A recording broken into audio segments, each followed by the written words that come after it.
Nigeria, its peoples and its problems. A BORGU CANOE-MAN.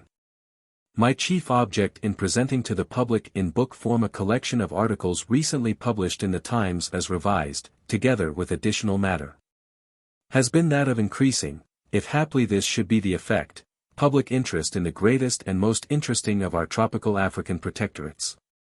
It has been my endeavor throughout not to overload the story with detail, but to paint, or try to paint, a picture of Nigeria as it is today.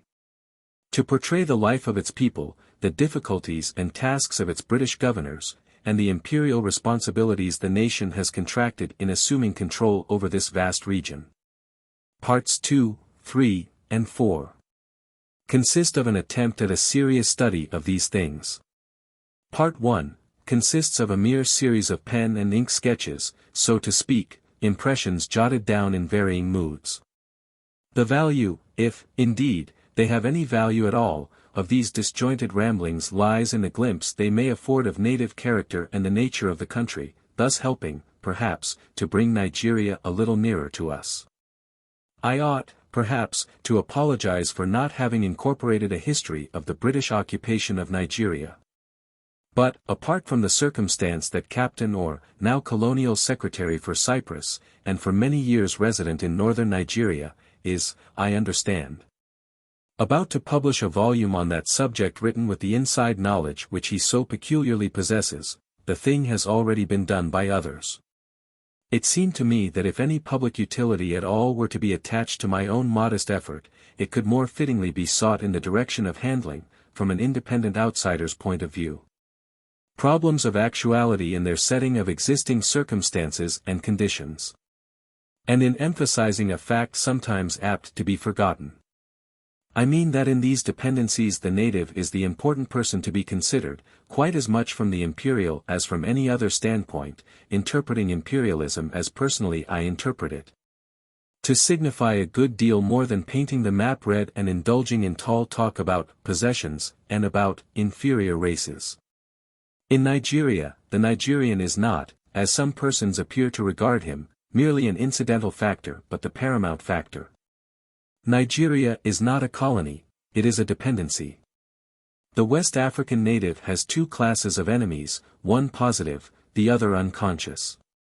The ranks of both are not only recruited from members of the white race, they are to be found among members of the West African's own household. The first class corresponds to the school of European thought concerning tropical Africa, whose adherents object to the West African being a landowner, and whose doctrine it is that in the economic development of the country the profits should be the exclusive appanage of the white race, the native's role being that of laborer and wage earner for all time. In the fulfillment of the role thus assigned to him, some of the adherents of this school, those with the longest sight, would be quite prepared to treat the individual native well, others would cheerfully impose their will by brutal violence. That is a temperamental affair which does not touch the essence of the deeper issue.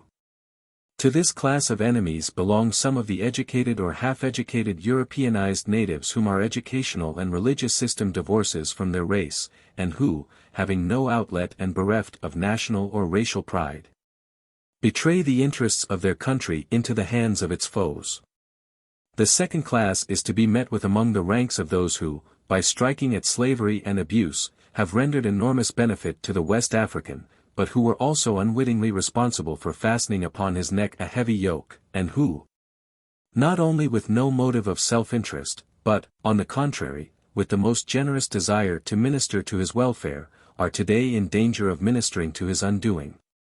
It is not easy to affix any particular label to those influences which, in the political field, contributed so powerfully in handing over the Congo to Leopold II, afterward strenuously cooperating in freeing its peoples from his grasp, and in placing 2 million West Africans in Liberia under the petty tyrannous incompetence of a handful of American blacks. They are partly educational, partly philanthropic, partly religious. The basis of sentiment animating them appears to be that a kindness is being done to the West African by the bestowal upon him of European culture, law, religion and dress, and that, having thus unmade him as an African, those responsible are in duty bound to support the product of their own creation in its automatic and inevitable revolt against authority, whether represented by the native ruler or by the European administrator. In the form it at present takes, and in the circumstances too often accompanying it, this is not a kindness but a cruel wrong. Let me try to make my meaning perfectly clear in regard to this latter case. I make no attack upon any organization or body. I criticize the trend of certain influences, and I willingly admit, as all must do, even those who most dread their effects, that these influences have their origin in centers imbued with genuine altruism. Also that of one side of them nothing but good can be said, the destructive side, the side which is ever prepared to respond to the call of human suffering. Neither do I suggest that education can, or should be, arrested. I simply lay down this double proposition.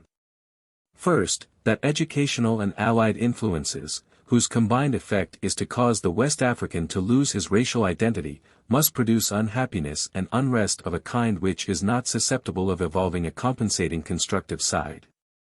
Secondly, that in no period of time which can be forecast, will the condition of West African society permit of the supreme governing power being shared by both races, although short of the casting vote, so to speak.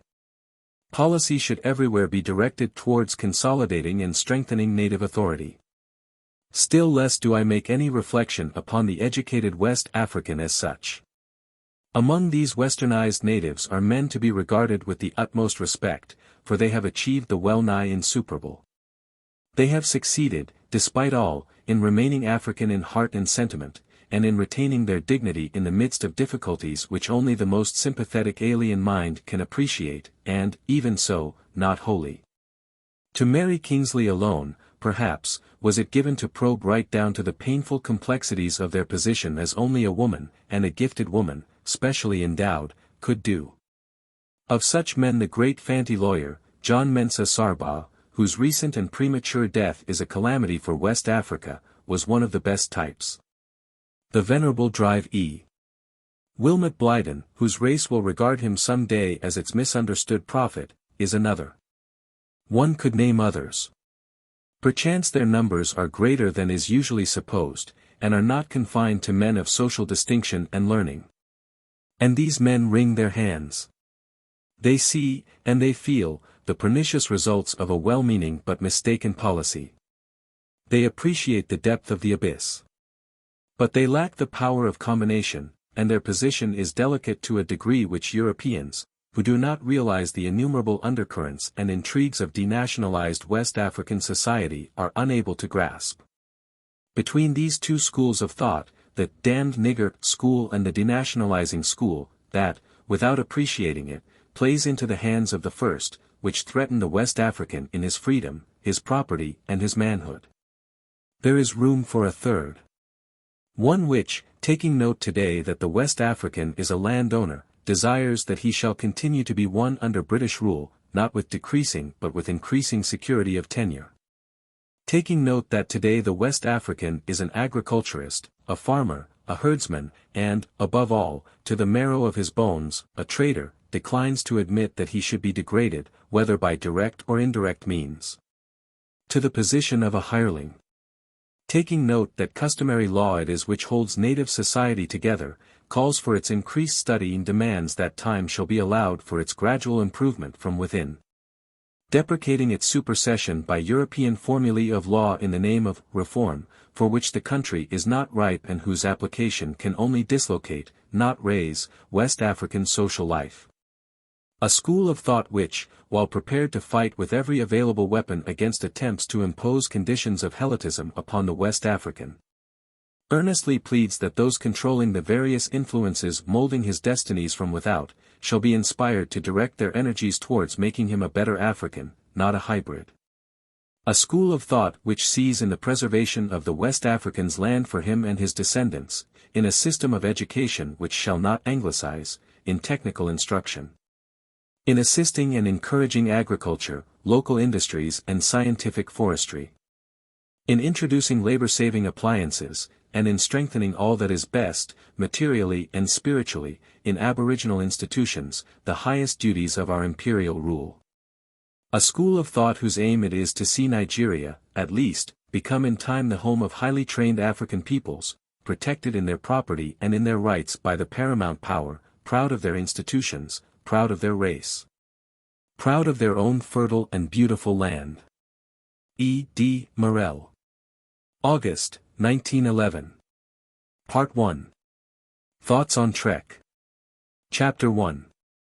On what has been and may be. After trekking on horseback 500 miles or so, you acquire the philosophy of this kind of locomotion. For it has a philosophy of its own, and with each day that passes you become an apter pupil. You learn many things, or you hope you do, things internally evolved. But when you come to the point of giving external shape to them by those inefficient means the human species is as yet virtually confined to, speech and writing, you become painfully conscious of inadequate powers. Every day brings its own panorama of nature unfolding before your advance, its own special series of human incidents, serious, humorous, irritating, soothing, its own thought waves. And it is not my experience that these long silent hours, for conversation with one's African companions is necessarily limited and sporadic, induce, by what one would imagine natural reaction, descriptive expansiveness when, pen in hand, one seeks to give substance to one's impressions. Rather the reverse, alack. Silent communing doth seem to cut off communication between brain and pen. You are driven in upon yourself, and the channel of outward expression dries up. For a scribbler, against whom much has been imputed, well nigh all the crimes, indeed, save paucity of output, the phenomenon is not without its alarming side, at least to oneself. In one's friends it may well inspire a sense of blessed relief. One day holds much, so much of time, so much of space, so much of change. The paling stars or the waning moon greet your first swing into the saddle, and the air strikes crisp and chill. You are still there as the orange globe mounts the skies, silhouetting, perchance, a group of palms, flooding the crumbling walls of some African village, to whose inhabitants peace has ceased to make walls necessary, a sacrifice of the picturesque which, artistically, saddens, or lighting some fantastic peak of granite boulders piled up as though by Titan's hand. You are still there when the rays pour downwards from on high, strike upwards from dusty track and burning rock, and all the countryside quivers and simmers in the glow. Sometimes you may still be there, it has happened, to me, when the shadows fall swiftly, and the cry of the crown birds, seeking shelter for the night on some marshy spot to their liking, heralds the dying of the day. From cold great enough to numb hands and feet, to gentle warmth, as on a June morning at home, from fierce and stunning heat, wherein, rocked by the triple of your mount, you drowse and nod, to cooling evening breeze. You pass, in the 24 hours, through all the gamut of climatic moods, which, at this time of the year, makes this country at once invigorating and, to my thinking, singularly treacherous, especially on the Bocce Plateau, over which a cold wind often seems to sweep, even in the intensity of the noontide sun, and where often a heavy overcoat seems insufficient to foster warmth when darkness falls upon the land. So much of time and change, each day seems composed of many days. Ushered in on level plain, furrowed by the agriculturist's hoe, dotted with colossal trees, smiling with farm and hamlet. It carries you onward through many miles of thick young forest, where saplings of but a few years' growth dispute their life with rank and yellow grasses. And thence in gradual ascent through rock-strewn paths until your eye sees naught but a network of hills, to leave you at its close skirting a valley thickly overgrown with bamboo and semi-tropical vegetation, where the flies do congregate and seek, unwelcomed, a resting place inside your helmet. Dawning amid a sleeping town, heralded by the sonorous call of the Muslim priest, which lets loose the vocal cords of human, quadruped and fowl, swelling into a murmur of countless sounds and increasing bustle. It will take you for many hours through desolate stretches, whence human life, if life there ever was, has been extirpated by long years of such lawlessness and ignorance as once laid the blight of grisly ruin over many a fair stretch of English homestead. Yes, you may, in this land of many memories, and mysteries still unraveled, pass, within the same 24 hours, the flourishing settlement with every sign of plenty and of promise. And the blackened wreck of communities once prosperous before this or that marauding band of freebooters brought fire and slaughter, death to the man, slavery to the woman and the infant, much as our truculent barons, whose doughty deeds we are taught in childhood to admire, acted in their little day. The motive and the immediate results differed not at all. What the ultimate end may be here lies in the womb of the future, for at this point the roads diverge. With us those dark hours vanished through the slow growth of indigenous evolution. Here the strong hand of the alien has interposed, and, stretching at present the unbridged chasm of 1,000 years, has enforced reform from without. And what a weird thing it is when you come to worry it out, that this alien hand should have descended and compelled peace. Viewed in the abstract, one feels it may be discussed as a problem of theory, for a second. One feels it permissible to ask, will the people, or rather will the governors of the people which has brought peace to this land, which has enabled the peasant to till the soil and reap his harvest in quietness, which has allowed the weaver to pursue and profit by his industry in safety, which has established such security throughout the land, that you may see a woman and her child traveling alone and unprotected in the highways, carrying all their worldly possessions between them. Will this people's ultimate action be as equally beneficial as the early stages have been, or will its interference be the medium through which evils, not of violence, but economic, and as great as the old, will slowly, but certainly and subtly, eat into the hearts of these Nigerian homes and destroy their happiness, not of set purpose, but automatically, inevitably so? I say that, approached as an abstract problem, it seems permissible to ask oneself that question as one wanders here and there over the face of the land. And one hears the necessity of commercially developing the country to save the British taxpayers' pockets, of the gentlemen who want to exploit the rubber forests of the Bauchi Plateau, of the chambers of commerce that require the reservation of lands for British capitalists, and of those who argue that a native, who learned how to smelt tin before we knew there was tin in the country, should no longer be permitted to do so, now that we wish to smelt it ourselves, and of the railways and the roads which have to be built. Yes, it seems permissible, though quite useless. But I confess that when one studies what is being done out here in the concrete, from the point of view of the men who are doing it, then it is no longer permissible to doubt. When one sees this man managing, almost single-handed, a country as large as Scotland. When one sees that man, living in a leaky mud hut, holding, by the sway of his personality, the balance even between fiercely antagonistic races, in a land which would cover half a dozen of the large English counties. When one sees the marvels accomplished by tact, passionate interest and self-control, with utterly inadequate means, in continuous personal discomfort, short-handed, on poor pay, out here in northern Nigeria, then one feels that permanent evil cannot ultimately evolve from so much admirable work accomplished, and that the end must make for good. Through plain and valley and mountainside, we have trekked together. And, thinking over this personal side of the matter as one jogs along up hill and down dale, through plain and valley and mountainside, through lands of plenty and lands of desolation, past carefully fenced-in fields of cotton and cassava, past the crumbling ruins of deserted habitations, along the great white dusty road through the heart of Hausaland, along the tortuous mountain track to the pagan stronghold, there keeps on murmuring in one's brain the refrain, how is it done? How is it done? 10 years ago, nay, but 6, neither property nor life were safe. The peasant fled to the hills, or hurried at nightfall within the sheltering walls of the town. Now he is descending from the hills and abandoning the towns.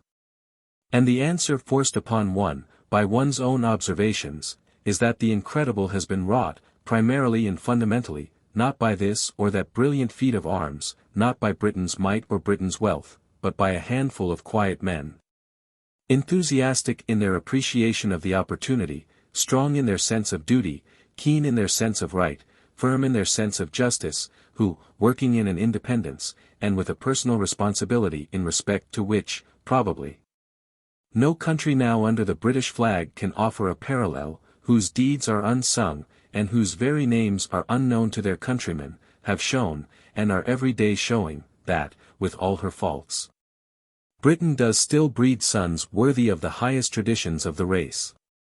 Chapter 2. On the Great White Road. You may fairly call it the Great White Road to Hausaland, although it does degenerate in places into a mere track where it pierces some belt of shea wood or mixed trees. And you are reduced to Indian file.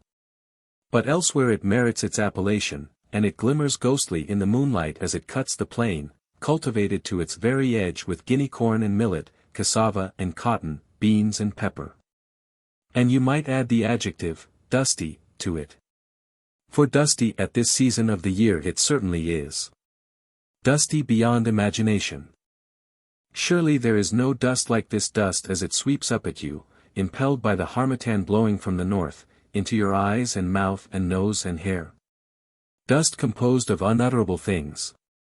Dust which countless bare human feet have tramped for months. Dust mingled with the manure of thousands of oxen, horses, sheep and goats.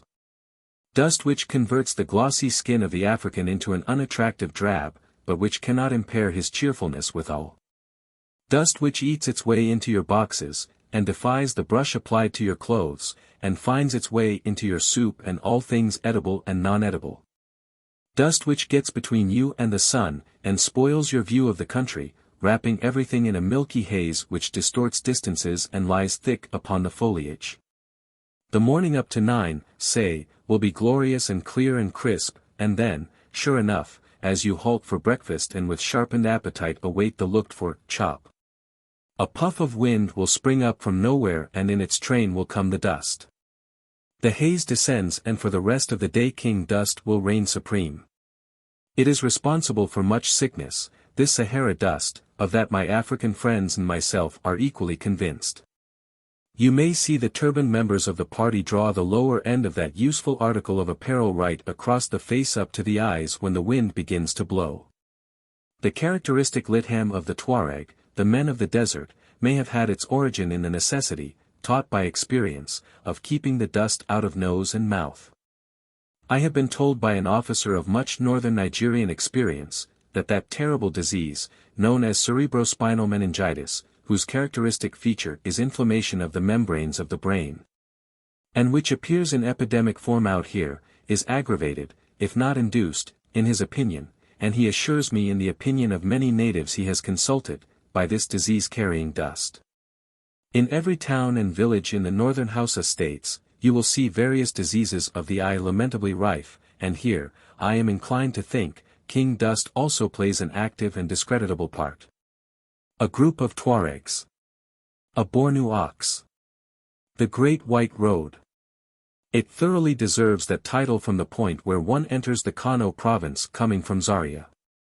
It is there not only a great white road but a very fine one, bordered on either side by a species of eucalyptus, and easily capable, so far as breadth is concerned, of allowing the passage of 2 large automobiles abreast. I, personally, should not care to own the automobile which undertook the journey, because the road is not exactly what we would call up-to-date. Thank heaven that there is one part of the world, at least, to be found where neither roads, nor ladies' costumes are up-to-date. If the native administration of the Kano Emirate had nothing else to be commended for, and under the tactful guidance of successive residents it has an increasing account to its credit, the traveler would bear it in grateful recollection for its preservation of the trees in the immediate vicinity of, and sometimes actually on the Great White Road itself.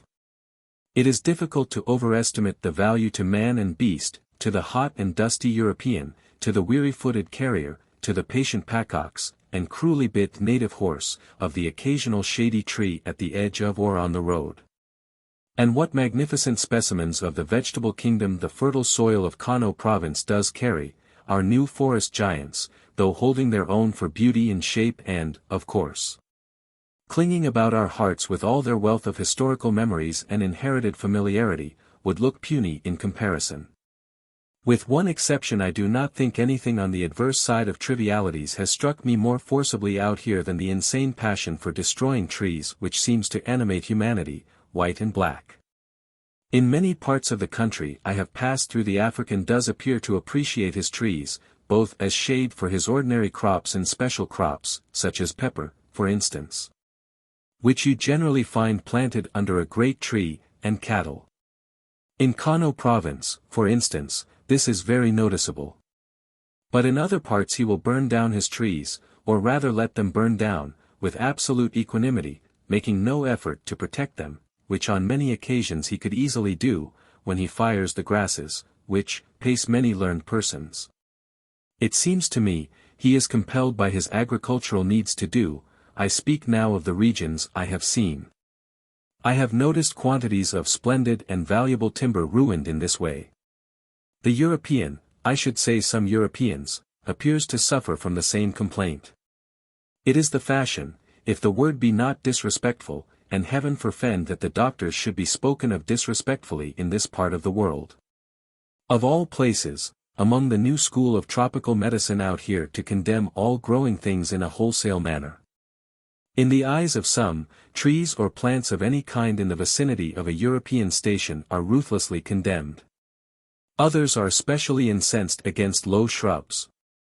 Some are even known to pronounce the death warrant of the pineapple, and I met an official at a place, which shall be nameless, who went near weeping tears of distress over a fine row of this fruit which he had himself planted, and which were threatened, as he put it, by the ferocity of the local medical man. In another place destruction hangs over a magnificent row of mango trees, and for beauty and luxuriousness of foliage the mango tree is hard to beat, planted many years ago by the Roman Catholic fathers near one of their mission stations. And in still another, an official, recently returned on leave, found to his disgust that a group of trees he especially valued had been cut down during his absence by a zealous reformer of the medical world. Magnificent specimens of the vegetable kingdom.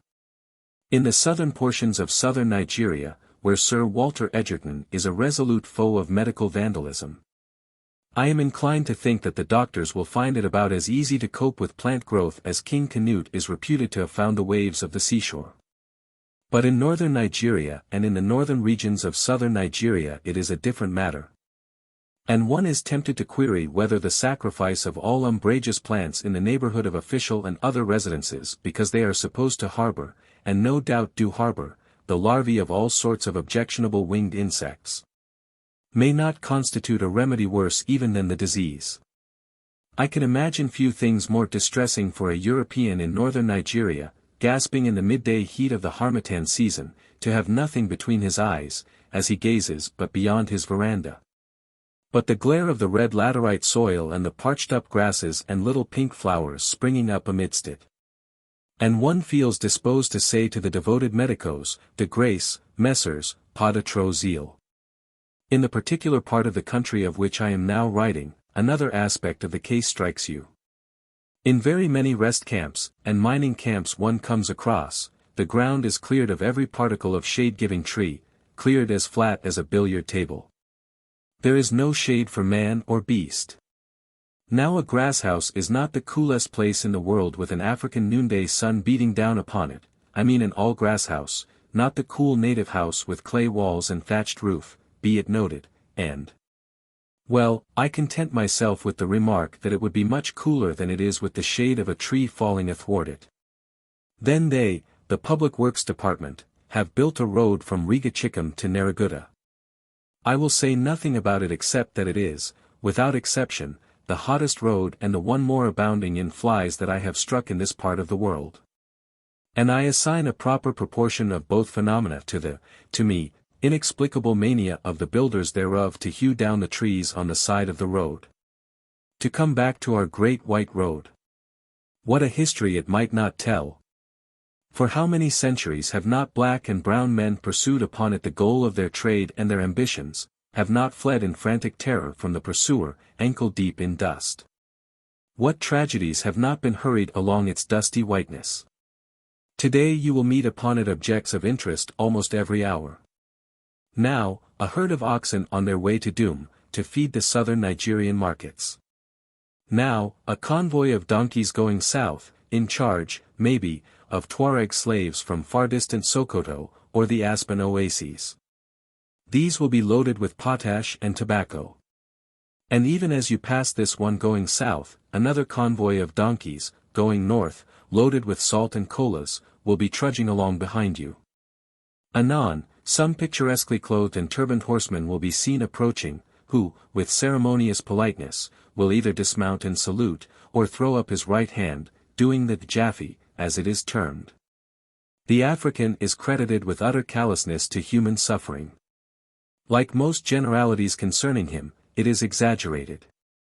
Life in primitive communities, and to get a proper mental grasp of this country, and its people, you must turn up your Old Testament and read Exodus and Leviticus, is much cheaper and of less account than in more highly civilized ones.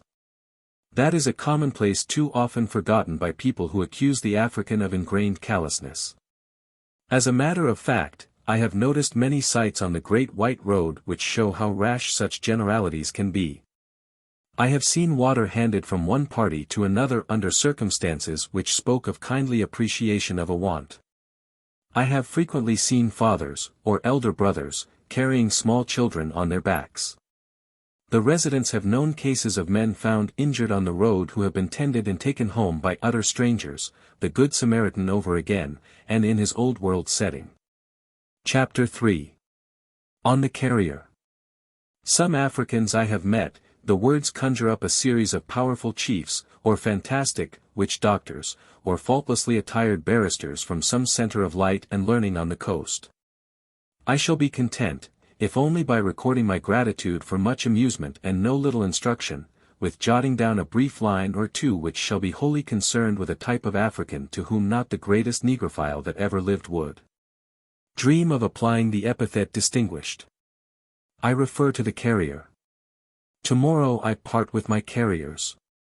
We have trekked together for exactly 4 weeks. One little man, indeed, with a goatee beard and a comical grin, has been with me 6 weeks, having rejoined from my original lot. And at the end of 4 weeks one gets to know something of one's carriers. Presumably, by that time they have their own opinions of you. Whence do they come, and whither do they go, these vagrants of the road, flotsam and jetsam that we create? Runaway slaves, ne'er-do-weels, criminals, driven from their respective folds, unsuccessful farmers, or restless spirits animated by a love of travel and adventure, la vie de grands chemins. Reckless, improvident, gamblers, wastrels. They are altogether delightful people. As an ecclesiastical friend invariably winds up with a description of the man, or woman, he is interested in, who has broken most of the commandments, and would have broken the others had circumstances allowed, X, is the very best of creatures really, and I love him, or her, so it is impossible not to like the carrier. For with all his faults, he attracts. His spirit of independence appeals somehow. Here today, gone tomorrow.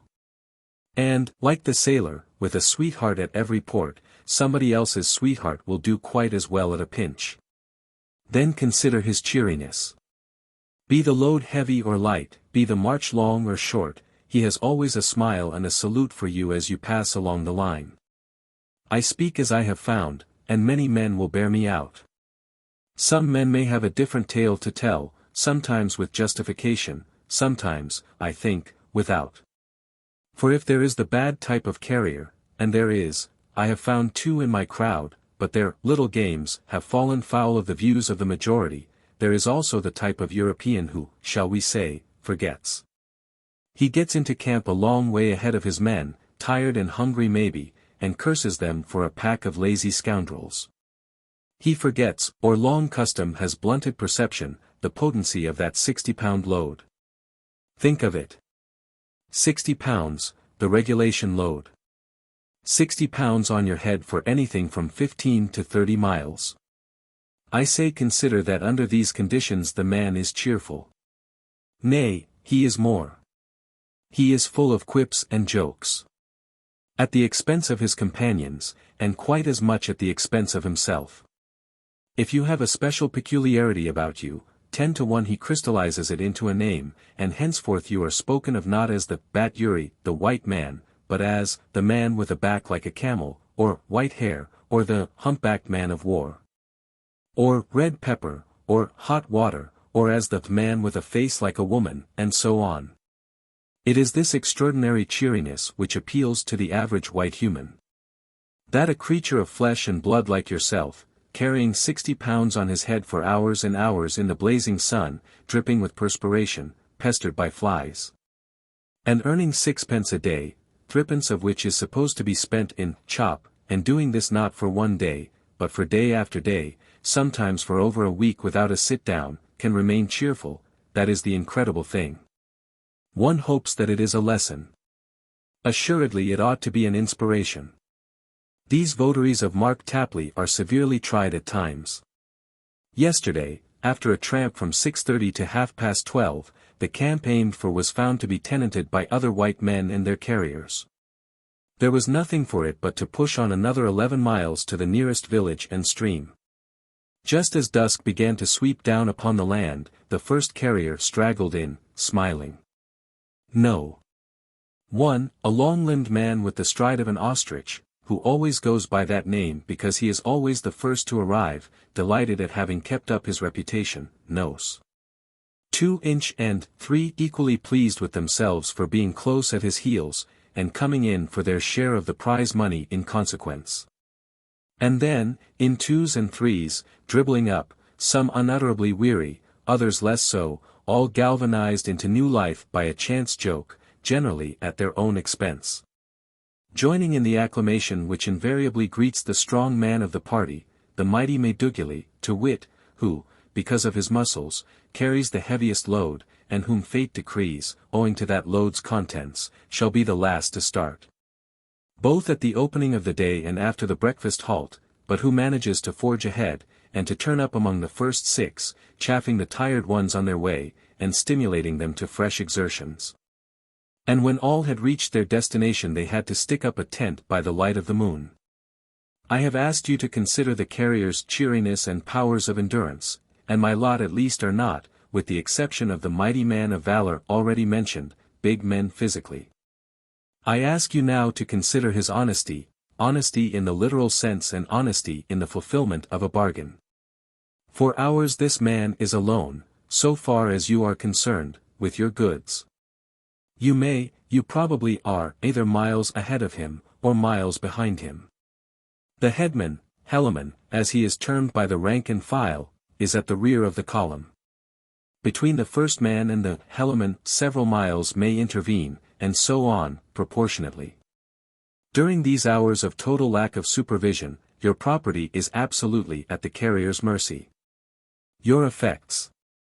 The uniform case in which, he knows, you keep your money. The uniform case, of which he knows the lock is broken. The chop box, of which he knows the padlock is missing. But at the end of every day your things are intact. I have not lost a matchbox, except a few dozen or so that white men have stolen. I may say it is the local fashion, I have caught it myself, and steal matches regularly whenever I get the chance. The only thing I have lost is something I lost myself. You may say, yes, but think of the risk and the difficulty of breaking open a uniform case on the road.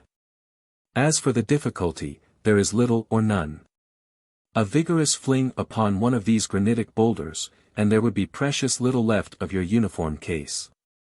As for the risk, well, in many parts of the country I have traversed, a carrier could get clear away with his loot, and not all the Saracuna and Dogari in the country would set hands on him. Faithfulness to the bargain struck. Well, I have passed through the mining country. Some of the mines declare they are short of labor, those that do not suffer from that complaint declare that those that do have themselves to thank for it, and the mines pay 9 pence a day for work which is much lighter than that of a carrier. Who gets 6 pence? The few shillings a carrier would sacrifice by deserting, he would recoup at the mines in 10 days, or less. I have not had a desertion. The only man of the crowd who has absconded, did so openly. On a certain spot on the line of march he suddenly got a fit of fanaticism, or something unhealthy of that kind, and declared himself to be proof against sword cuts.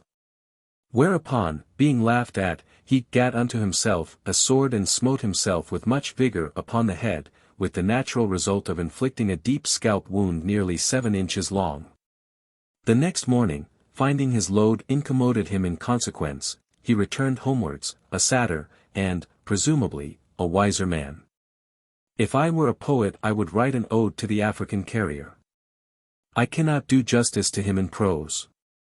But I place on record this inadequate tribute to the reckless, cheery, loyal rascal, who seems to me a mixture of the knight of the road and the poacher, for both of whom I have ever conceived a warm affection. In books, and with whom I shall part tomorrow with regret, remembering oft in days to come that cheery, sinew Zaki, as I passed him, footsore, weary and perspiring, on the road. Chapter 4. On African Modesty and African Courtesy. Each 24 hours brings its own series of events and its own train of thoughts following upon them.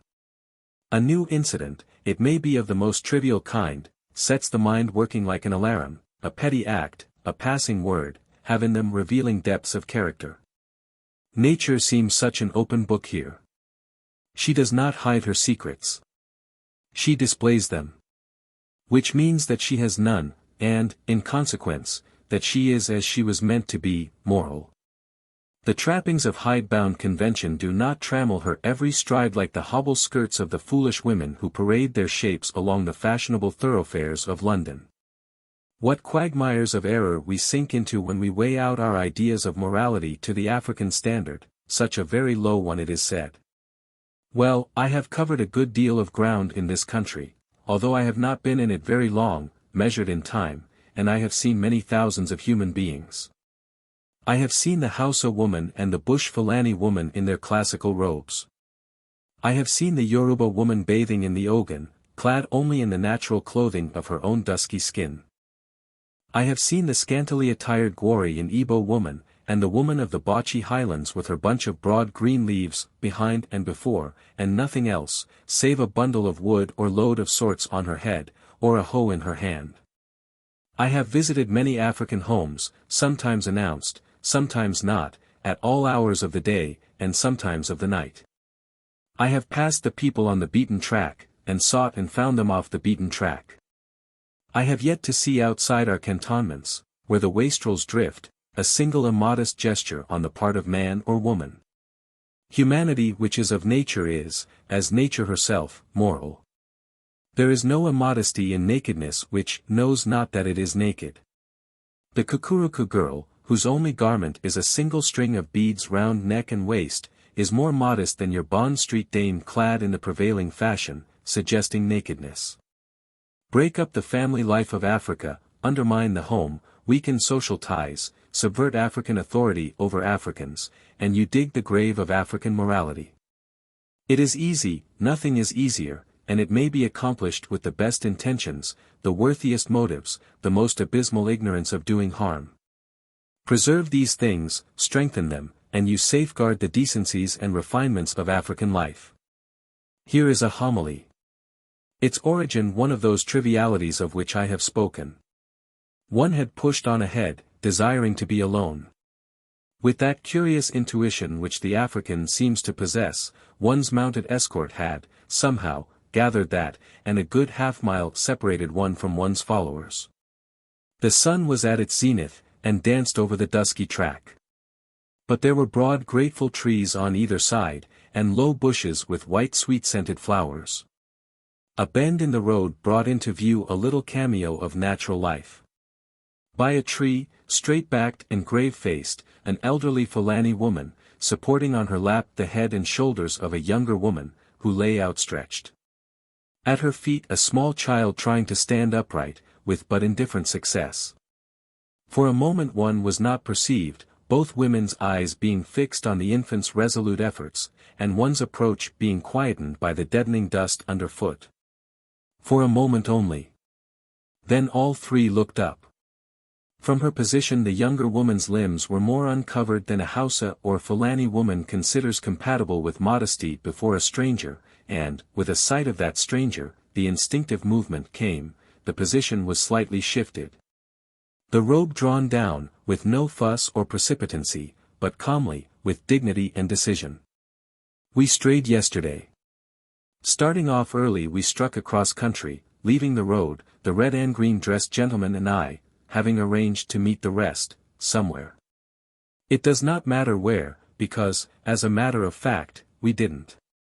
An imposing person the aforesaid Dogari, with a full black beard and fierce sword.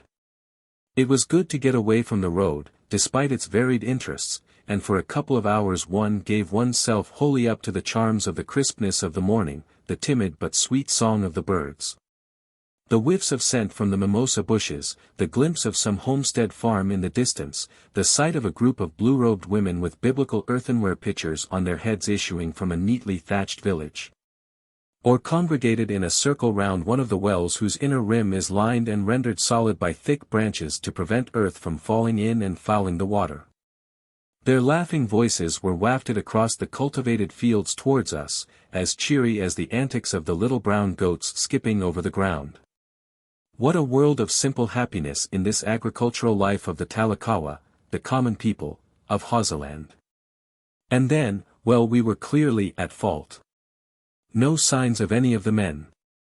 No signs of breakfast, I mean of the person by whom breakfast is supposed to be produced, and nearly 8 o'clock. The gentleman in red and green twisted his turbaned and bearded visage to right and left. He looked at me expressively, which look I returned, with equal gravity, the substance of our power of communicativeness. Then he turned his broad back and his white horse's head, and ambled on, and I followed. It is queer how you accommodate yourself to philosophy, or how philosophy accommodates itself to you. After all, every road leads to Rome. And there is a certain amount of exhilaration in not knowing what particular Rome it may be, or through what twists and turns the track may lead you on the way thither. No homesteads now, and the risen sun had warmed the birds into silence. One notices that, by the way. In the early mornings the timid notes are heard, and as the sun's rays pierce through the mists and burn them up, they cease. It is a melodious little ode to the great life-giver, and when it has served its purpose it quavers, quivers, and is no more. On a sudden the thunder of hoofs behind us, and an elderly, aristocratic-looking horseman with an aquiline nose, short grey beard and piercing eyes, gallops up over the deep furrows, followed by 3 attendants also on horseback. An imposing figure of a man he is, splendidly mounted on a chestnut stallion, with a heavy cloak of dark blue cloth flung across his shoulders, the red crest of a fez just showing through the top of his dark blue turban. An animated conversation ensues between him and the gentleman in red and green.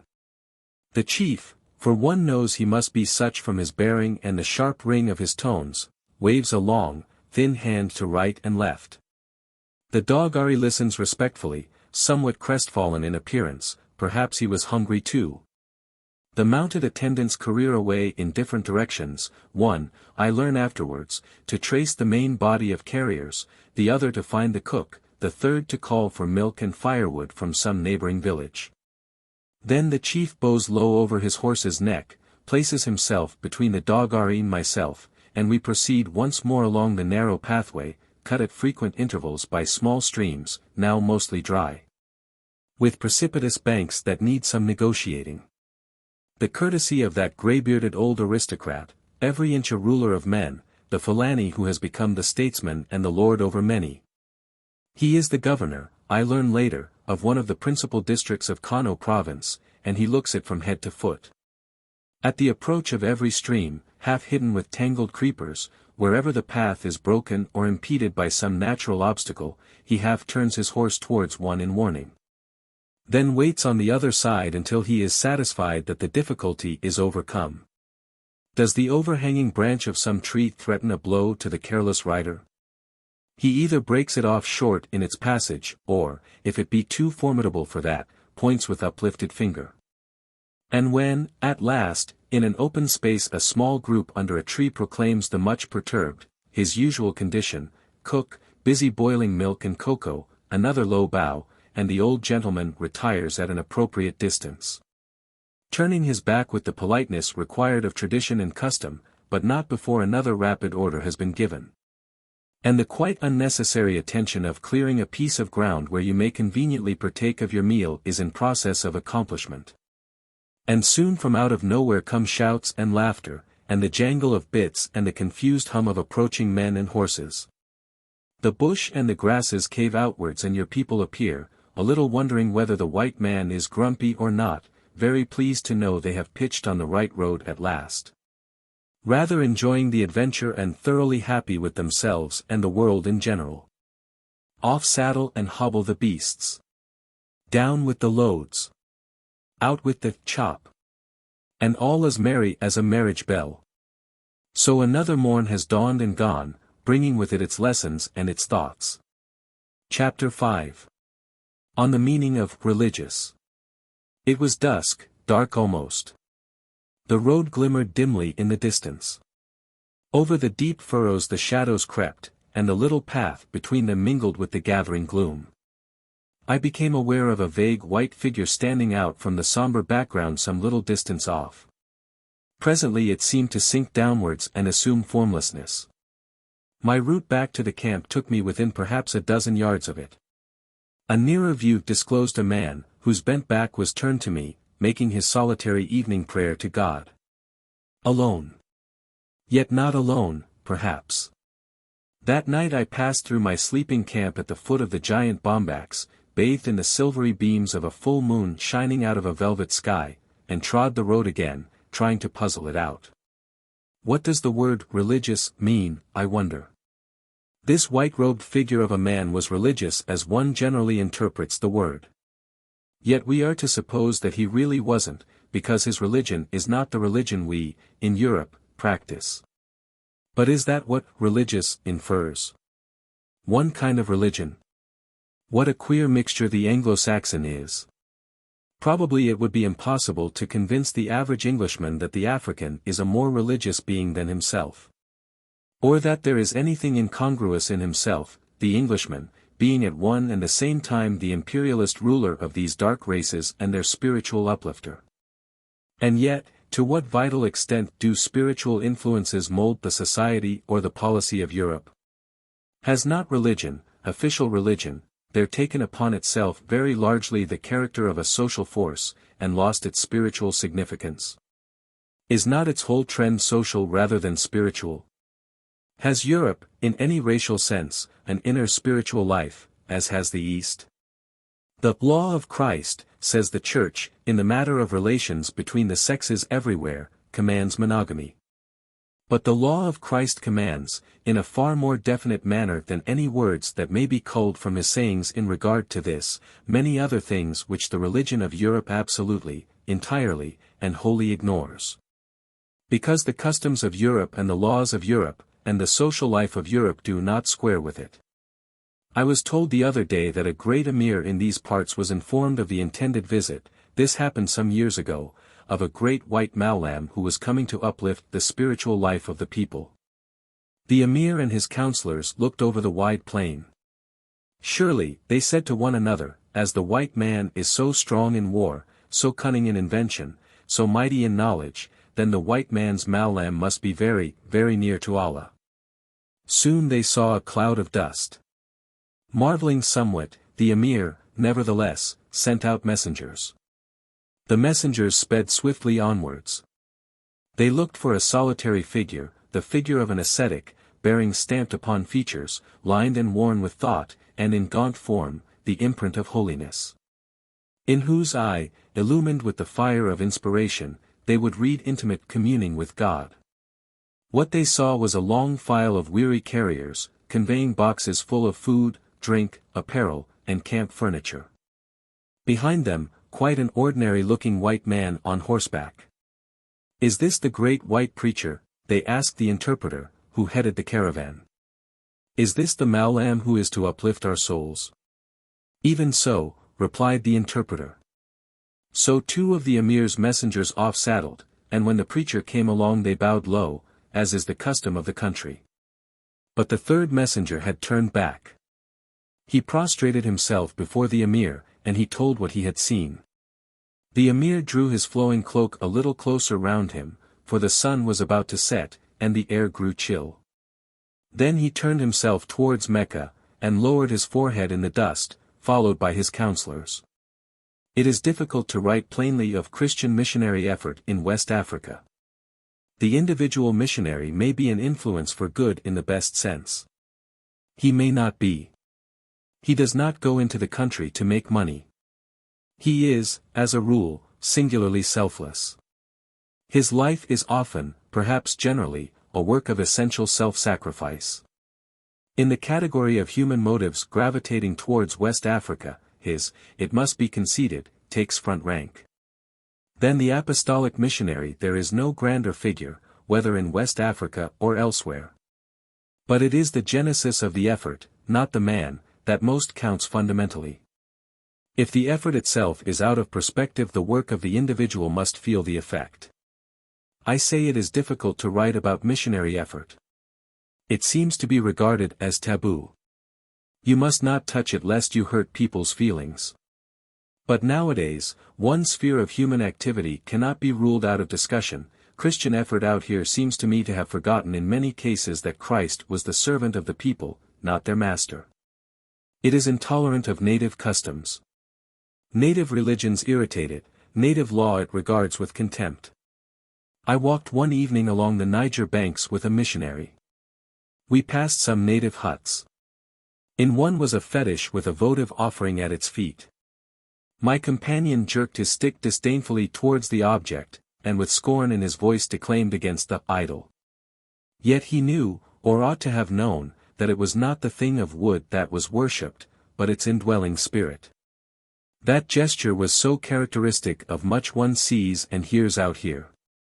I exclude the Roman Catholics from that remark. Amongst them I have met the broad, tolerant spirit of generosity in true kindliness of heart. I can hear now the cheery, warm-hearted, jovial laughter of the Onitsha priests, their Sunniness, their infecting optimism. There is so much that is dark and dismal about this missionary effort, inwardly I mean. All the African world is black to it, black with sin, black with lust, black with cruelty. And there is its besetting misfortune, it is alien. It preaches an alien God, a white God, not a black God. The God that is imported here has nothing African about him. How can he appeal to Africa? I saw a week ago in an English paper, about 2 months old, that there is to be a crusade against Islam in Nigeria. Emissaries are to come out and check this poisonous growth. That, too, is very strange to read, out here, as one listens to the call to God in the evening, and in the morning, pealing out to the stars. These people are worshipping the God of Africa. It seems they ought to worship the God of Europe, and yet there is more evidence of spiritual influence out here, than in our great congested cities. With the cry of the African priest, the faithful bows his body to the earth, out here. The day before I left England, I heard the bells ringing out in an old cathedral city. Their note was both beautiful and sad. It was a spacious building, arched and vaulted, noble in proportions. It might easily have held 700 worshippers. There were many people in the streets. Yet, when the bells had ceased to ring, there were less than a dozen worshippers within. Yes, it is a great puzzle. All is silent in the camp. The fires have gone out. Over the thatched roofs the bombax towers upwards to the majestic heavens. The whole countryside is flooded with a soft, delicate effulgence, and the great white road appears as a broad ribbon of intenser light, winding away, away into the infinite beyond. It is 11 o'clock. One wonders if London is looking quite so spiritual just now, with its flaming lights, its emptying theatres, its streets thronged with jostling, restless crowds. Chapter 6. A ragout of things seen and felt. Some things detach themselves, as it were, from the general background, rooting themselves in memory. Such, the rise in the road beyond which the first of the great Mohammedan towns of the north lay concealed. Bida, the capital of the Nups, the center of an active trade, known for its handsomely embossed, if unsubstantial, brassware.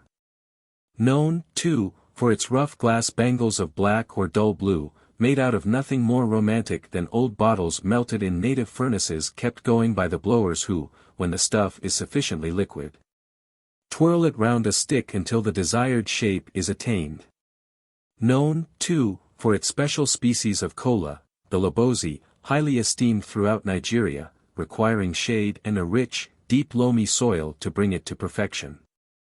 Until the British occupation the cultivation and sale of the lobozi cola were the prerogative of the ruler, the emir, who must now be content with 1/10 of the crop, and let his subjects have a chance.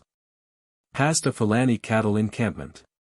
Past flat country covered with rice fields, past rustling fields of Guinea corn ready for the cutter, with heads towering 11 feet in height. Past clumps and dotted specimens of shea butter trees, in the branches of many of which are fixed calabashes for the bees, past the weird red clay monuments of the white ants dotting the plain. Along the rough pitted, red dusty road, and so on until the rise. And then, between us and the rambling city, with its decaying walls, its wide central avenue, and its umbrageous trees, its masses of blue-robed men and women with their henna-dyed teeth and picturesque headdress, a cloud of dust. And borne down the wind blowing towards us the blare of trumpets and the rattle of drums. Dug out on the Kaduna manned by Noops. Silhouetting perchance a group of palms. The great Mamadou himself, once a notorious slave raider and the perpetrator of innumerable infamies, has elected to ride out and meet us. Surrounded by 2 or 3 dozen notables and officers of his household, by a scarlet and green-robed bodyguard, by 4 mounted drummers and 2 mounted trumpeters. Ambling gently beneath a large umbrella of many colors held over his head by an attendant, and clad from head to foot in green-gray robes, with a turban of the same color, Mamadou's tall, powerful figure and olive complexion, a Noop with Fulani blood, emerges from the crowd. Trumpets, long thin trumpets blown lustily and not inharmoniously, blare, drums beat, horses curvet and try to bite one another's necks. Mamadou and his escort dismount and do their gaijua, salutation. We dismount also, advance, shake hands, and become the target for 100 pairs of dark pupils in bloodshot, whitish-yellow balls, which glare at us over the lower part of dark blue turbans swathed across chin and mouth and nose. While the introduction formally proceeds to the accompaniment of many a guttural, ah. At a word from the stalwart gentleman in grey we could be cut down in a couple of minutes with these long, fierce, leather-sheathed swords which hang at every hip. In point of fact, we are a great deal safer on this African road than we should be crossing Trafalgar Square. Presently we shall see the process, here conducted by one Englishman, trusted, and even liked for his own sake, by the people, aided by an assistant, of turning ci-devant slavers and warriors into administrators. In his work this Englishman relies for the pomp and panoply of power upon 3 policemen, one of whom is old and decrepit. The Beta division covers 5,000 square miles, and Beta itself counts 35,000 souls. The facts suggest a thought or two. A long, broad stretch of golden sands. Winding through them the clear green water of the reduced Kaduna. Several dugouts, manned by Noops, magnificent specimens of muscular development, cross backwards and forwards with men, women, and children conveying wares to market. Small mites, naked and tubby, splash and rollick about on the water's edge. Lower downstream fishermen are getting out their nets, and, at a shallow ford, shepherds are piloting a flock of sheep across, from whose scattered ranks a chorus of loud bleating arises. A file of pack donkeys stream across the sands to the village on the opposite bank. We watch the sight from the foot of a great tree, from which hang sundry charms, and as we sit there, it is a rendezvous, it seems. And a small marketplace in its way, several young women stroll towards us bearing wares in grass platters which they spread close to us on the ground. Conversing in low tones broken now and again by the jolly African laughter, the mirth of the child of nature with few cares and fewer responsibilities. The winding river, the golden sands, the blue sky, the 2 villages, one on either side of the crossing, with their conical thatched roofs, the green of the trees and of the water, the peaceful, quiet human life. Combine to make as pretty and as harmonious a picture as you would wish to see. Tramp, tramp, tramp. The stamping of innumerable feet. The murmur of innumerable voices. The waving of arms, the jangle of iron anklets, and the rising cloud of dust beneath the trampling of bare toes. The dancers range themselves in a wide circle, which slowly revolves in the light of the moon, now lighting up this part, anon the other part, giving a grey and ghostly look to the naked shoulders and close-cropped heads.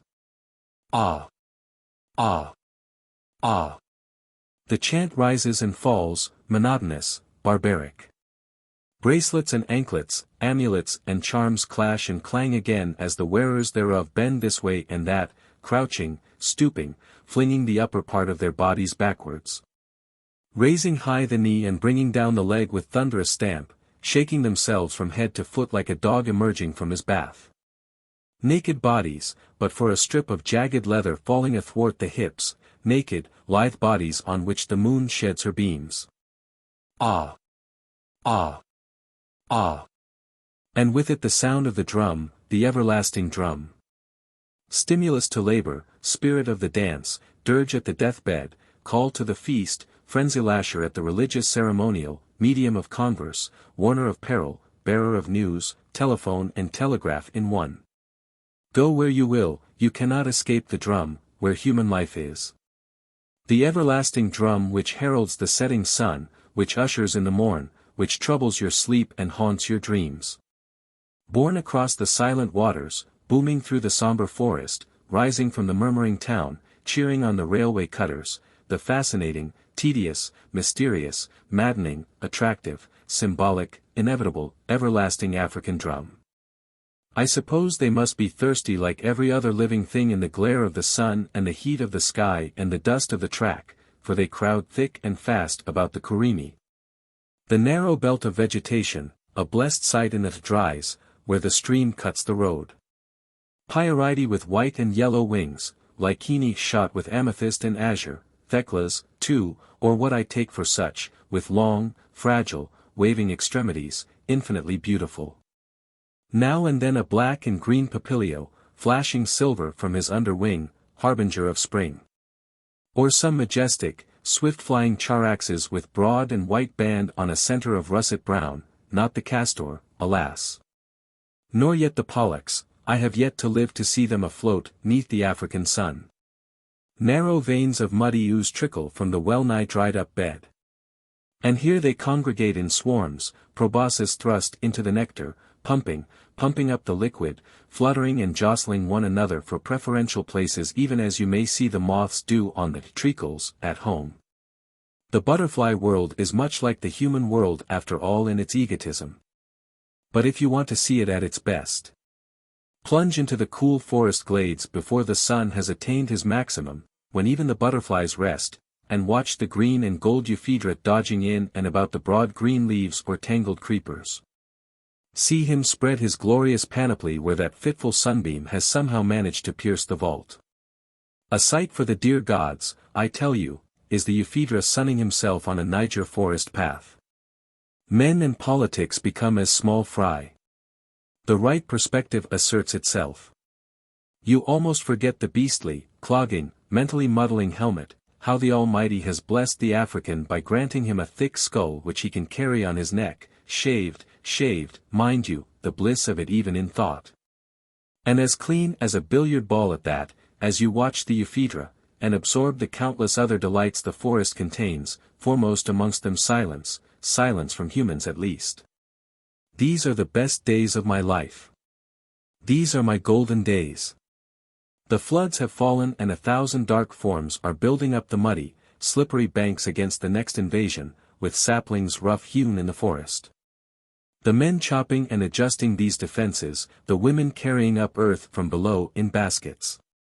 Beneath, the fishermen are making fast their canoes and spreading out their nets to dry, all kinds of nets, ordinary cast nets, nets resembling gigantic hoops, stiff nets encased in wood somewhat after the pattern of the coracle. The broad river fades away into the evening haze. For the swift wings of night are already felt, and the sun has just dropped behind the curtain of implacable forest. One by one, in twos and threes, in struggling groups, the workers scramble up the slope onto the path, or what remains of it from the floods, which skirts the village. It grows dark. One is vaguely aware of many naked, shadowy, mostly silent figures on every side of one, wending their way along the path, or flitting in and out among the houses. Eyes flash out of the semi-obscurity which is replete with the heavy, dank odor of African humanity when African humanity has been busily at work. In the open doorways a multitude of little fires spring into life, and with them the smell of aromatic wood. The evening meal is in preparation, and presently tired and naked limbs will stretch themselves to the warmth with a sense of comfort. The lament of a child serves to remind you how seldom these Niger babies cry. And now it is the turn of the fireflies to glow forth. Thick as bees, they carpet the ground on every marshy spot where the reeds grow, vivid, sentient gems. Patches of emeralds, but emeralds endowed with life, emeralds with an ambient flame lighting them from within. They hover above the ground like delicate will-o'-the-wisps. They float impalpable, elusive, unearthly beautiful in the still night air, as some rare and fleeting dream of immortality, some incarnation of transcendent joy towards which dull clay stretches forth arms everlastingly impotent. The XVIII Dancers. The XVIII dance is a Hausa agricultural dance of great antiquity. Chapter 7. The Salahat Zaria. All Zaria is astir, for this is December, the sacred month, the month when the pilgrims to Mecca are offering sacrifices, and today the Salah celebrations begin. At an early hour masses of men began to swarm out of the great Hausa city, dressed in their best gowns, driving before them bullocks, sheep, and goats to be sacrificed on the hill, even Kofina, the hill of many legends. The old center of Hausa rock worship, beyond the city walls, to the sound of invocations to Almighty God. For days beforehand people have been pouring in from the villages in the surrounding plain. Long files of oxen, sheep, and goats have been passing through the gates. Every household has been busy getting together presents for friends, making provision for poor relations, bringing forth the finest contents of their wardrobes, preparing succulent dishes for entertainment. Every class of the population has been filled with eager anticipation, agriculturists and weavers, blacksmiths and tanners, dyers and shoemakers. The barbers have plied an active trade, and the butchers likewise. Every face has worn a smile, and the hum of human life has been more insistent than usual. A city of great antiquity this, boasting a long line of 58 Hausa kings before the Fulani dynasty arose, and 13 since that event early in last century. It rises out of an enormous plain, cultivated for many miles around, dotted here and there with fantastic piles of granite, resembling medieval castles. Its reddish clay walls, crumbling in parts, 20 to 30 feet high in others, and many feet in thickness at the base, enclose a sea of compounds and tortuous picturesque streets, above which wave the fan palms, the pawpaw, the beautiful locust bean tree, and the graceful tamarind. In the plain itself the gigantic rimi, or cotton tree, is a conspicuous landmark, and its rugged staunchness is the subject of a legend uncomplimentary to the ladies of Zaria, Remayan Zaria son Fi Matan Zaria al-Kawali. Meaning that the old rimi trees are more dependable than the fickle beauties of the town. But the outstanding feature of the day approaches. It is 10 o'clock, and the procession from Kofina Hill is winding its way back again to the city. Here the emir will arrive in state after the performance of his religious devoirs, and will address his people. Here, in the great open square flanking the mosque, the district chiefs and notables will charge down upon him in the traditional Jaffi or mounted salute. As we enter the gates of the city, after a 2 miles canter from the residency down a long and dusty road, we find almost deserted streets. Everyone is congregating in the square. Soon we enter into it, to see a vast concourse of people clothed in white and blue. They form a living foreground to the walls on either side of the emir's residence, which stands at one extremity of the square. Around the mosque, on the left, they are as thick as bees, and, opposite the mosque, some broken hillocky ground is covered with a multitude. At its further extremity the square narrows into the road leading through the city to Kofina, and towards the opening of this road as it debouches into the square all eyes are directed. The brilliant sun of tropical Africa smites downwards, giving a hard line to lights and shadows, and throwing everything into bold relief. With the exception of a few denationalized Hausa wives of our own soldiers, the crowd is exclusively one of men and youths, for, according to custom, the women will not put in an appearance until later in the day. We 3 white men, the resident, much respected, and wise with the wisdom which comes of long years of experience of this fascinating country, and with a knowledge of Mohammedan law which fills the wisest malams with astonishment, his assistant. And the writer take our stand on the right of the emir's residence. Behind us a few mounted men in gallant array, and immediately on our left a charming group of the emir's sons, or some of them, in costly robes of satin. One little fellow, 8 years old, perhaps, with a light olive complexion, glances rather bored looks from under a snow-white turban. Another rather bigger boy, clad in dark yellow satin, is an imposing figure. The Jaffe, or mounted salute. A deep ah comes from the throats of the assembled thousands as the blare of trumpets resounds faintly in the distance, and a cloud of dust rises from the road. From out of it there emerge a dozen horsemen charging down the square at breakneck speed, their right arms raised, their multicolored robes flying out behind them. With a shout they rein up their steeds in front of the emir's residence, then will swiftly, and are off again whence they came, the avant-garde of the procession. The sound of drums and trumpets gets louder. The head of the procession comes in sight, or, to be more accurate, the dust solidifies itself into a compact mass, flashing and glittering with 1,000 shades.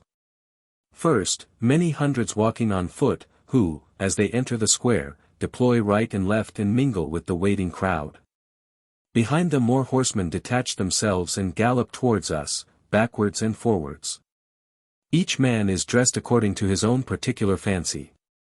Some in red, some in blue, some in white, some in green, others in vivid yellows, but most of them, it would seem, wearing half a dozen different colors at the same time, both as to robes and turbans.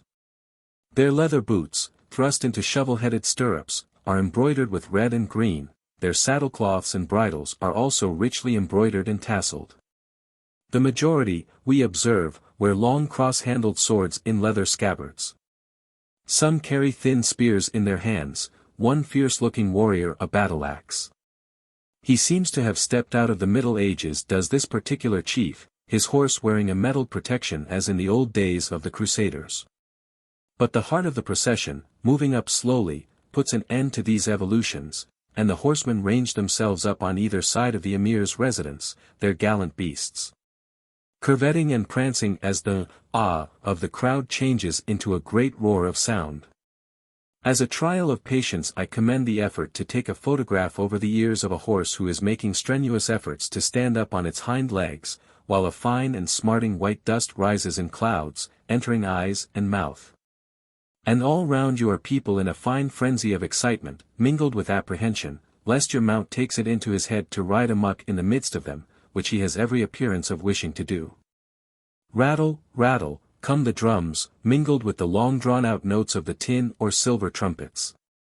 Suddenly a loud shout arises, a shout of merriment, as a monstrous figure, clad in skins of beasts, and, apparently, hung round with bladders, in his hand a long stick, dashes out of the advancing throng, clearing the intervening space between it and the emir's residence in a succession of frantic bounds.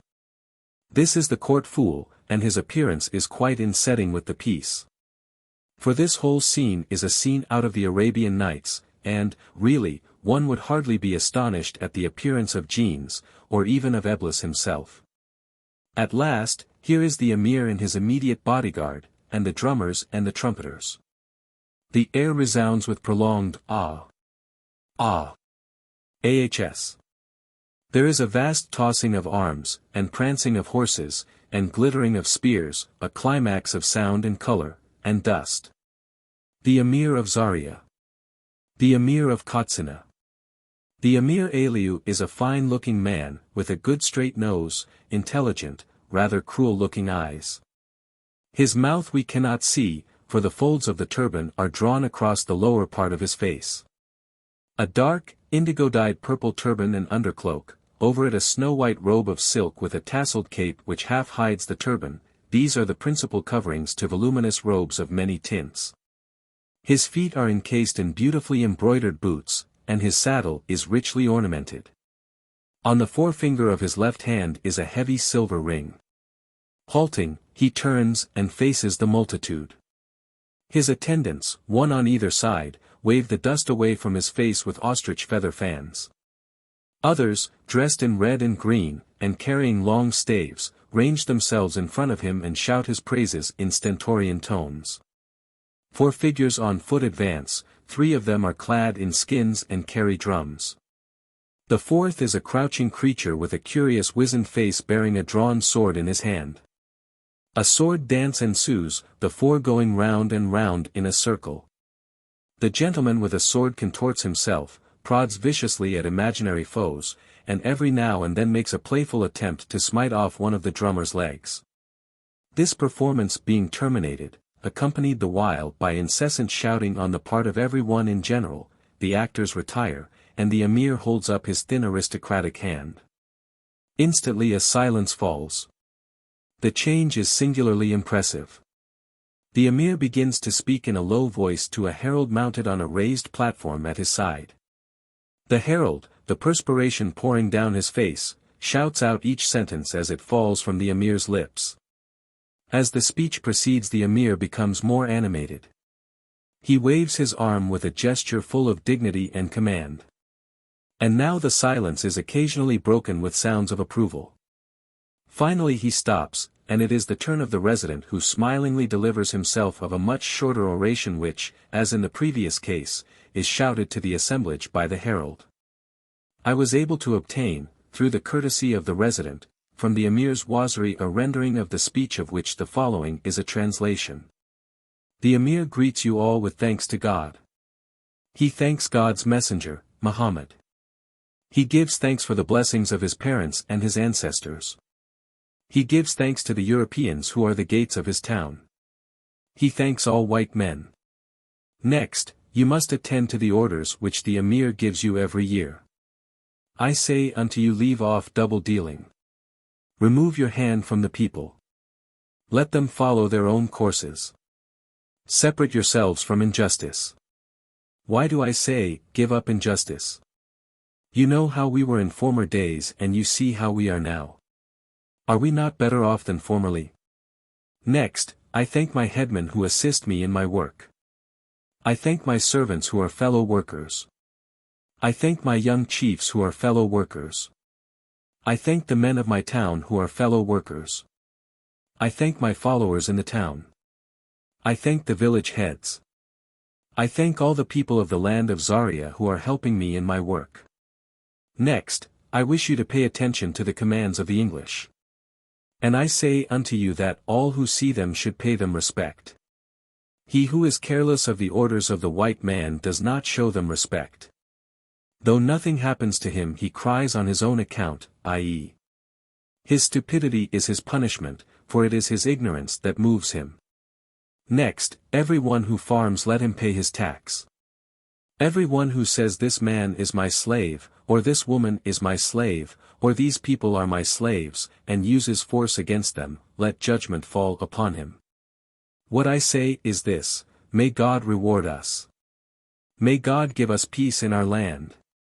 May God give us the abundance of the earth. Amen. Those who feel joyful can say, this is our desire. This is our desire. After a vain attempt to shake hands with the emir, our respective mounts altogether declining to assist, we ride out of the town escorted by a couple of 100 horsemen. A little way past the gates we halt while they, riding forward 100 yards or so, wheel, and charge down upon us with a shout, reining their horses with a sudden jerk, so near to us that the ensanguined foam from the cruel bits bespatters us. As we ride home to the residency 2 miles out of the town, uppermost in the mind at least of one of us is the fascination of this strange land, with its blending of Africa and the East, its barbaric displays, its industrial life, its wonderful agricultural development, above all, perhaps, the tour de force of governing it with a handful of white officials and a handful of native troops. Part 2. Southern Nigeria. Map of southern Nigeria showing the 3 provinces. Chapter 1. Nigeria's claim upon public attention. Nigeria is a geographical expression applied to a territory in West Africa which by successive stages, covering a period of more than 100 years. Under circumstances widely differing in character and incentive, and almost wholly as the result of the initial enterprise of British explorers and merchants, has passed under the protection of Britain. With the discovery of Nigeria are associated exploits which for romantic interest and personal achievements hold a prominent place in British exploring records. The angry swirl of the Busa Rapids must ever recall the well-nigh superhuman achievements of Mungo Park, as the marvelous creeks and channels of the Niger Delta evoke the memory of Richard Lander and John Beecroft. You cannot visit the court of the Emir of Kano without remembering Clapperton's account of the awkward religious conundrums with which the gallant sailor, the first European to enter that fascinating African city, was amazed and confounded by one of the present Emir's predecessors. Nor ride over the wide and dusty road into the heart of Hausaland without thinking that but for Joseph Thomson's diplomatic tact in negotiating the early treaties with its potentates, which were to pave the way for the statesmanship of a Taubman Goldie and the organizing genius of a Lugard, Nigeria would today be the brightest jewel in the West African Empire of the French.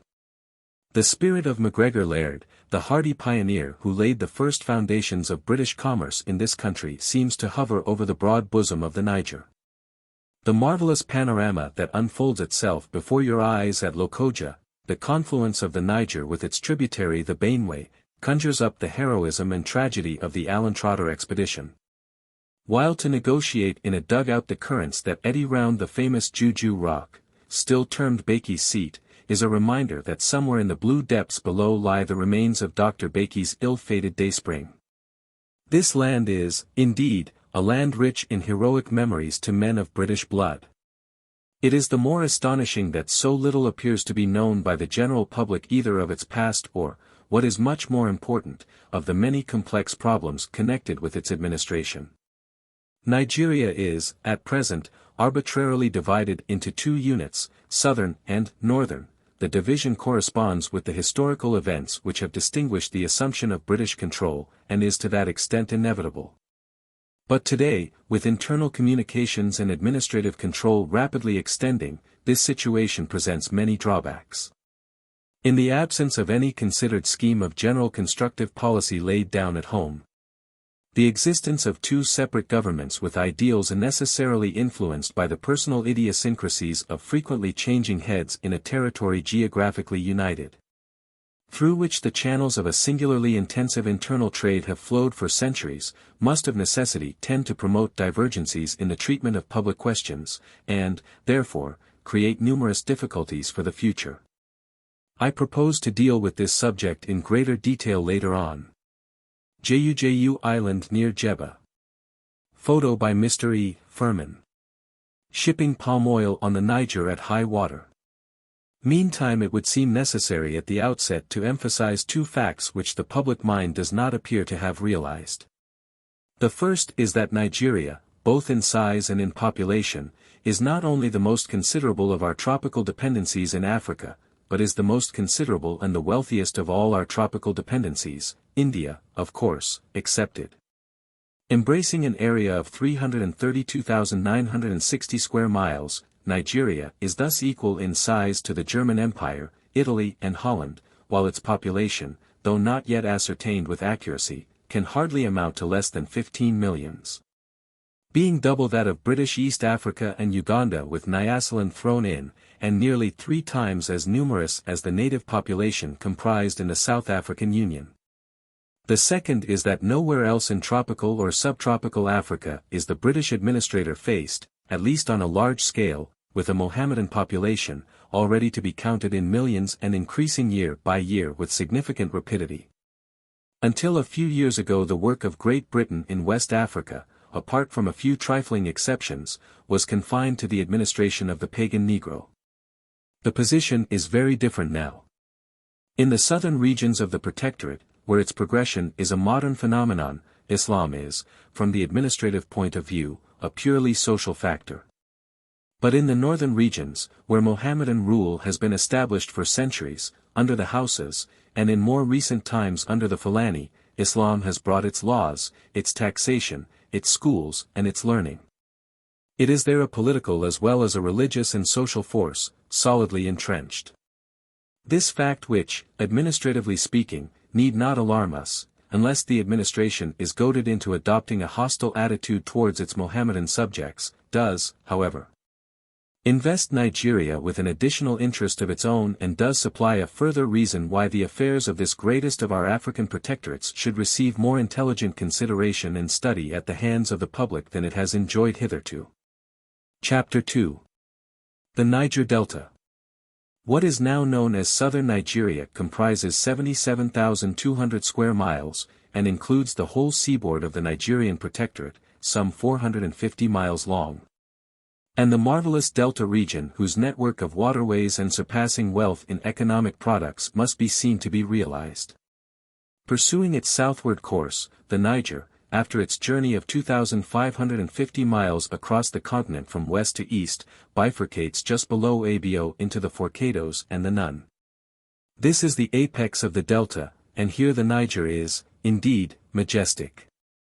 From each of these main channels of discharge spring countless others, turning and twisting in fantastic contours until the whole country is honeycombed to such an extent as to become converted into an interminable series of islands. The vastness of the horizon, the maze of interlacing streams and creeks, winding away into infinity, the somber-colored waters. The still more somber unpenetrable mangrove forests, here and there relieved by taller growth, impress one with a sense of awe. There is something mysterious, unfathomable, almost terrifying in the boundless prospect, the dead uniformity of color, the silence of it all. It is the primeval world, and man seems to have no place therein. Small wonder that amidst such natural phenomena, wherein the tornado season which presages the rains the sky is rent with flashes only less terrific than the echoing peals of thunder. Where the rushing wind hurls forest giants to earth and lashes the waters into fury, where for months on end torrential downpours fall until man has no dry spot upon which he can place his foot. Where nature in its most savage mood wages one long relentless war with man, racking his body with fevers and with ague, now invading his farms with furious spreading plant life. Now swamping his dwelling place, small wonder the inhabitants of this country have not kept pace with the progression of more favored sections of the human race. It is, on the contrary, astonishing, his circumstances being what they are, that the native of the Niger Delta should have developed as keen a commercial instinct as can be met with anywhere on the globe, and that through his voluntary labors. Inspired by the necessities and luxuries of barter, he should be contributing so largely to supply the oils, fats, and other tropical products which Western industrialism requires. Trade with the outer world which the merchant, himself working under conditions of supreme discomfort, and in constant ill health, has brought. Improved means of communication through the clearing and mapping of creeks and channels, thereby giving accessibility to new markets which the administration is yearly creating, these are the civilizing agents of the Niger Delta. The only media whereby its inhabitants can hope to attain to a greater degree of ease and a wider outlook. The outer fringe of the delta is composed entirely of mangrove swamps, whose skeleton-like roots rise up from the mud as the tide recedes, and from whose bark the natives obtain, by burning, a substitute for salt. For untold centuries the mangrove would appear to have been encroaching upon the sea, the advance guard of more substantial vegetation springing up behind it with the gradual increase of deposits affording root depth. Apart from the deltaic system proper, produced by the bifurcation of the Niger and its subsequent efforts to reach the ocean, the seaboard is pierced by several rivers, of which the cross, navigable for stern wheelers of light draft in the wet season for 240 miles and in the dry for 40, is the most important. The Benin River links up with the deltaic system on the east, and on the west with the lagoon system of Lagos, into which several rivers of no great volume, such as the Ogun and Ashan, discharge themselves. So continuous and extensive are these interior waterways that communication by canoe, and even by light draft launches, is possible from one end of the seaboard to the other, i.e., from Lagos to Old Calabar. The mangrove region is sparsely populated by fishing and trading tribes. It is curious to come across signs of human life when you would hardly suspect its possible presence. A gap in the whitened, spreading roots, a tunneled passage beyond, a canoe or two at the opening. Or, resting upon sticks and carefully roofed, a miniature hut open on all sides, in which reposes some votive offering, such are the only indications that somewhere in the vicinity a village lies hidden. A visit to some such village holds much to surprise. Diligent search has revealed to the intending settler that the particular spot selected contains, it may be 100 yards or so from the water, a patch of firm land where, doubtless with much difficulty, a crop of foodstuffs can be raised. And here he and his family will lead their primitive existence isolated from the outer world, except when they choose to enter it on some trading expedition.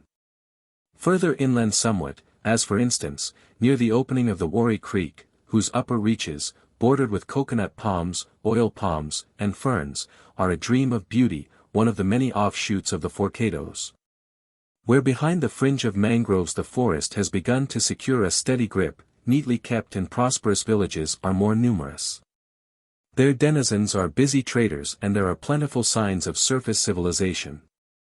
An expedition in canoes to the chief of one of these Jekri villages led us from a little landing stage cut out of the mangroves and cleverly timbered along a beaten path through smelling mud.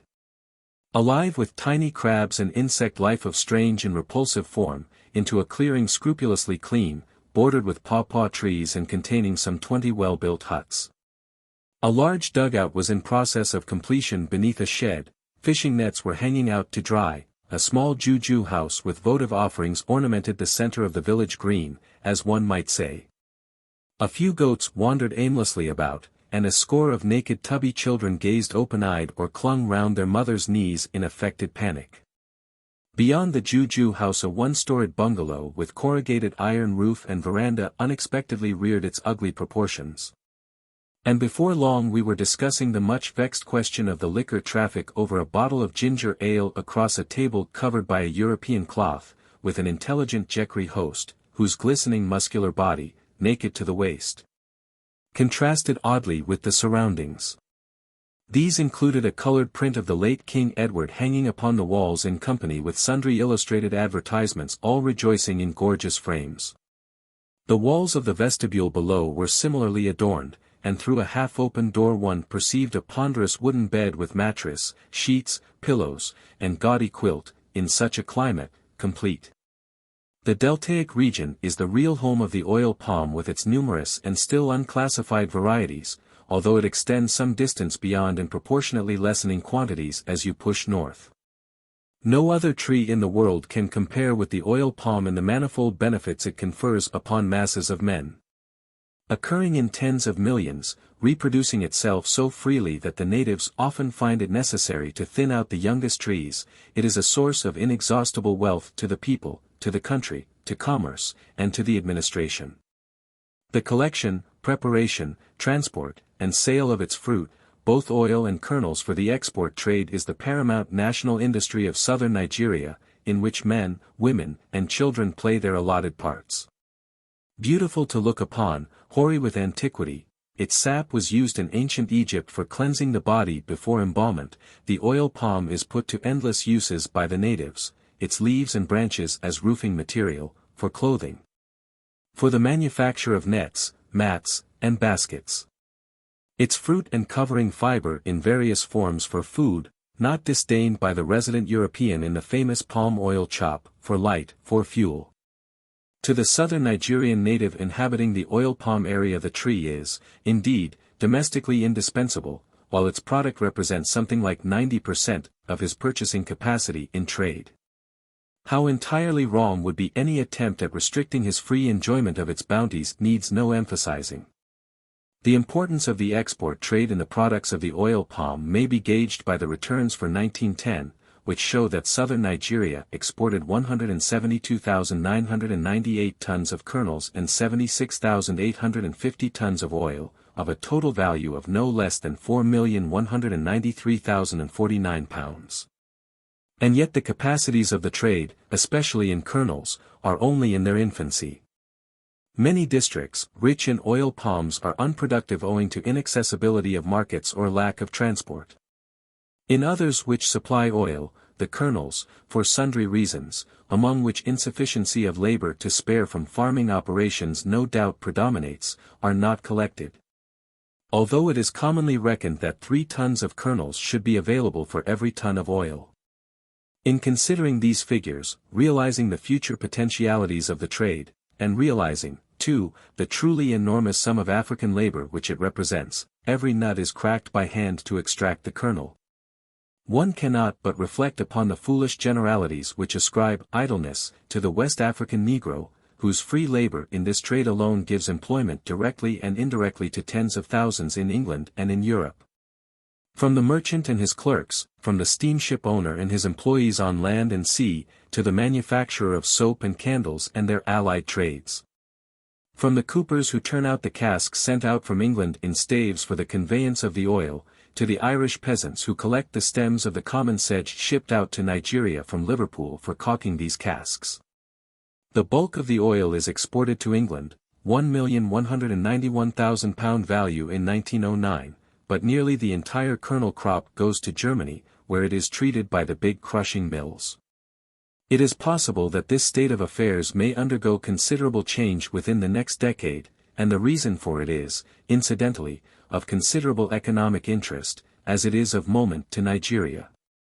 Up to within 3 or 4 years ago palm kernels were crushed and the oil almost entirely used by the soap trade, but chemistry has now found a process of refining and making palm kernel oil edible, as it may, perhaps, do some day for palm oil itself, as a base for margarine, for which copra and groundnut oil were formerly employed. This has had as a consequence an enormous widening of the home market, and the soap trade has now to contend with keen competition for the supply of one of its staples. The resultant effect is the initiative of Lever Brothers, Limited, who, finding the need of enlarging and giving increased security to their supplies of the raw material, are, with commendable enterprise, erecting 3 large crushing mills in southern Nigeria, the one at Lagos being already in a fair way to completion. If the numerous difficulties they will have to face are successfully negotiated, the ultimate result can hardly fail to be that of transferring the considerable palm kernel crushing industry from the banks of the Rhine to those of the Niger. Besides creating a new export trade in oil cake from the Niger to England and the continent. Chapter 3. The Forest Belt. Beyond the deltaic region proper lies the vast belt of primeval and secondary forest of luxurious growth, giant trees, tangled vines and creepers, glorious flowering bushes, gaudy butterflies, moist atmosphere, and suffocating heat. Beyond the forest belt again lies, with recurrent stretches of forest, the more open hilly country, the beginning of the uplands of the north. When an authority on forestry recently wrote that British Columbia is the last great forest reserve left, he forgot West Africa. That is what West Africa has continually suffered from, forgetfulness. The resources of the Nigerian forest belt are as yet far from being fully determined, but sufficient is now known of them to show that they are enormously rich. Besides the oil palm and the wine palm, which produces the piassava of commerce, the forest belt contains large quantities of valuable mahoganies, together with ebony, walnut, satin, rose, and pear woods, barwood, and other dyewoods. Several species of rubber, African oak, gums, copal, cola, and numerous trees suitable to the manufacture of wood pulp. Oil-bearing plants abound in great quantities, as do also fibers, several of which have been favorably reported upon by the Imperial Institute. The shea butter tree, to which I shall have occasion again to refer, is an inhabitant of the dry zone. The tropical bush. The soil of this forest region is wonderfully fertile, and forest products apart, the possibilities of agricultural development are considerable. The 3 articles under cultivation by the natives the administration has of late years done its best to popularize have been cotton, cocoa, and maize. For several reasons maize is an uncertain quantity. The land bears 2 crops a year, the larger crops ripening in July, but a wet August will play havoc with harvesting and storing arrangements. While the amount available for export must always depend upon local food requirements and available labor. The cultivation of cocoa, for which the humid atmosphere, rich alluvial soil, and abundant shade of the forest region seem peculiarly suitable, has, on the other hand, steadily, if slowly, increased since it was started 15 years ago. In 1900 the quantity of cocoa exported was valued at £8,622. It had risen in 1910 to £101,151. The efforts made within the last few years by the British Cotton Growing Association, supplemented by those of the administration, to revive on a large scale the export trade in raw cotton started by the Manchester manufacturer, Mr. Clegg, at the time of the American Civil War, has so far been partially, but only partially, successful. The industry has progressed, but far less rapidly than its promoters hoped. Things do not move quickly in West Africa. In all these questions several factors have to be taken into account, for which sufficient allowance is not made in Europe. For one thing, the really immense amount of labor which the Nigerian population is already required to put forth in order to feed itself and to sustain the existing export trade is not appreciated. The idea that the native has merely to scratch the earth or watch the fruit ripening on the trees in order to sustain himself and his family is, speaking generally, as grotesque an illusion as that he is a helpless, plastic creature with no will of his own. The native is on the whole an active, hard-working individual, the ramifications of whose domestic and social needs involve him in constant journeyings which absorb much time, and if his soil is prolific in the bearing of crops. It is equally so in invading vegetation, which has constantly to be checked. He is also a keen businessman and a born trader, as any European merchant who has dealings with him will bear witness, and he will turn his attention to producing what pays him best. In that respect he differs not at all from other sections of the human race amongst whom the economic sense has been developed. And he cannot be fairly expected to devote his attention to raising one particular raw material which a certain home industry may desire, if he can make larger profits in another direction. The opening up of the country, the increasing dearness of food supplies in the neighborhood of all the great centers, the intensifying commercial activity and economic pressure so visible on every side, the growth of population, and the enlargement of the horizon of ideas must necessarily lead to a steady development in all branches of production. But the native must be given time, and the country is one which cannot be rushed either economically or politically. No sketch, however brief, of the potentialities of the Nigerian forest belt would be complete without a reference to the labors of the Forestry Department, which owes its initiation to the foresight and statesmanship of the late Sir Ralph Moore. Such reference is the more necessary since the work of the department crystallizes, so to speak, the conception of its duties towards the native population which guides the administration's policy. No other department of the administration reveals so clearly by its whole program and its daily practice what the fundamental object of British policy in Nigeria really is. And in view of the increasing assaults upon that policy by company promoters at home, on the one hand, and the obstacles to which its complete realization is subjected in Africa on the other, it is absolutely essential that public opinion in Britain should become acquainted with the facts and be in a position to support the Colonial Office and the administration in combining equity with common sense.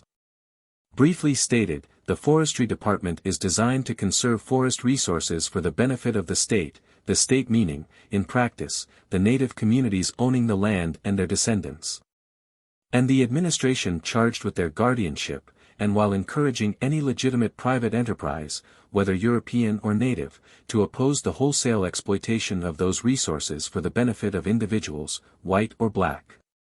It aims at impressing the native with the economic value of his forests as a source of present and continual revenue for himself and his children. At inducing native communities to give the force of native law to its regulations and by their assistance in applying them, to prevent destruction through indiscriminate farming operations and bush fires, to prevent the felling of immature trees, to replant and to start communal plantations. It aims at the setting aside, with the consent of the native owners, of government reserves and native reserves, and at furthering industrial development by private enterprise under conditions which shall not interfere with the general welfare of the country. In a word, the Forestry Department seeks to associate the native communities with the expanding values of the land in which they dwell, so that for them the future will mean increasing prosperity and wealth. The essence of the policy being that these communities are not only by law and equity entitled to such treatment, but that any other would be unworthy of British traditions. It is what some persons call maudlin sentiment. The sort of maudlin sentiment, which stands in the way of the Nigerian native being expropriated and reduced to the position of a hired laborer on the properties of concessionaires under whose patriotic activities the Nigerian forest would be exploited until it had disappeared from the face of the earth like the forests of Wisconsin, Michigan, Minnesota, and eastern Canada. Apart from the question of safeguarding the rights of the people of the land, our wards, the necessity of forest conservation in the interest of the public weal has been taught by bitter experience. And experience has also shown that scientific forestry can only be profitably undertaken by the government or by bodies whose first obligation is the interest and protection of the community. The Forestry Department of Southern Nigeria, short as its existence has been, is already a revenue-making department, for in the last 10 years it has either planted, or induced the natives to plant, trees, some of which, like the rubber trees in Benin, are now beginning to bear, whose present estimated value is £287,526. And has thus added over £250,000 to the value of the capital stock of the forests without taking into account the indirect effects of the steps taken to help their natural regeneration. The department has many local difficulties to contend with, especially in the Western Province, which I shall have occasion to discuss in connection with the general administrative problem facing the administration in that section of the Protectorate. The character of its work necessitates that, in addition to scientific training in forest lore, those responsible for its direction shall be possessed of knowledge of native customs and of considerable tact in conducting negotiations with native authorities. Always suspicious of European interference in anything which touches the question of tenure and use of land. The administration is fortunate in possessing in the conservator and deputy conservator two men who combine in a rare degree these dual qualifications. It is but the barest statement of fact to say that Mr. H.N. Thompson, the conservator who went to southern Nigeria after many years in Burma, enjoys an international reputation. As an expert in tropical forestry he stands second to none in the world. His colleague, Mr. R.E. Dennett, has contributed more than any other European living to our knowledge of Nigerian folklore, and he understands the native mind as few men of his generation do. In view of its immense importance to the future of the country, it is very regrettable to have to state that the Forestry Department is greatly undermanned and its labors curtailed in many directions by the insufficiency of the funds at its disposal. No wiser course could be taken by the administration than that of setting aside a sum of borrowed money to be used, as in the case of the railways, as capital expenditure on productive forestry work. Chapter 4. The Central and Eastern Provinces. In connection with the internal government of the Protectorate, it may be advisable to refer briefly to the House Rule Ordinance of 1901, which has recently given rise to some controversy. The House Rule Ordinance is a measure designed by the late Sir Ralph Moore to prevent social anarchy from ensuing when slavery was abolished by the British government. It gives force of law to House Rule.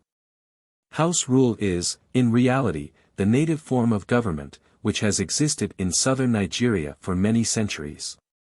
In recognizing the former, the administration acknowledges the existence of the latter, for which it can provide no substitute. Native society, as already stated, is in the patriarchal state. The foundation of it is the father, whether of the family, of the community, or of the tribe. The members of the house are, in a measure, apprentices.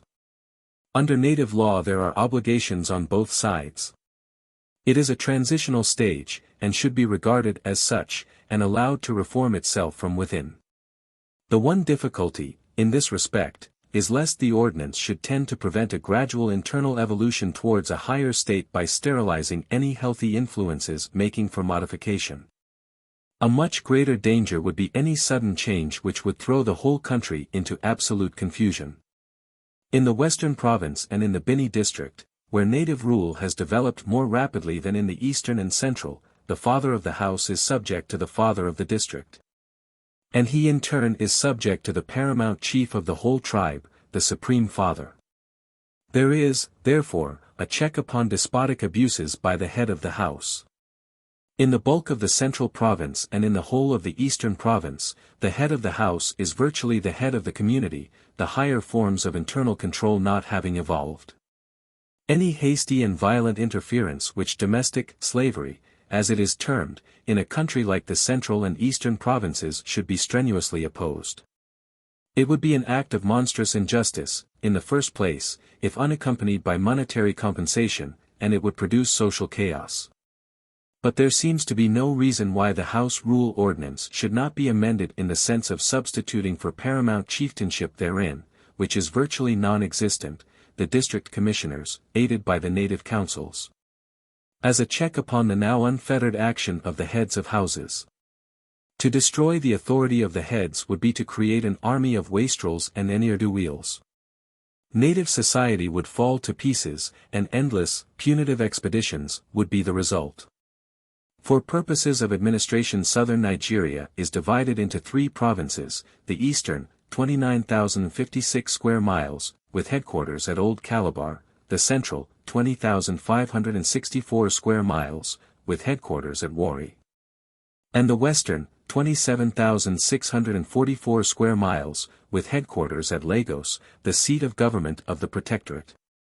To the western province is attached, as distinct from the Protectorate, what is termed the colony of Lagos, comprising the capital and a small area on the mainland. Lagos itself is an island, amounting altogether to 3,420 square miles.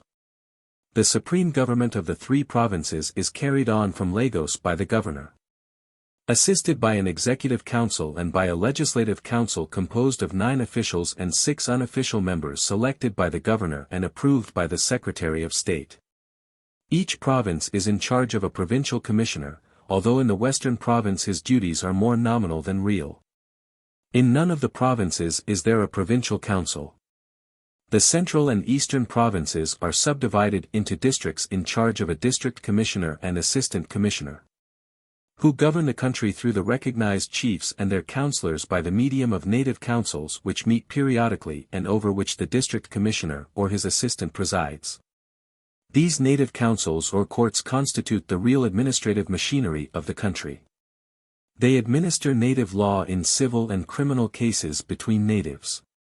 They may not, however, except by special provision, deal with civil cases in which more than £200 is involved, or with criminal cases of a nature which, under native law, would involve a fine exceeding £100 or a sentence of imprisonment exceeding 10 years with or without hard labor, or a flogging exceeding 15 strokes. Appeal from the native courts to the Supreme Court can be made through the district commissioners, who have the powers of a judge of the Supreme Court with powers of jurisdiction limited by law. The district commissioners' court is virtually a branch of the Supreme Court, and deals almost entirely with cases in which non-natives are concerned. The central and eastern provinces, which include the deltaic and the larger part of the forest region, are inhabited by pagan tribes, among whom Mohammedanism is at present making but relatively slow progress, none at all in many districts, and Christianity, which by fits and starts and with long intervals has been at them since the 15th century, still less. These tribes are of an independent, sturdy temperament, and in the remoter parts of both provinces still uncontrolled, or virtually so. They are, almost without exception, great traders, and the British merchants who know them best speak highly of their honesty in commercial transactions. The problem of governing these peoples offers no complications, which may be called political, of a serious character. It is rendered easier in the central province, where the authority of the Benin Kingdom, exercised for so many centuries, has led to the centralization of a strong native authority, and proportionately less so in the eastern province, where no considerable native power was ever evolved. The administration levies no direct tax, and its chief concern is to keep the peace, to open up the country, and to check barbarous customs. Astonishing progress has been effected in these respects during the past decade, nor must it be supposed that because there is an absence of complex political questions, progress has not been attended with complexities of a different order. Indeed, people at home can have no conception of the natural difficulties under which the administrator, the merchant, and, for that matter, the native also, labor in carrying out their respective tasks and avocations in the deltaic and forest regions of Nigeria. For 6 months in the year a very large portion of the central and eastern provinces is partially submerged. The Niger overflows its banks, every forest rivulet becomes a river, the creeks and channels spread their waters upon the land, the forest is flooded over an enormous area, and the pathways intersecting it are impassable. It is in circumstances such as these that district commissioners have to keep in touch with their districts, not infrequently spending days and even nights in dugouts under conditions which may be better imagined than described. Marching in the rear of weary carriers through reeking, soaking, steaming forest, negotiating streams swollen into torrents. Camping where and when they can, the boots they remove getting moldy in a night, the clothes they hang up wringing wet when they come to put them on again. Add to this a body often plagued with malaria and rheumatism, poorly nourished with sometimes insufficient and usually untempting diet, tormented by stinging insects, and a faint idea can be formed of conditions, during the rainy season, of a life which even in the dry season calls upon the utmost reserves of a man's moral fiber, to say nothing of his physical powers. That the latter give way does not, alas, need demonstration, for while a favored few resist, the roll of deaths and invaliding tells its own tale, and it would not be surprising if the former proved itself frequently unequal to the strain. Such cases are, however, extremely rare. And it is but natural if men laboring for their country under the conditions of hardship I have inadequately sketched should bitterly resent being portrayed on public platforms at home in the light of rivets in an administrative machine cynically demoralizing the natives of the country with drink in order to raise revenue. Assuredly it is necessary, as a prominent statesman addressing the House of Commons declared some years ago, that, the more you extend your empire the more imperative it is that this House should extract from its agents abroad the same standard of conduct which we exact at home. But it is also necessary that public opinion in Britain should take more trouble than it does to realize something of the conditions under which its agents in the most unhealthy tropical regions of the empire have to spend their lives. And should extend to them more sympathy than, at present, it seems often inclined to do. One of the communal rubber plantations, Funtumia elastica, Benin City. A scene in Yorubaland. It is in this part of Nigeria, where natural man is perpetually in conflict with his environment, that you would expect to find those darker customs and practices connected with the spiritual side of life, whereby humanity has in all ages sought to propitiate the forces of nature. Customs which under the modern form of sword dances, Morris dances, and the like attest to their former existence in Europe.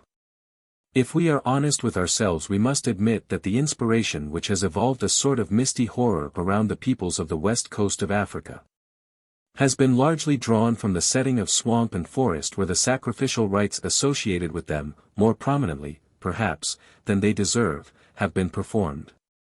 In themselves these rites differ in no way from those we are familiar with in the records of white peoples when they had reached a stage of intellectual advancement which the Nigerian Negro has certainly never attained, and which it is doubtful if any human stock could, or can ever, attain, in such an environment. Owing to the unconquered and, I think, unconquerable natural forces surrounding him, the Nigerian of the Delta is still in the stage to listen to the will of Jove which comes forth from the lofty and verdant oak. To seek as the lodestar of his spiritual necessities and in his ceaseless struggle against implacable odds, the conciliation of the fertilizing spirit through whose assistance alone he can hope to subject them. To incorporate the personality of protecting deities into man by oblation and by human or animal sacrifice. The shedding of blood being the mystic symbol of established contact with the protecting spiritual elements, the same prompting animates the most sacred of Christian rites, as it remains the tangible and most potent symbol of human brotherhood. The sacrificial knife of the Nigerian Negro may seem more repulsive to the modern eye from the setting of black forms framed in the deep shadows of primeval forest and foetid swamp. And a double dose of original sin may with complacency be assigned to him by the superficial. But in itself and in the motive which raises it quivering over the bound and helpless victim, it differentiates not at all from the story of Abraham and Isaac handed down to us in the sacred writings and not, certainly, in a light other than commendable, given the setting.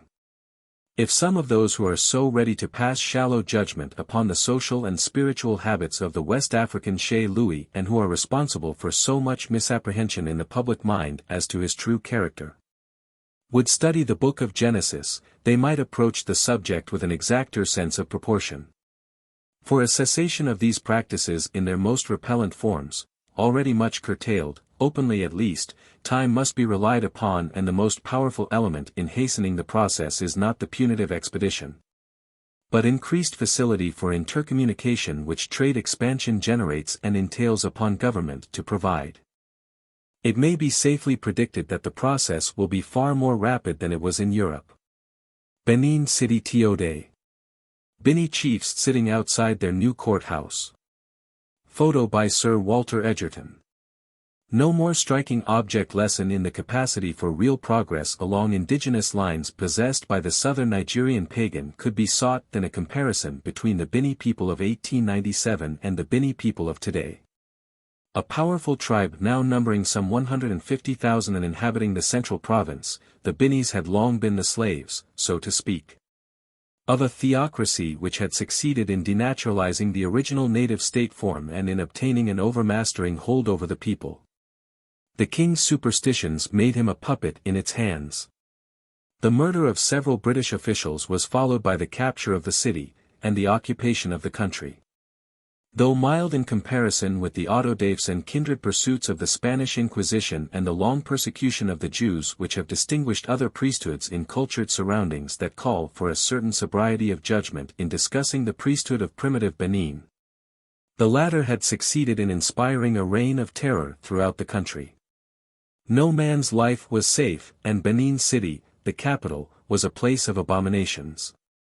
The priesthood were rightly broken, but the authority of the chiefs maintained, and despite one single administrative error, which, if not repaired, may occasion trouble later on. The Binis have become one of the most prosperous and law-abiding people in the protectorate. They have cooperated so efficiently with the forestry department that throughout the Benin territory no tree can be unlawfully felled without the forest officer being informed. They are planting up their forest land with valuable timber trees, supplied by the department with seeds, shown how to make nurseries and to supervise transplanting, but doing their own clearing, planting, and upkeep.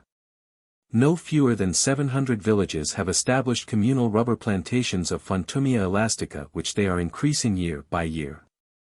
Many of the trees, of which there are 1.25 million whose present estimated value at a low computation is £165,000, are now of tappable size. Their share in the license fees paid by European leaseholders engaged in the timber and rubber industry in Bini territory supplies the Bini communities with a further source of income.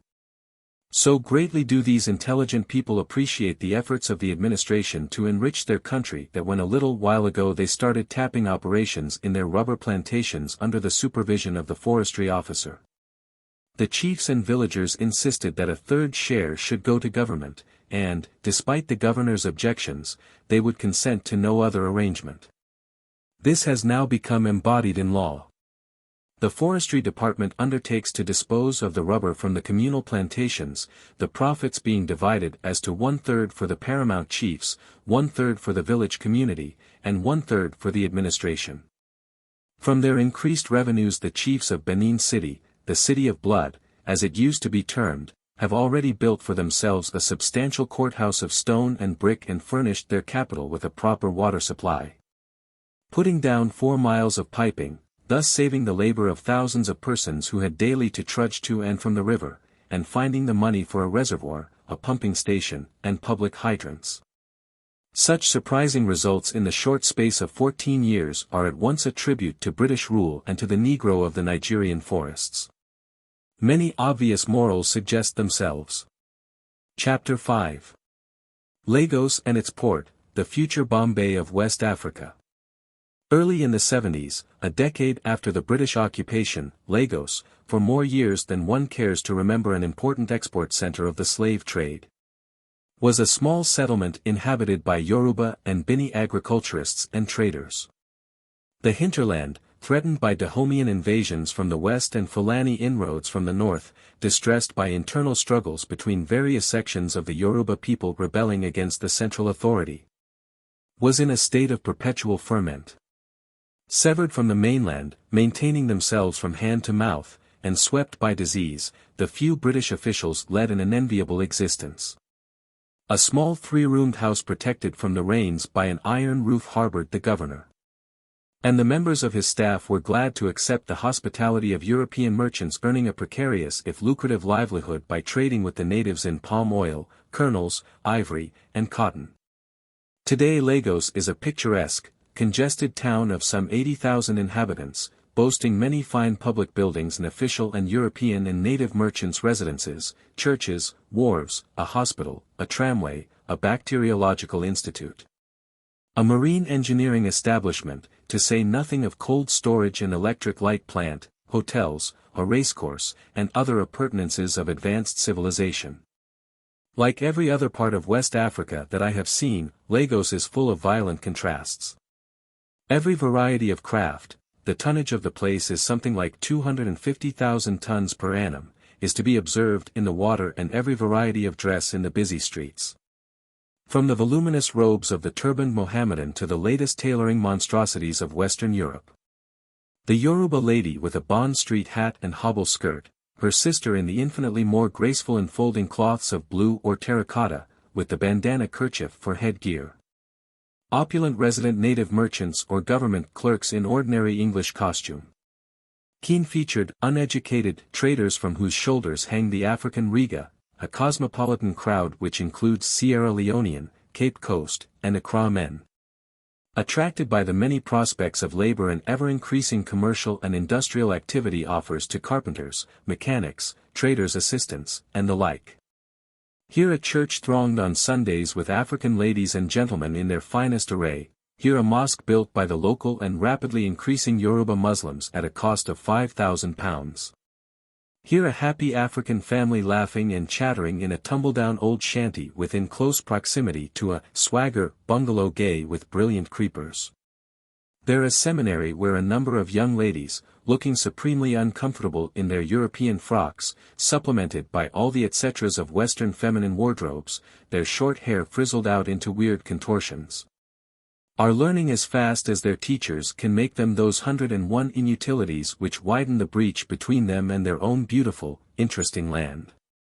A certain kind of prosperity is writ large over the place, but there is good reason to believe that economic pressure in its different forms, none more acutely felt than the ascending price of foodstuffs, is beginning to bear hardly upon the poorer classes, and the political and social atmosphere of the town is not altogether healthy. Historical circumstances rather than natural advantages have made Lagos the most important commercial emporium of British West Africa and the starting point of a railway into the interior. It is difficult to see, if the traffic of this railway and its future feeders develops, as there is every reason to believe it will, how the already crowded and circumscribed area of Lagos can possibly prove equal to the demands upon it. Indeed, its physical features are in many respects most disadvantageous for the role of the West African Bombay it appears called upon to bear, and it is only by the expenditure of millions which, spread over the protectorate, would have achieved results of much greater fruitfulness, that Lagos can be converted into a harbour worthy of the name. For Lagos is cursed with a bar which vessels drawing more than 14 feet cannot cross, and the absurd anomaly, to say nothing of the expense and loss of time and damage to valuable cargo involved, is witnessed of vessels with merchandise consigned to the premier port in Nigeria having to steam 120 miles south of it and there discharge their freight into branch steamers for conveyance to destination. An elusive and sinister obstruction is Lagos Bar, strewn with wrecks and hitherto refractory to dredging, which shifts its depths 3 feet in a single week, while the position of the channels is continually altering. As one surveys the coastline and notes the two, comparatively speaking, deep and roomy anchorages of Forcados and Old Calabar, one cannot refrain from marveling somewhat at the curious chain of events which has conspired to concentrate effort and expense upon a place so difficult of access. However, the past cannot be undone, and no doubt there is much to be said in favor of Lagos, or rather of the happenings which have ministered to its selection. Be that as it may, the destinies of southern Nigeria have for the last 5 years been in the hands of a governor of large ideas and enormous energy. Sir Walter Egerton, who, despite numerous disappointments and maddening delays, has pursued with dogged persistence and infinite resource the object dearest to his heart, that of opening the harbor. A comprehensive scheme of works, entailing the construction of 2 stone moles, one on either side of the entrance, combined with harbor and channel dredging, is proceeding under the direction of Messrs. Coode, Son, and Matthews, and the constant personal supervision of the governor, in the confident belief that its completion will ensure, combined with dredging, a depth of 27 feet at high water, corresponding to 24 feet at low tide. When I was in Lagos a month ago, the work on the eastern mole had advanced 4,500 feet seawards, but the western mole is not yet started, and will not be, it is feared, for some time, a further delay having been caused by the foundering of the XVIII. With much indispensable material on board. One must have stood at the extremity of the eastern mole and watched the greedy, muddy-colored sea absorbing like some insatiable monster the masses of grey rock hurled, at all times of the day and every day in the week, into its depths. To appreciate the colossal difficulties of a task which, brought to a successful issue, will always remain an impressive testimony to human perseverance under climatic and other conditions of perennial difficulty. West Africa has certainly never seen anything comparable to it. Nature disputes with man for every inch of vantage. As the work progresses, the sand twists and writhes into ever-changing formations, banks arise and disappear only to again reform. The foreshore on the outer side of the mole grows and swells and rises weakly, threatening to become level with the wall itself and even to overwhelm it. The scour of the sea scoops into the ocean's floor, thus forcing the advancing mole into deep water, which demands a proportionately larger meal of stone. From out the greyness of the horizon the remains of the canoe, kittiwake, Edgar, and other vessels that once were, lift lamentable spars above the angry breakers. From Abeokuta, 30 miles away, these innumerable tons of granitic boulders must be brought, dispatched in boxes, from the newly opened quarries to Ebute by rail. There the boxes are lifted from the wagons and hoisted by cranes into lighters, the lighters are towed to the wharf, the boxes, lifted out of them, run along the mole, and their contents hurled into the sea. Every foot's advance requires 60 tons of stone. At the accelerated rate of progress now ensured, the eastern mole will be finished in 4 years. The labor and organization required to bring this great work to its present stage, initial steps in West Africa being invariably characterized by endless impediments, have been prodigious. Despite the somber prognostications one hears in certain quarters, there seems no reasonable doubt that the bar will yield in time, as the forest has yielded, to British genius and pertinacity aided by African muscles, but at a cost which, when the time comes to add up the bill, will prove, I think, much heavier than generally supposed. Lagos is joined to the mainland by 2 substantial bridges, one connecting the island with another small island called Edo, which stands between Lagos Island and the continent, and one connecting Edo with the continent itself at Ebute. From thence the railway starts on its way northward, traversing the whole of Yorubaland and tapping the Niger at Jebba. Chapter 6. The Yorubas and their country. The administrative problems which confront the government of southern Nigeria in the western, or Yoruba province are very much more complicated than any to be met with in the central and eastern provinces. They arise partly from the character, at once progressive and unstable, of the Yorubas themselves. Partly from the curious divergence in the political relations subsisting between His Majesty's government and the various sections of the old Yoruba Confederation. Partly from the influences working in favor of direct British rule which find favor in the Lagos Legislative Council, but mainly through neglect, disinclination to look a situation not without delicacy in the face, and the absence of any serious effort to map out a definite, consistent policy. In one respect at least, that of the rapid assimilation of every feature, good, bad, and indifferent, which comes to them from the West with the influx of European religious and social ideas, law, and commercial and industrial activity. The Yorubas, who considerably outnumber them, may be termed the Baganda of West Africa.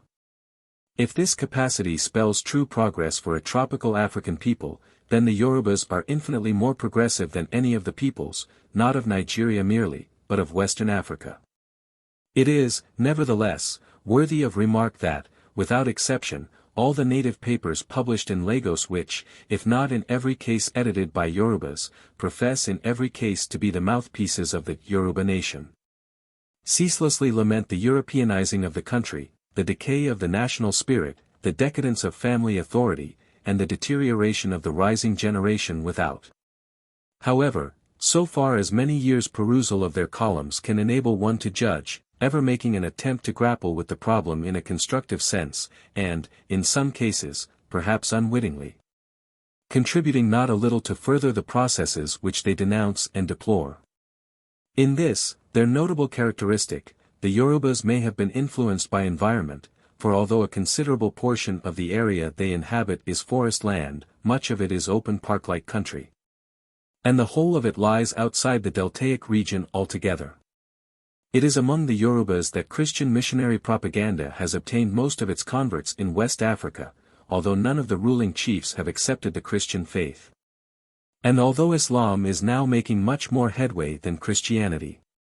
Moreover, official Christianity, already represented in Yoruba by as many sects as we have at home, has been riven by the defection of a body, some 3,000 strong, I believe, which has constituted itself an independent church, the real, though not explicitly avowed, motive being a refusal to abide by the monogamous sexual relationship which the Church enforces. With Christian missionary teaching Western education, or, more accurately, and, generally, semi-education, and indifferent at that, has, of course, gone hand in hand, and it is among the Yorubas almost exclusively, so far as southern Nigeria is concerned, that the problem of the educated native, and what his part is to be in the future of the country arises and threatens already to become acute. Nowhere in Africa, it may be confidently asserted, are so many radically different influences, policies and tendencies at work among one and the same people as are observable today in this Yorubaland of 28,000 square miles. The situation is really quite extraordinary, and offers an unlimited field of speculation to the student. The natural aptitudes of the Yorubas, of both sexes, are husbandry and trade, not soldiering. But the necessities of tribal defense drove them to concentrate in large centers. These centers have remained and become the capitals of separate provinces, allegiance to the original head having mostly fallen into virtual, in some cases into total, desuetude. Thus we find today a series of native towns which for estimated numbers surpass anything to be met with in any part of native Africa, such as Ibadan, 150,000, Abeokuta, 100,000, Oshogbo, 40,000, Ogbomosho, 35,000, Ife, 30,000, Oyo, 40,000. Ijebu-Ode, 35,000, Isayin, 40,000, some 12 other towns with a population of between 10,000 and 20,000, and twice as many more whose inhabitants number 50,000 to 80,000. The most surprising contrasts, illustrative of the divergences referred to, are noticeable in these agglomerations of human life, for instance, between Abeokuta, Ibadan, and Oyo. Abeokuta, the capital of the Egba United Government, whose authority extends over 1,869 square miles, its mass of corrugated iron roofs glaring beneath the rays of the tropical sun. Spreading around and beneath the huge outcrop of granitic rock where its founders first settled 100 years ago, offers the curious picture of a Europeanized African town in the fullest sense of the term, but with this unique feature, that its administration and the administration of the district, of which it is the capital, is conducted by natives, i.e., by the Alake, the head chief, in council. One of the sacred stone images at Ife, the spiritual center of Yorubaland. One of the sons of the Shehu of Bornu. It is, of course, true that the British Commissioner wields very great influence, but he is invested with no legal powers of intervention whatever. Because the British treaty with the Egba section of the Yoruba people recognizes their independence in all internal affairs. And all government notices and pronouncements posted up in the town are signed by the Alake and the Alake's secretary. The commissioner, Mr. Young, finds himself, indeed, in a position where the utmost tact is required. He has passed through very unpleasant times, and the confidence and respect he has ultimately won constitute a veritable triumph of personality. He has achieved the seemingly impossible task of becoming a real power in a native state over which, save in its external relations and in civil and criminal cases affecting non-Egbas, the British government has no legal jurisdiction. The Alake, a burly African, has not, a matter of thankfulness, adopted European dress, as the bulk of his officials have done, but he lives in a two-storied European house boasting of a tennis court which, I am confident, the ample proportions of its owner forbid him from using. The whole machinery of administration is on the European pattern, with its secretariat, treasury, public works department, police, prison, printing offices, post office, etc., all managed by Europeanized Africans. I visited most of the government departments, the prison, and printing offices, and was impressed with the industry and business-like air which reigned within them. The revenues, thanks to the commissioner, are in a healthy state. Excellent roads have been and are being constructed. A water supply is being arranged for out of a loan of £30,000 advanced by the southern Nigeria government. Labor-saving machinery is being introduced at the commissioner's suggestion. An imposing college is in course of erection. It is all very remarkable and interesting. Whether it is durable is a matter which I shall have occasion to discuss later on. Very different is the state of affairs such as I found it early in this year in Ibadan, capital of a district of 4,000 square miles with a dense population of 430,000, 107 to the square mile, an enormous, straggling, grass-roofed, rather unkempt town luxuriating in tropical vegetation and whose neighborhood abounds with rich and delightful scenery. Here, administratively speaking, government is neither fish, fowl, nor good red herring, neither African, nor European, nor Europeanized African. All real influence has been taken out of the hands of the Baal, head chief, and nothing has been substituted for it. Treated at intervals with unwise familiarity and with contemptuous disregard, the present Baal, a man obviously unfitted for his office, has no authority over his chiefs, who in council, as I have myself witnessed, openly deride him. The inevitable consequence is that the chiefs themselves constantly intrigue against one another and have no prestige with the people, while the people themselves have no respect either for their own rulers or for the white man. A visit to the Baal's court in company with the recently appointed acting resident was a surprising revelation, quite as painful, I am inclined to believe, to that official as to the writer, of unmannerly conduct, of total absence of respect for His Majesty's representative, of utter lack of decorum and dignity. The Ibadan government, as I saw it, is a caricature, and a dangerous caricature, of government, unlike anything, I am glad to say, which I observed in either of the two protectorates.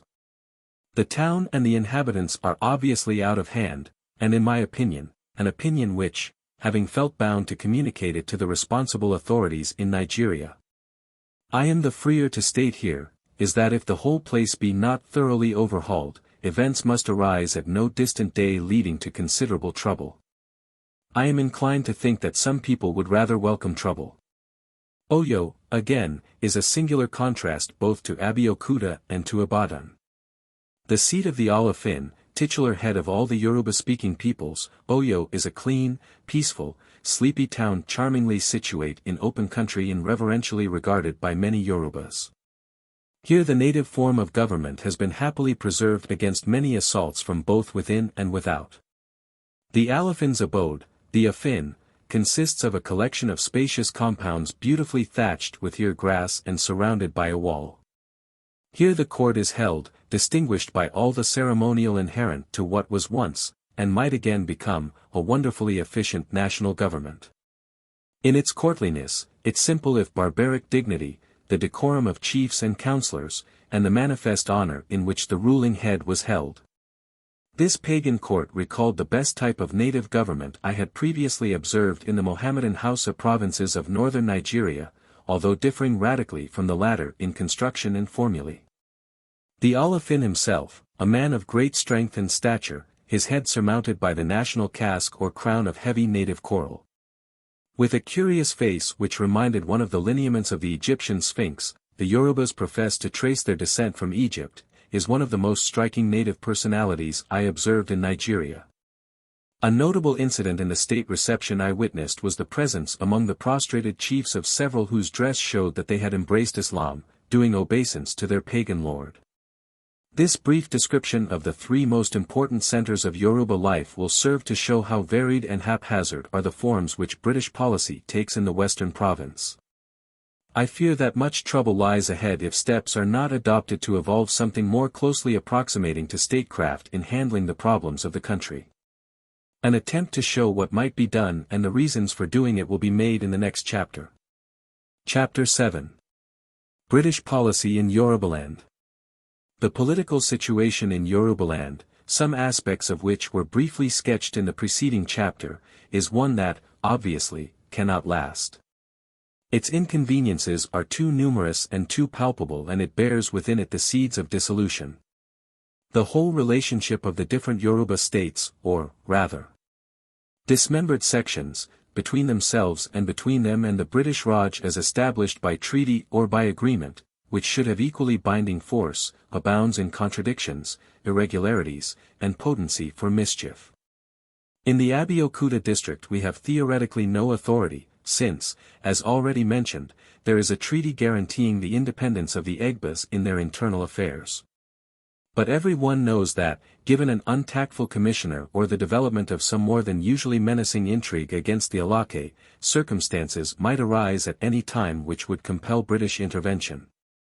With Oyo we have a treaty of friendship and commerce, and we have a separate treaty of the same kind with Ibadan, although Ibadan recognizes the paramountcy of, and pays tribute to, Oyo. In Oyo we have not materially interfered with native government.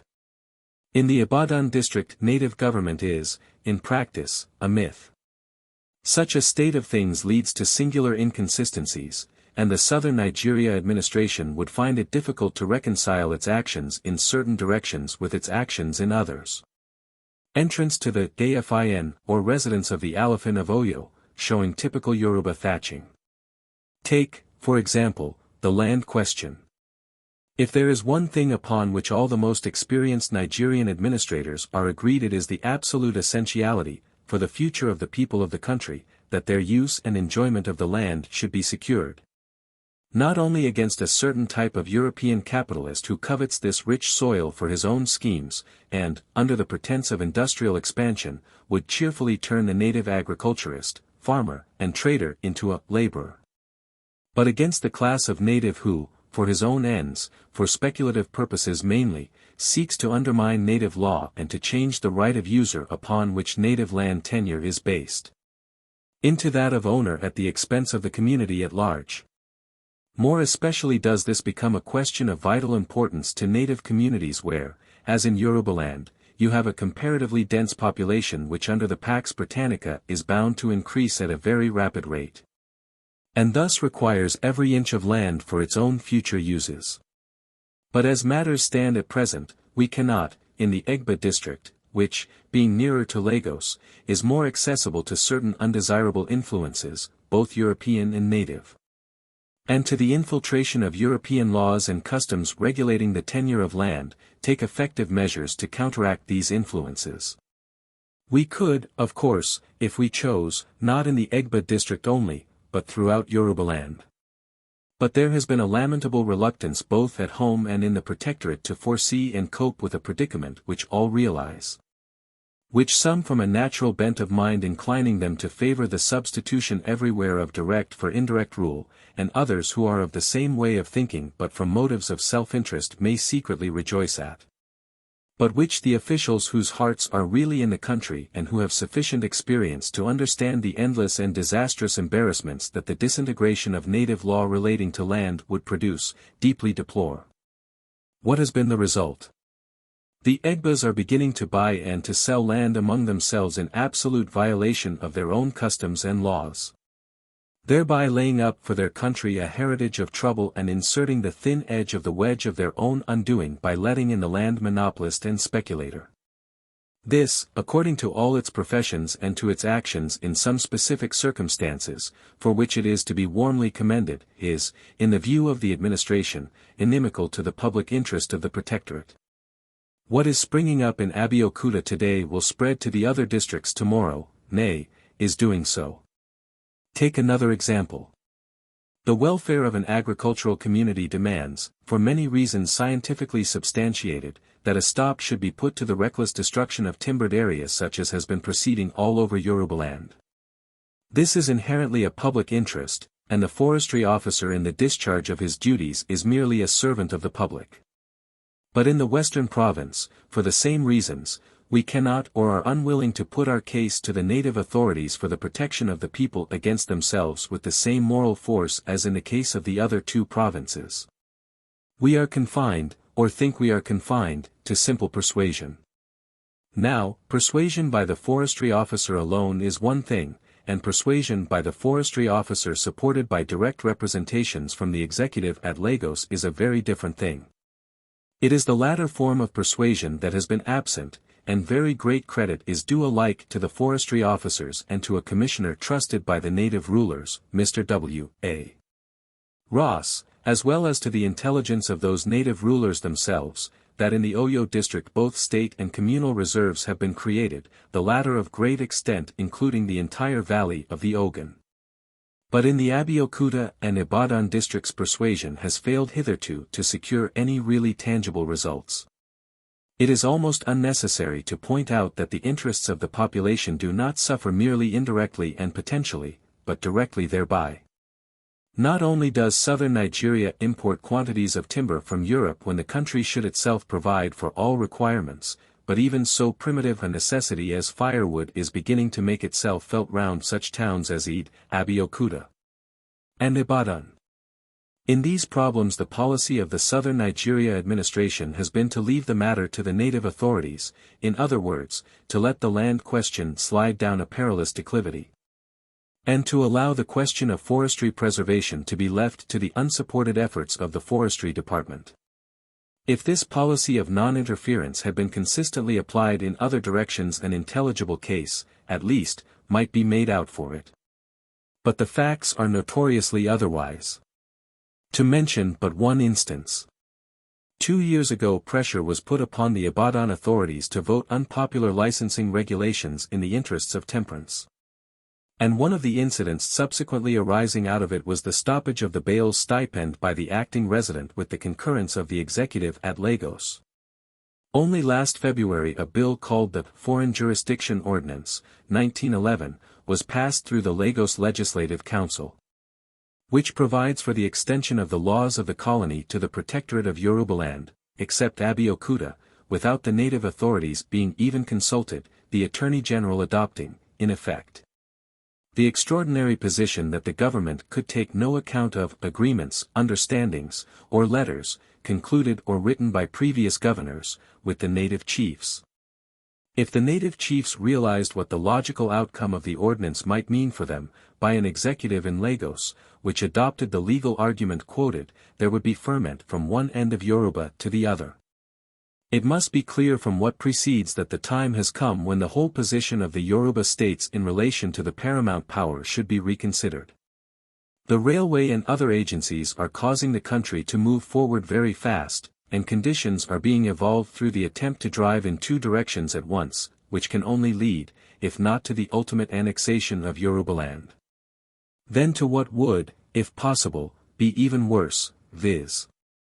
the strangulation by successive stages of every effective agency in native government, leaving the chiefs and their councils mere puppets in the hands of the Lagos Legislative Council. Now neither of these courses is, I am convinced, desired by the imperial government. The drift is, nevertheless, apparent to all that have eyes to see and ears to hear. There is a strong party in Lagos favoring direct rule. There is a combination of distinct influences, in many respects working unconsciously, making for the breakup of native land tenure and the undermining of native authority. There is the increasing danger of leaving the land question unregulated and the difficulty attending the adoption of adequate measures for forest preservation. Only one course would appear open to the authorities if they desire to stop the dry rot. The first step would consist in getting the native councils, i.e. the chiefs in council, of all the districts in the Western Province to pass an identical measure of national land preservation which would become known as the Yoruba Land Act. Inalienability of land is the cardinal principle of Yoruba land tenure. The preamble of the measure would define Yoruba law and custom in regard to land. The body of the measure would declare to be illegal all buying and selling of land, either between natives and natives or between natives and non-natives. And would establish limitations of area and time for the holding of leased lands by private individuals or associations, with provision for revision of rentals at specified periods. The need of such a measure should be recognized and the action proposed sanctioned by the Secretary of State. And the matter should be represented to the native authorities with all the additional weight which in their eyes it would under those circumstances possess. It cannot be doubted that were the measure fully and thoroughly explained to the native councils and its urgency in the interests of their people emphasized, little or no trouble would be experienced in ensuring its adoption. In the improbable event of difficulties arising, it would be the plain duty of the administration to overcome them. The administration should be able to count in a matter of this kind upon the support of every patriotic educated Yoruban. The second step would be more far-reaching, viz. the general reconstruction of the machinery of national government over the whole province, and the welding together under the headship of the Alafin of Oyo, the King and Lord of Yorubaland. As he is described in the British Treaty, working with a council representative of all Yorubaland, of the separate districts which internal anarchy and external aggression between them have caused to fall away from the central authority. The existing councils of the various districts would, of course, remain, but we should have what we have not at present, a true Yoruba council, a strong central native government through which the development, the progress, and the common welfare of the country could proceed on definite, ordered, national lines. This would be empire building of the real kind. It would not be unattended with difficulty. It would require time, much tact, and, above all, full and frank exposition and explanation.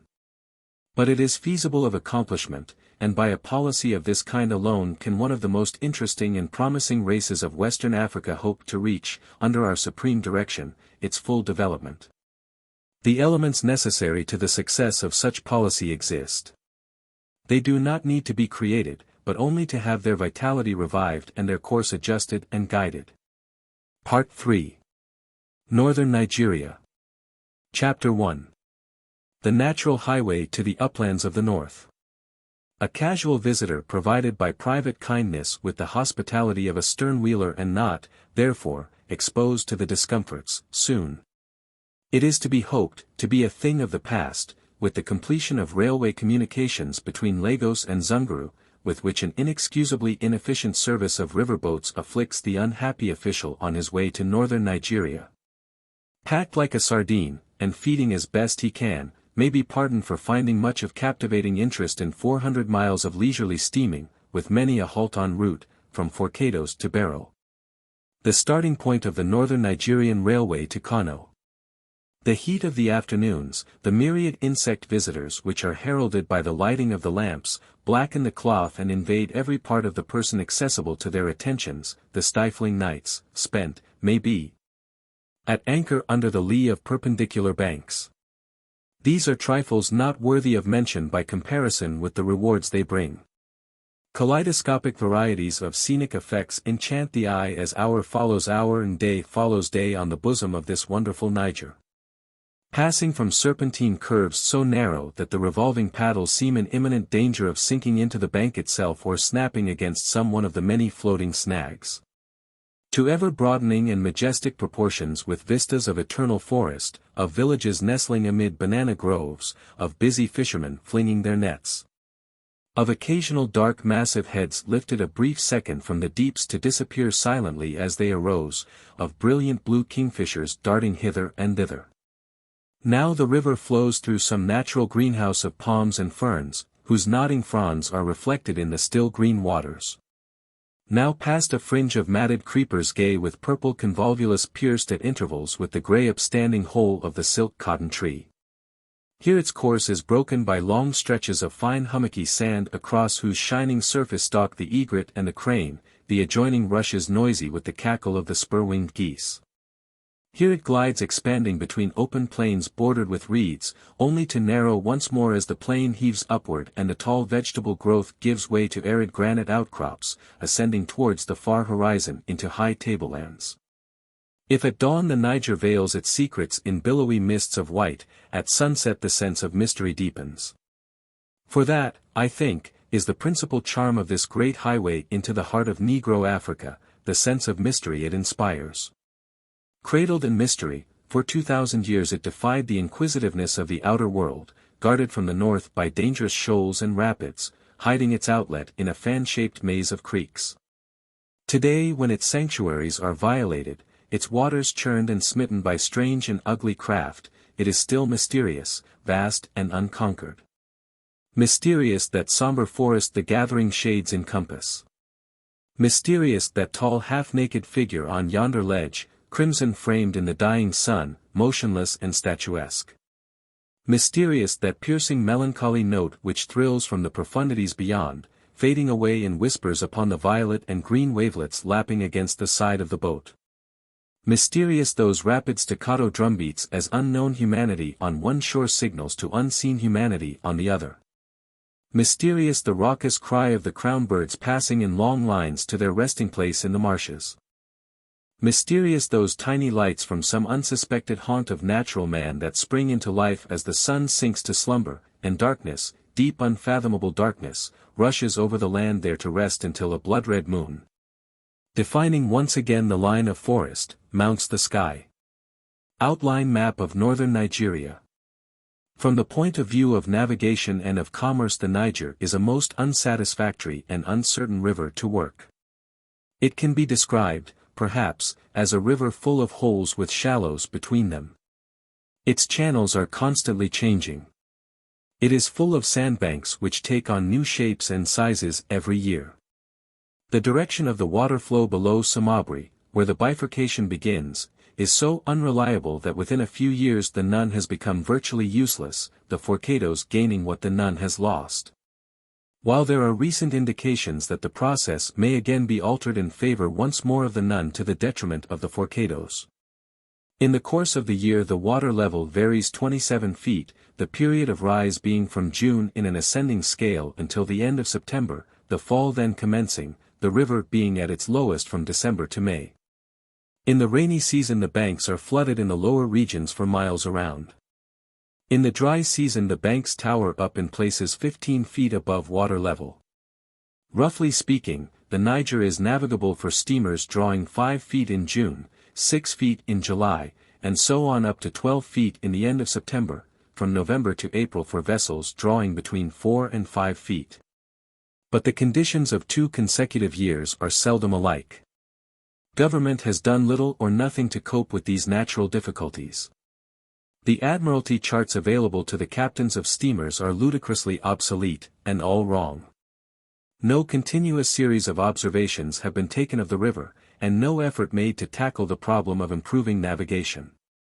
For years ago, by Sir Percy Gerard's directions, soundings were, indeed, taken over a distance of 350 miles from Burutu, Forcados, to Lokoja at the junction with the Bainway.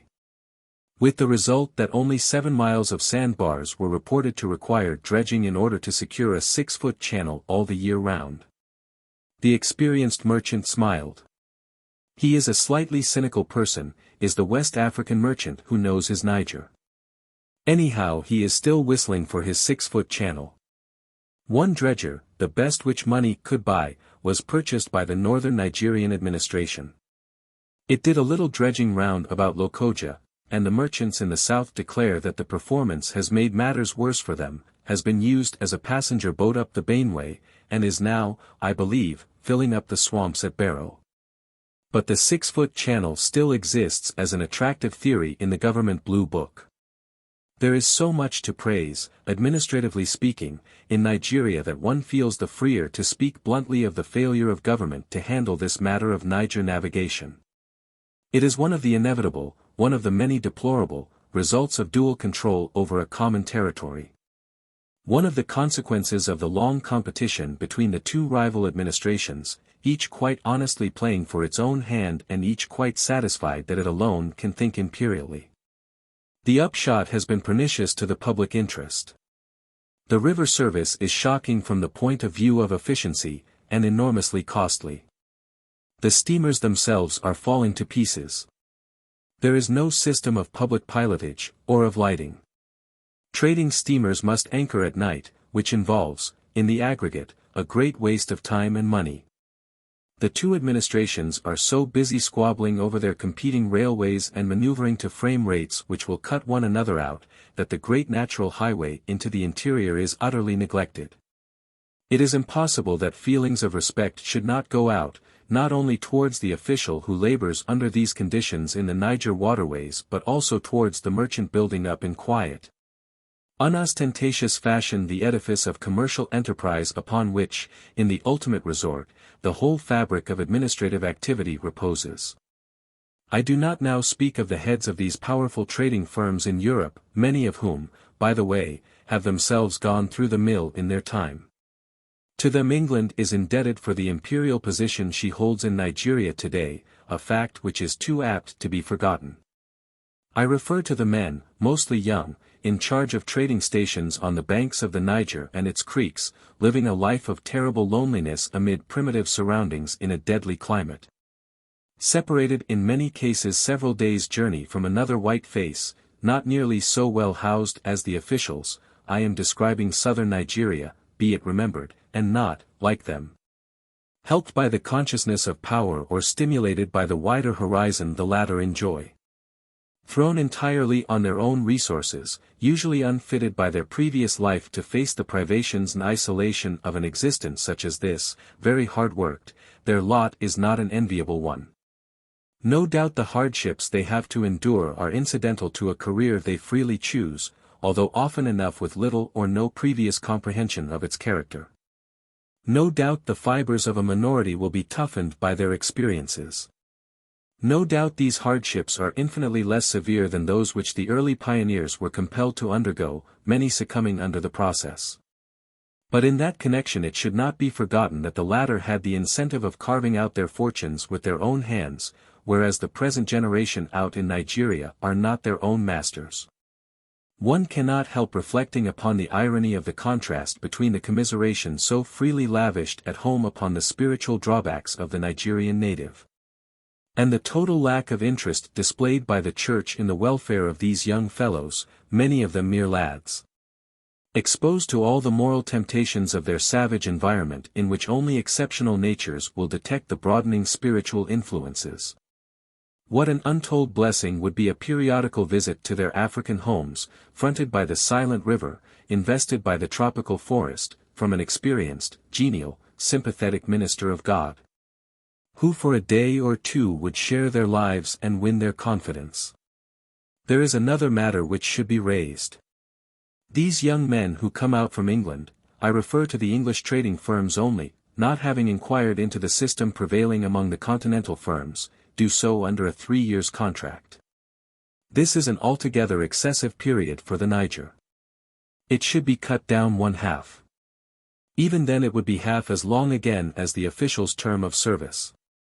Professors of tropical medicine and magnates at home may say what they like about the improvement of health in the large European settlements. The towns are one thing. The bush is quite another. Speaking generally, the climate of Nigeria, and the conditions under which 4/5 of white humanity have to live are such as combine, even in favorable circumstances, to impose the severest strain, both physical and mental, upon all but a select few. At the end of a year's continuous residence, the strain begins to make itself felt in a multiplicity of ways. Not to acknowledge it, and not to make provision for it, is, on the part of an employer, penny wise and pound foolish, to put the matter on the lowest ground.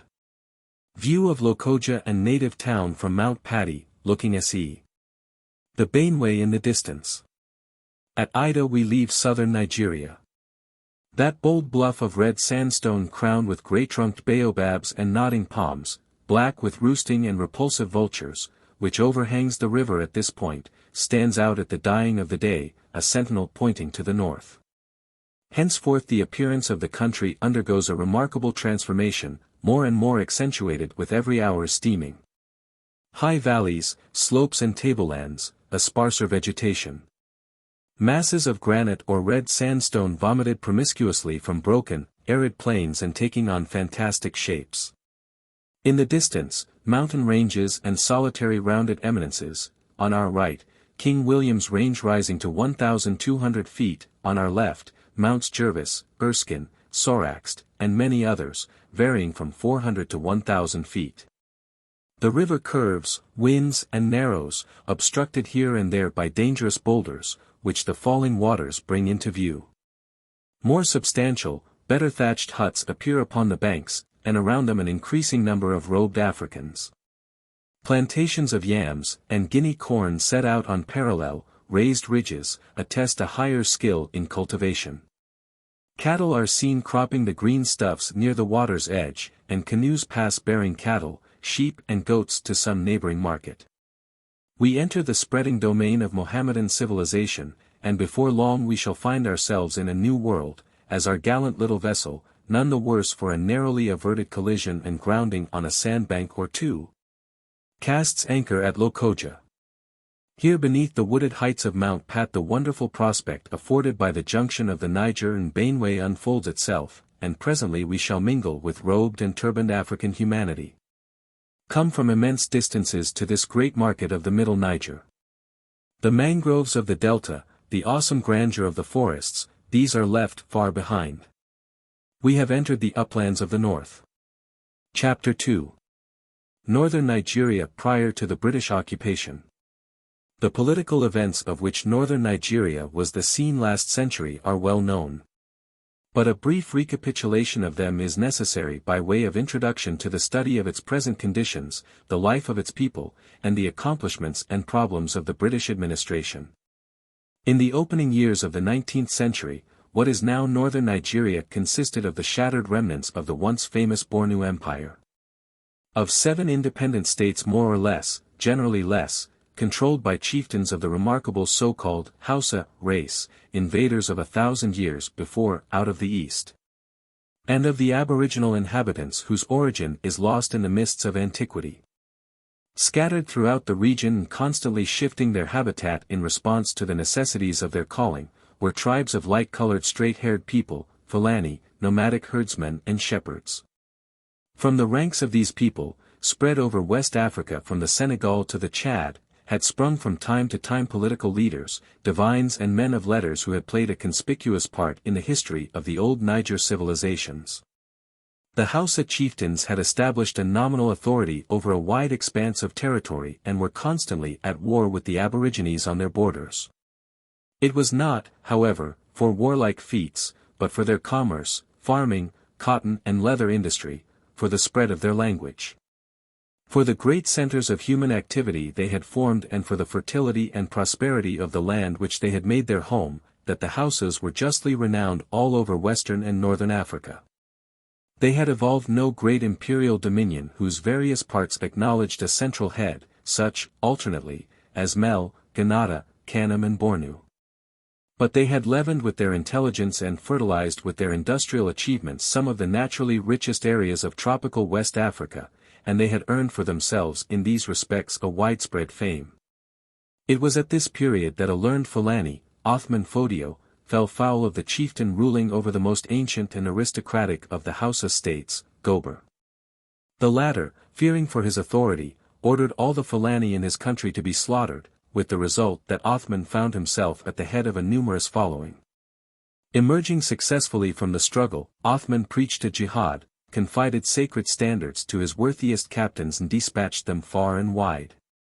The Hausa chieftains were successively overthrown and replaced by Fulani, and regions unassimilated previously by the Hausas were occupied.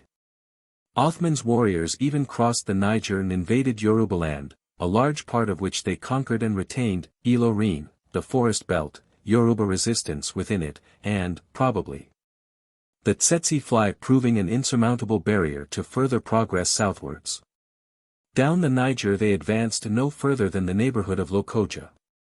Othman adopted the title of Sarikin Masomi, and during his life and that of his son Bello, Hausaland experienced for the first time the grip of a central, directing power. It is doubtful, however, if this change in their rulers had much effect upon the mass of the population, to whom dynastic convulsions mean very little. And it is noteworthy that the Fulani conquerors possessed sufficient statecraft to interfere but slightly with the complicated and efficient system of administration and of taxation which the Hausas had introduced. They took over the government of the towns from the Hausas, the people in many instances assisting and welcoming them. The general condition of the country remained pretty much what it had been. Moreover, and this fact is significant in connection with the arguments I shall presently adduce as regards the inspiring motive of the Fulani uprising, such of the old Hausa families who by their learning and piety had become invested with a special public sanctity were not generally molested by the conquering Fulani. Thus the Kauru, Kajura and Fatika families of Zaria, which had given birth to a long line of Malams, were preserved in all their authority and dignity by Othman and his successors. A period of comparative political quiet ensued. Othman issued regulations, and caused them to be strictly enforced, inflicting the severest punishments upon robbers and evildoers generally. A recrudescence of spiritual influence and of letters everywhere manifested itself. Learned men flocked to Sokoto, where Othman had built his capital, from West and North Africa. The trans-desert trade revived. Security was so well established that Clapperton, who visited the country during Bello's reign, records the common saying of the time that a woman could pass unmolested through the land, even if she carried a casket of gold upon her head. With the death of Bello, the influence of the central power, enormously difficult to maintain in any case owing to the greatness of the area and the absence of ways of communication, declined. Administrative decay gradually set in and extended with the years. Little by little the authority of the Emir of Sokoto was openly questioned, in all save spiritual matters. Allegiance slackened. Emirs quarreled amongst themselves. This or that chief acted on his own responsibility in political affairs affecting the general weal, or entirely broke away from control. The roads became infested with bands of highwaymen whose proceedings differed in no way from the banditti of feudal Europe. Rebellious chieftains formed robber strongholds. Military operations degenerated into mere raiding for the capture and sale of prisoners of war to replenish revenues from ordinary taxation which the disturbed state of the country was causing to decrease. There has probably been a natural tendency in recent years to exaggerate the aggregate effect for evil upon the country which accompanied the weakening of the Fulani dynasty. There is no proof that the state of affairs was worse than what had obtained previous to Othman's jihad. It could hardly have been worse than the condition of Western Europe at sundry stages in its history. When the weakness of the paramount authority and the foraging and strife of rival barons combined to desolate the homesteads of the people and lay waste the countryside. Some notion of parallels in approaching the events of West African history is very desirable, but not often conspicuous. But there can be no doubt, the evidence of one's own eyes in ruined villages and once cultivated areas, gone to bush, is conclusive, that when the alien Britisher arrived upon the scene as a reforming political force, northern Nigeria was once more urgently in need of a power sufficiently strong to restore order. Such was the condition of the Hausa states. In Bornu matters had gone from disorder to chaos, culminating in the final tragedy of Rabia's incursion, the slaughter of the Shehu and the sack of Kukka, the capital. There is no need here to describe the events which led to the British occupation, or to narrate the circumstances attending it. We have replaced the Fulani in supreme control of the destinies of northern Nigeria. We are there to stay. How are we carrying out our self-imposed mission? What are the problems with which we have to grapple? These are the questions to examine. But before doing so, let us first see what manner of people they are over whom we rule henceforth as overlords. What is their mode of life, their principal occupation, their character, and the material and spiritual influences which direct their outlook and mold their existence.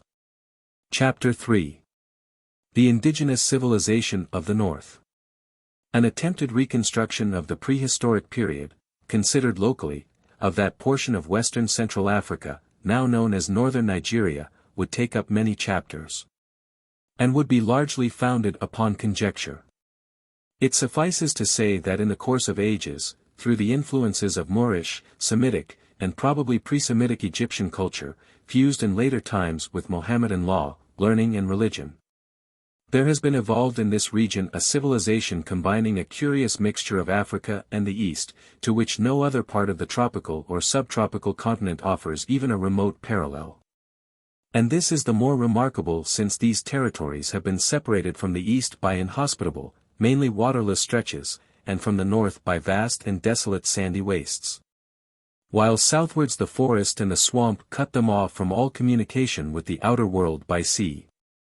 The peoples responsible for the creation of this civilization did not acquire the art of building in stone, but, at a cost of labor and of time which must have been gigantic, slave labor, of course. Such as built the pyramids, they raised great cities of sun-dried clay, encompassing them and a considerable area around, for purposes of cultivation and food supply, with mighty walls. These walls, from 20 to 50 feet high and from 20 to 40 feet thick at the base, in the case of the larger cities, they furnished with ponderous and deep-towered entrances, protecting the gates with crenellated loopholes and digging deep moats outside. They learned to smelt iron and tin, to tan and fabricate many leather articles durable and tasteful in design, to grow cotton and fashion it into cloth unrivaled for excellence and beauty in all Africa, to work in silver and in brass, to dye in indigo and the coloring juice of other plants, to develop a system of agriculture including, in certain provinces, irrigated farming, which, in its highest forms, has surprised even experts from Europe. To build up a great trade whose ramifications extend throughout the whole western portion of the continent. To accumulate libraries of Arabic literature, to compile local histories and poems, and, in a measure, to become centers for the propagation of intellectual thought. That is the condition in which Leo Africanus found them in the 16th century, when he first revealed their existence to an incredulous and largely unlettered Western world, in which the pioneer explorers of the 19th century found them. In which the political agents of Great Britain found them 10 years ago when destiny drove her to establish her supremacy in the country. That is the condition in which they are today in this difficult transition stage when the mechanical engines of modern progress, the feverish economic activity of the Western world, the invading rattle of another civilization made up of widely differing ideals, modes of thought, and aims, assailed them. Will the irresistible might wielded by the new forces be wisely exercised in the future? Will those who, in the ultimate resort, direct it, abide by the experience and the advice of the small but splendid band of men whose Herculean and wholehearted labors have inscribed on the roll of British history an achievement, not of conquest, but of constructive statesmanship, of just and sober guidance nowhere exceeded in our management of tropical dependencies? Will they be brought to understand all that is excellent and of good repute in this indigenous civilization? To realize the necessity of preserving its structural foundations, of honoring its organic institutions, of protecting and strengthening its spiritual agencies? Will they have the patience to move slowly, the sympathy to appreciate the period of strain and stress which these revolutionary influences must bring with them, the perception to recognize what elements of greatness and of far-reaching promise this indigenous civilization contains? Or will they, pushed by other counselors, inclined to go too fast both politically and economically, impatiently brushing aside immemorial ceremonies and customs, or permitting them to be assaulted by selfish interests on the one hand and short-sighted zeal on the other? Will they forget, amid the clamorous calls of progress and enlightenment, that their own proclaimed high purpose, nobly accomplished by their representatives, of staying the ravages of internal warfare and healing open wounds will be shamed in the result if, through their instrumentality, the seeds of deeper, deadlier ills are sown which would eat away this fine material, destroy the lofty courtesies, the culture and the healthy industrial life of this land, converting its peoples into a troubled, shiftless mass, hirelings, bereft of economic independence and having lost all sense of national vitality? Thoughts such as these must needs crowd upon the traveler through these vast spaces and populous centers as he watches the iron horse pursue its irrevocable advance towards the great Hausa cities of the plains. As he hears the increasing calls from the newly opened tin mines for labor, from the Lancashire cotton spinner for cotton and markets. As he takes cognizance of the suggestions already being made to break the spirit of the new and admirable land law, and of the efforts to introduce a militant Christian propaganda. As he listens in certain quarters to the loose talk about the shibboleths and absurdities of indigenous forms and ceremonies, the cumbrousness of native laws and etiquette. Chapter 4. The Life of the People, the Long-Distance Trader. A broad, sandy road, piercing a belt of shea trees, gnarled and twisted, their bark figured like the markings of a crocodile's back. From which peculiarity you can distinguish the true shea from the so-called false shea, or African oak. From the burnt grasses, golden flowers destitute of leaf companionship peep timidly forth as though fearful of such uncongenial surroundings. The heat rays quiver over the thirsty soil, for it is Christmas time and no rain has fallen for nigh upon 4 months. On the summit of a blackened sapling, exquisite in its panoply of azure blue and pinky buff, a bird of the size of our English jay but afflicted with a name so commonplace that to mention it in connection with so glorious a visitant would be cruel. Perches motionless, its long graceful tail feathers waving ever so slightly in the still air. The sun beats downward shrewdly, and combined with the gentle amble of the patient beast beneath you, induces drowsiness. You find yourself nodding in the saddle until the loosening grip of thighs jerks the rider once more into sentiency. It is hot, dreamily, lethargically hot. All the world seems comatose, the unfolding panorama unreal as if seen through a fog of visionary reverie. But there is nothing fanciful about the rapidly approaching cloud of dust ahead, which emits a swelling murmur of confused sound. It takes shape and substance, and for the next half hour or so, drowsiness and heat are alike forgotten in the contemplation of a strange medley of men and animals. Droves of cattle, among them the monstrous horned oxen from the borders of Lake Chad, magnificent beasts, white or black for the most part. Flocks of Roman-nosed, short-haired, vacant-eyed sheep, white with black patches. Tiny, active, bright brown goats skipping along in joyful ignorance of impending fate. Pack bullocks, loaded with potash, cloth, hides and dried tobacco leaves, culinary utensils, and all manner of articles wrapped in skins or in octagon-shaped baskets made of parchment, tight drawn in a wicker framework. Which later, on the return journey, will be packed with colas carefully covered with leaves.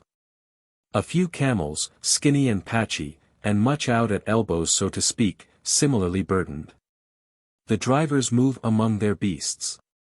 Keeping in the rear, with lengthy staves outstretched over the animal's back, they control any tendency to straggle across the road.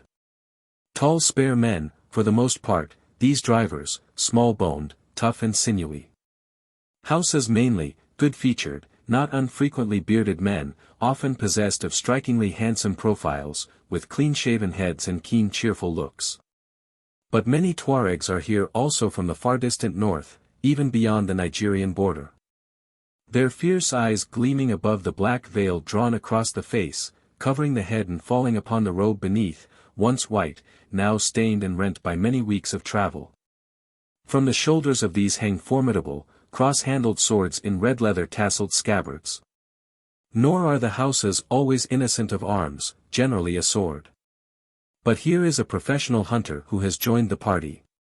You can tell him from his bow held in the right hand and the quiver of reed arrows barbed, and, maybe, poisoned, slung across his back. The legs of the men are bare to the knees, and much-worn sandals cover their feet. Some carry loads of merchandise, food and water gourds, others have their belongings securely fastened on bullock or donkey. Women, too, numbers of them, splendid of form and carriage, one or both arms uplifted, balancing upon the carrying pad, gammo, a towering load of multitudinous contents neatly held together in a string bag.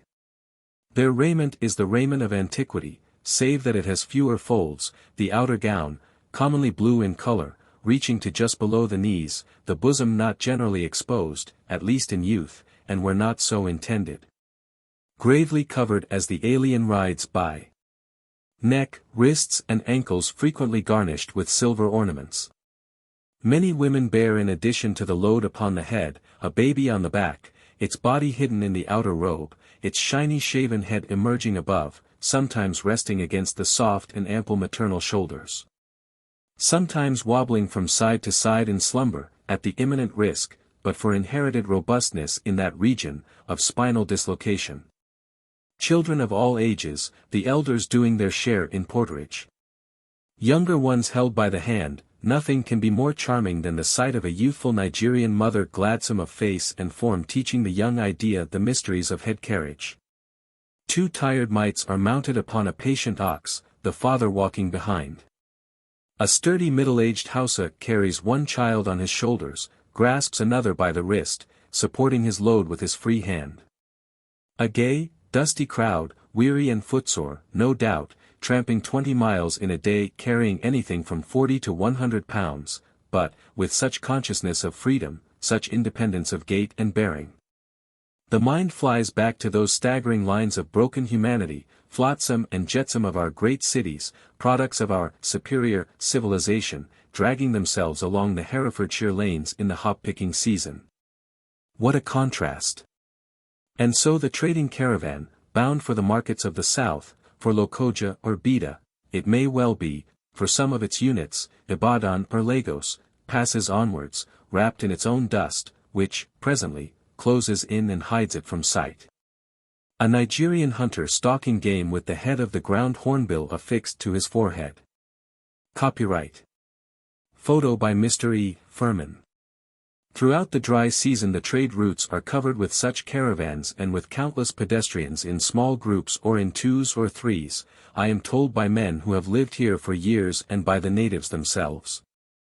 That while highway robbery is not unknown, a woman, even unattended, and I saw many such, is invariably safe from molestation, petty traders and itinerant merchants, some coming north loaded with colas, salt and cloth. Others going south with butcher's provender, potash, cloth, grass, and leatherware, etc. Witness to the intensive internal commerce which for centuries upon centuries has rolled up and down the highways of Nigeria. A trading caravan. Chapter 5. The life of the people, the agriculturist. Allahu Akbar. Allahu Akbar.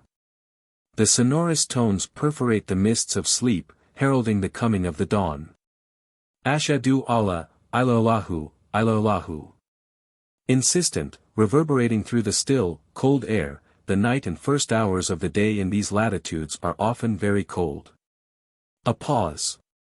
Then the unseen voice is again raised, seeming to gather unto itself a passionate appeal as the words of the prayer flow more rapidly. Ashadu and Muhammad Rasul Allahi. Hayya al-Salatu. Hayya al-Falahi. Kad Kamate Salatu. Another pause. The myriad stars still shine in the deep purple panoply of the heavens, but their brilliancy grows dimmer. The atmosphere seems infused with a tense expectancy. Allahu Akbar. Allahu Akbar. La ilaha, illallahu, illallahu. Muhammad Rasulullahi. Sallallahu alayhi wa salama. The tones rise triumphant and die away in grave cadence. It thrills inexpressibly does this salute to the omnipotent Creator ringing out over every town and village in the Moslem Hausa states. God the greatest. There is no God but the God.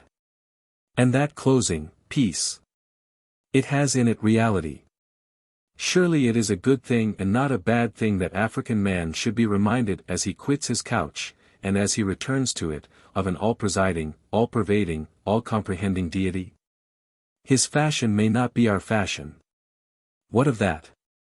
How far are we here from the narrow cry of the Moslem peril? Whom does this call to God imperil?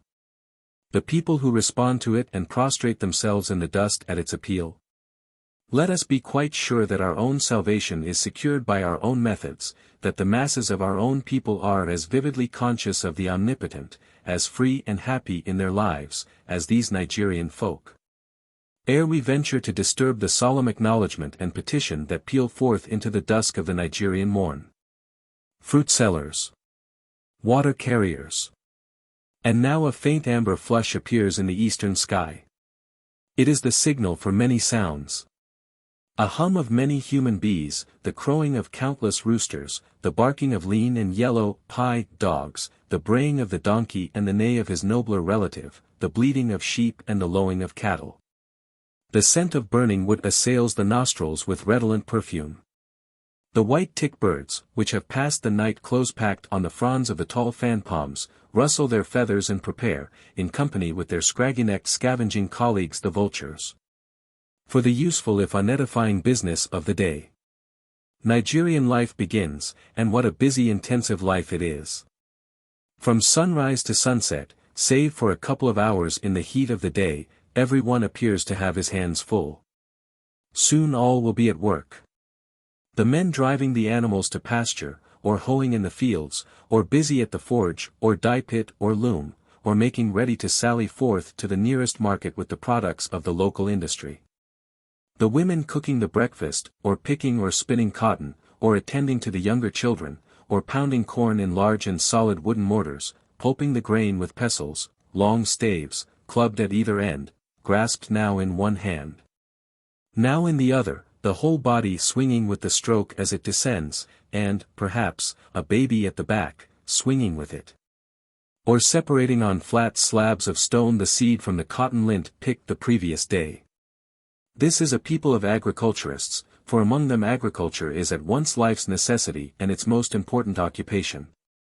The sowing and reaping, and the intermediate seasons bring with them their several tasks. The ground must be cleared and hoed, and the sowing of the staple crops concluded before the early rains in May, which will cover the land with a sheet of tender green shoots of guinea corn, maize, and millet, and, more rarely, wheat. When these crops have ripened, the heads of the grain will be cut off, the bulk of them either marketed or stored, spread out upon the thatch-roofed houses to dry, sometimes piled up in a huge circle upon a cleared dry space, in granaries of clay or thatch, according to the local idea. Others set aside for next year's seeds. The stalks, 10 to 15 feet in height, will be carefully gathered and stacked for fencing purposes. Nothing that nature provides or man produces is wasted in this country. Nature is, in general, kind. It has blessed man with a generally fertile and rapidly recuperative soil, provided also that in the more barren, mountainous regions, where ordinary processes would be insufficient, millions of earthworms shall annually fling their casts of virgin subsoil upon the sun-baked surface. And man himself, in perennial contact with nature, has learned to read and retain many of her secrets which his civilized brother has forgotten.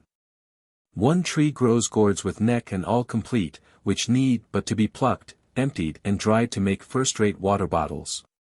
A vigorous ground creeper yields enormous pumpkin-shaped fruit whose contents afford a succulent potage, while its thick shell scraped and dried furnishes plates, bowls, pots, and dishes of every size, and put to 100 uses, ornaments, too, when man has grafted his art upon its surface with dyes and carved patterns.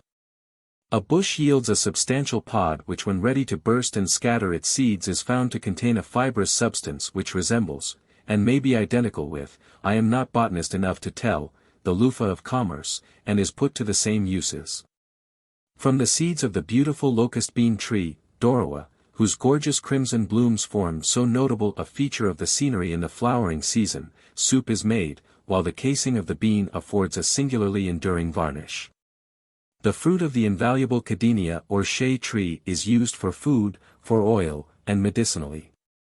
The bees receive particular attention for their honey and their wax, the latter utilized in sundry ways from ornamenting Korans down to the manufacture of candles. As many as a dozen oblong, mud-lined, wicker hives closed at one end, the other having a small aperture, may sometimes be seen in a single tree. Before harvest time has dawned and with the harvesting, the secondary crops come in for attention. Cassava and cotton, indigo and sugar cane, sweet potatoes and tobacco, onions and ground nuts, beans and pepper, yams and rice, according to the locality and suitability of the soil. The farmers of a moist district will concentrate on the sugar cane, its silvery, tufted, feathery crowns waving in the breeze are always a delight, of a dry, on ground nuts, those enjoying a rich loam on cotton, and so on. While the staple crops represent the imperious necessity of life, food, the profits from the secondary crops are expended in the purchase of clothing, salt and tools, the payment of taxes. The entertainment of friends and chance acquaintances, a generous hospitality characterizes this patriarchal society, and the purchase of luxuries, colas, tobacco, ornaments for wives and children. It is a revelation to see the cotton fields, the plants in raised rows 3 feet apart, the land having in many cases been precedently enriched by a catch crop of beans, whose withering stems, were not removed for fodder, or hoed in as manure, are observable between the healthy shrubs, often 4 or 5 feet in height, thickly covered with yellow flowers or snowy bowls of white, bursting from the split pod. The fields themselves are protected from incursions of sheep and goats by tall neat fencing of guinea corn stalks, or reeds, kept in place by native rope of uncommon strength. Many cassava fields, the root of this plant furnishing an invaluable diet, being indeed, one of the staples of the more southerly regions, are similarly fenced. Equally astonishing are the irrigated farms which you meet with on the banks of the watercourses. The plots are marked out with the mathematical precision of squares on a chessboard, divided by ridges with frequent gaps permitting of a free influx of water from the central channel, at the opening of which, fixed in a raised platform, a long pole with a calabash tied on the end of it, is lowered into the water and its contents afterwards poured into the trench. Conditions differ of course according to locality, and the technique and industry displayed by the farmers of one district vary a good deal from the next. In the northern part of Zaria and in Kano the science of agriculture has attained remarkable development. There is little we can teach the Kano farmer.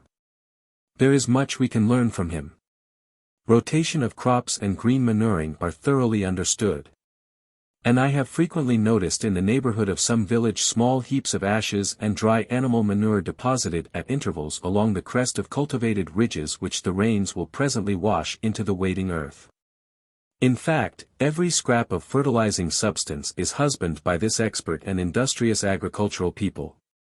Instead of wasting money with the deluded notion of teaching modern methods to the northern Nigerian farmer, we should be better employed in endeavoring to find an answer to the puzzling question of how it is that land which for centuries has been yielding enormous crops of grain, which in the spring is one carpet of green, and in November one huge cornfield white unto harvest, can continue doing so.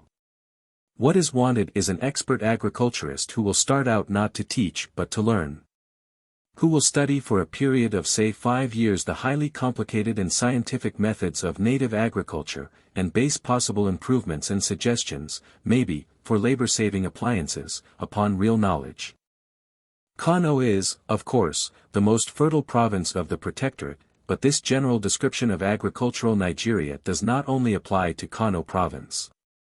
I saw nothing finer in the way of deep cultivation, for yams and guinea corn chiefly, than among the Bachi pagans. The pagan Gwari of the Niger province have for ages past grown abundant crops in terraces up their mountainsides whither they sought refuge from Hausa and Fulani raids. The soil around Sokoto, where the advancing Sahara trenches upon the fertile belt, may look arid and incapable of sustaining annual crops, yet every year it blossoms like a rose. But the result means and needs inherited lore and sustained and strenuous labor. From the early rains until harvest time a prolific weed growth has continuously to be fought. Insect pests, though not conspicuously numerous in most years, nevertheless exist, amongst them the locusts, which sometimes cover the heavens with their flight, the caterpillar, which eats the corn in its early youth, the blight, daraba, which attacks the ripening ear. In some districts not so favored, the soil being of compact clay with a thin coating of humus, intensive cultivation has proved exhausting, and it is a study to note how every ounce of humus is tended with religious care. Very hard work at the right time is the secret of success for the Nigerian agriculturist. It is little short of marvelous that with all he has to do he somehow manages to build our railways and our roads. Indeed, if that phenomenon has in many respects its satisfactory, it has also its somber, social side. One can but hope that the former may outweigh the latter as the country gradually settles down after the severe demands placed upon it these last few years. A Gwari girl. A Hausa trading woman. Truly a wonderful country, and a wonderful people, a people who with 50 years' peace will double its numbers, a people whom it is our paramount duty to secure forever in the undisturbed occupation and enjoyment of the land, precluding the upgrowth of a middleman class of landlord from which the native system is free, and being so free need never be saddled with. Chapter 6. The life of the people, the herdsman and the artisan. The word peasant as applied to the Fulani is, no doubt, a misnomer. I employ it merely to distinguish the herdsman from the caste of statesmen and governors, evolved in Nigeria by the genius of Othman Fodio, but, as their recorded history throughout Western Africa shows, inherent in this mysterious race whose moral characteristics have persisted through all degrees of admixture with the Negro. The Fulani peasant is but rarely an agriculturist in Nigeria, but he plays an important, if indirect, part in the agriculture of the Hausa provinces. Over the face of the land he wanders with his great herds, which may number upwards of several thousand head in one herd, of beautiful humpbacked cattle, mostly white, ever seeking pastures new. Speaking under correction, in Borgu only does his settlement partake of permanency. Elsewhere he is a wanderer. 1 month a given district may be full of Fulani camps, come from where his fellow man has but the vaguest of notions. The next, not a single Fulani will be seen within it. But they return, as a rule, the ensuing year to their old haunts. To the Hausa farmer the Mbororoji or cow Fulani are an invaluable asset, and he enters into regular contracts with them for turning their cattle on to his fields, and he buys milk from them. I struck several of their encampments, at distances hundreds of miles apart. The first, at the crossing of the Bako, between Badegi and Bida, was in charge of a patriarch who might have stepped out of the book of Genesis, a Semite every inch of him, spare of form, emaciated in feature, with high cheekbones, hawk-like nose, flashing, crafty eyes, a long white beard and a bronzed skin without a trace of black blood. A Fulani girl. There is no more interesting sight in Nigeria than a Fulani encampment. It is usually pitched well away from the beaten track, albeit within convenient distance of a village. You rub your eyes and wonder if you can really be in the heart of the dark continent, as these gracefully built, pale copper-colored men and women, one may say of some of the young girls with the sun shining on their velvety skins, almost golden-colored, appear tending their herds and flocks, or standing and sitting at the entrance to their temporary shelters. Even the latter differ frequently from the African hut, resembling in shape the wigwam of the North American Indian. As for the people themselves, you are aware of an indefinable sentiment of affinity in dealing with them. They are a white, not a black race. I have discussed their origin and West African history elsewhere, and will only say here that delicacy of form, refinement of contour and simple dignity of bearing distinguish this strange people. Just as the ruling families possessed the delicacy of brain and subtlety of intellect which impressed their British overlords. A fact worth recording, perhaps, is that while the Hausa woman spins and the Hausa man weaves cotton, the Fulani woman does both the spinning and the weaving. If the agricultural life of the northern Nigerian peoples is a full one, the industrial life, especially in the northern provinces of the Protectorate, is equally so. It is an extraordinarily self-sufficing country at present, and the peasant cultivator and artisan are interdependent, the latter supplying the domestic wants and making the requisite implements for the former. The variety of trades may be estimated from the old Hausa system of taxation. This system the Fulani adopted, modifying it slightly here and there by enforcing closer adherence to the Quranic law, and we are modifying it still further by a gradual process tending to merge multiple imposts under 2 or 3 main heads, with the idea of establishing a more equitable readjustment of burdens and to ensure greater simplicity in assessment. The Hausa system provided that taxes should be levied upon basket and mat makers, makers of plant for cotton spinners, bamboo door makers, carpenters, dyers, blacksmiths and whitesmiths, as well as upon beekeepers, hunters, trappers and butchers. Exemption from taxes was granted to shoemakers, tailors, weavers, tanners, potters, and makers of indigo, but market taxes were imposed upon corn measurers, brokers, sellers of salt, tobacco, colas, and ironstone. The chief agricultural implement is the Hausa hoe, the galma, a curious but efficient instrument, which simultaneously digs and breaks up the soil and is said to be of great antiquity, but which is easier to draw than to describe. There is also in daily use among the houses a smaller, simpler hoe and a grass cutter, while the pagan favors a much heavier and more formidable-looking tool. This pagan hoe somewhat resembles our English spade, but is wielded in quite different fashion. Iron drills, rough hammers and axes, nails, horseshoes, stirrup irons and bits are included among the ordinary forms of the blacksmith's art. Ironstone is common in many parts of the country and is extensively worked, furnaces being met with in every district where the use of the metal is locally in vogue. It is to be hoped that civilization will not seek to stamp out this native industry as the tin miners have done their best, and, unless the promise made to the smelters of Le Rouillé-en-Cano by Sir H. Hesketh Bell is not speedily carried out, but too successfully, to crush the interesting tin smelting industry. The history of native tin smelting in Nigeria furnishes a remarkable proof of the capacity of the Nigerian native, but is too long to set forth here in detail. Suffice it to say that for 100 years, a certain ruling family with numerous branches, has succeeded in turning out a singularly pure form of the white metal whose sale as an article of trade brought prosperity to the countryside. When I left the tin district, owing to unjust and stupidly selfish interference with immemorial rights, the native furnaces had been closed for 9 months and poverty was beginning to replace comparative affluence. Panning for iron. Dye pits. Hoe handles, mortars, pestles, beds, doors, gins, spindles, bobbins, looms, shuttles, saddles, riding boots, sandals, slippers, bridles, scissors, razors, rope, fishing nets, earthenware cooking pots, lamps. Water bottles and pipes are among the innumerable articles turned out by the artisan in northern Nigeria. Indigo dye pits are to be found in many towns, but the great tanning center is Kano. Cloth beating is a recognized branch of the former industry.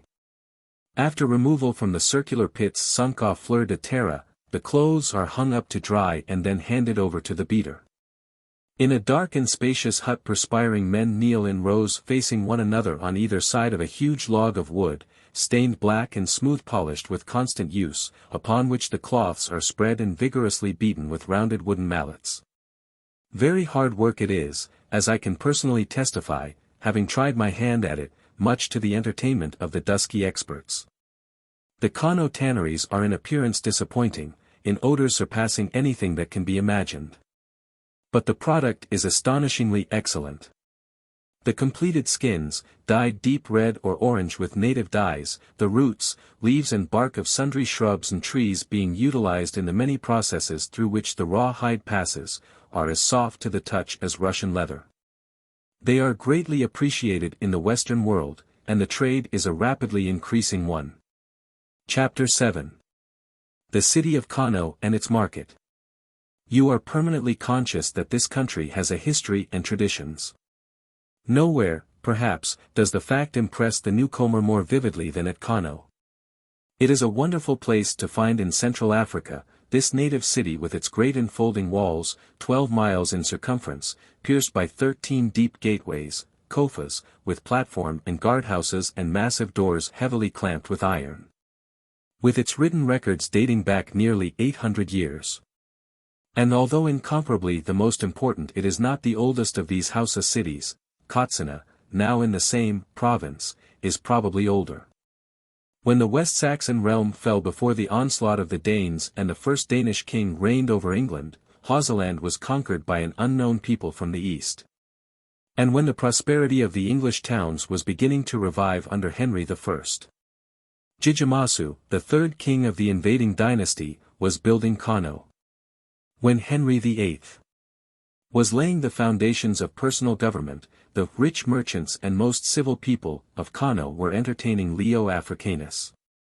300 years later, 1824, Clapperton entered this great emporium of the Kingdom of Hausa, which Barth 40 years afterwards termed the far-famed entrepot of Central Africa.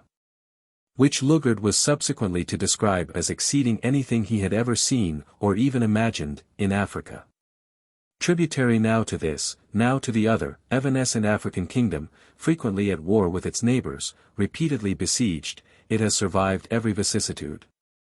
Neither the disastrous struggles with Kotsina in the 17th, and with Gober in the 18th centuries, nor the deposition and defeat of the 43rd, and last, king of the original dynasty by the Fulani early in the 19th century, nor yet the occupation of the country by the British 7 years ago, have destroyed its influence or impaired its commercial prestige, a tribute to the staying power and to the sterling qualities of the truly remarkable African people whom, in the providence of God, it has now fallen upon us to rule. Its marketplace, still the scene of clamorous activity, continues to attract merchants and merchandise from all parts of Western Central Africa. It still remains the nerve center of a district whose natural fertility, aided by the labor and skill of a hard-working, industrious population, not only supports, as it has done for many centuries, a population of equal density to the square mile as England boasts, but exports large quantities of grain to less favored regions. And its looms continue to supply the requirements of an immense area ranging from the Chad to Timbuktu and the borders of Tripoli, and, in part, at least, southwards to the Niger. A view of a part of Kano city, inside the wall. Picturesque by day, with numerous and gaily dressed pedestrians and horsemen perambulating its tortuous streets, busy crowds around its markets, dye pits, tanneries, and looms. Kano is still more so when the moon floods its broad open spaces with light and flings strange shadows across the sandy thoroughfares where they abut upon the dwelling places of its inhabitants. Then, but for the occasional howl of a dog, this city which has endured so long and withstood so much lies wrapped in impenetrable silence. The ugly sores of Africa, not, assuredly, as ugly or as numerous as those of Europe, but more conspicuous, are mercifully hidden. No one walks abroad. Yet you know as you wander with noiseless footsteps through its curves and labyrinths, escaping for once from your inevitable native attendants, delightful people, but sadly hampering at times, that behind these thick clay walls and closed doors, the mysterious world of Africa is awake and stirring, that social world with its primitive impulses, but also with its many courtesies and refinements, that world of habit and of thought, guarded with jealous reticence from the alien. Unfathomed and unfathomable even by the most experienced of residents. And, again, at sunrise, when from the summit of the minaret outside the emir's residence, the pink flush of dawn steals down the sides of the city's guardian hills, Dala and Goranduchi, flickers upon the fronds of the palm trees, and reveals the seemingly interminable vista of houses, mostly flat-roofed, but varied here and there by others of humbler thatch and conical in shape. When the blue wreaths of smoke from many fires mount perpendicularly into the crisp, still air, mingled with the aromatic scent of burning wood and a confused murmur of awakening life, then, too, the city holds you in the grip of a fascinated interest. It is difficult to explain this fascination, for the architecture of Kano, though imposing in its way, is rude. There are no flashing domes and sumptuous buildings as in the East. Yet the few who have visited it, and the handful of officers, all travelled men, who by turn have had responsibility for the good order of the emirate would be prepared, I fancy, one and all to confess that not even the blunting effects of familiarity can do away with the curious influences it exercises. A visit to the famous marketplace, the Kajua Kurumi, which covers a wide expanse, and where anything from 400 to 700 persons may be congregated together, according to the day, is a bewildering experience. In this tumultuous sea of humanity, shot with brilliant colors, details are swamped at first in general impressions. You are aware of a vast concourse of men and women, cheery-faced, closely packed together, clad in robes of many hues, white and various shades of blue predominating, of tossing arms and turbaned heads. Of long lines of clay-built booths where piled-up merchandise awaits the customer, of incessant movement, the strife of many tongues, the waft of many scents, mostly the reverse of fragrant, over all, blue sky and fierce hot sun. As you move along with frequent pauses necessitated by the crush, and the eye gets more accustomed to the scene, some at least of its component parts stand out more clearly from the ever-shifting view. And the extraordinary variety of human types and the multiplicity of articles on sale is realized. The home of the Canoe, people of Kano, whose industry is famed from the Atlantic to the Mediterranean, one would naturally expect to find their numbers in the ascendant. Keen-featured men of business, women with elaborate coiffures resembling pictures of old Assyrian helmets, their cheeks often disfigured by exaggerated beauty spots daubed on with lead or antimony. Other houses, visitors from Katsina, Gober, or Dora, each with the distinguishing facial mark of his clan, 6 strokes with a dot for Katsina, 2 for Dora, and so on. Pale complexion Fulani from the country, the women wearing their straight hair in ringlets, with silver earrings and gentle eyes. The Nup, with his characteristic headgear of red, black, and yellow straw. Thick-lipped Kanuris from Bornu. Tall, lithe Tuareg from distant Sokoto, or Aspen. The Arab merchant, arrogant and intriguer, making his way through the market to the Arab quarter, a quarter of the city remarkable for its Moorish architecture and unpleasantly notorious for its smells. Each trade has its quarter. Beneath the shelter of the booths vendors sit cross-legged, their wares spread out before them. Cloths of every hue and texture under the sun, it would seem, absorb one whole quarter, and form, perhaps, the most important article of sale, although the more valuable clothes are seldom seen, for the Kano market is essentially a retail one. Transactions in objects of more costly worth taking place within the shelter of private houses. You will see enough in the cloth quarter, however, to appreciate the diversity of quality and design, from the beautifully embroidered Kano Riga, a sort of hoodless cloak universally worn by the better classes. Covering the body from neck to knee, to the common shirting of Manchester, the white bulan or gown from Bornu, the Arajiti, or woman's cloth from Zaria, the Faringodo, or plain white cloth from Ilorin, the Magi. Or webbing made by the pagan tribes of Bachi, and used by the Fulani for girths. The products of native looms from towns hundreds of miles distant, enjoying special renown for some attractive peculiarity, are purchasable here, together with the manufactures of Europe. The former are almost infinite in diversity, and each has its particular uses. Black, white, and blue gowns, brocade, striped shirting, white shirting, shirting with a red border, white and black checks, drill, red baft, cloths for turbans, caps, fezzes, expensively embroidered trousers. Sleeveless undervests, velvet, all in endless variety. In the leather quarter you will find great quantities of saddlery from Tripoli, and also of local manufacture, highly ornamented bridles, stirrup leathers, dispatch bags, Korans in leather cases, purses, red slippers, sandals, quilted horsecloths. Undyed goat skins and cowhides, swords in scabbards, many of them admirable in workmanship. An examination of the latter will disclose the interesting fact that the blades of the most expensive specimens bear the Zolingen mark, a curious example of the conservatism of this interior African trade.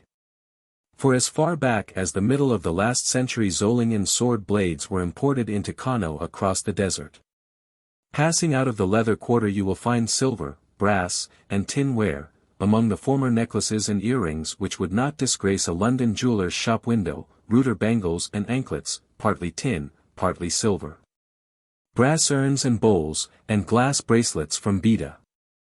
Necklaces of beads, Venetian and local, of agates imported from Tripoli and polished and cut at Bida, of cheap European coral, of different kinds of bright-colored local seeds.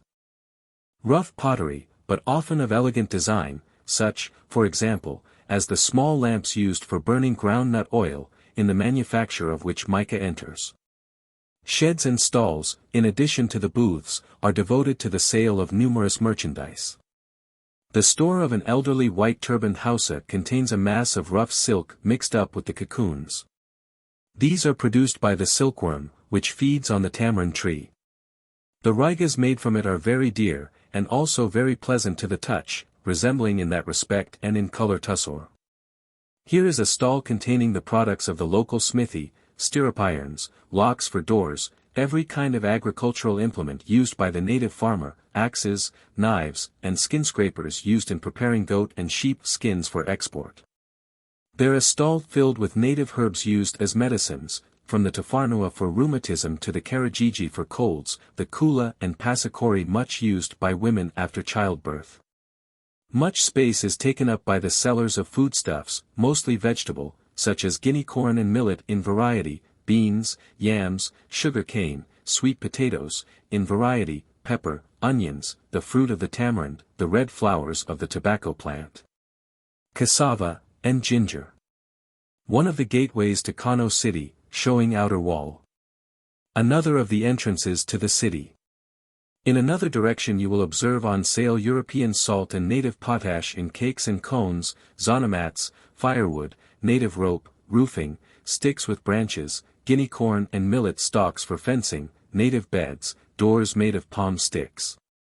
Baskets, mats in great diversity of size and coloring. Round about the booths and sheds on every side sit men and women, mostly the latter, selling articles of local or European origin. By their side, and, apparently, no more carefully watched than the articles themselves, small piles of cowries and sometimes the new nickel coinage we have introduced, and threepenny bits represent the takings of the day. Among such articles are to be observed indigo, antimony, ground nuts, the inevitable kola nut, shea butter, spices, cow dung in small packets, very precious, raw cotton, henna, lely, for staining hands or feet, fresh honey. Cakes and sweetmeats, of a fearful and wonderful composition, native soap from Nup, Saboyuni, bobbins, shuttles, and other necessities of the national industry, cigarettes, red wool, green wool, crochet thread, waterpots, and sundry cheap trinkets from Europe. The butcher's quarter it is best to pass by swiftly, unsavory in Europe, the flies and tropical sun do not improve it in Africa. Long files of cattle, donkeys, sheep, and goats can be seen winding their way to the cattle market, where many thousands are daily on sale. Chapter 8. A visit to the Emir of Kano. Kano province under the British administration includes a number of independent emirates which we found existing and which we have maintained, viz. Kano, Katsina, Katagum, Dora, Kazor and Gumel. The total area of the province is 28,600 square miles, i.e. almost the size of Scotland, and its population 2,600,000, or what that of Scotland was in the middle of last century. The present Emir, Abbas, a reserved and very dark Fulani, with refined regular features and long aristocratic hands, is a fine figure of a man. The description of a visit to him may serve to convey some idea of the ceremonious etiquette observed at the courts of the Mohammedan emirs, Kano being typical of all the great emirates. With the exception of Sokoto where formalities are even more elaborate, besides throwing light upon several questions of interest and moment connected with the problems of British administration. To depict the emir's residence as a compound built of clay is, while accurate, to give but an inadequate idea of the imposing character of these solid structures, the best of which are, with supervision, capable of resisting for centuries the action of the weather. I am probably understating the case when I say that the tall and bulky wall, some 15 feet in thickness, surrounding the residence encloses 5 acres. Dismounting at the principal entrance, we are escorted through the gateway by several functionaries and emerge into a vast enclosure open to the sky. At its extremity, facing us, is an inner wall and another deep embrasured gateway leading to the state apartments. On our right stands the emir's private mosque, a building of considerable proportions but smaller, of course, than the public mosque outside the walls. Here and there a few picturesque figures are noticeable. For, perhaps, a minute we wait. Then a blare of trumpets resounds, and through the inner gateway emerges a brilliant gathering which advances slowly towards us, the emir in the midst. Within a dozen yards or so it halts, and the emir, separating himself from the throng, greets us with hand outstretched, the only African in the emirate to whom etiquette allows this particular form of salutation with the white man. Towering above most of the councillors, officers of state and heads of leading families by whom he is accompanied, and bearing himself with great dignity, the emir murmurs some words of welcome. He is dressed entirely in costly white robes and turban. His feet are encased in ostrich feather sandals, a footgear introduced in the 16th century by Mahama Rimfa, the 20th emir of Kano, justly revered for a reign full of years and usefulness. And he carries the silver-mounted staff of office presented to all the ruling emirs by Sir Frederick Lugard after the British occupation.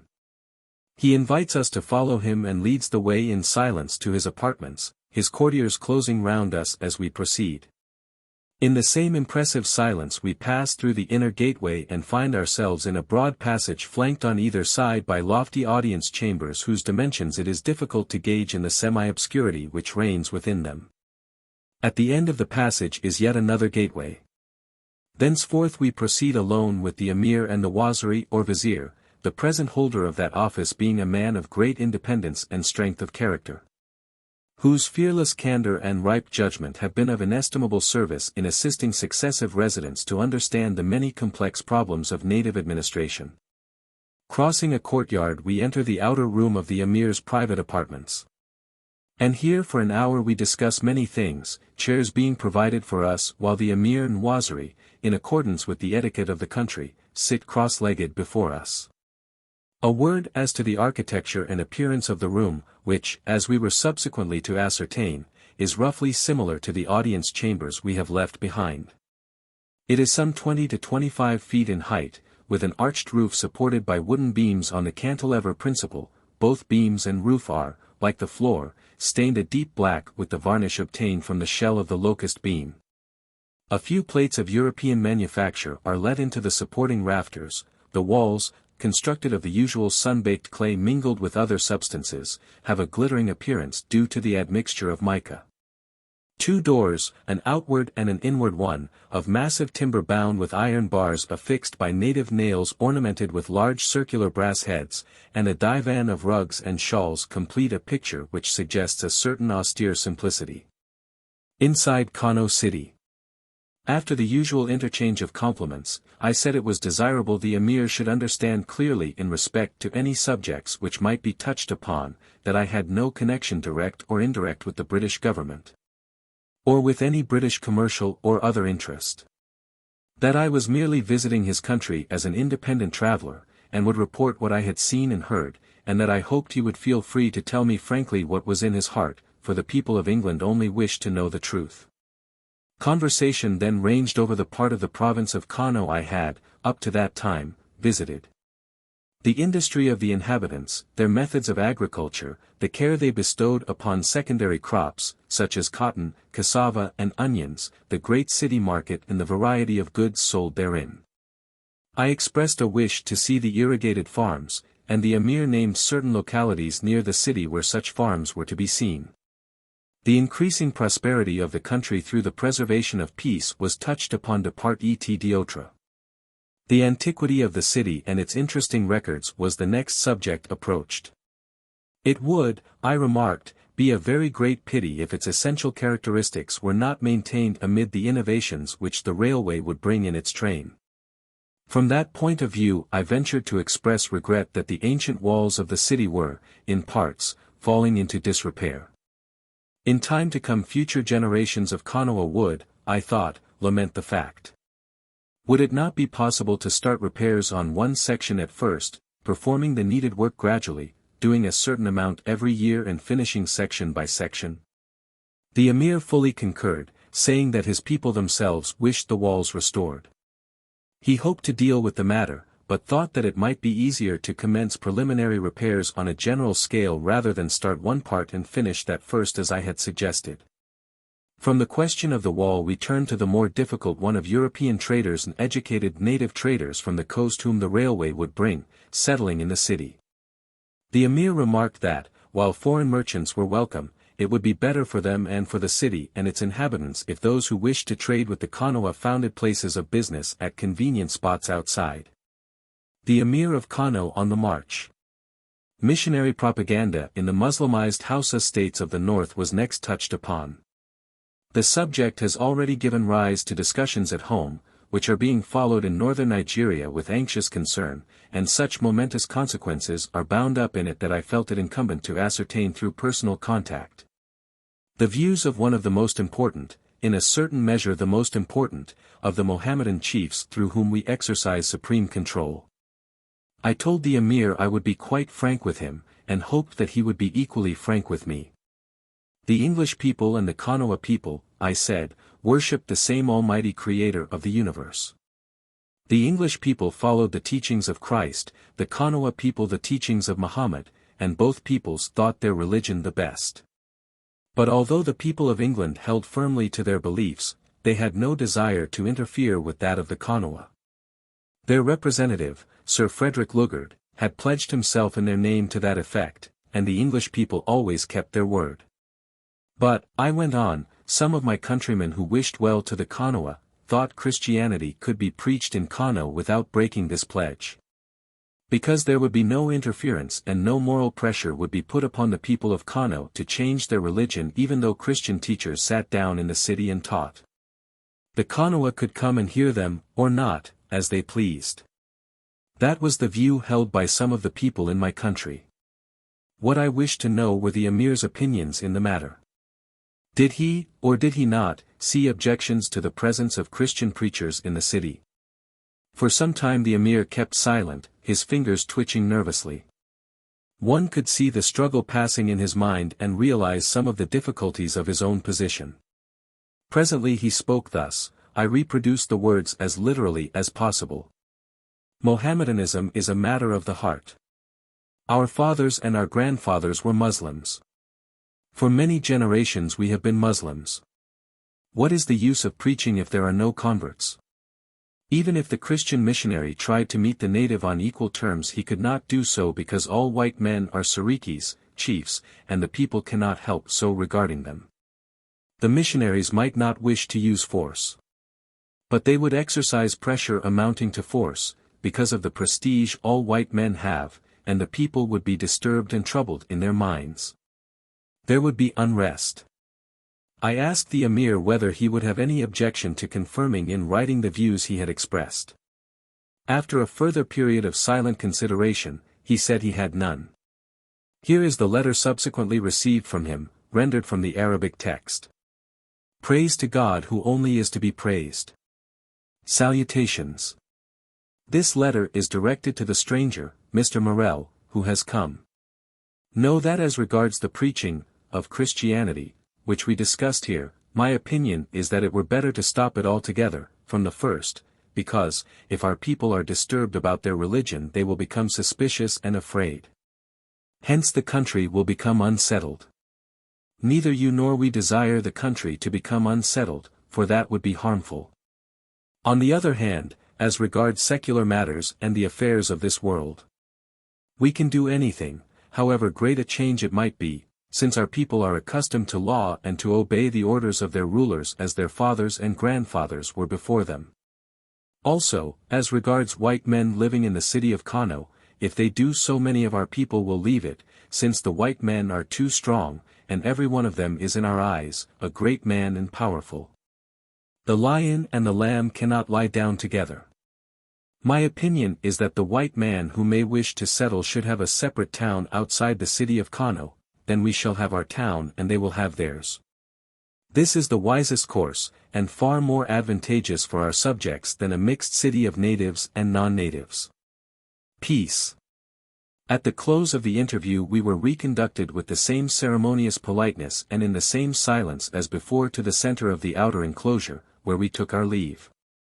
Chapter 9. Governing on Native Lines. The fundamental principle aimed at by the government in northern Nigeria is indirect administration, i.e., administration through the native rulers of the communities, the chiefs and their executives, under the supervision and with the assistance of the residents. That was the policy laid down by Sir Frederick Lugard in a series of comprehensive memoranda which form not the least notable feature of the great work he carried out during his tenure of office, a work entirely creative, be it remembered. A work of which the value can but grow in public estimation as the sense of perspective deepens with the years, and as additional information supplies what in the early days of the occupation was largely lacking. That was the policy Sir Frederick Lugard's successor, Sir Percy Gerard, found in being, not, indeed, unthreatened, but enthusiastically upheld by the most experienced members of the political staff. He not only gave it his full official support and checked certain leanings of an opposite kind, but he brought to bear upon the situation a personal sympathy. An illuminating and penetrative genius which popularized the policy in quarters previously hostile or indifferent. Sir Henry Hesketh Bell has loyally followed in the footsteps of his predecessors. That nothing should be allowed to divert us from keeping on the same road is the writer's conviction, for what it may be worth, after several years' study at a distance and recent investigations on the spot. A genuine and honest endeavor is being made not only to rule through the native chiefs, but to rule through them on native lines. Too much importance can hardly be ascribed to the distinction. The success already attained would be thrown away if policy were deflected in the direction of substituting European for native ideas. If the native machine is expected to perform functions for which it is unqualified, the works get out of gear. If the chiefs are called upon to exercise their authority in enforcing measures essentially alien to the native constitution, their prestige over the individual lapses. They become mere puppets, and indirect rule breaks down. I hope to make clear what the native constitution is, and what is meant by ruling on native lines. The difficulties of improving and purifying when required a native administration, without impairing its general efficiency, are always considerable. In northern Nigeria they are, for several reasons, peculiarly so. If the result, so far, has shown the wisdom of the original conception, it has been due to the determination and tact of the senior political residents, and to the excellence of the native material. Our task has been furthered by the administrative capacities of the Fulani emirs. Some were, indeed, found unfit and had to be removed, but the majority are increasingly showing themselves not only capable but quite indispensable to the work of government. It would, however, be mischievous to conceal the fact that indirect rule in the proper sense of the term, i.e., involving the preservation of native law and custom, has to bear, in West Africa, the brunt of constant and insidious assaults on the part of interested, or prejudiced, or ill-informed opinion. This opposition is often quite honest and quite easy to understand if the conditions are grasped. It is important they should be grasped. Indirect rule is an obstacle to employment and promotion in some branches of the service. It restricts the scope of secretarial, judicial, police and military activities. It robs the educated native barrister trained in English law, and the educated native clerk, of a field for the exercise of their professions. It checks the European capitalist in a hurry to push on development. The missionary is apt to regard it as a stumbling block to Christian propaganda. Finally, there is the type of European who is racially biased against the retention of any sort of control by the native in his own country. Indirect rule, therefore, has very many enemies, and it cannot have too many friends among the thinking public at home. So far as northern Nigeria is concerned, strenuous efforts will have to be put forward by all who are convinced of the necessity of upholding indirect rule therein, when the amalgamation of the two protectorates is taken in hand. That time cannot be far distant, and the wind which blows from the south is charged with many hostile particles. There would seem, then, to be solid reasons for the public to appreciate the conditions, at once severely practical, and of the moral order, which make the continuation of the existing policy necessary to the welfare of the Northern Protectorate. Let us first consider geographical verities and ways and means. Northern Nigeria is 255,000 square miles in extent, and the territory is divided into 13 provinces. Of these provinces, Sokoto, the most considerable in point of area, is nearly as large as Scotland and Wales. Bornu is the size of Ireland. Kano is almost as large as Scotland. Borgu is slightly larger than, and Bauchi and Muri the size of, Greece. The Niger province is as extensive as Servia, Yola is as large as Denmark, and Nasarawa exceeds the area of Switzerland. It is only by realizing space, by realizing that months of travel still separate some provinces from others, that the expense, to say nothing of other considerations, which would be entailed in gathering up all the administrative threads of such a territory into the hands of a staff of British officials, can be understood.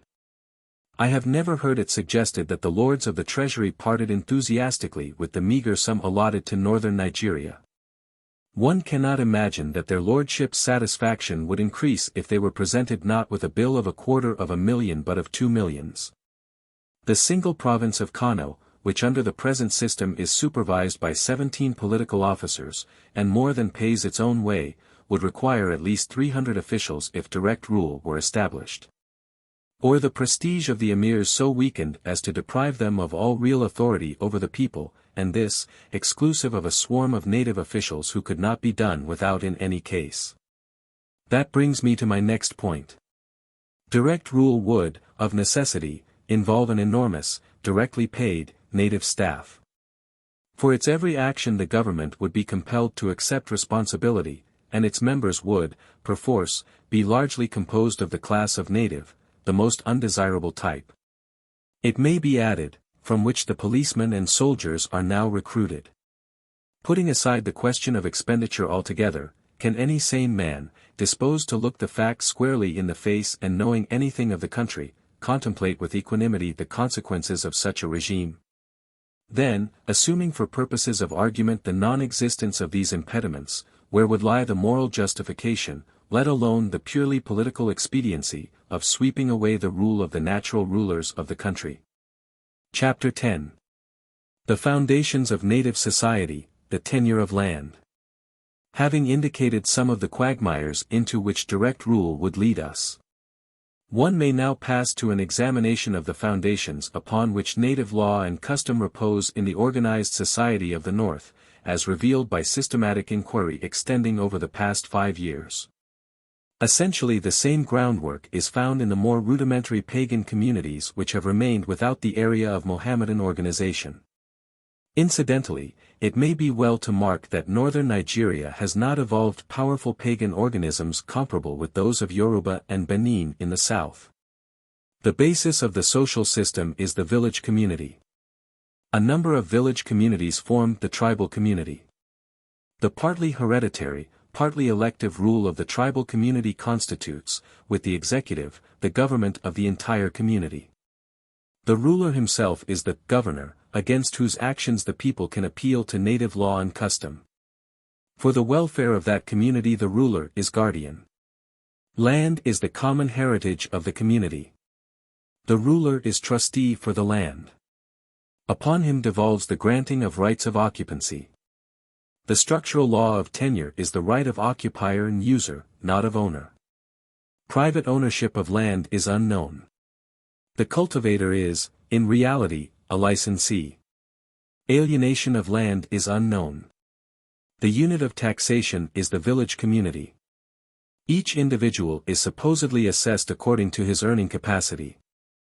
If he is an agriculturist he furnishes a proportion of his crop, which, in effect, is a rent paid to the community for the use of land. If an artisan, he pays a tax upon his trade.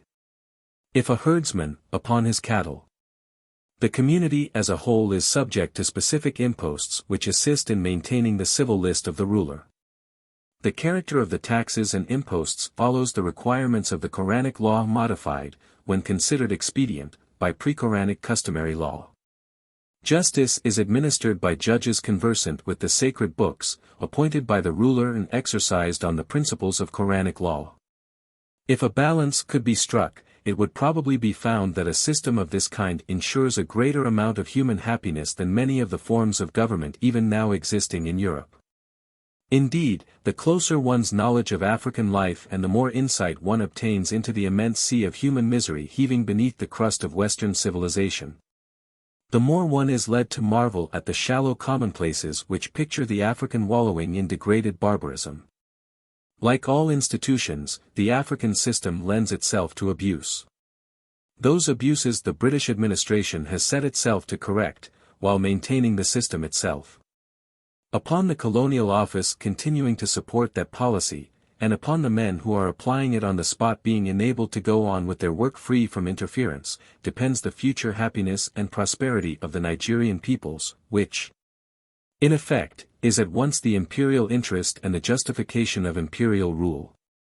The British, having replaced the Fulani, are in native law and custom the conquering tribe. The urgency of devoting as much time as it was possible to spare from the pressing problems of the hour demanding daily solution, to an investigation of the exact conditions prevailing in each province was, therefore, imperative. In so extensive a territory, differing local circumstances affecting soil, population, occupation, distribution of power, and so on, had obviously created different methods or rather heads of taxation and variation in the formulae of government, assessment and levying of revenue, etc. One question above all others had to be elucidated, that of the ownership of land, basis of the whole social edifice. Sir Frederick Lugard initiated these inquiries. They were vigorously prosecuted by Sir Percy Gerard and the residents, and when it became apparent beyond all possibility of doubt that the land, whether actually occupied or not, was national, that freehold property was foreign to all native ideas, and that, under native law and custom, the new rulers of the country were recognized as holders of the land in trust for the people and, thereby, the grantors of occupants' rights.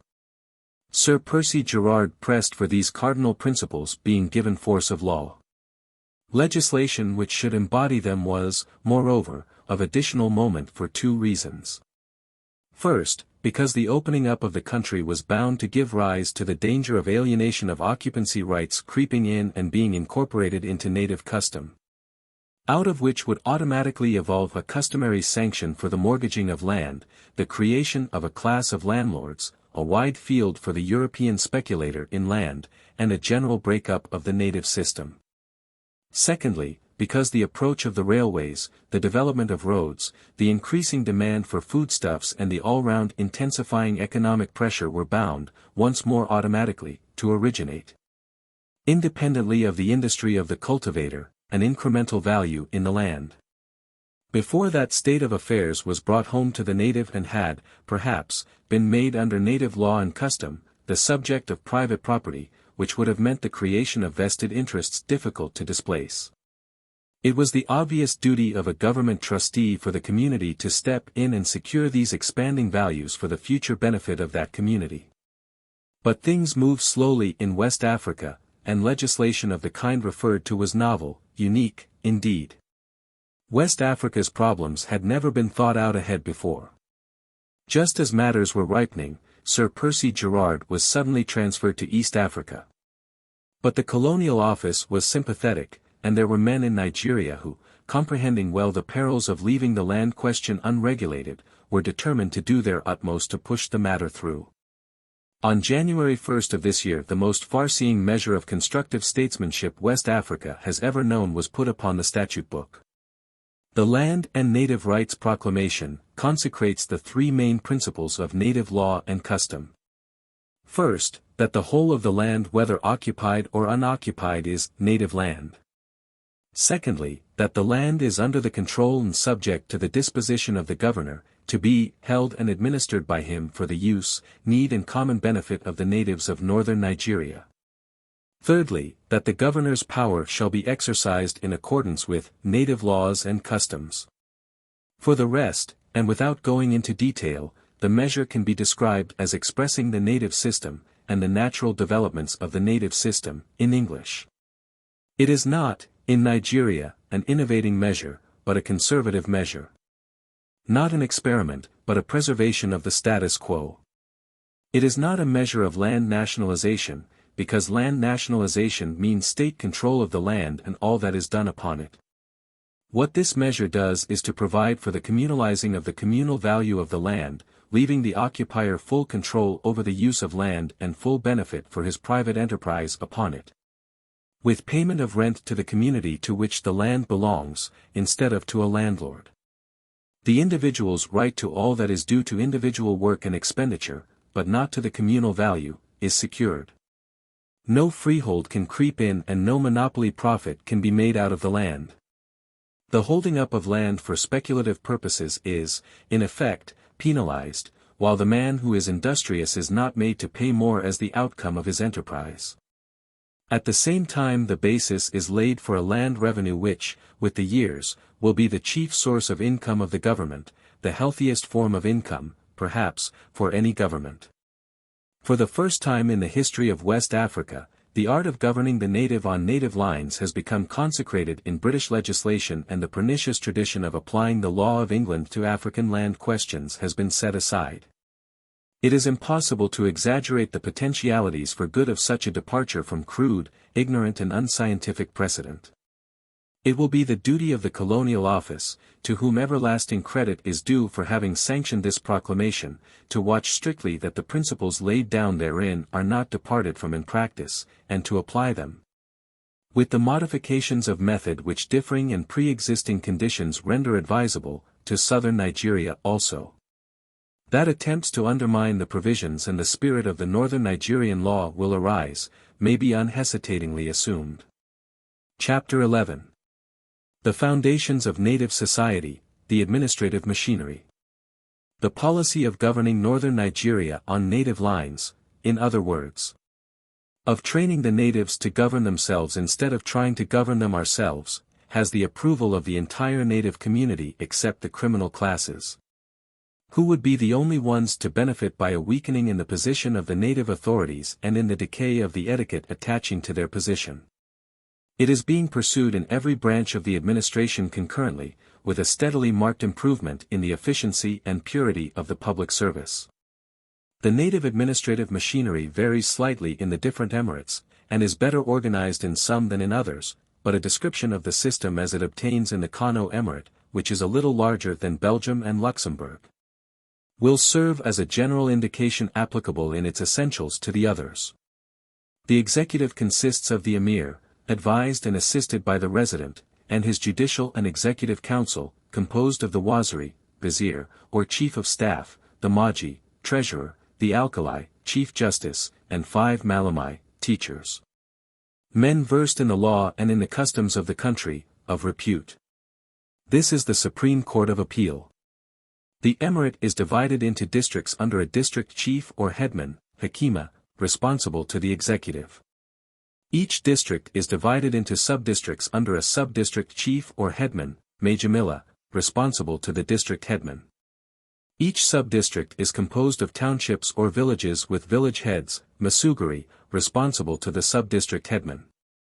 Kano city itself is under the supervision of the Majan Wudari, who corresponds roughly with our English mayor with 20 town police, dogarai, picturesque individuals in red and green, and 20 night watchmen, masujifia, under him.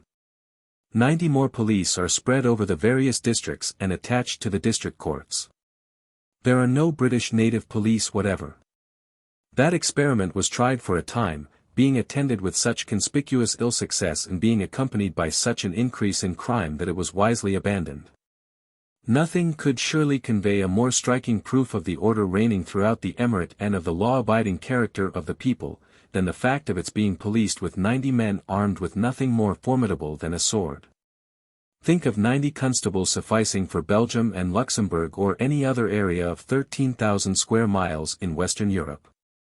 Or take the population of the emirate, 1.5 millions, and point to a single comparable proportion of police to population in Europe. Crimes of violence are extraordinarily scarce, and the native administration, backed by the British Raj, has now such a hold upon the country that for a case to be unreported would be hardly possible. The roads are safe for the solitary traveler. I frequently passed women alone, or accompanied by a child, sometimes husband, wife and child, many miles from the capital. I have walked alone save for one white companion through the deserted streets of Kano city at night. Kano city is not, however, free from thieves, and seeing that so many strangers are constantly coming and going it is hardly to be wondered at. Some 2 years back night burglaries became unpleasantly frequent. Native ingenuity hit upon a plan to cope with them. The services of the professional rat-catchers were enlisted. They were enrolled as night watchmen, paid £1 a man, and told they would be fined 2s. every time a robbery was committed. Very few fines were inflicted, and Kano was cleared of its nocturnal undesirables, one time. The general standard of probity among the inhabitants of Kano themselves is, however, shown by the free and easy manner in which merchandise is left unguarded in the great market. And it appears that lost property is constantly being handed over to the alkali, who has the articles called out by a public crier in the marketplace. The absence of a fixed scale of emoluments for public servants is always the weak point of native government. Northern Nigeria was no exception to the rule. The proportion of the taxes actually collected which eventually found its way into the so-called public treasury, was used by the emir with small regard to the public interest and with a great deal for his own. The alkalis and their assessors, though by no means universally corrupt, were dependent for their living upon such sources as the fees, usury, upon judgment debts and upon the estates of deceased persons, ujra. To Mr. Charles Temple, now acting governor, whose knowledge of northern Nigeria and its peoples is unequaled, belongs the credit of having instituted in the Kano Emirate the Bait el-Mal or public treasury in the proper sense of the word, which has since been extended, or is being extended, into all of them. The system follows traditional lines but vastly improves them. In practice it works out as follows. Half the total revenue collected goes direct to the northern Nigeria government. Of the remaining half, 50%, is paid into the Bait el-Mal to provide salaries for the native officials and to pay for necessary public works. The balance is divided into fifths on the basis of 2/5 of each district's yield to the district headman. 2/5 of the sub-districts yield to the sub-district headman, 1/5 of his own villages yield to the village headman. It will doubtless be possible, as the system becomes perfected, for each district to have its own Bait el-Mal with limited powers, receiving its instructions from the central Bait el-Mal. Just as the local British treasuries receive instructions from the treasury at Zunguru. This would enable the district heads, sub-district heads and village heads to have fixed salaries like the native executive, a very desirable ideal to aim at. The emir draws a fixed sum monthly from the Bait el-Mal for his private expenses, which are numerous, and the public expenditure is accounted for and overlooked by the resident. The Waziri draws £1,000 a year, the Maji £360, the Alkali £600, the Limam, High Priest, £72. There are 13 districts in charge of 13 local alkalis drawing £60 a year each. The public works completed out of the Bait el-Mal funds during the last year or two include the rebuilding of the Kano market at a cost of £600, a new jail at a cost of £1,000, a new courthouse, £250. Besides keeping the 13 gates of the city in repair, additions to the mosque, etc. In regard to the latter, it is interesting to note that the work of adding to the mosque and repairing the minaret was entirely carried out by contract labor. The contract was given out by the emir and the contractor paid the workmen to the number of over 1,000. A previously unheard of event in native annals and an example of one of the many improvements which the native administration is carrying out under British influence. The emir has also directed that £1,000 shall be contributed to the National School at Nasarawa, which I shall have occasion to speak about in a subsequent letter. Legislation for the purpose of legally constituting the native Bait el-Mals would seem to be called for. Corner of a native market. Another corner. The administration of justice has been vastly purified by the inauguration of fixed emoluments. The district courts and the Supreme Court administer Quranic law, or customary law, i.e. traditional law based on custom or government proclamations. Speaking generally, the alkalis are a fine body of men, and they appear to be realizing more and more the dignity and responsibilities of their position. The chief alkali in particular is a man of very high character. The legal code in criminal and civil matters is, of course, mainly inspired by the sacred books, and the alkali is generally a doctor of Mohammedan common law. His influence and power appear to be more extensive than that of the Egyptian qadi, since he has jurisdiction in criminal cases and in land suits, which the latter has not. Of the cases tried in the courts of the Kano Emirate, about 30% are matrimonial, such as divorce, restitution of conjugal rights, alimony, etc. The courts are very hard-worked, dealing with about 700 to 800 cases per annum, and the alkalis fully earn their salaries. I attended the chief alkali's court in Kano City, and was greatly impressed by the general decorum, the respect shown to the alkali, the activity of the assessors, the marshalling of the witnesses, the order, rapidity, and business-like manner in which the whole proceedings were conducted. It was an example of native self-government in Western Africa which would have astonished a good many people in Europe. No British court, no alien magistrate, could possibly deal with these affairs of the people, which require a complete mastery of Quranic law and customary law, such a mastery as only a trained native can ever acquire. And it is to be hoped that any attempts which may arise to curtail the jurisdiction of the native courts, accepted by all classes of natives, will be promptly discouraged. Together with similar attempts to interfere with the present Bait el-Mal system. From a practical point of view, the maintenance of the native administration, guided and supervised by the resident, i.e. indirect rule, is inseparable from the financial question. If the native administration were not financially provided for, it would cease to exist. If the emirs and their executives were converted into mere civil pensioners of the government, they would become figureheads deprived of all power and prestige. Under the system I have described, the emirs have power, and only hypersensitiveness and short-sightedness can see in their power our weakness. It is, on the contrary, our strength and defense against the reactionary elements which exist, and which are bound to exist in a country but newly occupied, and which are certainly not less hostile to the native authorities, who pursue their labors under the aegis of the British Raj, than they are to the British Raj itself. Anything that impairs the influence of the native authorities, not only impairs the efficiency of the administration of the country, but is an invitation to lawlessness and disorder. It is only fair to state in this connection that the initiative of perpetuating, under British rule and with the modifications required, the system of land taxation indigenous to the community, was due to the suggestion of Sir William Wallace, for many years acting High Commissioner of Northern Nigeria. Chapter 12. The Preservation of the National Life. Among those to whom the government of the colored races of mankind appears in the light of a sacred trust committed to an imperial white people. As to the servants of that people possessing the widest experience in the practice of such government, the preservation of the national life of these races must be a matter of paramount importance. Increased knowledge born of familiarity in the art of tropical government and of anthropological knowledge, a clearer realization of human needs which an expanding mental horizon brings with it, are teaching us many things.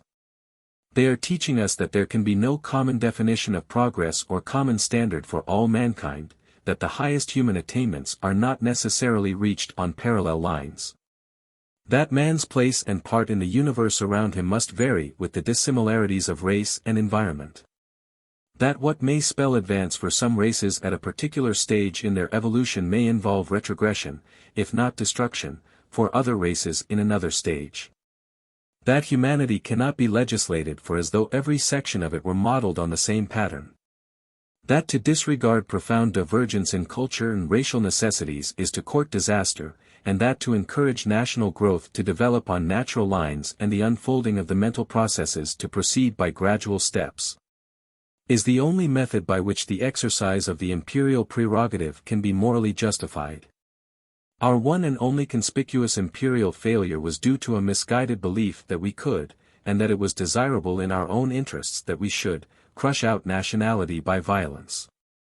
It inflicted upon the victims immense misery and upon the performers embarrassments which have endured for centuries. Elsewhere we are experiencing the discomforting reflex of a policy based upon the supposition that East is capable of assimilation with West under alien guidance. British India is rent with confusion and mentally unsettled by a jumble of conflicting ideals, to which the protected native states offer a contrast that cannot but carry with it its own very significant lessons. All the good work accomplished in northern Nigeria during the last 7 years can be flung away by a refusal to benefit from experience in other parts of the world. In pleading for the slow but sure policy everywhere in Nigeria, and in pleading that where in Nigeria national life has already expanded through the exercise of its own internal forces into organized communities, possessing their own laws and customs, their own machinery of government and their own well-defined characteristics, that national life shall be protected, preserved and strengthened to enable it to bear the strain of new conditions. One is pleading, it seems to me, for the true welfare of the people and for the highest concept of imperialism. These considerations hold good as regards every branch of European activity. Effective British political control does not require constant encroachments of departmental activity. British industrial interests can be allowed to find a natural outlet in the ordinary play of economic forces without calling upon government assistance, for example, to undermine a national weaving industry in which, as Barth remarked of it many years ago, there is something that is truly grand. Giving employment and support as it does to innumerable families without compelling them to sacrifice their domestic habits or to pass their lives in immense establishments detrimental to health. British commercial necessities do not demand that the big native cities should be thrown open to the white trader, who can pursue his useful avocations just as well, and certainly with much greater regard to health conditions outside than inside them. In the same way, the advent of the missionary into the organized Mohammedan provinces of the north before the country is ripe to receive them, would be a positive danger, besides being an act perilously akin to a breach of faith. Surely we have become sufficiently intelligent to take a broadly human view of these things. There is a field in pagan northern and pagan southern Nigeria sufficiently extensive to occupy all the energies of all the missions put together, without invading the heart of Moslem Nigeria.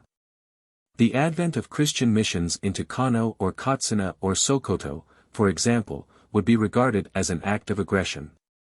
Their presence in Zaria is a great mistake, and I make bold to assert that it is only comparable to a man smoking a pipe on a barrel of gunpowder.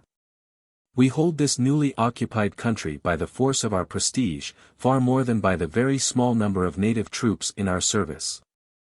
That it is the duty of government to prevent the introduction of elements, whatever their character and however lofty their motives, whose presence is calculated to cause unrest, is sufficiently self-evident as not to need emphasizing.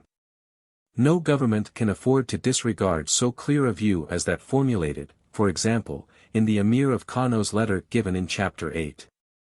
But one would desire, if possible, that the leaders of the Christian churches themselves should be brought to appreciate the justice of the contention.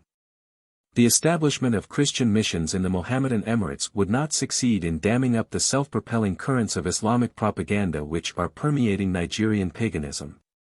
That is the true problem which the churches have to face. The question of economic development is on the same plane. That peace, the advent of railways and the growth of population will eventually result in the creation of a large commercial movement of affairs with northern Nigeria, apart from the mineral output, is not to be doubted. But exaggeration as regards immediate prospects is to be deprecated, and the claims of economic development, important as they are, should not be allowed to play too great a part in administrative solicitude. The main concern of the administration for the next few years should be that of placing the political, financial and educational organization of the country upon secure foundations. Political unrest and social confusion are stumbling blocks to commercial progress, and everything should be done to avoid them. Those in a position to realize the marvels already accomplished in this region of Africa by the handful of British officials administering the country, and the many problems requiring on the part of those who are called upon to deal with them the utmost delicacy in tact and adjustment, cannot but enter a caveat against all tendencies, from whatever source they may emanate, be they of self-interest or of unselfish devotion, to rush northern Nigeria. Rapid expansion does not necessarily mean progress. Sometimes it means exactly the reverse.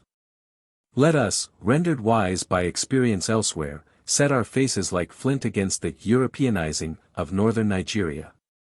In Sierra Leone, in the Gold Coast, in the western provinces of southern Nigeria we have daily object lessons of the deplorable results of this denationalizing process.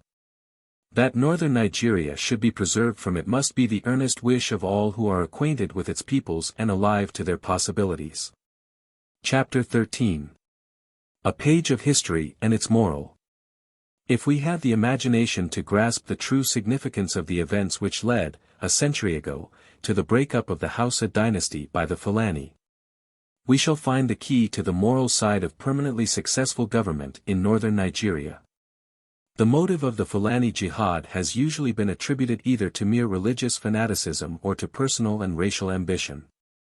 Or, again, As an incident in the prolonged struggle for power on the part of this or that ruler or dynasty which has destroyed the fertile uplands of Western Africa south of the Sahara since the shattering of the ancient Niger civilizations by the Moorish invasion at the end of the 16th century. It appears to me that this appreciation is superficial, and that we must look deeper than the surface results. I am not sure that these surface results themselves do not suggest the need of doing so. A man of letters galvanizing a whole countryside to revolt against oppression. Shepherds and cowherds flinging away their sticks and staves and rallying to his standard. Initial defeat turned into victory. A number of independent states converted into a homogeneous entity acknowledging a temporal and spiritual overlord. An immense region ill-provided with means of internal communication brought to recognize one common authority, and all within a year or two. These are remarkable occurrences. They insinuate the existence of some driving force below the surface. Is it possible to trace that force in the checkered annals of this part of Africa? The Moorish invasion dealt the great Negroid empire of the Middle Niger, the empire of the Songhai, a blow from which it never recovered. The invasion did not actually swamp the Hausa states, but its indirect consequences must have been felt throughout them in everywhere shaking established order, and in the decay of spiritual influence following upon the heels of anarchy. In the absence of any continuous written records, the history of the period following the advance of Morocco's musketeers into the western Sudan appears to Western minds as a confused medley of internecine strife without defined objects of any kind. One can imagine, let us say, a Chinese historian picturing the history of England from the 10th to the 15th century much in the same light, if his materials for composing it were almost wholly confined to oral traditions. But a close study of the few documents at our disposal must, I think, induce the belief that, dating from the introduction of a higher spiritual influence into the country, Mohammedanism had begun to acquire a footing by the 11th century. The land was never free from an agency which sought the uplifting of society. Before the Moorish generals carried fire and sword into the Niger Valley, holy voices were raised in protest against the decay of faith with the increase of infidelity. Not one of the acts forbidden by God, lament learned Arabic historians, but was openly practiced. Wine was drunk, and adultery had become so frequent that its practice seemed to have acquired legality. The terrible punishment which ensued was ascribed to these lapses. It was on account of these abominations that God avenged himself by calling in the victorious Moroccan army. We seem to be listening to another Moses denouncing the wickedness of the people of Israel.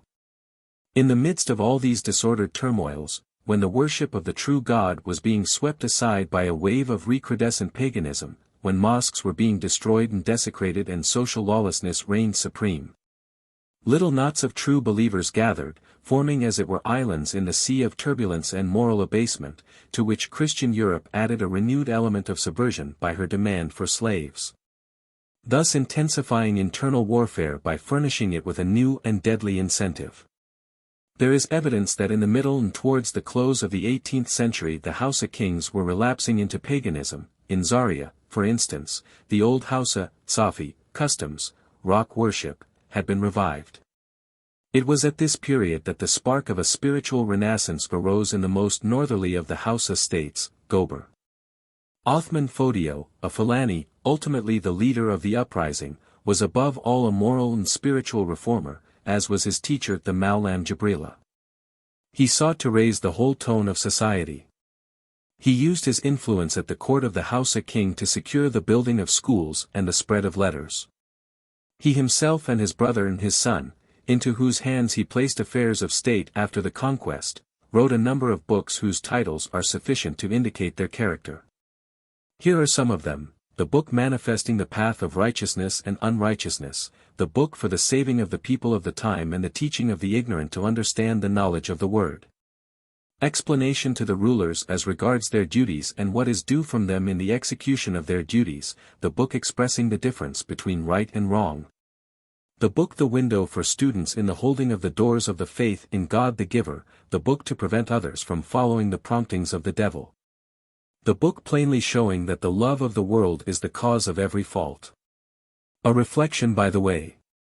When the Fulani reformers were composing these works, and for many years afterwards, European and American slavers were periodically visiting the lower Niger, 600 miles south, and, by presence of guns and powder, hounding on the natives to raid one another for the benefit of the western plantations. Othman's converts were by no means limited to men of his own race, as was subsequently shown in the adherents he obtained. But it was not unnatural that such a man should have been an offense to many, that his converts should have been molested. And that finally, by his personal action in releasing a number of them from bondage, a collision with the authorities should have been precipitated, which eventually led to the proclamation of a holy war. Othman engaged in the struggle with the words, "If I fight this battle that I may become greater than my fellows, may the unbelievers wipe us from the land." Upon its successful termination, the statesman and the warrior became once more the social reformer.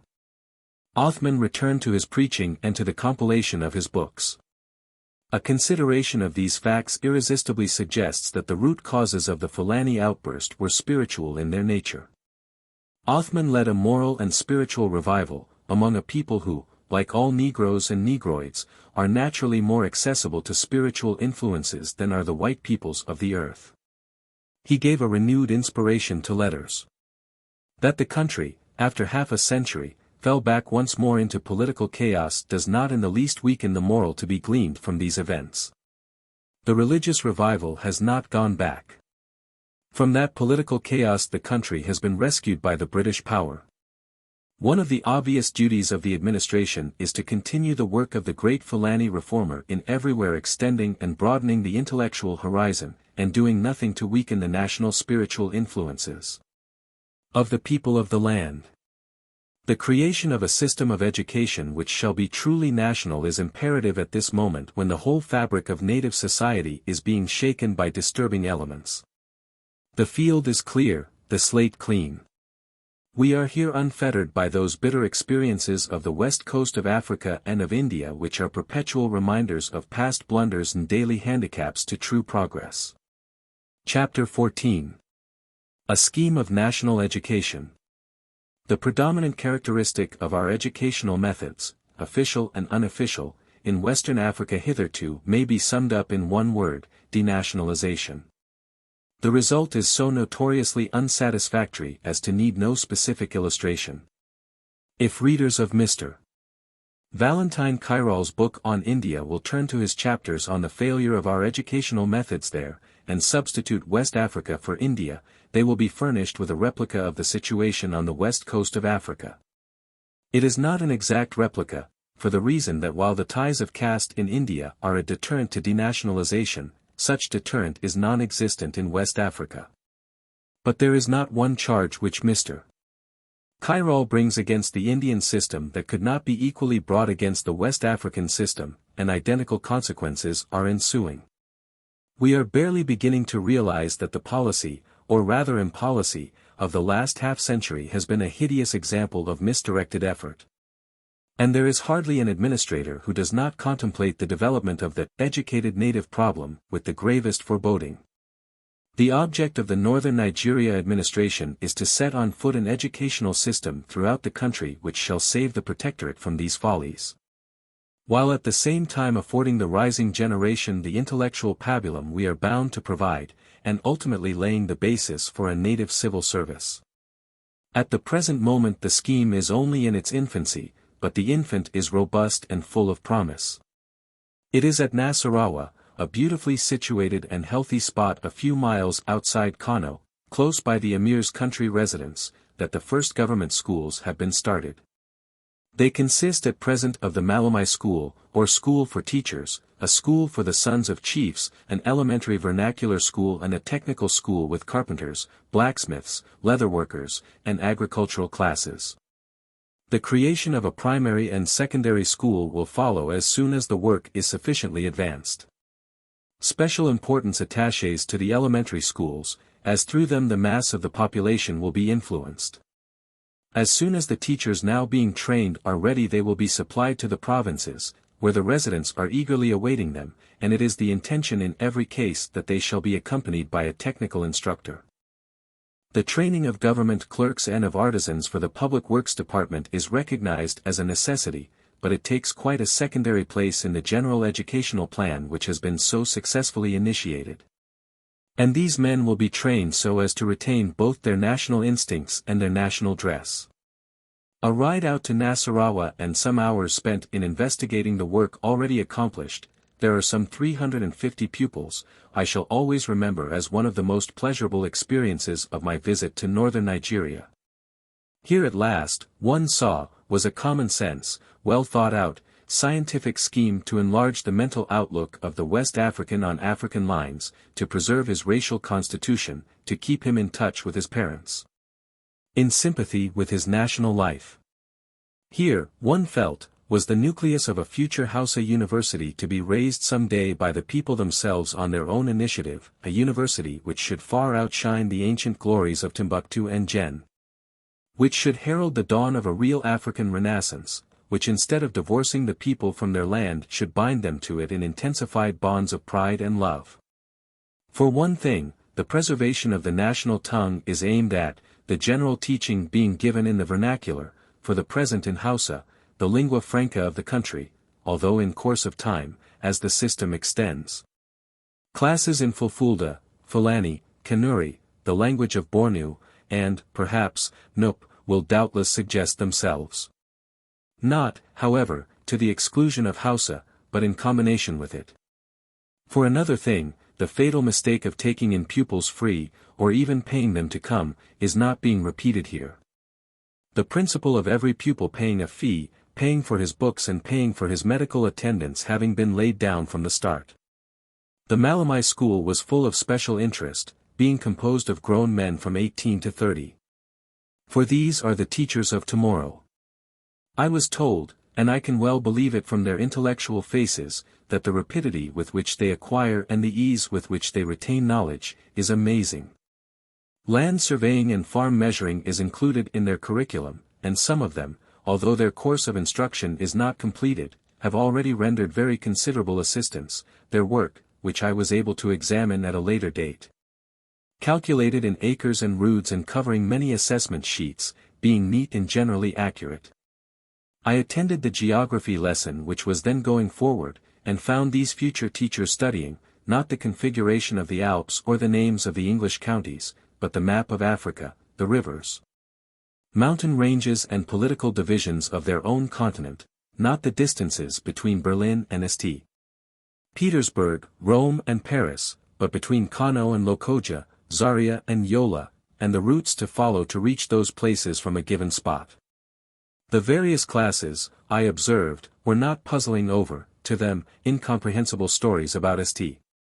Bernard dogs rescuing snowbound travelers, or busy bees improving shining hours, but becoming acquainted with the proverbs and folklore of their own land.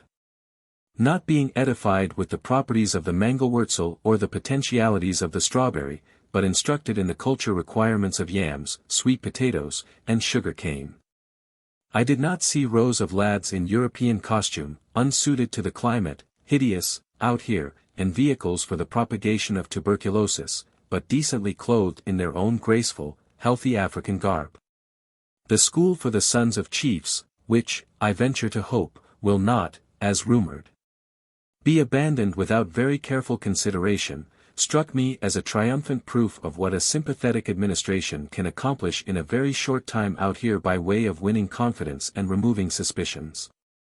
Here were perhaps 80 youngsters, the older and more advanced boys forming a separate class, and a more intelligent, keener crowd it would be difficult to select in any country. Their presence, among them were sons of the emirs of Sokoto, Kano, Bauchi, Bornu, Katsina, Katagum, Bida, Gam, Gando, Dora, and Muri, together, was evidence of the revolution which a few years have brought. For their respective fathers were until our advent more or less in a state of chronic friction and sometimes of open warfare.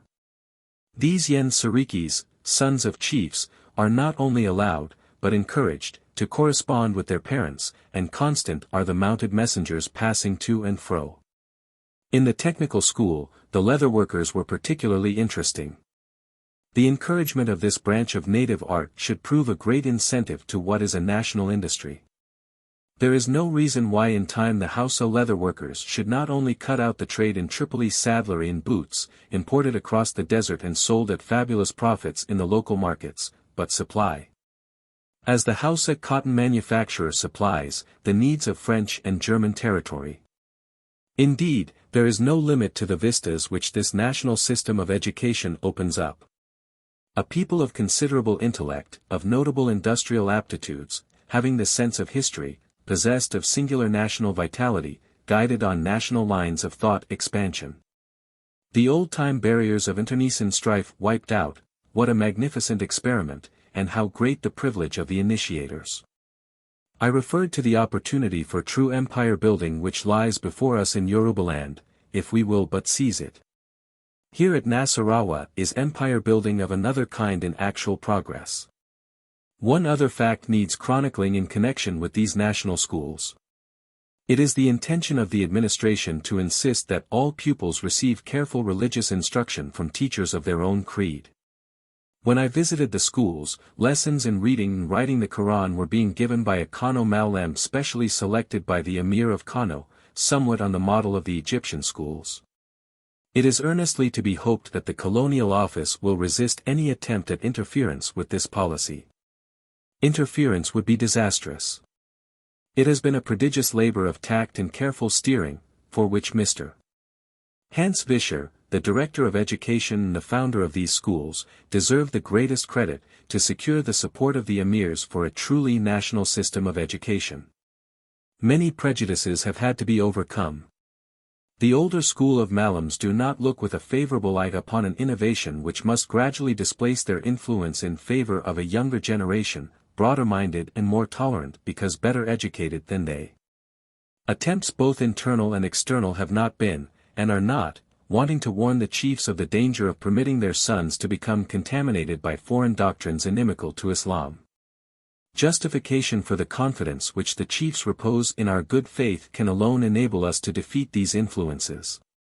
Were that confidence to be shaken, the effort to train the future rulers, under the British suzerainty, of the country with a view to making them mentally and physically better fitted to assist the administration, and to bring them into closer contact with one another and with the government official, would receive a fatal blow, and the prestige of the government would be deeply shaken. Let us once more turn to the pages of Mr. Kiral's weighty volume and note the consequences which have followed the elimination of religious instruction from the government schools. To allow a weakening of the spiritual forces at work among the peoples of the northern Hausa states would be to perpetuate a cruel wrong upon those who have come under our protection and from thenceforth are our wards. Iron smelters. Fulani cattle. A rapid multiplication of national schools in northern Nigeria, so eminently desirable, entirely depends upon the financial support which the administration, hampered in every direction for lack of funds, is able to contribute. The imperial government would be displaying wisdom in making a special grant for the purpose, the present sum available being altogether inadequate for the importance and urgency of the object in view. And in seriously broaching the problem of control over all unofficial educationary agencies in the Protectorate. Chapter 15. Commercial Development. The external, by which I mean non-indigenous, trade of northern Nigeria plays as yet but an insignificant part in the commercial and industrial activities of the country. It is largely in the hands of one company, the Niger Company, Limited, to the enterprise of whose founder, Sir George Taubman Goldie, is due our possession of the Northern Protectorate. 3 or 4 other commercial houses have extended their operations to the territory, and more will certainly follow. At present the only other European firm, outside the Niger Company, which is doing a large general business is that of Messrs. John Holt and Company, Limited. Another alien commercial element is the Arab trader. His seat of interest is Kano City, where he has been established for several centuries, and where, as already stated, there is a recognized Arab quarter. The trans-desert trade from Tripoli has always been in his hands, but he is now beginning to use the parcel post and the western route largely. 10,000 parcels, weighing 11 pounds each, were dispatched or received by Arab traders during the first half of last year. The Arabs appear to deal in lines of trade with which European firms are not in touch. Several of them have been in England, and the business headquarters of one of them is in Manchester. They are intelligent men, but form an uncertain and not particularly safe element in the affairs of Cano. A representative of these traders who visited me at the house kindly placed at my disposal near the Residency, 2 miles from the city, gave it as his opinion that the railway would double the trade of the country in 5 years. The two principal articles of import at present are cotton goods and salt. The articles of export are shea nuts or butter, dressed and dyed goat and sheep skins, ostrich feathers, rubber, ground nuts, gum arabic, hides, gum copal, beeswax, various kinds of oil beans, cotton, and a fiber resembling, and equal in value to jute. Tin and other minerals stand, of course, in a different category, and cannot be regarded as trade. Of these I formed the opinion that a very large future expansion in the shea nut trade and ground nut trade may be legitimately expected. I rode for days through woods of shea, and I found these trees growing abundantly all over the parts of the Niger province and Zaria province I visited, and in many parts of the Kano province. The ground nut is already cultivated, its cultivation is easy, and the soil in many districts along the Barrow-Kano railway is suitable. I see no reason why that railway should not, in parts, and in time, attract to itself a population of groundnut cultivators, as the Dakar-St. Louis Railway has done, and the new Thiès-Cays Railway is doing in Senegal. The industry is at present handicapped because the merchants will not buy the undecorticated nut, and the price offered to the native is not sufficiently attractive to induce him to go to the great labor involved in decortication. Seeing that the Niger ground nut fetches much higher prices than the Senegal and Gambia nut, it is astonishing that the merchant is not prepared to deal with the nut himself, and to purchase the undecorticated article from the native. The present policy strikes one as short-sighted. A great many hopes have been engendered touching an immediate and large export of raw cotton consequent upon the termination of the railway. I should be extremely loath to say anything here which would tend to throw cold water upon the commendable enterprise of the British Cotton Growing Association, to which imperially we owe much. And the problem is one which is affected by so many varying local influences that to dogmatize upon it would be unwise. Enormous quantities of cotton are undoubtedly grown, some districts in the Zaria and Kano provinces being almost entirely devoted to its production, and many more off the beaten track could be, if transport were available. But at present there are two difficulties, apart from the general difficulties affecting all economic development in northern Nigeria, to which I shall refer in a moment. One is the question of price. The other is the local demand. In one sense they are inseparable. The local demand for the raw material by local weavers exceeds the supply, and the result is that the price the association finds itself, either directly or through its agents, the Niger Company, able to pay is insufficient to tempt the growers. To overcome these obstacles the association relies upon the attraction offered by a permanent market at a fixed price irrespective of local fluctuation. An increased yield per acre through an improvement in the varieties produced, an improvement in methods of cultivation, and the inroads upon the local weaving industry through the increasing import of Manchester cotton goods. These views may be quite sound, but, granted their soundness, some time must elapse before they become appreciably operative. And I have difficulty myself in believing that any really substantial export of raw cotton is to be looked for in the immediate future. But that the association's general line of policy in seeking to develop and expand the existing native growing industry, as such, is right, and that its labors are calculated to achieve these ends, I am persuaded. While I see no reason to doubt that a considerable export of raw cotton will eventually be the outcome of those labors. Among agricultural products, corn should also figure largely in course of time. The export of dressed goat and sheep skins is steadily increasing. The trade now amounts to over 1 million skins per annum, of a total home value of £50,000 to £60,000. Until a few years ago it was an entirely trans-desert trade, and the skins were purchased at Tripoli for the American market. Latterly the London and Kano Trading Company have diverted more than half of this trade by the western route, and London is today the principal purchaser. There would seem to be a good future for a trade in hides, especially if Kano becomes a slaughter center for cattle for the southern markets. The possible obstacle to this is partly political and partly ethnological, and the first, at least, is worthy of special attention on the part of the administration. Virtually all the herds in the Hausa states are the property of the Fulani. Now the Fulani Mbororo, as already pointed out, is a nomad, and it is very doubtful if he will ever be anything else. Indeed, his very calling necessitates that he should be continually on the move to seek out pasture land, according to the seasons, and the localities he knows. But the more the protectorate is organized, the more ill at ease will the nomad Fulani become, especially as he dislikes most intensely the jangali or cattle tax, at the best of times an unsatisfactory tax to enforce, and one which, moreover, operates unfairly towards the small herdsman. Here the ethnological peculiarity comes in. The Fulani is very fond of his cattle. He does not breed them for slaughter, but because he literally loves them. He knows every one of them by name, and lavishes as much attention upon them as he does upon his children. This is peculiar to him not in Nigeria only but all over Western Africa. Often have our officers in northern Nigeria found it impossible to resist the pitiful appeal of some old Fulani herdsman or his wife, begging with eyes full of tears for the restitution of a favorite ox or heifer taken with others under the Jangali assessment. The dual problem must be thought out, or the Mbororo will silently disappear into the vastness of Africa, as the Shuwa, his nomadic colleague of Bornu, has already partly disappeared from Nigeria. Fulani migration eastwards towards the Nile Valley is a marked phenomenon of the last 10 years, both as regards French and British territory in West Africa. Khartoum now numbers some 5,000 Sokoto Fulani alone. The disappearance of the Fulani Mbororoji from the Hausa states would not only arrest any development of the cattle and hides trades, but would be an incalculable loss to Hausa agriculture for the reasons given in a previous chapter.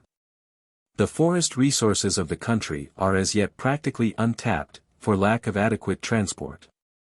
They are not as rich in northern as in southern Nigeria, because the forests are much fewer, but there are very extensive gum copal forests in Bornu. There is a good deal of rubber in Bauchi and in some other provinces, the Benue region especially abounding in rubber, copal, and fibers of great value. The Muri province is particularly rich. A forestry department organized on the lines of southern Nigeria is urgently needed. But in this, as in almost everything else, the administration is hampered for lack of funds. There can be no doubt whatever that northern Nigeria has immense potentialities, but they are not going to be developed in a day, or in a decade, and no useful purpose can be served by pretending otherwise. The very vastness of the country and the natural difficulties of communication preclude rapidity in development. In West Africa the game is generally to the tortoise, not to the hare. And several factors must ever be borne in mind. Northern Nigeria, as already stated, is a remarkably self-sufficing country, one part of it supplying the wants of another, peopled with born traders busily occupied in furthering the needs of a comprehensive internal traffic. For instance, the river-borne traffic of the Benue, both up and down, is entirely in the hands now of Nupe and Kakandas trading on behalf of native merchants, mostly Yorubas, at Lokoja. There is an active overland trade between the Benue region, north towards Kano and Bauchi, south with southern Nigeria right down to Calabar on the ocean. Native merchants from the north import cloth, sheep and cattle, and corn, taking away cash, galena and silver from the Arafu native mines. Between district and district, province and province, all over the country there is a ceaseless interchange of commercial commodities. That is one factor to take into account. Another is that we must revolutionize our ideas as to general conditions and capabilities for labor, proportionately to the needs and extent of population. The belief that the majority of the inhabitants of northern Nigeria pass their time in idleness, or what approximates to idleness, is a pure delusion. Even from the European standpoint, which is not and cannot be the Africans from climatic causes alone, the northern Nigerian, speaking generally, is the reverse of idle. Moreover, if on the one hand our political administration tends to root the people in the soil and increase the area under cultivation, On the other hand, our roads and railways and the opening of the tin mines tend to take the people off the land and to create an increasing class of casual, floating labor which cannot itself provide for its own sustenance, and has to purchase its food requirements. The economic consequence is a steadily ascending price of foodstuffs in the neighborhood of all the great centers. From this the farmer benefits, but at the expense of an increase in the production of raw material for the export trade with Europe. The northern Nigerian farmer will grow the crop which it pays him best to grow, and if he sees a larger profit in corn for local consumption than in ground nuts or cotton for export, he will grow corn. These economic questions do not appear to me to be given their due proportion in the estimates which are made. The whole country is in a state of transition, and it must be given breathing space in which to adjust itself. Patience and statesmanship are the main necessities of the moment. Sir Henry Hesketh Bell, who takes a keen interest in all questions of economic development, may be trusted to do all that is humanly possible to encourage the commercial progress of the territory. The outsider who attempts any detailed investigation of trade conditions in northern Nigeria must be prepared to walk as delicately as any Agag, and even then he is pretty sure to ruffle somebody's feelings. The fact of the matter is, that the paramount position held by the Niger Company, the monopoly, as some call it, although it hardly amounts to that and must decreasingly do so, is a very sore point with many of the officials. The aims of the latter and the aims of the company necessarily diverge, but there is, I think, a tendency on the part of some of the officials to forget the fact that the Niger Company's enterprise is the explanation of our presence in the country. One very sore point is the question of cash for produce, and this affects not the Niger Company only, but the other merchants. The official case is, that the natives desire cash for their produce, but that the merchants will not pay cash, or pay as little cash as possible, because they make a very much larger profit on the barter business. That this strangles trade development by discouraging the native producer, who is automatically forced to accept goods he often does not require, and must afterwards sell at a loss in order to get the cash he wants. Indeed, the official case goes further. It is contended not only that the merchants will not buy produce against cash when asked for cash, but on occasion actually refuse to sell goods against cash offered by the native, demanding produce in lieu thereof. For example, if a native has sold his produce against cloth and then, possessing some loose cash, desires to purchase, shall we say, earthenware or salt, he is told that his cash will not be accepted, but that he must bring shea nuts or ground nuts, or whatever may be the product out of which the merchant can make the biggest margin of profit. Instances are given of merchants having refused to sell salt to natives for cash, of natives being able to buy cloth in the open market for actually less than the merchants reckon in paying the native producers, and so on. Why, it is urged, should the political officer encourage the native to bring produce for sale to the merchant when all he will get is cloth that he must sell at a loss in the market in order to get silver to pay his taxes?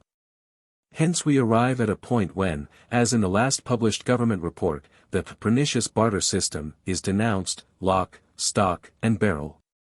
The views of the merchants are various. In certain quarters the official allegations are altogether denied. In others it is contended that the barter trade is the best means of getting into touch with the actual native trader. That it would not pay to import cash to buy rough produce like shea nuts or ground nuts, which in many cases are all the natives have to offer, that the outstations are in charge of native clerks from the coast, who cannot be trusted with cash. That the native gets as good value in goods as he does in cash, and so on. Proceeding from the defensive to the aggressive, many of the merchants contend that competition, and competition alone, can be expected to put large quantities of cash into commercial circulation, and that the government, instead of fostering competition by encouraging newcomers, and especially the small man, to go into the country, handicaps the merchant by disproportionately heavy taxes. The £20 trading license for every trading station, even far away in the bush, is particularly resented. It is pointed out that if the administration of southern Nigeria, whose economic resources are so much richer, makes no such charge, it is preposterous that the administration of northern Nigeria, whose economic fortune, in the European sense, depends so largely upon the growth of trade, should do so. One firm of merchants showed me their books, which disclosed in rent, assessment, and licenses a total annual charge of £150 for a single station. No doubt there is much to be said on both sides, and each side has a case.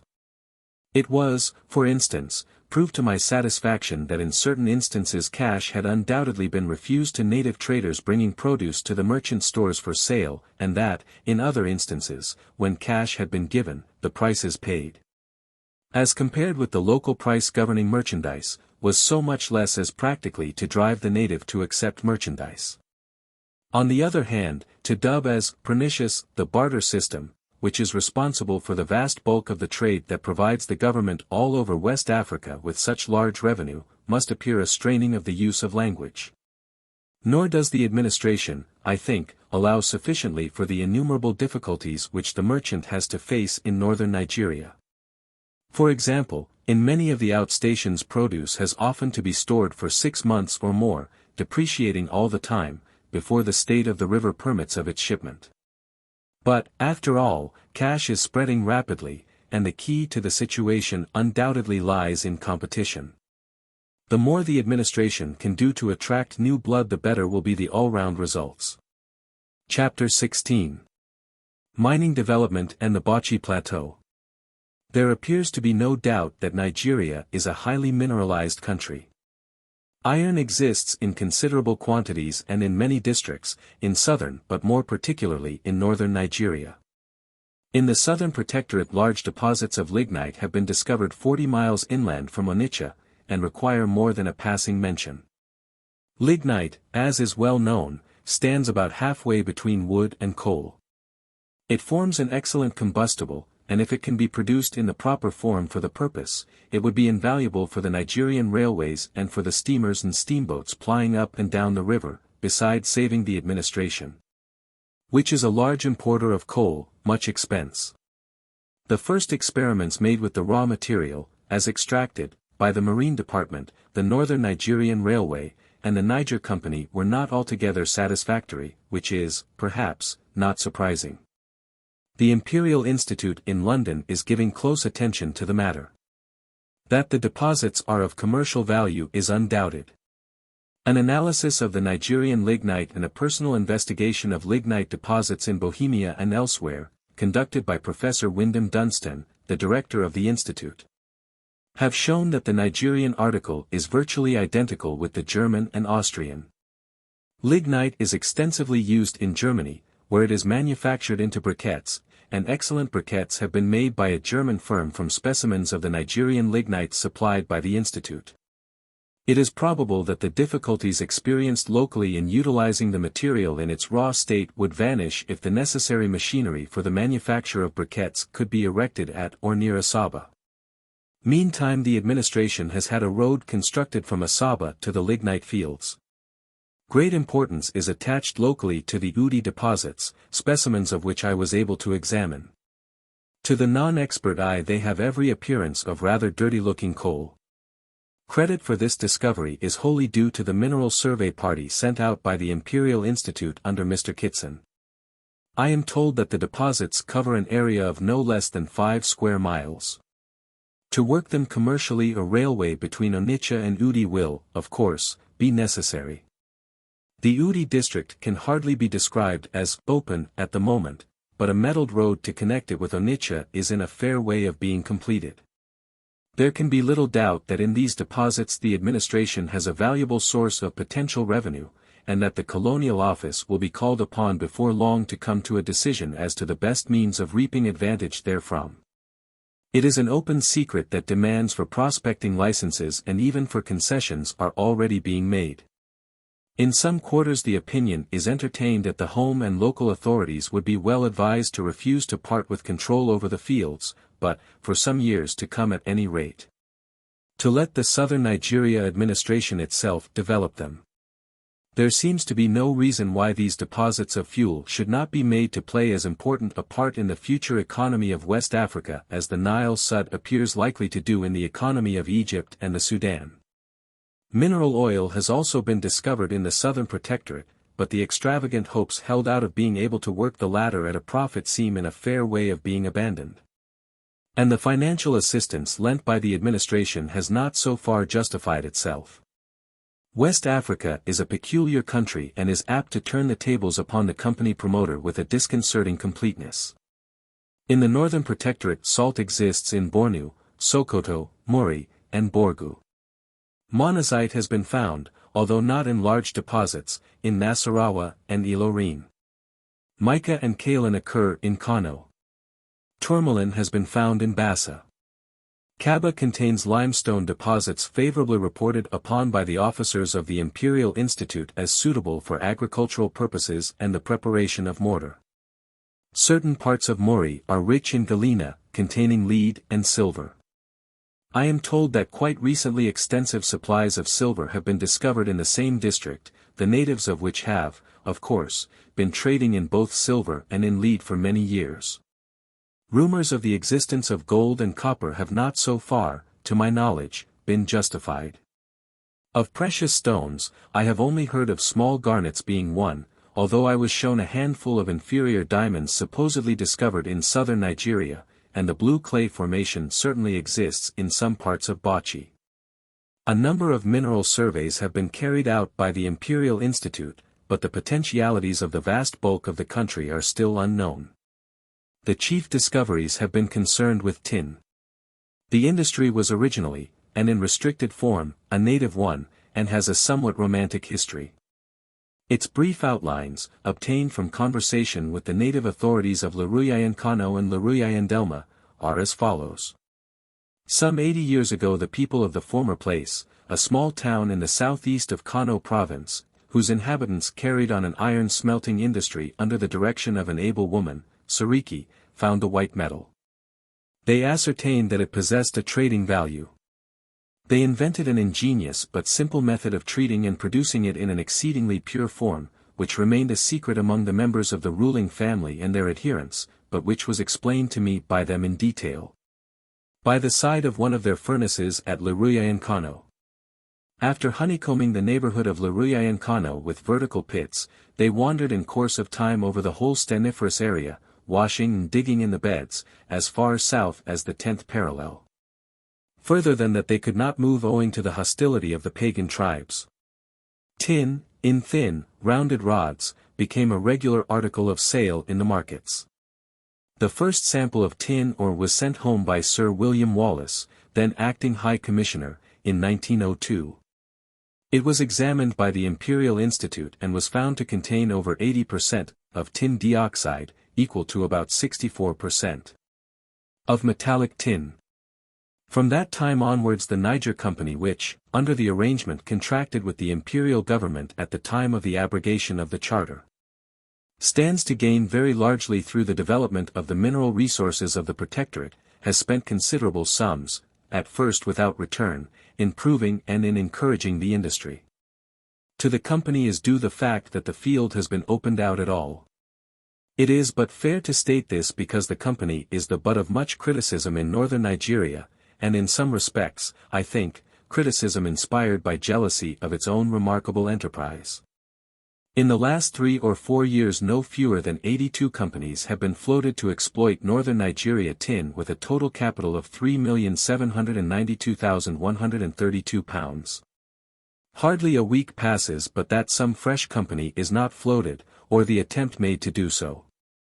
It has, therefore, become a very big thing indeed, and an outside non-expert opinion may be of some use from the point of view of the man in the street at home.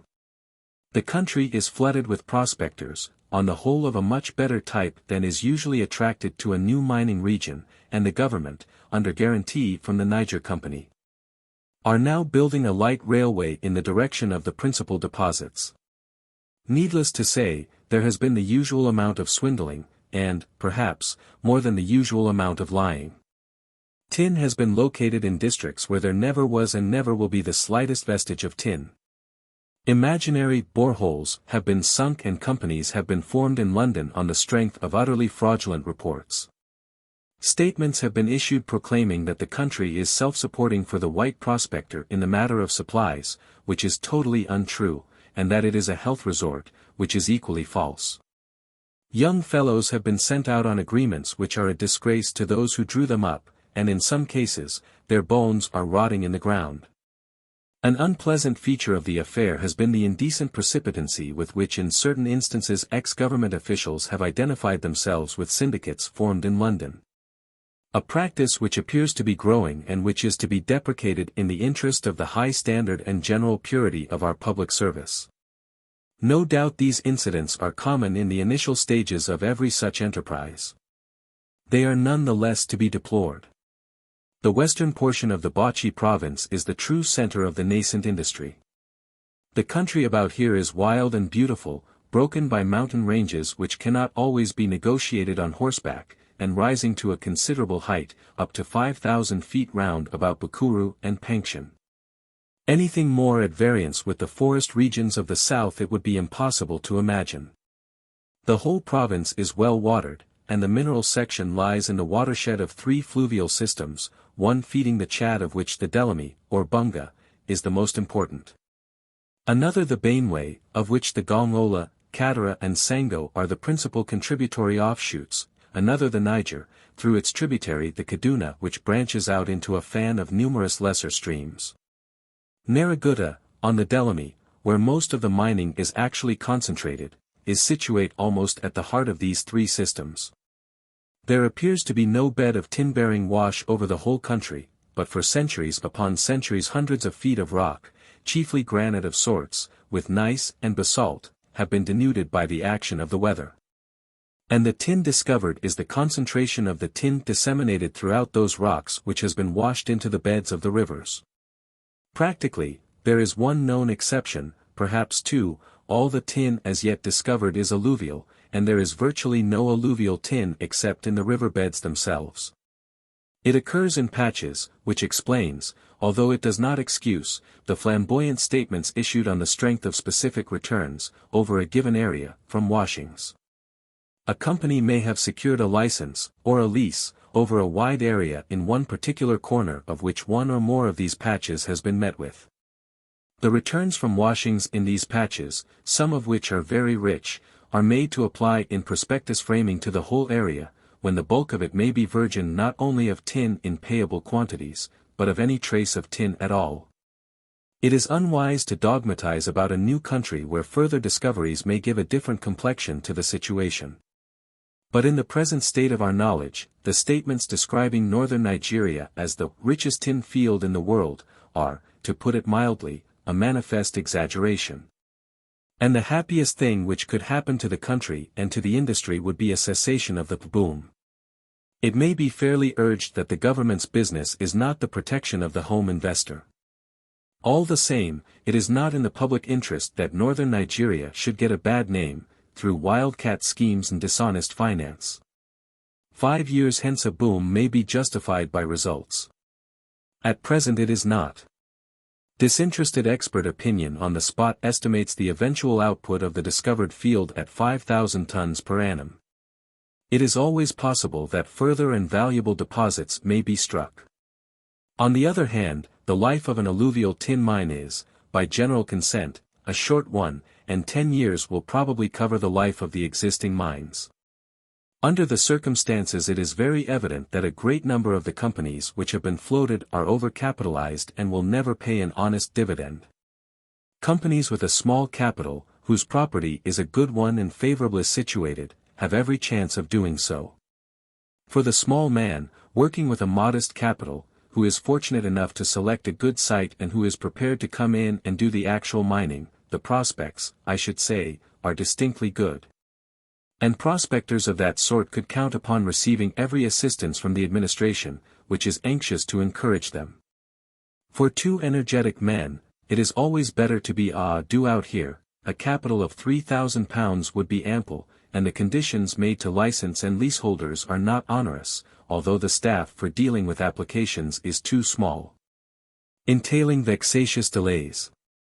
There is no serious labor trouble, and there is not likely to be any, provided the natives are properly treated.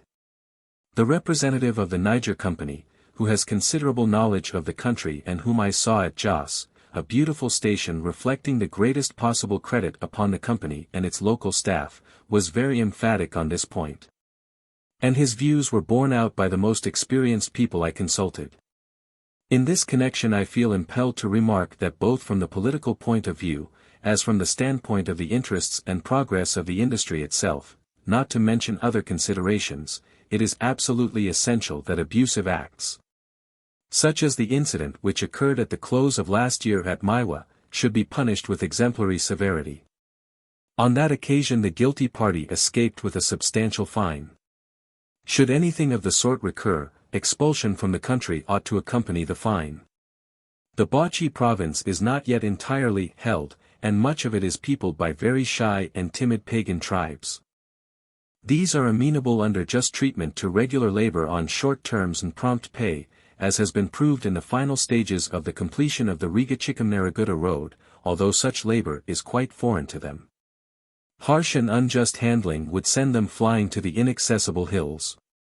While on this subject I am also bound to say that the political staff of the Bauchi province is hopelessly and dangerously undermanned, or was when I left the country last January.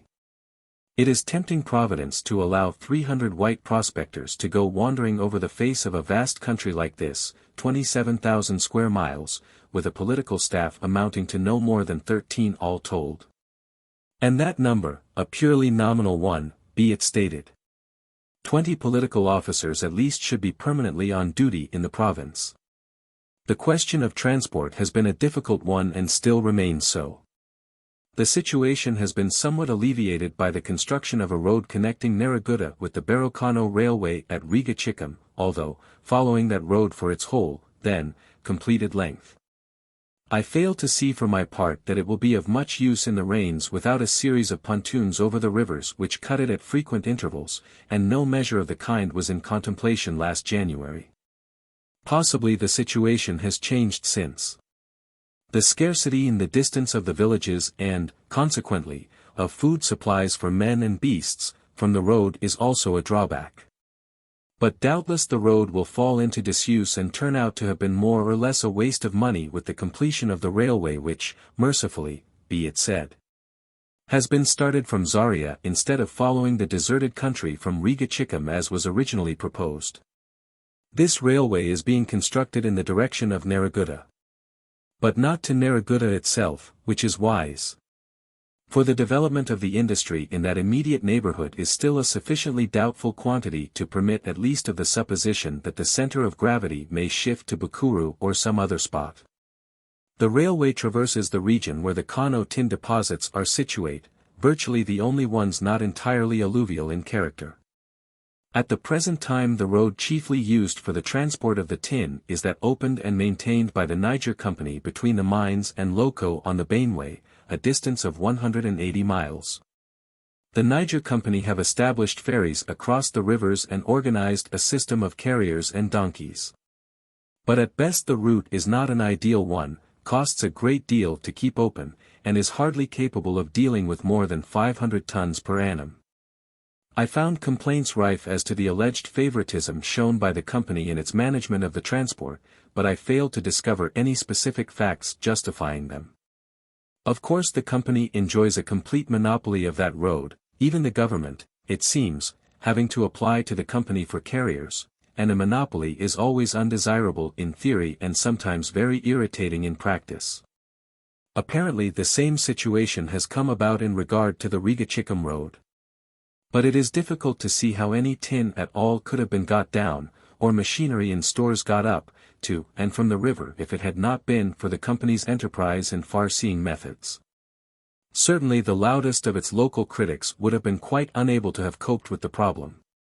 Something remains to be said of the Bauchi province. The province consists of the Bauchi and Gom Emirates, the Ninji division, an independent community half Muslim, half pagan, of erstwhile noted freebooters and fighters, and the purely pagan section, of which the Hill division is the most important. The total population is about 500,000. In no part of Africa probably is there such a conglomeration of different tribes, Angas, Sura, Tangali, Chip, Waja, Kanna, Bukuris, etc., etc. as is to be found in the pagan division of Bauchi which, for centuries, has been the refuge of communities fleeing from Hausa, Fulani and Beriberi, Kanuri, pressure. No fewer than 64 distinct languages, not dialects, are said to have been noted within it. The men are an upstanding race, lithe rather than muscular, great archers and in many cases daring horsemen, riding barebacked, covering immense distances in a phenomenally short space of time and shooting accurately, with the bow, while mounted. Most of them go about absolutely naked but for a sanitary adornment of special character. For a picture of primitive man commend me to the spectacle of a naked bocce pagan carrying a bow in his hand, on his back a quiver of arrows. On his head, its horns sticking out on either side, the gory and newly severed head of an ox, the boar of the Ardennes, in variation and in an African setting of rugged mountains and dying sun. I observed this sight one evening riding into Narragansett from a distant mining camp, passing, 10 minutes later, a gorgeously attired Mohammedan Sariki in his many-colored robes on a richly caparisoned horse. Northern Nigeria is a land of extraordinary contrasts, which to some extent no doubt is the secret of its fascination. The women's clothing is also of the scantiest, consisting of a bunch of broad green leaves fixed round the waist and falling over the hips and lower abdomen. Their chastity is proverbial even among the dissolute camp followers. Seen in the Bocce Highlands. Among these people many customs of great anthropological interest must linger, many religious practices and philological secrets that might give us the key to much of which we are still ignorant in the history of the country, and assist us in the art of government. It seems a pity that their gradual Hausaizing, which must be the outcome of the Pax Britannica, should become accomplished before these facts have been methodically studied and recorded. The pagan division of Bocce is a unique corner of Africa, and it would be well worth the while of government and of some scientific body at home to prosecute research within it. The administration has no money to spare. But it is really a misfortune that public opinion in England is so lax in these matters.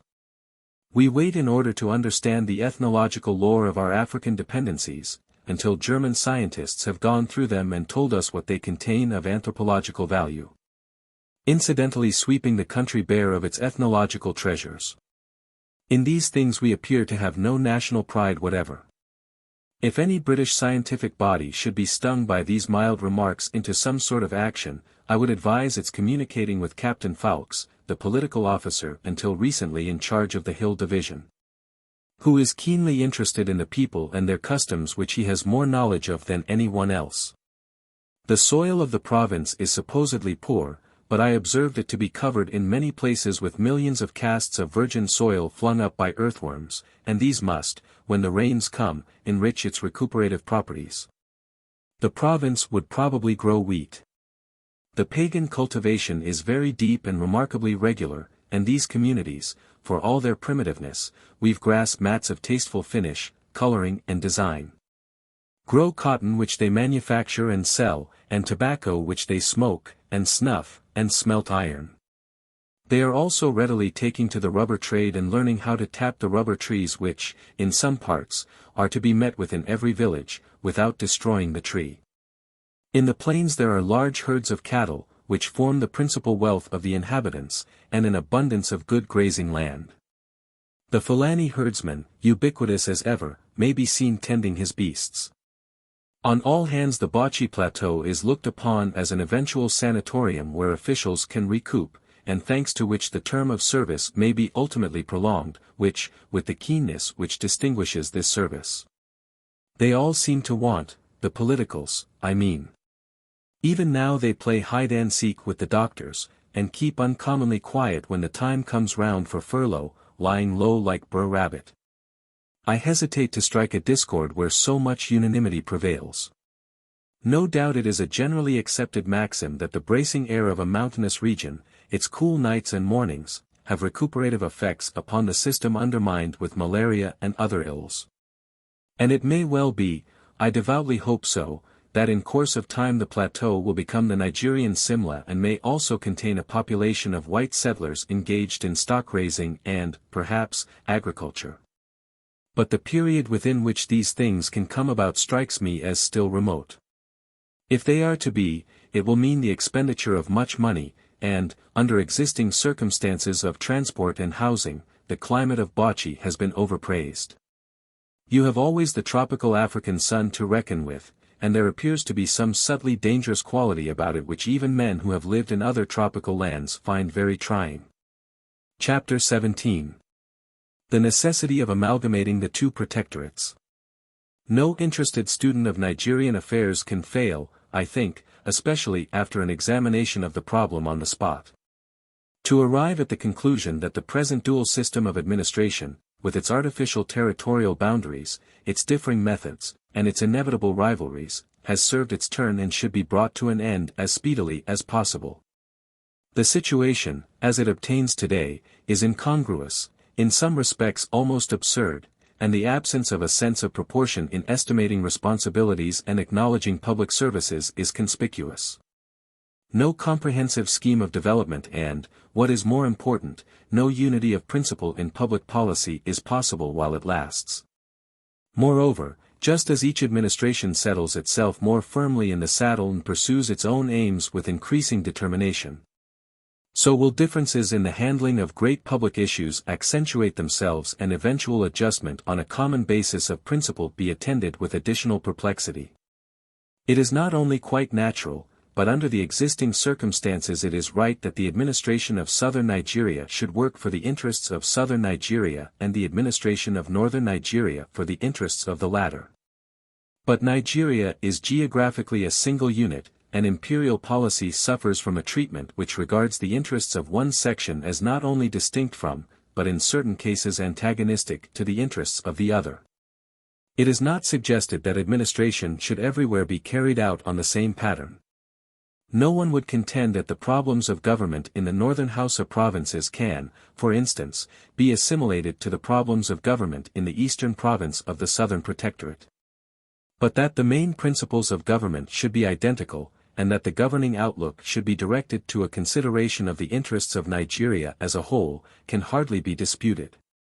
Take, for example, the question of direct and of indirect rule. The tendency in southern Nigeria, as the Secretariat gets stronger and the initiative of the commissioners decreases, is towards direct rule, especially in the western province. Northern Nigeria has resolutely set the helm in the contrary direction. Take the question of taxation.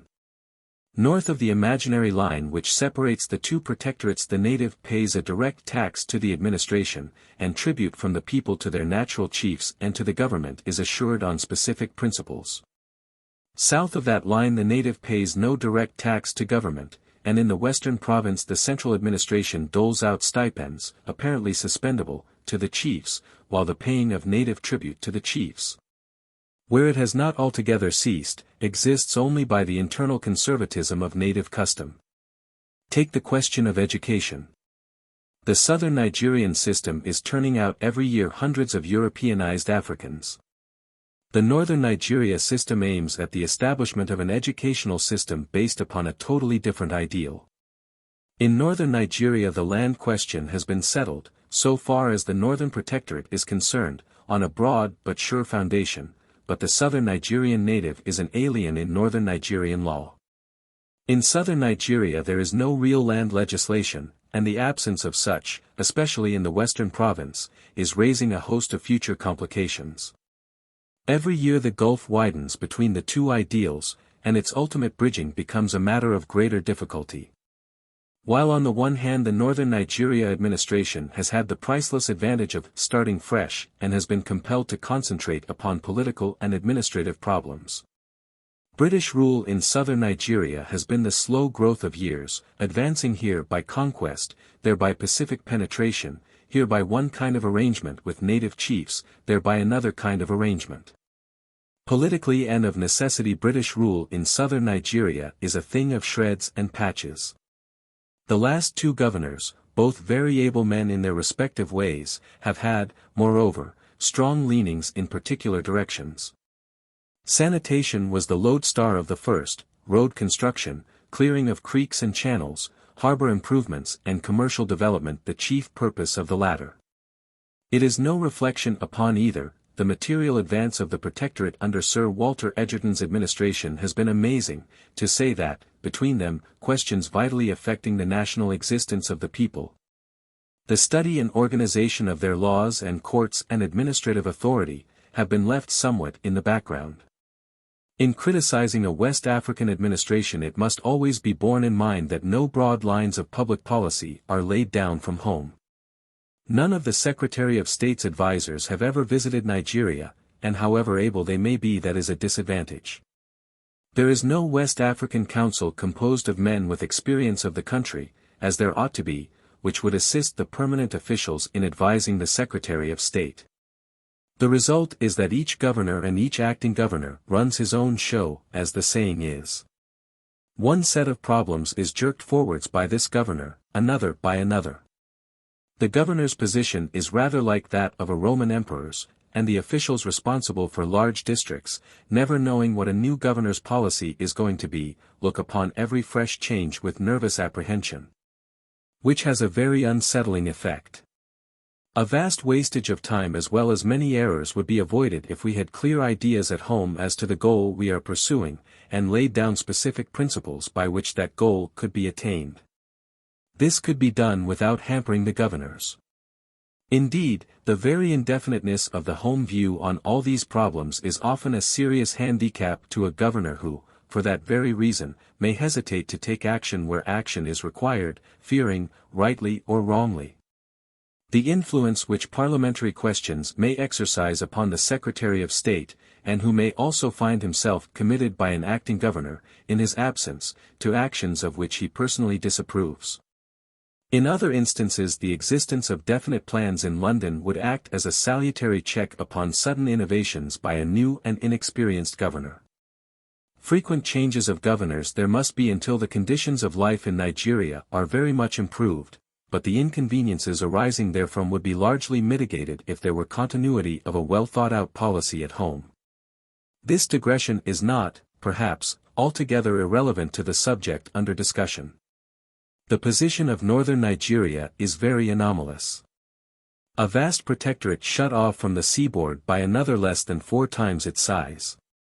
Having no coastline, and the customs dues on whose trade are collected by the latter. Southern Nigeria enjoying a very large revenue, its officials decently housed and catered for. Able to spend freely upon public works and to develop its natural resources. Northern Nigeria still poor, a pensioner upon the treasury, in part upon southern Nigeria. Unable to stir a step in the direction of a methodical exploration of its vegetable riches. Its officials housed in a manner which is generally indifferent and sometimes disgraceful, many of them in receipt of ridiculously inadequate salaries, and now deprived even of their travelling allowance of 5 shillings a day. The latter measure is so unjust that a word must be said on the subject. The reason for the grant of this allowance, which the southern Nigerian official enjoys, was frequent travelling, expensive living, and mud-house accommodation. As regards the two first, the arguments today are even stronger than they used to be. The safety of the roads and the increased pressure of political work compels the resident and his assistants to be more or less constantly on the move if they are worth their salt. When traveling about the country, 4s to 5s a day and sometimes a little more is an inevitable expenditure, at present, a clear out-of-pocket one. As to living, it is a commonplace that the price of local food supplies is very much higher than it was 7 years ago, while the price of goods imported from abroad have not all appreciably decreased. So far as the mud-houses are concerned, probably more than half the officials, except at places like Zungeru and Kano, live in mud-houses today. The resident at Nariguda, for instance, lives in a leaky mud-house, while the Niger Company's representative at Jos, 5 miles off, has a beautiful and spacious residence of brick and timber. A good mud-house is not to be despised, but the money to build even good ones is quite inadequate. I could give several examples where officials have spent considerable sums out of their own pockets to build themselves a decent habitation of mud and thatch. Some of the juniors have to be content with grass houses, draughty, bitterly cold at night and in the early morning, and leaky to boot. Moreover, many of the brick houses supplied are an uncommonly poor exchange for £90 a year. They are made of rough local brick, which already shows symptoms of decay, and the roof is often so flimsy that in the veranda and supper room one has to keep one's helmet on as protection against the sun. I am not at all sure that the real official objection to all but leading officials bringing out their wives is not to be sought in the assumption that married officials, other than of the first grade, would no longer put up with the crude discomfort they now live in, and would be a little more chary of ruining their health by touring about in the rains, at their own expense. That northern Nigeria is not under present conditions a fit place for other than an exceptional type of woman I reluctantly admit, but that the constant aim of government should be to improve conditions in order to make it so I am fully persuaded. Our women as well as our men have built up the empire and made it, on the whole, the clean and fine thing it is, and what a good woman, provided she is also a physically strong one, can accomplish in northern Nigeria is beyond calculation. It is not too much to say of a very extensive region in the eastern part of the Protectorate, that the moral influence of one such woman is powerfully felt throughout its length and breadth. Other aspects of this question will obviously suggest themselves, and they ought to be boldly tackled, but the national prudery makes it difficult to discuss such matters openly. The salaries paid in northern Nigeria fill one with astonishment. The salary of a first-class resident appears to vary from £700 to £800, that of a second-class resident from £550 to £650, that of a third-class resident from £450 to £550. Kano province when I visited it was in charge of a third-class resident, admittedly one of the ablest officials in the country, by the way. That is to say, an official drawing £470 a year was responsible for a region as large as Scotland and Wales, with a population of 2,571,170. The Bauchi province was in charge of a second-class resident, drawing £570 a year. It is the size of Greece, has a population of about 750,000, and additional administrative anxieties through the advent of a white mining industry. These two instances will suffice. The men saddled with these immense responsibilities are really lieutenant governors and should be paid as such. It is perfectly absurd that an official in whom sufficient confidence is reposed to be given the task of governing a huge province like Kano should be paid the salary of a bank clerk, when, for instance, the governor of Sierra Leone, with half the population, is drawing £2,500, exclusive of allowances. A comparison of the northern Nigeria salaries with those paid to the governors of the West Indian Islands gives furiously to think. The governorship of the Bahamas, 4,404 square miles in extent, with a population of 61,277, is apparently worth £2,000.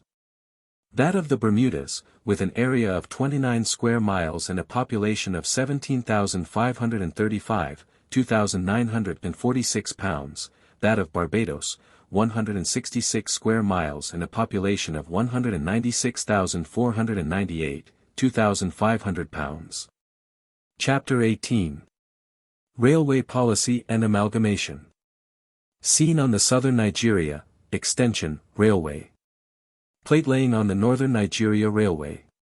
To all these incongruities must be added the series of events which have led to the creation of two competing railway systems, and, consequently, to open rivalry between the two administrations in the effort to secure the traffic from the interior. A rivalry which is certainly not lessened by the circumstance that the method of railway construction followed in one protectorate differs radically from that pursued in the other. This rivalry, needless to say, is perfectly honorable to both sides, but it is deplorable, nevertheless, and not in the public interest, and were the two systems placed under one management before the amalgamation of the protectorates, i.e., if southern Nigeria took over the northern line, which it very naturally wishes to do, having lent the money for its construction, and not appreciating the role of milch cow without adequate return. Friction between the railway management and the political staff would be inevitable owing to the fundamental divergence of method already referred to. Moreover, the results achieved by Mr. Eaglesome and his staff in laying the BORGU CANOE Railway have been of so revolutionary a character as to suggest the advisability of reconsidering the whole policy of railway construction in British West Africa, such as has been pursued hitherto. I will refer briefly to this method in a moment. Meanwhile, the position of the competing lines is roughly this. Southern Nigeria has built, or rather is building, for the last section is not quite finished. A railway from Lagos which crosses the Niger at Jebba, proceeds therefrom to Zunguru, the capital of northern Nigeria, and onwards to a place called Minna. Northern Nigeria has built a railway from Barrow, a spot 407 miles up the Niger to Minna, where the junction is effected, and thence to Kano. Southern Nigeria, which looks upon the Northern Protectorate as its natural hinterland, wishes to attract the trade of the north over its line to Lagos, and desires that the through rates it has drawn up should be accepted by Northern Nigeria, and claims the right of fixing the rates on the section of its railway from the point where it enters Northern Nigeria territory, Offa, to the point of junction. The Northern Nigeria administration, which does not in the least regard itself as the natural appanage of Southern Nigeria, desires to feed the Barrow-Kano railway in conjunction with the Niger, and declares that the through rates proposed by Southern Nigeria are so manipulated as to ensure the deflection of the northern trade to Lagos and thus to starve the Barrow-Kano line, which would tend to reduce a considerable section of it, apart from its very definite strategical importance, to scrap iron. That was the position when I left the country, and I do not gather that it has greatly advanced since. There has been a conference, but it has not resulted, and could not result, in agreement as to the question of what line is to get preferential treatment. And that, of course, is the main question which should be decided by an impartial authority, having regard to the interests of Nigeria as a whole. Now a word as to the two systems. So far as governing principles are concerned, it would probably be regarded as a fair description to state that the Southern Nigerian method is less concerned with capital expenditure and with rapidity of construction, as with the advisability of securing permanently good construction and putting in permanent work throughout, including stone ballast, fine stations, and so on. The Northern Nigerian method, on the other hand, aims at keeping down initial capital expenditure and interest, exercising strict economy in the matter of buildings, both for the public and for the staff, combined with rapidity of construction and improving the line as the traffic grows. These ideas represent two schools of thought, and beyond the general remark that a rich administration may be able to afford what a poor one certainly cannot, the non-expert had best not venture upon an expression of opinion lest peradventure he be ground between the upper and the nether millstone. But as regards the respective systems under which these principles are carried out, it is impossible to resist the conclusion that Northern Nigeria has demonstrably proved its superiority so far as actual construction is concerned. The Southern Nigeria line has been, and is being, constructed on the old model. Consulting engineers in London are employed by the Colonial Office, and appoint the staff in Africa. They are unchecked, for the Colonial Office has no independent railway advisor for tropical Africa, no railway board, or department, or anything of that kind. Thus there are two distinct staffs concerned, a staff appointed by and responsible to the consulting engineers in London, and the general manager's staff in the dependency. Where the responsibility of one begins and the other ends, both would probably find it difficult to define. And no one who knows West Africa can fail to appreciate the divided councils, the friction, the waste of time and money which such a system must inevitably entail, even though every human rivet in the machine were endowed with superlative qualities. It is very difficult to arrive at a clear idea as to what the average expenditure of the Southern Nigerian Railway has been per mile, but it does not appear to be disputed that the cost of construction of the first section of 120 miles to Ibadan, plus the capital expenditure incurred on the open line and the working capital for stores, was enormous, viz. £11,000 per mile. The expenditure upon the remaining sections will probably be found to work out at an average of between £5,000 and £6,000 per mile, exclusive of railway stock and maintenance. Contract labor has been employed except in the later stages, when the line entering northern Nigeria territory has come under the system of political recruiting which will now be described. Landing place at Barrow.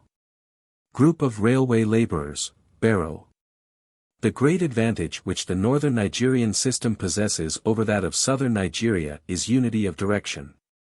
But the vital difference between the two systems is this: northern Nigeria has shown that it is possible to construct a railway without the services of consulting engineers in England at all. Now this is a fact which cannot be too pointedly emphasized, because consulting engineers are most expensive luxuries if they are not necessities. The logical deduction is either that consulting engineers can be, and if they can be should be, dispensed with for any future railways in West Africa, or that the BORGU CANOE Railway, without them, is a failure. It appears to me that the BORGU CANOE Railway has been a marvelous success from the point of view of construction. What are the facts? The administration, i.e., its Public Works Department, with the help of a few Royal Engineer officers lent by the Home Government, has been its own builder. The absence of any foreign body has reduced friction to a minimum. In fact, there has been no friction whatever, because the railway staff has cooperated in every way with the political staff. And the exercise of the political officers' legitimate duties in protecting the interests of the natives has not been resented or looked upon in the light of vexatious interference by the railway management. I should be the last to wish to minimize the excellence of the individual work performed by the engineers in charge of the southern Nigeria line, which I was able to admire, and from whom I received the greatest hospitality and kindness at various stages in my journey. But the nature of the system there followed precludes that enthusiastic cooperation of all the elements concerned which is the predominating characteristic of northern Nigerian methods. And, as already stated, there is a very considerable item of expense to be considered through the employment of consulting engineers in London. In the Northern Protectorate every one, from the Governor, the BORGU CANOE Railway owes, of course, its inception to Sir Percy Gerard, down to the foreman, has been, as it were, a member of a single family. In fact, one might almost say that the line has been built on the communistic principle. In no direction does the system show better results than in the organization of labor. It has proved to demonstration what is the right way of dealing with native labor in West Africa, viz.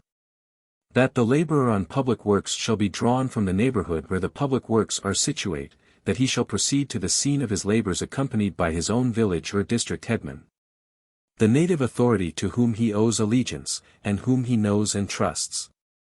That he shall perform his duties in the presence and under the supervision of that headman, and that for the conduct of the headman himself, and for the whole proceedings under which recruitment is carried on and labor performed, the political officer shall be responsible. In other words, it shows the right procedure to be that of recruiting through and with the cooperation of, and by the orders of, the natural authorities of the people under the supreme control of the resident, combined with a form of payment which shall ensure the wage being placed in the wage earner's own hand, not in somebody else's hand. By this system alone can the labor of the country employed in agricultural and industrial pursuits be capable of bearing an additional burden for public purposes, without injustice, without ferment, without dislocating the whole labor system of the region.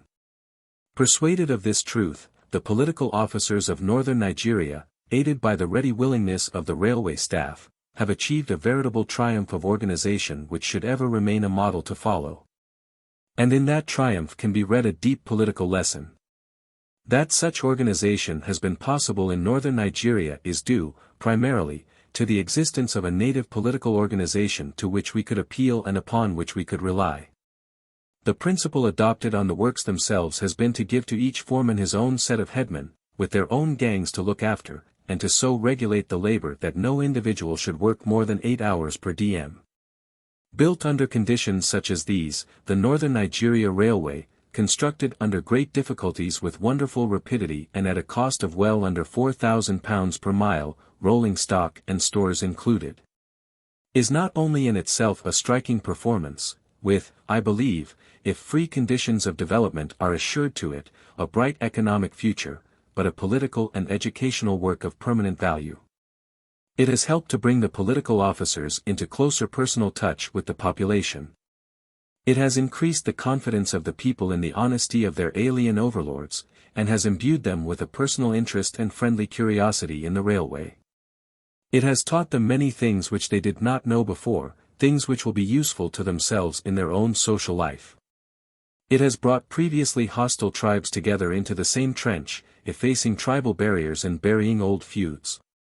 It has largely increased the use of silver coinage, and stimulated commercial activity. The same system is being followed in the construction, now proceeding, of the branch line towards the tin fields. But many more railways will be required to develop the commercial potentialities of northern Nigeria, and the fact constitutes one more argument to those already given in favor of an amalgamation of the two protectorates. And the evolution of one set of governing ideas. Village headmen. Village headmen. I cannot leave the question of railway construction in the Nigerias without expressing regret that in authorizing the construction of the new line, the Colonial Office should have been led to break the gauge. And to decide upon a 2 feet 6 inch line instead of the 3 feet 6 inch standard. Apart from other objections, which can be urged more fittingly by experts, it is obvious that this departure necessitates a complete equipment of new rolling stock, and the erection of special engineering shops to deal with it. Every freshly constructed line is bound to have a surplus of rolling stock. The BORGU CANOE Railway is no exception to the rule, and its surplus stock could have been utilized on the new branch line. It is a penny-wise and pound-foolish policy, and, in all probability, the ultimate result will be that this 2 feet 6 inch line will cost very little, if at all, less than a 3 feet 6 inch would have done. Chapter 19. An unauthorized scheme of amalgamation. An effort was made in the previous chapter to depict some of the disadvantages and drawbacks arising, and likely to become accentuated with time, from the dual administrative control now obtaining in Nigeria.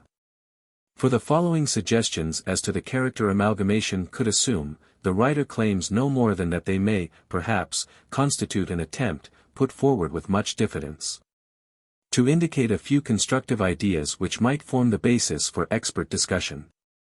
The objects an amalgamation might be expected to secure, apart from the inconveniences needing removal, would, in the main, be 4 in number. A. Financial management directed not only to meeting present needs but to making provision for the future. B. The right sort of man to fill the important and onerous post of Governor-General. C. The division of the territory into provinces corresponding as far as possible with natural geographical boundaries and existing political conditions, involving as few changes as possible. D. A comprehensive scheme of public works. These various points can, in the limits of a chapter, be best examined collectively. In the accompanying map, Nigeria is divided into 4 great provinces. I. The Northern or Sudan province, comprising the regions where a Mohammedan civilization has existed for many centuries, and where the majority of the people, except in Contagra, are Muslims. The ruling families in Contagra are, however, so closely related with those of Sokoto that it would probably be found expedient to incorporate the former into the same province, which would, therefore, consist of Sokoto, Kano, Bornu, the Zaria Emirate and Contagra. Its headquarters would be Kano. 2. The Central Province, comprising the pagan section of the present Zaria province, i.e. Zaria outside the limits of the emirate proper, and the Nasarawa, Bauchi, Niger, Yola, and Muri, north of the Benue, provinces. It is not quite easy to forecast where the center of gravity of the Central Province will ultimately fall, but if, as is possible, the Bauchi Highlands become in time a second Simla for the central executive, the headquarters of the Central Province would presumably be fixed at Zungeru, the present capital of the Northern Protectorate. 3. The Western Province, comprising all that is now incorporated in the existing Western Province of southern Nigeria, plus, to the north, Kaba, Ilorin and Borgu, while the right bank of the Forcados and Niger would form the eastern boundary. The boundaries of the province following natural lines. Its headquarters would be Oshogbo, or its immediate neighborhood. 4. The Eastern Province, comprising what is now the Eastern Province of South Nigeria, but with its western frontier coterminous with the left bank of the Niger and Forcados and its northern frontiers pushed up to the south bank of the Benue. Embracing Bassa and part of Muri, Yola, however, being left, for political reasons, in the Central Province, as noted above. Its headquarters would be Old Calabar, the starting point of the future Eastern Railway, see map. Each of these great provinces would be ruled by a lieutenant governor, with residents and assistant residents under him, and, wherever possible, the present political boundaries of what are now provinces, but would become known as districts and sub-districts, would be retained. Thus in the northern or Sudan province nothing would be changed in this respect, save the separation of Mohammedan Zaria from pagan Zaria. Nothing would be changed in the central province, so far as the units remaining within it were concerned, except the division of Mori, which would offer no political embarrassments. The enlargement of the eastern province as proposed, would in some respects facilitate the work of administration and would not cut across any ethnic divisions. In the western province the principal alteration would be the regrouping of the different Yoruba sections in their old state form, VIII Part II, under a resident who would reside at Oyo. Ilorin, Kaba, and Borgu would remain under residence as at present. Warri, the capital of the existing central province of southern Nigeria, would become the seat of a residency for the Bini, Sobo, Ijaw and Jekri-speaking peoples. Lagos town would continue to be what the expenditure of much money, and the enterprise of the Yorubas, have made it, the commercial emporium of at least the western portion of the protectorate, and the headquarters of the small surrounding area known as the colony VIII Part II. Administered by a Lagos Council, which would replace the present Lagos Legislative Council, and be composed of much the same elements as the latter now consists of, presided over by a resident. The functions of the Lagos Council would be confined to the colony. The headquarters of the Governor-General and the central seat of government would be the high plateau immediately behind Lokoja, known as Mount Pat, situated in the very center of the protectorate, commanding the Niger and the Benue.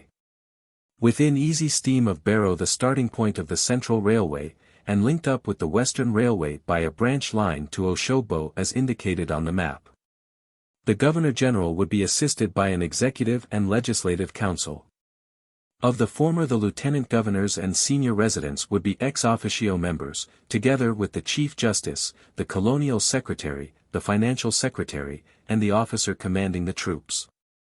The official members of the Legislative Council would include the directors of rail and river transport, of public works, of agriculture, of forestry, and of commercial intelligence, the director of mining, and the principal medical officer. The unofficial members would include selected representatives of the educated native community, and, later on, one or two distinguished malams, and selected representatives of the European commercial and mining communities. Possibly, in course of time, the work of the council could be carried out in conjunction with periodical durbars attended by all the important emirs.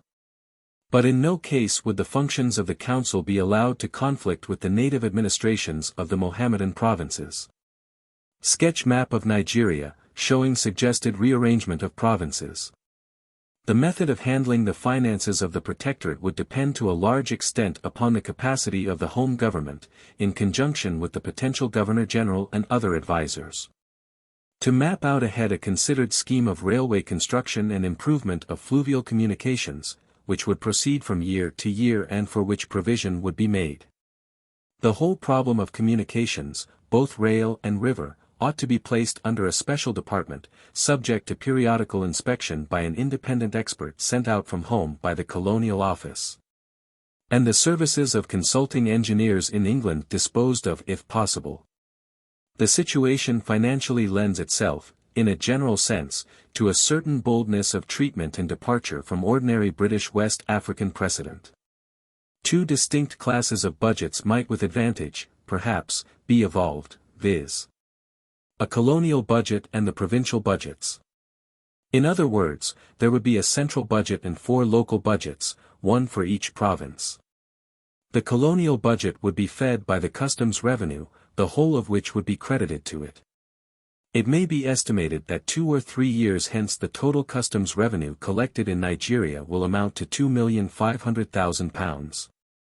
It would be augmented by the profits on the railways, the mining royalties, harbour dues, and pilotage fees. There should be a system of public pilotage on the waterways. The Protectorate could be authorized to raise a loan on its own recognizances of £5 million redeemable in a term of years. This loan would be expended in a succession of public works. Some of the necessary lines of rail are indicated in the map, in accordance with the scheme of construction mapped out as previously suggested. The colonial budget would determine the successive installments of expenditure out of loans, and would provide the interest on the new loan and on the existing loan of £5,000. 000 contracted by southern Nigeria, for public works in southern and northern Nigeria.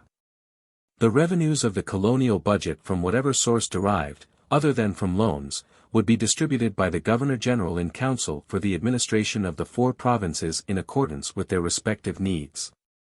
These needs would show marked variation for some years to come. For instance, the hypothetical northern and central provinces, i.e., the territory which now comprises the bulk of northern Nigeria, relying upon the increasing regularity and juster assessment of internal direct taxation, the nature of which may roughly be termed the graduated property tax, might be expected to advance steadily towards the self-supporting stage. When that stage had been reached, the surplus would be set aside under the provincial budget for extending the system of fixed salaries to native officials, for expenditure on provincial public works and economic research, improvements in sanitation, and so on, in collaboration with the native authorities of its various sections. A portion of my hypothetical northern or Sudan province is already self-supporting, viz. Kano. Indeed, but for the military establishment the whole of that province would be showing today a handsome surplus and, apart from the public works to be met out of loans, would require, even if it continued to be debited with the military establishment, very little assistance from the colonial budget. The hypothetical central province would require more assistance for a time, but, as in the northern province, the basis of an expanding land revenue is securely laid and a not inconsiderable mineral development bringing revenue, apart from royalties, is assured to it. On the other hand, most of the hypothetical western province and almost the whole of the eastern province, i.e., in combination, southern Nigeria of today, produces no internal revenue whatever except licenses, the amount derived from which will assuredly grow but will not become really large for many years. Therefore, until and unless the delicate problem of introducing direct taxation among peoples, the majority of whom we have been in touch with for years without requiring of them the payment of any form of tribute, were approached, the colonial budget would have to furnish these provinces with most of their administrative revenues. An alternative scheme would be to abandon the idea of a central legislative council for the whole protectorate and of a new administrative headquarters, the Governor-General spending a certain time at the headquarters of each province. Lagos would, under such a scheme, become the capital of the extended western province, see map, and the action of the Lagos Legislative Council would extend to the whole of that province. A legislative council would be created for the extended eastern province. The administrative machinery of the new central and northern provinces would be left as it is now. On the finance side, the alternative scheme to the one I have sketched would be to let each province contribute to the colonial budget in accordance with its capacities upon a definite proportionate basis. The sums thus accruing to the colonial budget, plus the loan funds, being utilized in the creation of public works on the lines already sketched. This alternative scheme, amalgamation on federation, would possess some advantages over the first, and compares unfavorably with it in others. It will be objected that these suggestions do not take into account the present military expenditure of the protectorates and are dumb with regard to the imperial grant to northern Nigeria. I have left a consideration of these two questions until now because they can, I think, be taken together. The military establishment of southern Nigeria costs £100,000 per annum. That of northern Nigeria costs £160,000 per annum. Neither is excessive in itself, although in the latter case it amounts to no less than 33% of the total expenditure of the protectorate. It is not one penny too much, and to reduce the number of troops would be folly, having regard to the immensity of the country and the kind of political problem facing us. And yet could anything be more topsy-turvy? Here is a financially struggling protectorate urgently in need of the most vital necessities, incapable even of building decent houses for its overworked and short-handed staff.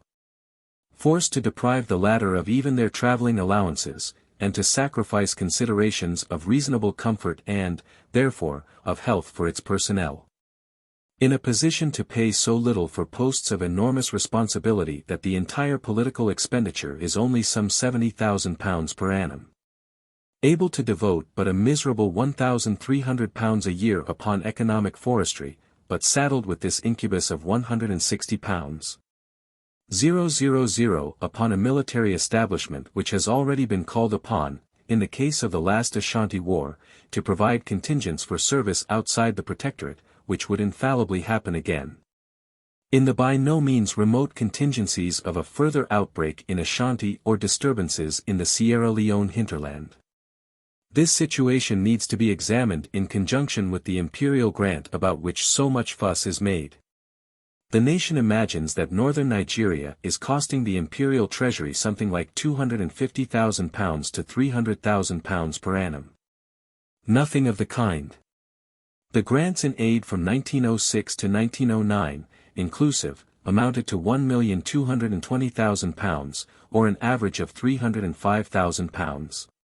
But against this must be set the direct profit to the revenues of the United Kingdom derived from the profit which the mint makes upon the silver coin exported, in ever-increasing quantities, and the process will go on extending to the two Nigerias. The average yearly cost of silver in the last 9 years has, I believe, varied between 2s. 0.34d and 2s. 6d.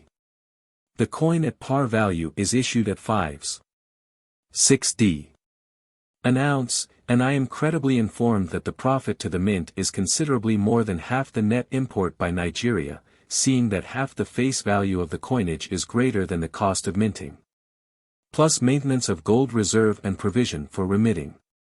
The net export of coinage, virtually the whole of its silver, to the two Nigerias, i.e. the total exported minus the coin returned, amounted from 1906 to 1909 to £981,582. If the profit of the mint is taken at only 50%.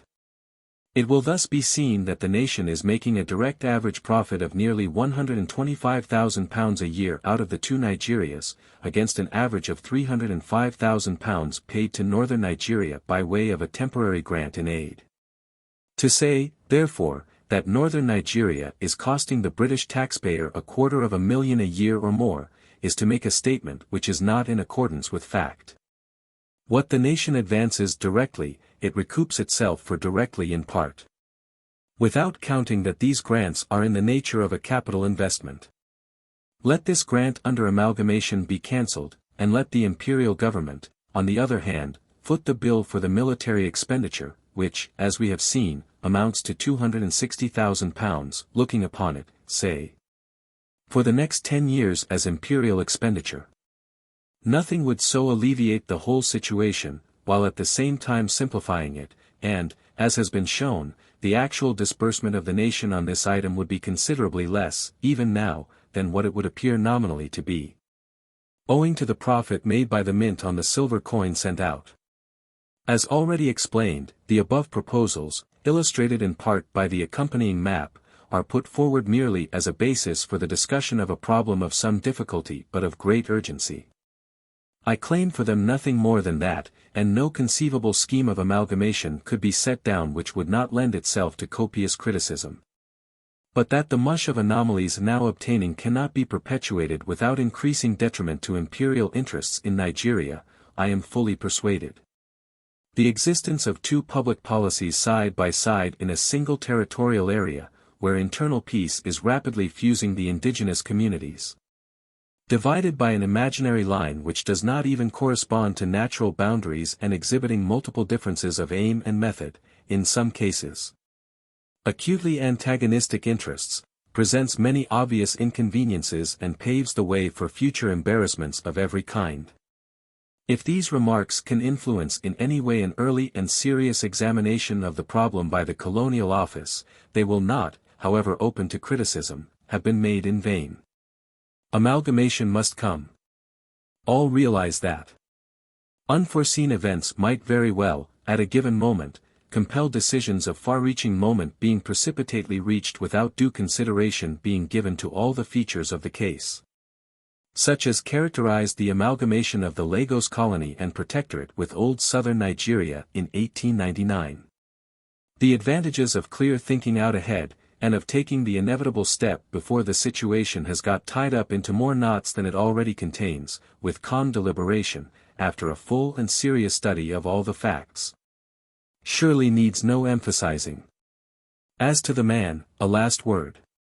The responsibility of selecting the official to be in supreme control over the amalgamated Nigerias is no light one. The task confronting a governor-general, especially in the first 5 years, will be replete with difficulties. The post will need heavy calls upon tact, patience, and a peculiarly high type of constructive statesmanship. The only remark I would venture to make on the point is this. Any serious administrative error perpetrated in handling affairs in the North would be attended with consequences of exceeding gravity. That is a proposition I think no one will be inclined to dispute. It suggests either that the Governor-General himself should be personally acquainted with the political conditions of what is now known as Northern Nigeria, or, at least, that the lieutenant governors of the hypothetical northern and central provinces should be chosen from among the most experienced of the existing senior residents. Part 4. Islam, Cotton Growing, and the Liquor Traffic. Chapter 1. Christianity and Islam in Southern Nigeria. I have referred to Christian missionary propaganda in Mohammedan northern Nigeria. There has now to be considered the question of Christian missionary propaganda in southern Nigeria, and the corresponding growth therein of Mohammedanism. The relative failure of the one and the admitted success of the other are at present the subject of much debate and give anxious thought to the heads of the Church. The fundamental cause appears to lie in a disinclination to face the fact, however obvious, that a religion which took centuries upon centuries to take root in Europe, owing, very largely, to its ethical demands upon man, cannot hope to establish itself in the now accessible tropical forest regions of West Africa in a few decades. While a religion embodying a distinct advance upon paganism but not involving the complete structural change in native society which the Christian Church exacts, has every chance of doing so. Then, too, there is another question which the ecclesiastical authorities may never, it is true, find it possible frankly to confront, but which laymen, it seems to me, are bound to do, those, at any rate, who are persuaded that the African race is one of the great races of mankind, not intended by the Almighty Architect to disappear from the scene of human affairs. I refer to the physiological requirements, in the present age, of the Nigerian forest peoples in their struggles with the forces of primeval nature. All that remains of the Portuguese attempts to Christianize the deltaic region of Nigeria in the 14th and 15th centuries are a few names and the addition of crucifixion to native punishments of criminals or happy dispatch of sacrificial victims. The chief obstacle to the modern efforts of the Anglo-Saxon in southern Nigeria and the real explanation of the successful modern efforts of the African Muslim are to be sought in the appeal respectively made by Christianity and Islam to the patriarchal communities to which they are addressed, and in the methods and character of the respective propaganda. Christianity in West Africa either cannot be divorced, or cannot divorce itself, from Europeanism and the 20th century. It remains for the people of Nigeria, and of all West Africa, an alien religion taught by aliens who cannot assimilate themselves to the life of the people. Islam, on the other hand, has long ceased to be an alien religion. It is imparted by Africans. It is disseminated by Africans. It has its roots in the soil. It has become a religion of the people, losing much of its rigidity and fanaticism as it works down to the coast, absorbing the true Negro. Everything is against Christianity as presented to the Nigerian, I venture to emphasize this, and everything is in favor of Islam, although Christianity, in itself, contains more that should appeal to the Negro character than does Mohammedanism. The conditions of southern Nigeria are the conditions of the Old Testament. The crying need of the country, as of all western tropical Africa, is the need which is proclaimed in, and stamps itself upon, every page of the book of Genesis, the divinely ordained requirement, population. Vice plays only a microscopic part in the relationship of sex in Nigeria. Race propagation is the motive force which regulates sexual relationship. The Nigerian, incessantly striving with the destructive agencies of nature, responds to the instinctive and mysterious call of racial necessity. Infant mortality is terrible. With the Nigerian, the reproduction of the species is the paramount, if unanalyzed and, no doubt, uncomprehended obsession. It must continue to be so for a period whose limit will be determined by the rate of his progression in coping with these destructive agencies. This is not the place to discuss what the attitude of the Christian missionary should be to this paramount racial need. But it is obvious that his insistence upon an acceptance of a sex relationship contrary to the promptings of nature must present a barrier, one of the greatest, if not the greatest, to the acceptance of the Christian faith, or, perhaps, it would be better to say, of Orthodox Christianity. One might be permitted, perhaps, to suggest that those who are disposed to regard the condition of the Nigerian forest dweller in these matters as calling for hard and rigid regulation, are too prone to forget what Lecky describes as the appalling amount of moral evil, festering uncontrolled, undiscussed and unalleviated under the fair surface of a decorous society, in civilized Europe, monogamistic social laws notwithstanding. Sex relationship, whatever its character and whatever the conditions of society or climate, is never, and can never be, free from abuses. West African polygamy contains many ugly sores, and so does the European system. Family bonds are equally threatened by Christianity, as propounded to the Nigerian, for it trains the child, whether deliberately or otherwise, to look upon his parents as living a life of sin, thus introducing a subversive element into the household. Those who assert the absence of affections and sanctities in Nigerian family life assert that which is untrue. Native authority is likewise menaced, for how can the convert entertain his former respect for rulers whom he has been taught to regard as morally and spiritually his inferiors? These are some of the reasons why Christianity, as propounded to the Nigerian, at the opening of the 20th century, presents itself to him in the light of a hurtful and disintegrating influence. And this creed is proffered either by aliens between whom and the inner life of the people there yawns an unbridgeable gulf, or by denationalized Africans who have become in the eyes of the people strangers well nigh as complete as the alien himself, part and parcel of the alien's machinery. As if these did not constitute sufficient deterrence to the permanency of its footing, the alien race which tenders to the Nigerian this creed claiming for all men equality before God, is the conquering, controlling, governing race that scorns to admit, because, being an imperial race, it cannot, equality of racial status with the Nigerian whom it subjugates and controls. Between the race of the converter and that of the would-be convert there gapes an abyss of racial and social inequality which does not lessen, but, if anything, widens with conversion, the color line. Finally, there is the lamentable intolerance displayed by Christian proselytizers towards one another. Only the other day I read in a West African newspaper the address of a white American Protestant bishop, whose sphere of work lies in Africa, to his flock.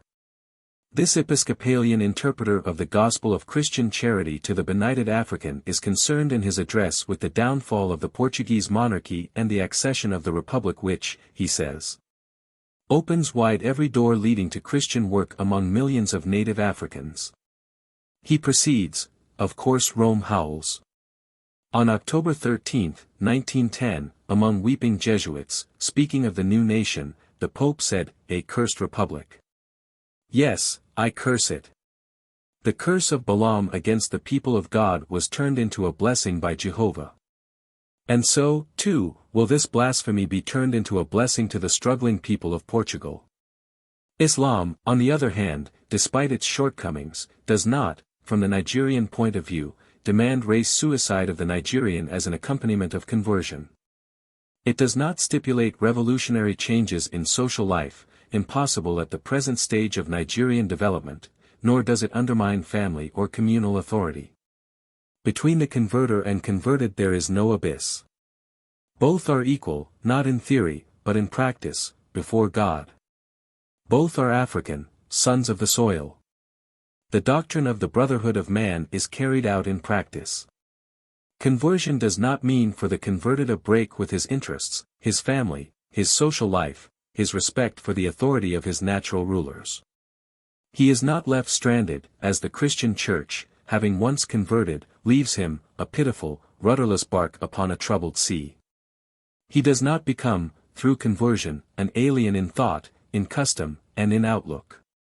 A foreigner in his own land, a citizen of none. He remains African, attached to his country, looking for inspiration inwards, rather than towards an alien civilization across thousands of miles of unknown seas.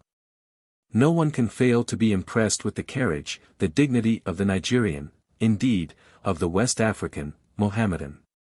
The whole bearing of the man suggests a consciousness of citizenship, a pride of race which seems to say, we are different, thou and I, but we are men. The spread of Islam in southern Nigeria which we are witnessing today is mainly social in its action. It brings to those with whom it comes in contact a higher status, a loftier conception of man's place in the universe around him, release from the thraldom of 1,000 superstitious fears.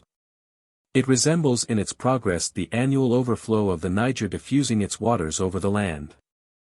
The extensive ramifications of internal trade, now greatly fostered by the construction of additional roads and railways and rendered wholly safe by the Pax Britannica, leads to the multiplying of facilities for human intercourse among the various peoples of the Protectorate.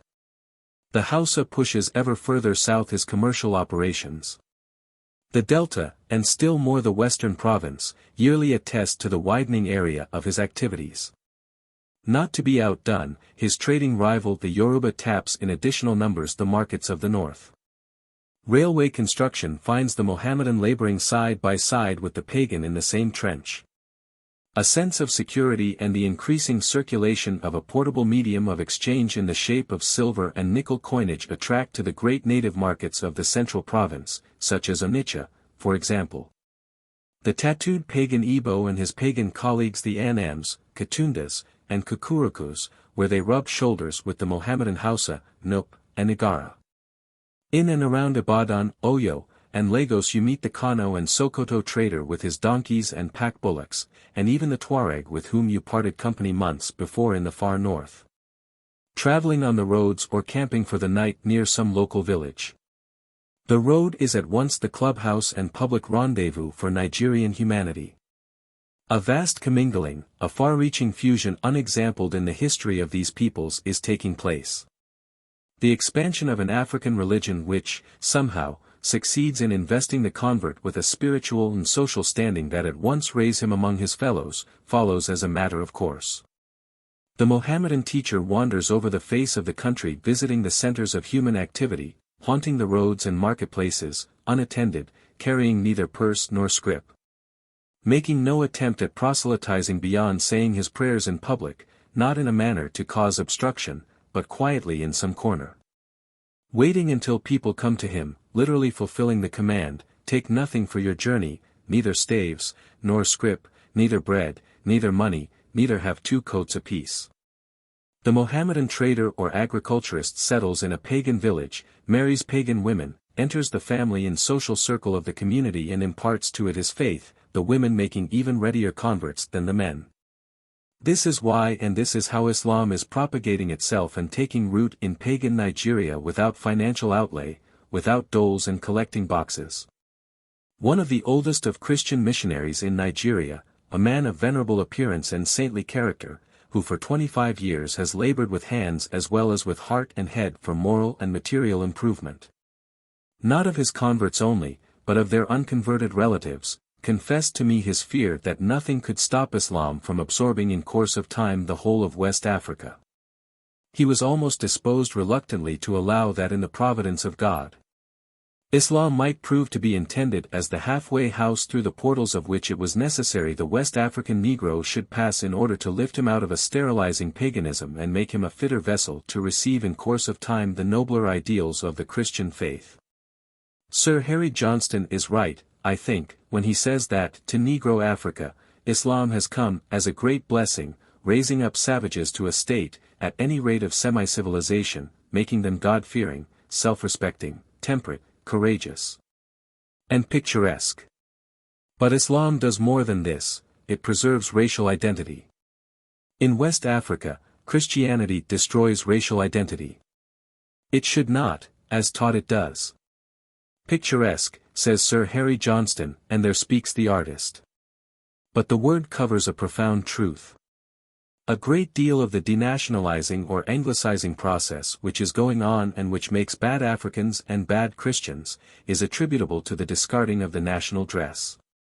Why cannot the administration and the missionary societies combine in some practical, positive form, to combat this curse of alien dress? There is absolutely nothing to be said in its favor. The West African looks better in African dress, the robe of the Mohammedan and of many pagan Africans. It is much healthier for him. It is preservative of his racial identity. And that is, perhaps, the most important of all pleas which can be put forward for its retention. With very slight modification, such as one sees among the native staff, and personal servants in many parts of northern Nigeria, it can be made suitable for any form of labor, literary or otherwise.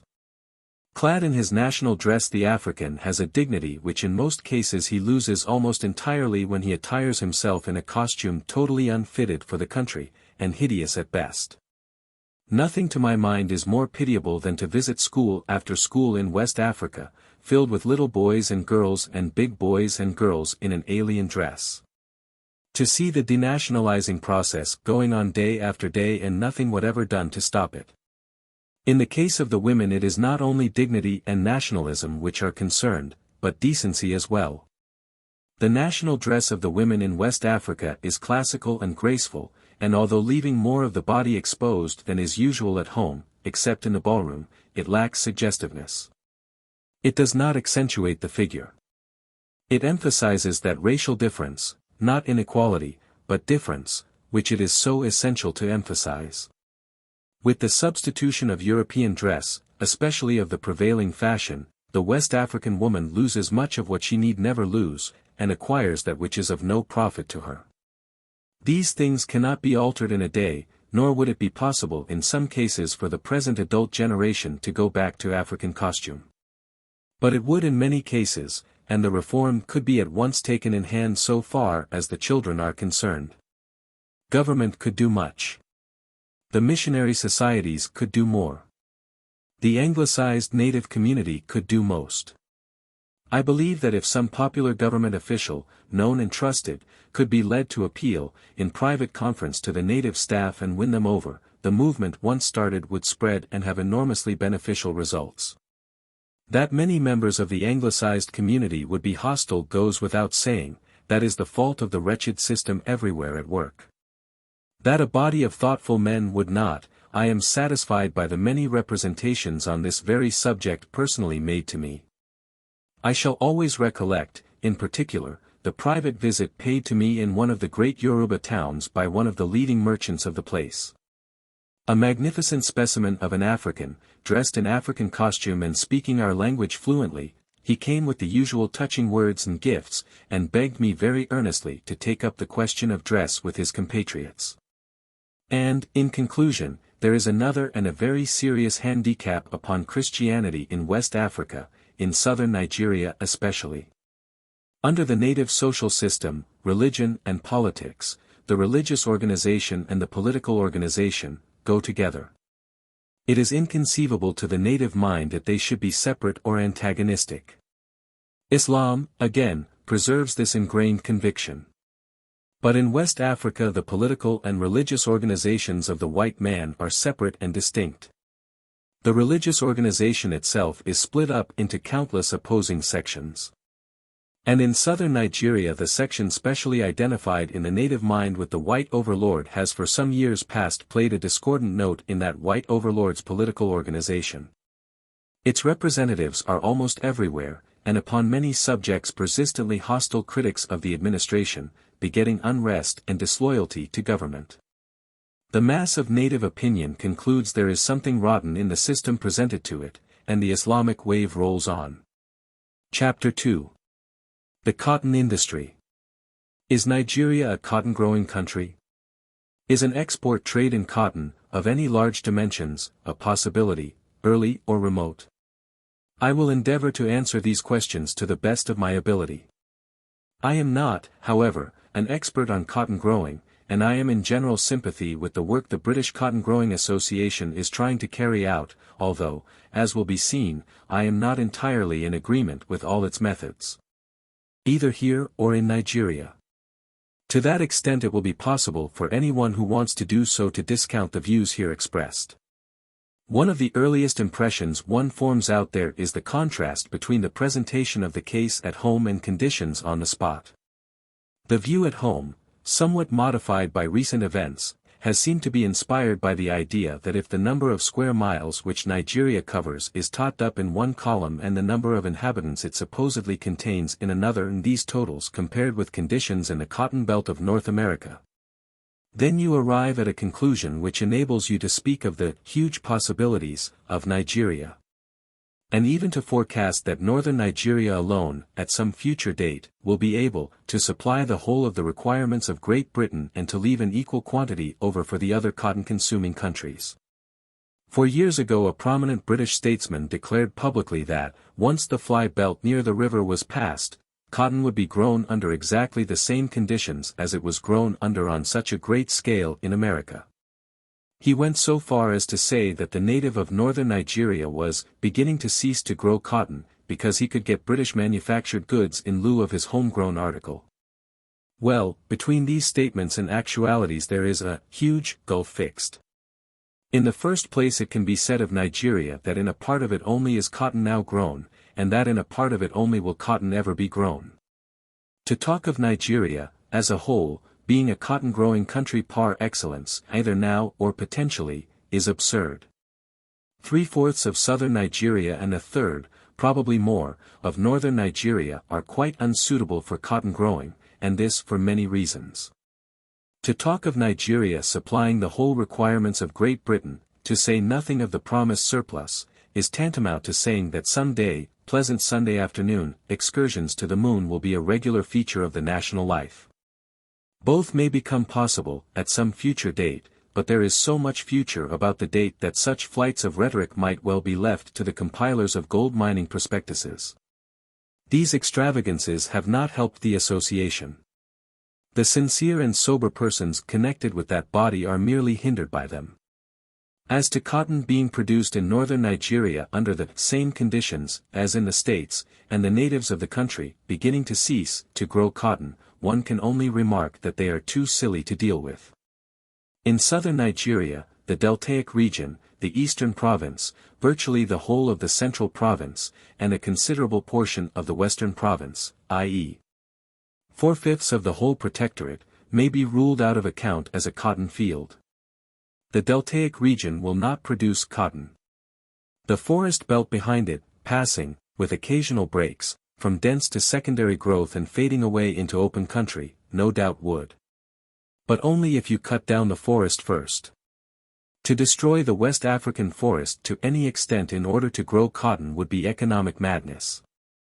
Indeed, the administration is working hard to preserve the forests from the ignorance and improvidence of primitive man, and to build up for the native communities, and in the public interest, a source of future revenue from the methodical exploitation of its inexhaustible wealth. With trifling exceptions the whole of this region is the home of the oil palm, the most beneficent tree in the world, and such activities as the inhabitants can spare from their own requirements are given over, in the main, to the palm oil and kernel trades. It is the home of valuable cabinet woods, of vegetable oils, gums, and rubbers, and in time is likely to become a great natural nursery for the cultivation of plantation rubber and such a moisture-loving plant as the cocoa. Never, I think, of cotton. In the western province large areas of forest have been destroyed. The population is, in a certain measure, more enterprising, and a fair amount of cotton for export may reasonably be expected, especially, I venture to suggest, if certain methods now prevalent are modified. The Egba district, 1869 square miles, with a population of 260,000, the capital of which is Abeokuta, a town of about 100,000 inhabitants, is the principal but not the only center for cotton growing in the western province. And here the association has a large and well-equipped ginnery, as it has at Ibadan and Oshogbo. Out of 2,237,370 pounds of lint cotton exported from southern Nigeria in 1908, Abeokuta and neighborhood was responsible for 722,893 pounds. The Egbas are good farmers and not strangers to cotton growing for export. The industry owes its origin there to a Manchester man, Mr. Clegg, who introduced it at the time of the American Civil War. In 1862 the export amounted to £1810, rising in 1868 to over £200,000. And continuing, I believe, at that figure or thereabouts for some years. Cotton then began to fall heavily in price, and the Egba farmer, finding no profit in growing it, turned his attention to other crops. The industry was revived on a much larger scale by the association in 1905. The exports of cotton lint from southern Nigeria from 1906 to 1910, i.e. since the association came upon the scene, have been as follows. 1906. 2,695,923. 1907. 4,089,530. 1908. 2,237,370. 1909. 4,929,646. 1910. 2,399,857. The total value of these 5 years' output amounts to something like £350. 000. It is entirely creditable to the association that it should have been instrumental in reviving a decayed industry in one district and creating one in others, and in 5 years to have fathered an export of cotton to so considerable an amount. I found the best informed opinion in southern Nigeria imbued with the belief that the 1911 crop will be a poor one, though better than last year's, but that the prospects for the crop of 1912 are good. The newly opened ginnery at Oshobo is said to be doing well. The ginnery at Oyo, however, is apparently lying idle. At any rate, it had done nothing, I was there informed, ever since it was put up, some 4 years ago. A good deal seems to have been spent upon the experimental plantation at Ibadan, with indifferent results. It has now been taken over by the government, whose officers, I was informed, found it in a very neglected condition. Personally, I do not attach, in a sense unfavorable to the growth of the industry, much importance to the drop in the output. The field, it must always be remembered, is small, the entire western province being only 27,640 miles square, and much of it, as already stated, covered with forest. In West Africa new industries are always liable to violent fluctuations. The drop in the maize export is much more considerable than the falling off in cotton. Unfavorable seasons, too much rain or too little, late sowing, and other considerations play a determining part in these matters. Things move very slowly in West Africa as a rule. The cotton crop is not the easiest to handle. Compared with ground nuts, for instance, it entails a great deal more time and trouble. All kinds of obstacles have to be encountered and overcome which people at home have difficulty in fully appreciating. The experimental stage of any enterprise, especially in a place like West Africa, is bound to leave openings for error, and error in West Africa is a costly luxury. The Protectorate is under considerable obligations to the Association for the good work it has done and is doing. It seems to me that the British Cotton Growing Association may perhaps find it advisable, so far as the western province of southern Nigeria is concerned, to reconsider two aspects of its policy. Fundamentally that policy is without question sound, viz. the recognition that agricultural development in West Africa can only be possible on any scale worth mentioning when undertaken by the natives themselves. A policy of large plantations run under white supervision by hired native labor will not pay in West Africa, and, politically speaking, is virtually impossible. The association should receive public support in resisting any pressure which might be placed upon it to alter its fundamental policy by those of its supporters who may be impatient of a comparatively slow advance, slow, i.e. in comparison with the unwise optimism displayed by some of the association's friends upon public platforms. I doubt, however, if an export trade in cotton will ever reach substantial proportions, let us say 100,000 bales per annum 20 years hence, in the western province unless the element of competition is introduced. Hitherto, by combining with the merchants, the association has established a fixed buying price. In the initial stages this was a good thing. The native farmer wanted the certainty that his crop would be purchased if he were induced to grow it. Now that the industry is well on in its stride, it may be seriously questioned whether the Yoruba farmer, the certainty of sale notwithstanding, will be content with the prices offered him under the monopoly agreement now obtaining. He has always the oil palm to fall back upon, but he has, in addition, cocoa and maize. Cocoa is rapidly increasing, and the profit realized by the cultivator is a good one. The timber trade, too, is growing slowly, and the forest is always yielding fresh elements of trade. The bulk of the cotton produced in the western province today is roughly similar to middling American, which is now quoted, I believe, at 8d a pound, but some of the Yoruba cotton fetches up to 3d above middling American. It is asserted by the association that 4 pounds of seed cotton are required in the western province to produce 1 pound of lint. The native cultivator is, now, supposed to get from the combine, i.e. from the association and the merchants, as the case may be, from 1d to 1d per pound of seed cotton. I say, supposed, because I was informed that the actual producer had not always got the amount which he was understood to be getting.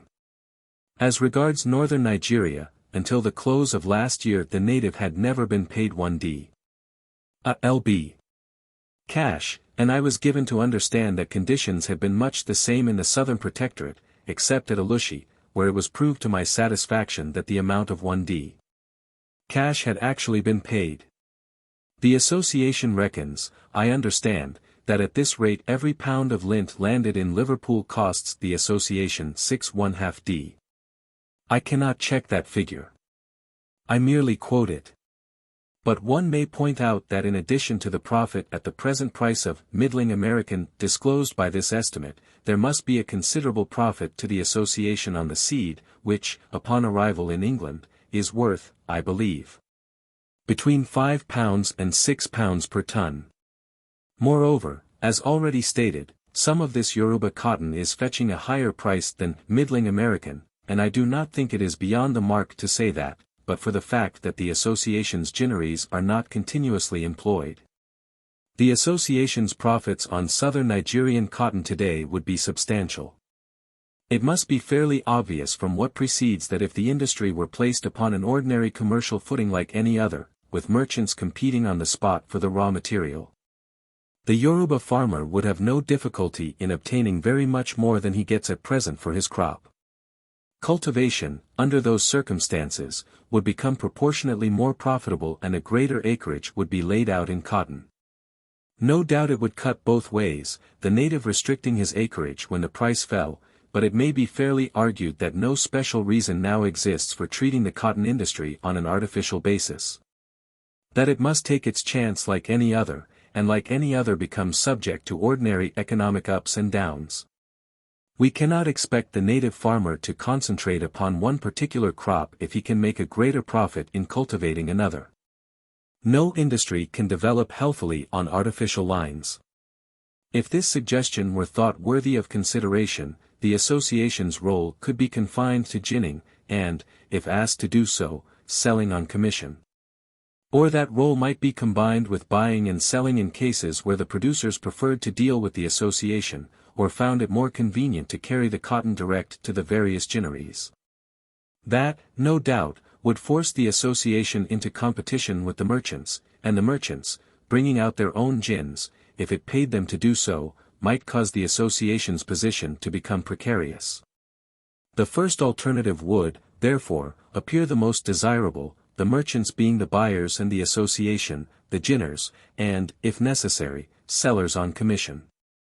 Each force would then be operating within its natural orbit, and an unnatural alliance would cease, unnatural in the sense that one price means one market, and that one market is not an inducement to economic expansion. Especially when the price of other tropical products produced by the Yoruba farmer with an open free market to deal in has been steadily rising during the last few years. The association has always contended that its primary object is not money-making, but the establishment in our overseas dependencies of an imperial cotton industry calculated in the course of time to relieve Lancashire, in whole or in part, of her dangerous dependence on American speculators. The other point which those responsible for the management of the association might conceivably think over, is one that impressed me in northern Nigeria when inspecting the beautifully kept cotton plantations in the Kano and Zaria provinces. I was later on to find that it was one upon which very strong, though not unanimous, opinions were held by persons of experience and judgment in the Southern Protectorate. A great deal of energy, and doubtless money too, is apparently expended by the association in experimenting with and distributing seeds of non-indigenous varieties of cotton. Now, although one cannot say without careful cultivation, speaking of the North, one can at least say without perpetually improving scientific cultivation extending over a century, Nigeria is able to produce indigenous cotton, fetching today 1/4 D, 2 D, and even 3 D per pound above middling American. Does not this fact constitute the strongest of pleas for concentrating upon the improvement of the indigenous varieties instead of distributing effort by worrying about the introduction of exotics? If these indigenous plants, without a century's scientific care, can produce cotton superior in value to middling American, what could they not do with a tithe of the attention which has been lavished upon the industry in the States? I know the experts will argue that the indigenous varieties make a lot more wood, and that an acre planted with American varieties will yield much more lint than an acre planted with a Nigerian variety. Not being an expert, I would not venture to dispute this. All that I would make bold to query would be whether experiments tending to prove it have in Nigeria been sufficiently continuous and carried out under conditions of fairness to the indigenous cotton sufficiently conclusive to place the matter beyond the pale of discussion. Even if this were so, I am not sure that it could be taken as an irrefutable reply to the contention I have ventured to put forward. For, on the other side, must be reckoned the diseases which invariably attack all exotics, animal, vegetable, and human, introduced into the West African forest region.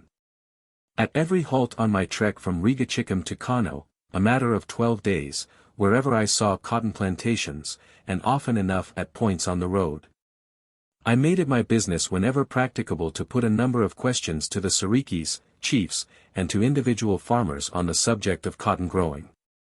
I always prefaced these questions with an assurance that I did not belong to the government and that I was not a commercial man, but merely a Maulam. I believe my interpreter sometimes inserted on his own account the word wise before Maulam, who traveled about and wrote books, and that my friends could therefore feel satisfied that they would not be causing me any pleasure at all by answering my questions in any particular manner, that, in short, I did not care a row of yams what their answer might be.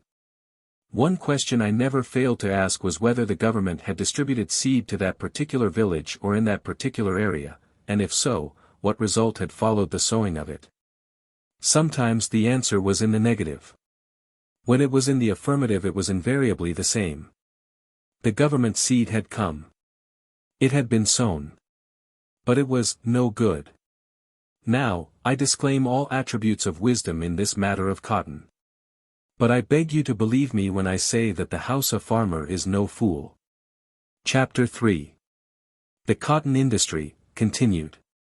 Cotton is grown extensively in parts of northern Nigeria, not for export, outside the Hausa provinces, but for home consumption. In Kano province, 28,600 square miles in extent with 2,500,000 inhabitants, more than 1/4 of the total population of the protectorate, its cultivation is accompanied by what can, without exaggeration, be termed a national industry of weaving, manufacturing, embroidering, and dyeing the garments, both undergarments and overgarments, which the Kano people wear. But not the Kano people alone.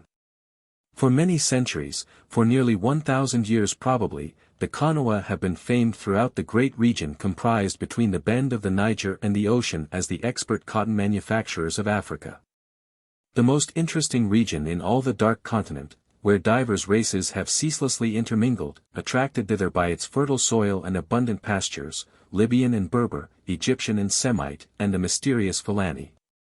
3/4 of the men of the desert, too, the fierce-eyed, black-lithed Tuareg, descendants of the Iberians, who roam over the vast spaces between Tripoli and the Chad, replenish their wardrobes from the Kano looms. Throughout Bornu, Wadai, and Bagirmi, in the northern German Cameroons as far east as Darfur, Kano cloths hold unquestioned sway. The Kanoa are not the only Nigerians who manufacture cotton goods. But they are the only people among whom the industry may be truly called a national one. As carried out in Kano province, this industry adds dignity, interest, and wealth to the life of the people, assists their inventive faculties, intensifies their agricultural lore, and sustains several other branches of industrial activity, binding in close alliance of material interest the agriculturist and the artisan. It gives a healthy, attractive employment to many thousand homes, employment carried on in the free air of heaven, beneath the bright sunshine of Africa. It has become a part of the national life, the pride and profit of the people. Men, women, and children participate in it, the men clearing the ground, hoeing and sowing, the women and children doing the picking, the women cleaning the lint of the seeds, on flat stones, teasing, the men weaving, tailoring, and usually, but not always, embroidering. Woven in long, narrow strips, the manufactured article is of remarkable durability and firmness of texture. The predominating dye is the blue of the indigo plant, extensively cultivated for the purpose, dye pits being common all over the province. The embroidery, both in regard to design and execution, is astonishingly handsome, and the colors harmoniously blended. A fine specimen of a finished riga, the outer robe covering the shoulders, with an aperture for the head and neck, and falling in folds to the knee, is a work of art of which any people in any country might be proud. It is a very heavy garment, and it is costly. But it is suitable for the cold nights and chilly mornings, and it lasts for years. Women cotton spinners. Men weaving. It is impossible to separate the cultivation of cotton from the agricultural pursuits of the people generally. Cotton, like cassava, onions, okra, pepper, ground nuts, and beans, takes its place as one of the secondary crops. The people are primarily a people of agriculturists, raising vast quantities of cereals year after year for home consumption and export to other districts, guinea corn and millet, yams, maize, a little wheat. In the Kano Emirate or division, as distinct from what is known as the Kano province, the population is exceedingly dense, and virtually the whole land is under cultivation. I have seen nothing more remarkable in the way of cultivation either in France or Flanders. And it is all done with the galma, a peculiar kind of short-handled hoe, which would break the back of an English laborer to use, but which the Hausa will wield for hours together.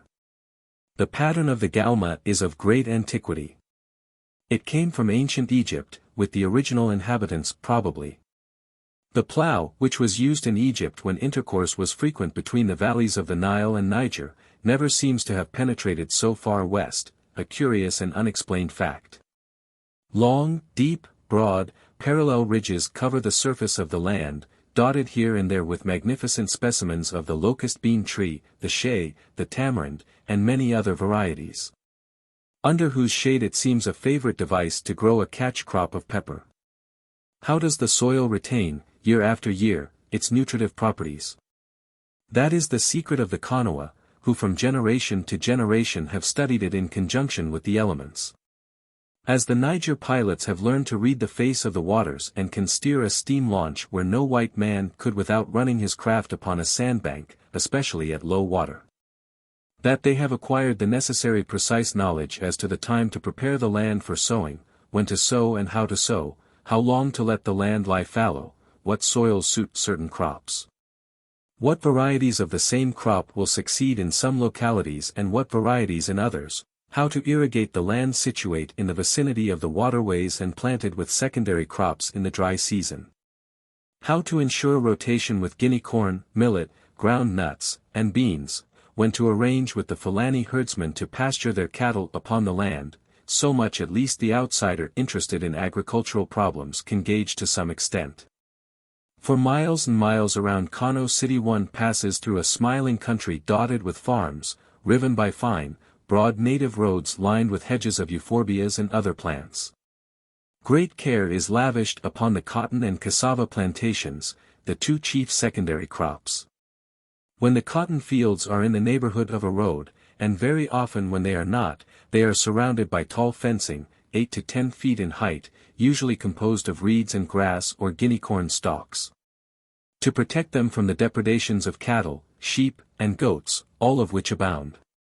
In April and May, with the advent of the early rains, the land is cleared and hoed into furrows and ridges.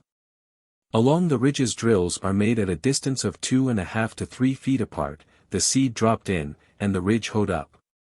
In some districts, however, this custom is varied by the ridges being made after the sowing. The water lies in the hollows between the ridges, prevents the seeds from being washed away by the torrential downpour, and allows air to circulate freely, thus keeping the plants in a healthy state. A month later, when the plants have grown to a foot or more, the ground is again hoed. That is the first sowing. With variations according to localities, there are successive sowings up to July and even August. The success of these late sowings depends very much upon the extent to which the land has been previously manured. Conditions are slightly different with the variety of cotton grown, but as a rule the plants are in a fit condition for picking about 5 months after sowing. December, January, March, and April appear to be the months when cotton is most abundant in the markets. In November and December of last year I observed that while in some of the fields the pods were bursting well and picking beginning, in others they were still in full flower, in others, again, they had not reached the flowering stage. Speaking generally, the plantations were in excellent condition, and the absence of weeds would have done credit to an up-to-date British farmer. But the difference in vigor of plant growth was very marked, affected, doubtless, by locality in manuring or the lack of it.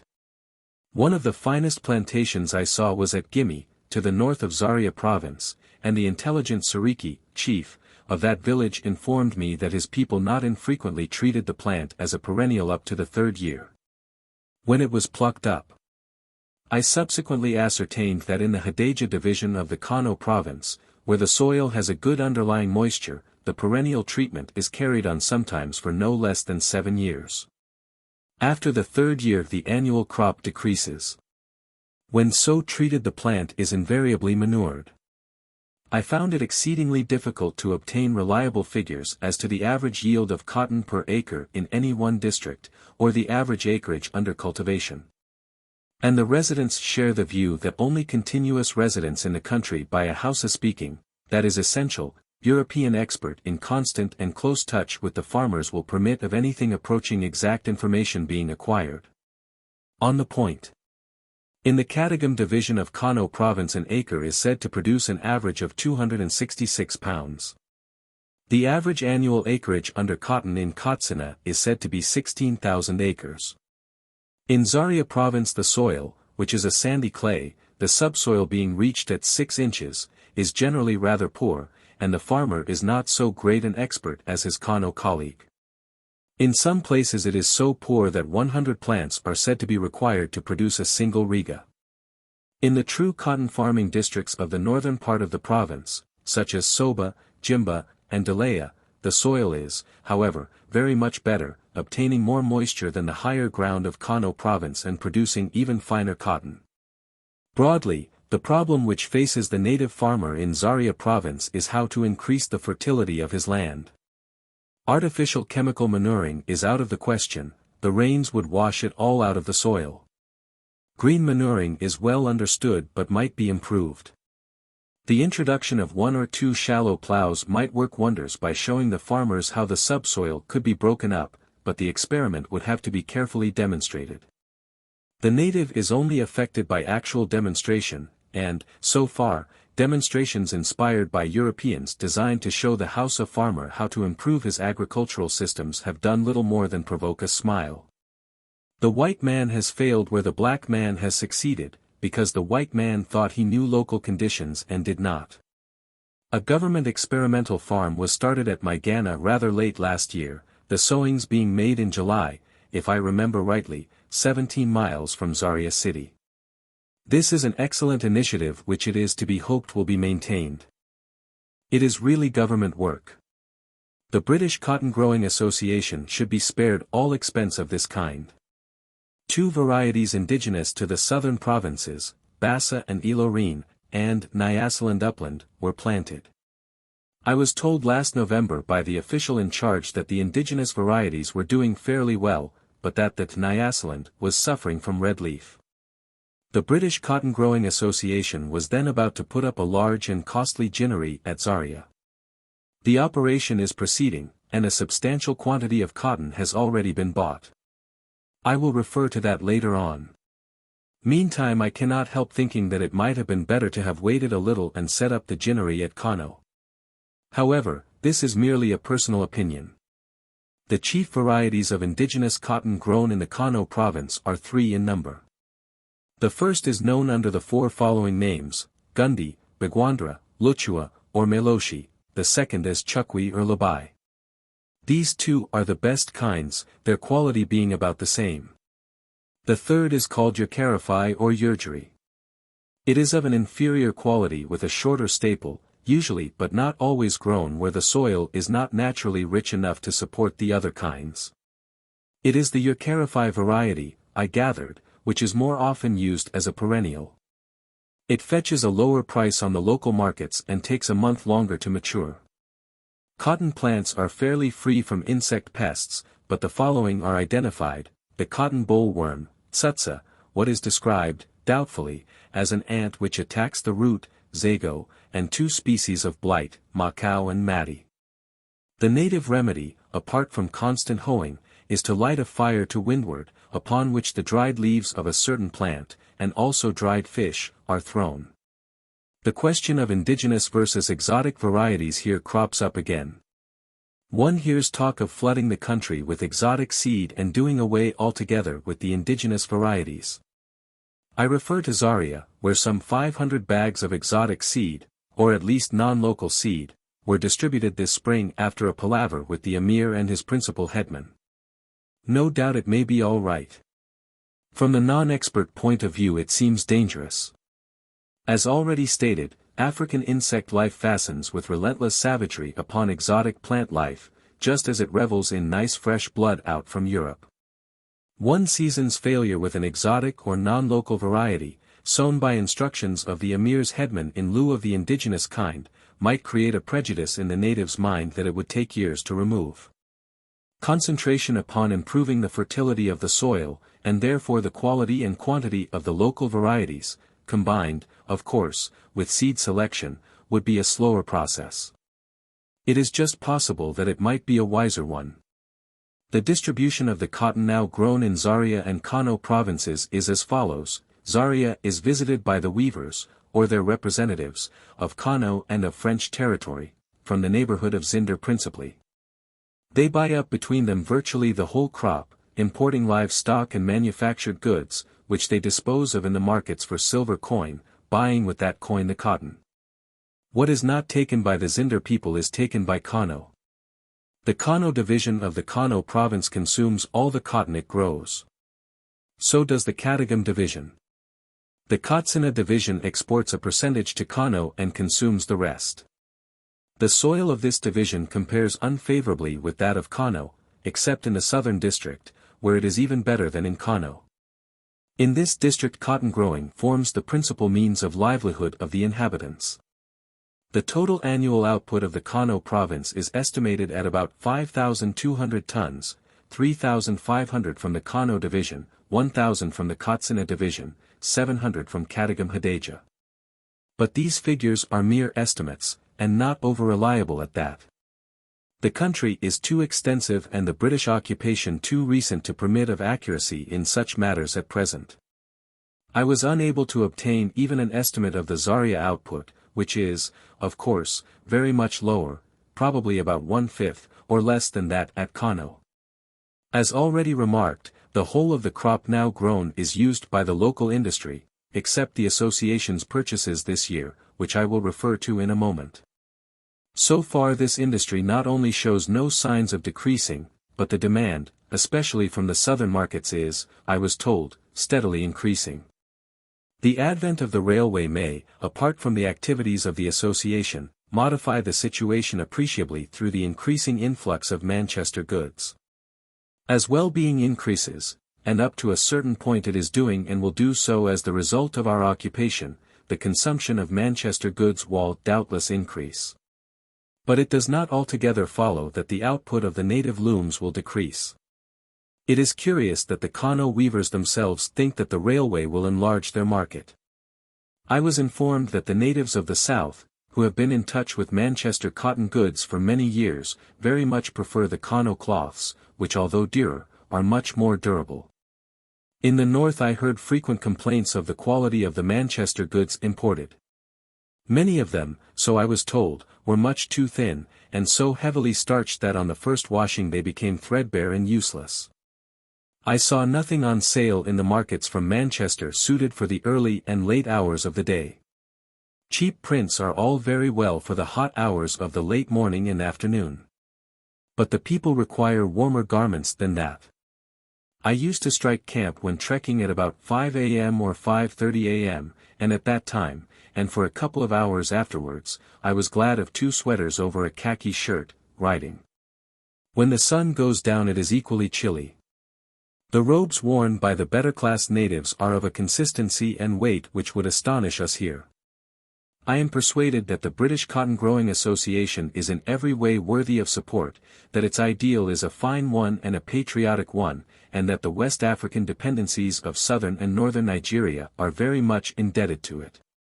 At the same time I should not be giving honest expression to the views I have rightly or wrongly formed if I did not enter a caveat against any government action calculated to undermine or destroy the weaving industry of the Kano province. That industry may disappear as the result of natural causes. But nothing should be done by the administration to assist its decay. Frankly, I am compelled to state that from the standpoint of the happiness and welfare of these Hausa people, our wards, the disappearance of their national industry would be deplorable. It would lower their outlook and stunt their development, and send them down in the scale of civilization. Their intelligence is of an order which would enable them under tuition to advance their methods of production beyond the hand loom. While the duty of the administration to lend its moral support, as it is doing, from the Governor, Sir Henry Hesketh Bell, who is most interested in this question, downwards. To any legitimate effort directed at increasing the area of cotton under cultivation, increasing the yield per acre by improving the fertility of the soil, facilitating communication and the accessibility of markets, is unquestioned. I submit that there is an equally clear call of duty on its part to encourage rather than discourage an indigenous industry of great antiquity, of wonderful promise, which is at once a source of profit to, and an elevating influence in, the life of the people of the land. I have now endeavored to sketch the chief factors to be considered in estimating the possibilities of a substantial export trade in raw cotton from northern Nigeria. There remains to be examined the question of price and of competing articles of production. The British Cotton Growers Association's debut at Zaria has been attended with no little success. They bought this season, I believe, something like £60,000 of cotton, a considerable proportion of which, I am informed, came from the Katsina division of Kano. Whilst the association's buyers, lent to its representative by the authorities, could not compete in price with the Kano and Zinder buyers in the big markets. They competed successfully with them in the remoter small markets of the province which buyers from the native weaving interest do not usually visit. I hope I shall not be thought desirous of crabbing the association's efforts or minimizing what they have accomplished if I venture to point out that there would be some danger, of which the association is doubtless aware, in drawing too definite conclusions from these first and satisfactory results. The taxes fell due in Zaria province at the time of the maturing of the crop, and the growers were anxious for cash to meet them. The Emir of Katsina is a very intelligent man and wishful of encouraging in every way he can any desires he deems the government to entertain. His influence would be directed to giving a tangible proof of his interest and goodwill. This desire would be shared by his people, by whom he is personally respected. It would be unwise, however, to imagine that Katsina farmers will permanently be willing to send their cotton all the way to Zaria for 1d per lb. When in the ordinary run of things they can get as much, if not more, than 1d From the native weaving interest. If the cotton were bought on the spot, the farmers might be willing to sell at 1d. The question of price is bound to play an important part in the interesting developments which have now begun. Taking year in year out, the local price of cotton in Zaria and Kano varies from 1/1/4 d to 2d per pound in the seed. In Zaria last November and December it varied from 1d to 2d. In Kano it kept at 2d. Throughout November, December, and part of January, having fallen from 2/1/4 d. In September. In the latter part of January it fell temporarily to 1d. It went up again to 2d. In February. The bright side consists in the possibility, the probability, perhaps, that the knowledge of a permanent and unlimited market at a fixed price, albeit a low one, in their midst will incline farmers to patronize that market, and increase their acreage, assuring them as it does of an immediate sale. Personally, I cannot but think that the association will have to put up its price if it is to obtain substantial quantities. Competition here, as in southern Nigeria, would undoubtedly tend to increase production. But I believe that the advent of the European merchant to Zaria and Kano is to be characterized by the same arrangement as I have already commented upon in southern Nigeria. There is, of course, what there is not in southern Nigeria, an element of competition in the northern provinces, viz. the native weaving interest, and the play of these two forces, if both are allowed a fair field, will, no doubt, have a stimulating effect in itself. Another element comes in here which is worthy of note. I refer to the price of foodstuffs. Everywhere the price of foodstuffs is growing with our occupation of the country. Round the main highways and large markets it has risen enormously in the past 18 months. In one part of the Niger province the native farmer now reckons upon getting, I was informed, £8 to £10 per acre out of yams. Cotton at 1d. per pound would bring him in from £3 to £4. That is rather an extreme case, I admit, nor does the whole country produce yams, and the farmers generally do not appear yet to have fully grasped the economic importance for them of the increased demand for foodstuffs. On the other hand, it is, of course, true that the sowing of cotton between the ordinary food crops is not uncommon. I have thought it well to describe the position just as I read it, and to make certain suggestions, the outcome of personal observation and discussion on the spot. It may well be that in certain respects I have read the situation wrong and that the suggestions made are faulty. Prediction at the present time, I am convinced, must be largely made in the dark, and they are no friends of the British Cotton Growing Association who described the outlook in Nigeria in highfalutin terms. It is too soon to say how matters will develop. That development will in any case be slow may be taken for granted. The administration is in urgent need of a properly equipped agricultural department with at the head of it the very best man that money can secure. Reviewing the whole situation, the only definite conclusions I have been able to arrive at in my own mind are, first, that all attempts at giving an artificial basis to cotton production in the Nigerias will, in the long run, defeat its own ends. Secondly, that by some means or other the price paid to the native farmer must be raised if any extension of the industry worth talking about is to be looked for. Everywhere in northern Nigeria, whether the personal view inclines to optimism or pessimism, I found the officials without exception deeply interested in and anxious to assist in every way the effort to build up an export industry in cotton, and fully persuaded of the great importance and value of the work of the association. Chapter 4. The liquor traffic in southern Nigeria. Apart from religious questions there is probably no subject upon which it is more difficult to secure reasonable discussion and study than the subject of drink. None upon which it is more easy to generalize, or which lends itself more readily to prejudice and misunderstanding of the real points at issue. That moral reformers in England and elsewhere should feel strongly about drink is natural enough. A considerable proportion of the population of this country, of France, Germany, Belgium, and other European states live wretched and unhealthy lives. They are overworked, underfed, herded in insanitary tenements with insufficient space, ventilation, and light, under conditions which preclude decency and breed moral and physical diseases. Their horizon is one dead, uniform, appalling grayness from birth to death. Who can feel surprised that people thus situated should seek momentary forgetfulness in drink? The drink problem in Europe is not a cause but an effect. The cause lies deep down in the failure side of our civilization, and statesmen worthy of the name are grappling with it everywhere. Those of us who think we see beyond an effect, are striving to prevent the reproduction in tropical Africa of this failure side of our civilization. We are striving to maintain the economic independence of the West African. To ensure him a permanency of free access to his land, to preserve his healthy, open-air life of agriculturist and trader, his national institutions, his racial characteristics and his freedom.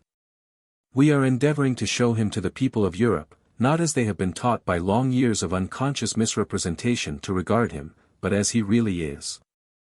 We feel that if we can protect the West African from the profounder economic and social perils which encompass him on every side, from the restless individualism of Europe, from unfair economic pressure threatening his free and gradual development on his own lines, from the disintegrating social effects of well-meaning but often wrongly informed and misdirected philanthropic effort, from political injustice, that if we are able to accomplish this even in small measure, the question of drink, while requiring attention, becomes one of secondary importance.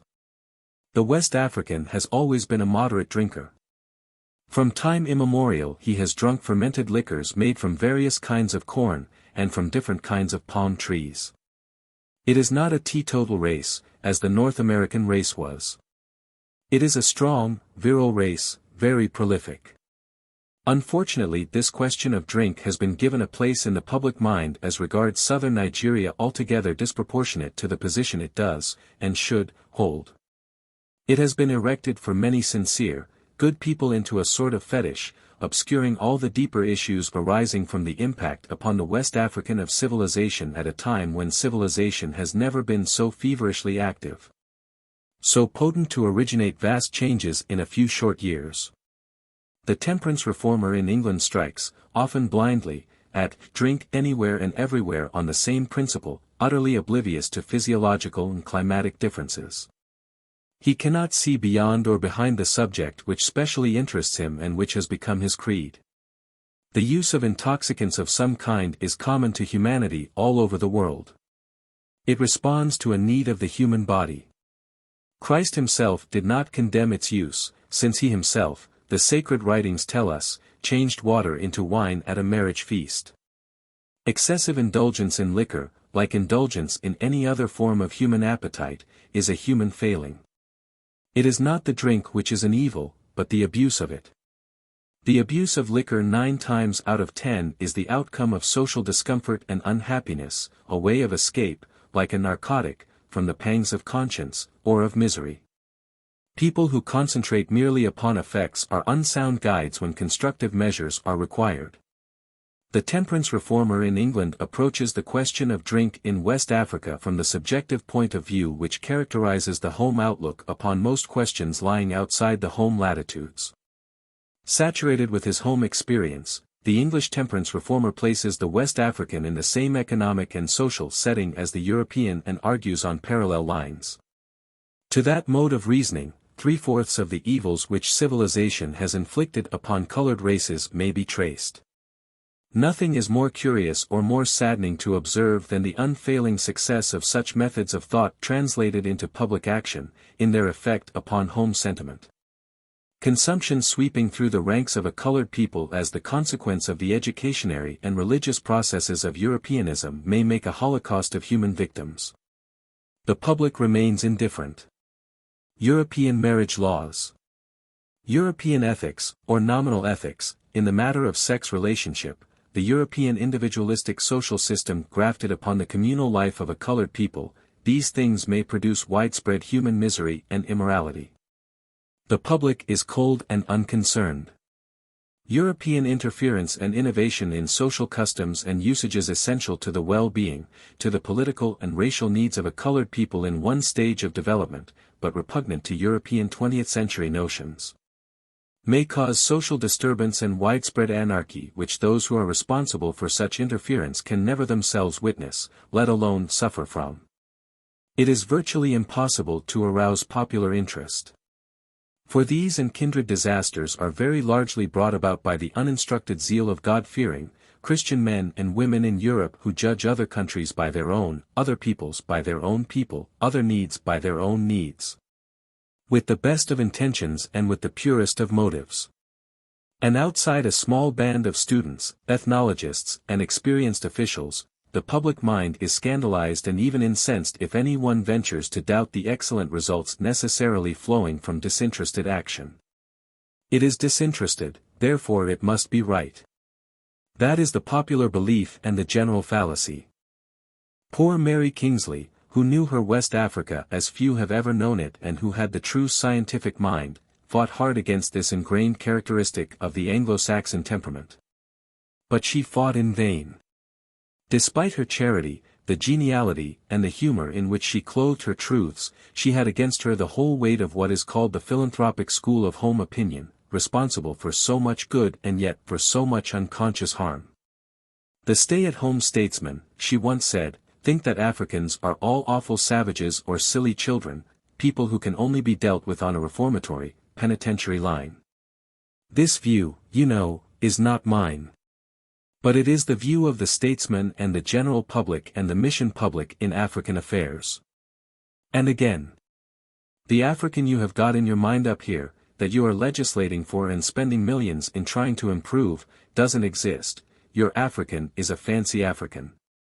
You keep your fancy African and I wish you joy of him, but I grieve more than I can say for the real African that does exist and suffers for all the mistakes you make in dealing with him through a dream thing. The fiend child African of your imagination. Above all, I grieve for the true Negro people whose home is in the West Coast. No, you cannot excite public interest in these matters. But mention the liquor trade, describe the Nigerian as an infant in brain, incapable of self-control. Down whose throat wicked merchants are forcibly pouring body and soul-destroying drink which a wicked administration taxes in order to raise revenue. Public sentiment responds with alacrity. It becomes at once a popular cry, and the most inconceivable distortions of native character and native life pass muster. Oppose that view and it will be a miracle if you emerge with any shred of reputation you may once have possessed. Stones from episcopal catapults will whistle round your ears. Scribes, utterly ignorant of the country whose inhabitants they portray in an absurdly false light, and who make their living by going shuddering around in professional temperance circles, will hint darkly that somewhere in the dim back of beyond your attitude is dictated by personal interest. A certain type of missionary will denounce you from the housetops, ransack the Bible for quotations to describe the extent of your fall from grace, and end up by praying the Almighty for the salvation of your soul. You will be described as a man who cynically ministers to the degradation of the Negro. People who believed in you will ponder sadly over your moral declension. You may consider yourself lucky if your best friend does not cut you in the street. To disparage the administration, to describe the English gentlemen who serve it in Nigeria as callous onlookers while a people sinks down before them in ruin and decay, to paint the sober Nigerian as a drunken brute, all this is permissible. But the deafening clamor which arises, the protesting and outraged indignation which obtains if a humble voice is heard to deny the accuracy, and to resent, in the public interest, these sweeping charges against white and black alike, beggars description. You find yourself denounced to the whole world as a cruel libeller of godly men, and much else besides. It would be humorous if it were not pathetic, because amidst all this froth and fury the vital problems arising out of European contact with West Africa are obscured, and a force which, instructed and directed in the right way, might be of untold benefit is wasted on a sterile issue. The onslaught upon southern Nigeria in the matter of the liquor traffic carried on by that sincere, but tactless, misinformed and pugnacious cleric, Bishop Tugwell, and the bulk of his assistants in West Africa, aided by the native races and liquor traffic united committee at home, is a typical example of the harm which lack of perspective and muddle-headedness can do to a good cause. The liquor traffic is common to the whole of West Africa and requires constant and vigilant attention. For more than a century, long before the bulk of the coastline was occupied by the powers in a political sense, spirits had been exported to West Africa from Europe together with cotton goods, woolen goods, beads, ironware, hardware, haberdashery, perfumery, salt, tobacco and a host of other articles. At first the trade was untaxed. As European political influence extended, the various administrations found it necessary to control the traffic by placing an import duty upon spirits at the port of entry. In this policy Great Britain has always led. The other powers have always lagged. When interior penetration from the coast began and the scramble for Western Africa was well on its way, Great Britain's influence was responsible for the proposal that the import should be prohibited beyond a certain geographical limit interior wards.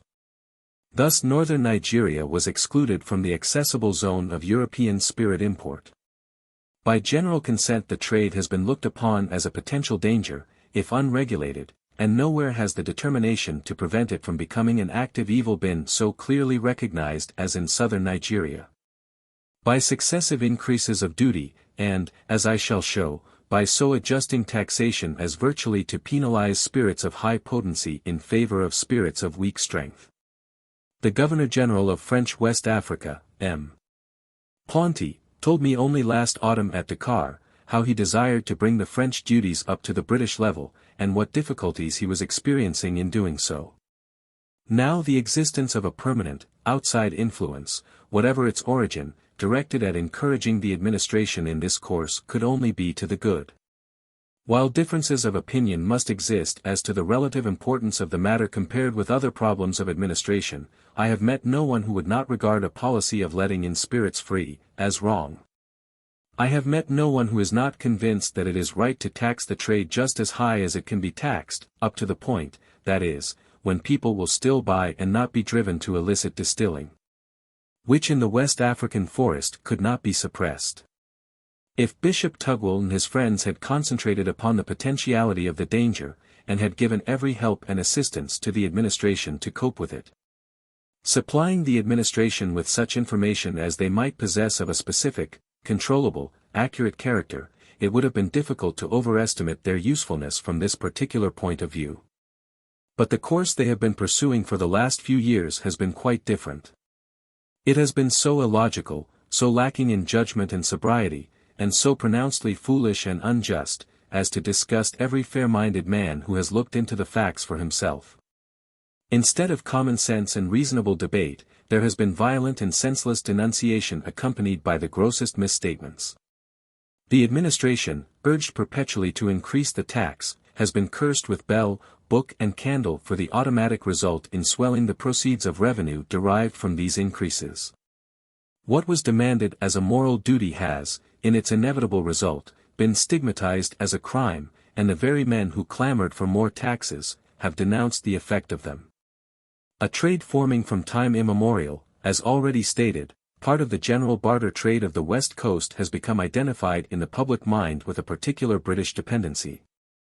The very one where official vigilance has been specially exercised. A difficult and complicated economic and fiscal problem has been handled in so unintelligent a manner that it has degenerated into systematic and silly abuse of British officials, who have no more to do with the existence of the traffic than has the Duke of Westminster who presides over the Native Races and Liquor Traffic United Committee. These officials of ours, some of whose difficulties I have attempted to portray, have actually been accused, nay, are still being, of encouraging the trade in every possible way, of forcing it upon the people, of thriving on the drinking habits of the native. Fanaticism has even gone the length of stating that they are financially interested in the traffic, as though they received a percentage from government on the revenue derived from taxing the article. The very commission which Lord Crewe sent out to investigate the charges persistently brought, has been assailed with unmeasured vituperation for the crime of having rendered a truthful report on the evidence produced. And the public at home has been asked to believe that these commissioners, the political and judicial staff of the Protectorate, the medical staff, the Roman Catholic missionaries, the most numerous in the Protectorate, together with prominent natives and independent outside witnesses as well, are either deliberate perjurers or incompetent observers. Although the accuser's testimony was hopelessly, even pitifully, inadequate when brought to the test of public examination and inquiry. In an official pamphlet issued by the Native Races Committee, the statements of Sir Mackenzie Chalmers, the chairman of the commission, as recorded in the minutes of evidence, have been reproduced in mutilated form. Presumably in order to carry conviction of his bias with the public. Those who can stoop to such methods do irreparable injury to a good cause. What in its origin was undoubtedly a movement of a genuine philanthropic character, has been converted into an agitation which has so incensed authorized native opinion, that Mr. Sapora Williams, the leading native member of the Legislative Council of Southern Nigeria and a fearless critic of the government, found it necessary to voice the feelings of the community in the following vigorous language uttered in the Legislative Council itself. I must say that I believe every unofficial member and every member of the community of these countries feel bound to say that the majority of the statements made by Bishop Tugwell are untrue. It is a slander on the administration, a slander on the gentlemen who sit here, and a slander on the general public. And for a man in Bishop Tugwell's position as the head of the church here, namely, a church which always makes it a boast amongst the native communities of its connection as being in communion with the great Church of England, to go before the British public and endeavour, by means of gross misrepresentations and statements which are absolutely incorrect and palpably false on the face of them, to enlist their sympathy and induce them to support a noble cause, is not only detrimental to the good cause itself, but also to the progress of Christianity and missionary work in these countries. If Bishop Tugwell will talk of something else, instead of this persistent indulging in calumny and malignity simply to promote the movement against the liquor traffic, it would, perhaps, be better for the interest of this colony and protectorate, and the welfare of the Church, and of the mission work in Western Equatorial Africa under him. I say that, to my thinking, these misstatements are made deliberately with a view to influence subscriptions towards the various branches of his many diocesan funds, a course clearly opposed to the true principles of Christianity, inconsistent with the high purpose and professions of his calling and the dignity of his office. I am not concerned with Mr. Williams' views, but nothing could be more significant than this speech, and it is not the only native protest which has been made in the Southern Nigeria Legislative Council, coming from a native in Mr. Williams' position, a Christian and a total abstainer. The Native Races Committee has been singularly ill-led. It has identified itself completely with extremists whose looseness of statement, whose persistency in statistical and other errors, and whose extraordinary lack of judgment were so painfully apparent when they testified before the Commission of Inquiry. It is matter for regret that divines of high position in this country and members of Parliament have plunged into the fray without exercising sufficient caution before allying themselves to a campaign conducted on lines inconsistent with accuracy and fair play. The literature on this subject is enormous, and several chapters would be needed to follow it in any detail. I propose, however, to summarize certain points. First, the statements as to race demoralization and deterioration, of decrease of energy for labor, of decrease in other branches of trade, of an increase in crime and decrease of population as the result of the spirit trade, have been totally disproved. They have, indeed, been officially dropped by the Native Races Committee. Secondly, the allegations as to the evil quality of the liquor imported have also been disproved and dropped by the committee. Thirdly, by a system of surtaxes upon the higher forms of alcohol initiated by Sir Walter Edgerton, the character of the southern Nigerian spirit trade has been revolutionized for good in the last 6 years. The system inaugurated in 1905 imposed, over and above the general duty, a surtax of 1/2 d. for every degree or part of a degree in excess of 12/4 under proof. This surtax was successively raised until it reached its present figure of 2/1/2 d. With the result that while 5 years ago nearly 60% of the total spirits imported varied in strength from between 45 degrees and 55 degrees trolleys, today something like 90%. Of the total spirits imported are just under 40 degrees trolleys, i.e. 28% under proof. Fourthly, not only is the general trade, i.e. the trade in cotton goods, hardware, etc., increasing at a far greater ratio than the spirit trade, but the amount of alcohol imported into the protectorate is actually decreasing. Notwithstanding the enormous development of general trade and the steady opening up of the country to which the former is largely due. Here are the figures. They are official and their accuracy has been endorsed by the Secretary of State. Gallons of alcohol. Years. Totals. Annual average. 1902 to 2004. 8,947,000. 2,982,332. 1905 to 2007. 8,746,000. 2,915,333. 1908 to 10. 8,626,000. 2,875.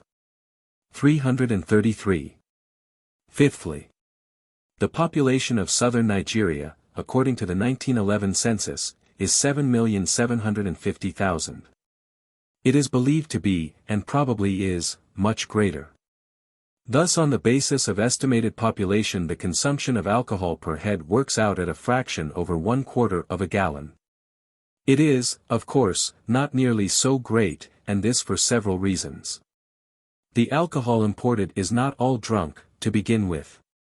A great deal of it is stored, sometimes for years, as banked wealth. A great deal of it, in the central province and to some extent in the eastern province, circulates continuously as a sort of barter currency. This system, a purely native one, in certain regions cloth and tobacco are also used as currency, will gradually fade away with the increased circulation of silver coin. Then, again, a good deal of it is wasted, poured out on the ground as libations to the gods, how much it is impossible to say. I will now conclude with a consideration of what other steps may be possible to adopt with a view to further controlling the traffic. The policy of the Native Races Committee and of Bishop Tugwell and his friends has apparently changed. Up to the time of the Commission of Inquiry they alternated between a demand for higher duties, and prohibition. Some years ago a deputation waiting upon Mr. Chamberlain put forward a request for a 4s. Duty per imperial gallon. The duty today is 5s. Per imperial gallon, apart from the surtaxes already referred to. Total prohibition was officially demanded by the Native Races Committee shortly before the commission was appointed. The committee has now dropped the demand for total prohibition, which does not prevent Bishop Tugwell's friends and coadjutors from continuing to denounce the administration and describe the ravages of the traffic in lurid terms up and down the country. That the demand for prohibition has been abandoned is significant. Coupled with a cessation of the abusive tactics it would indicate the beginning of wisdom. That the latter continues suggests the possibility that the demand for prohibition will be or may be revived. The only concrete demands now put forward by the official spokesman of the committee, vide the deputation to Mr. Harcourt in July, are, 1. An international conference, 2. What is described as a system of local option. That is the somewhat feeble conclusion to the raging, tearing propaganda of the last 10 years. How the Native Races Committee can reconcile it with the furious attacks upon all and sundry in which they have indulged is not my affair. At any rate, it is a confession of constructive impotence. And for this reason.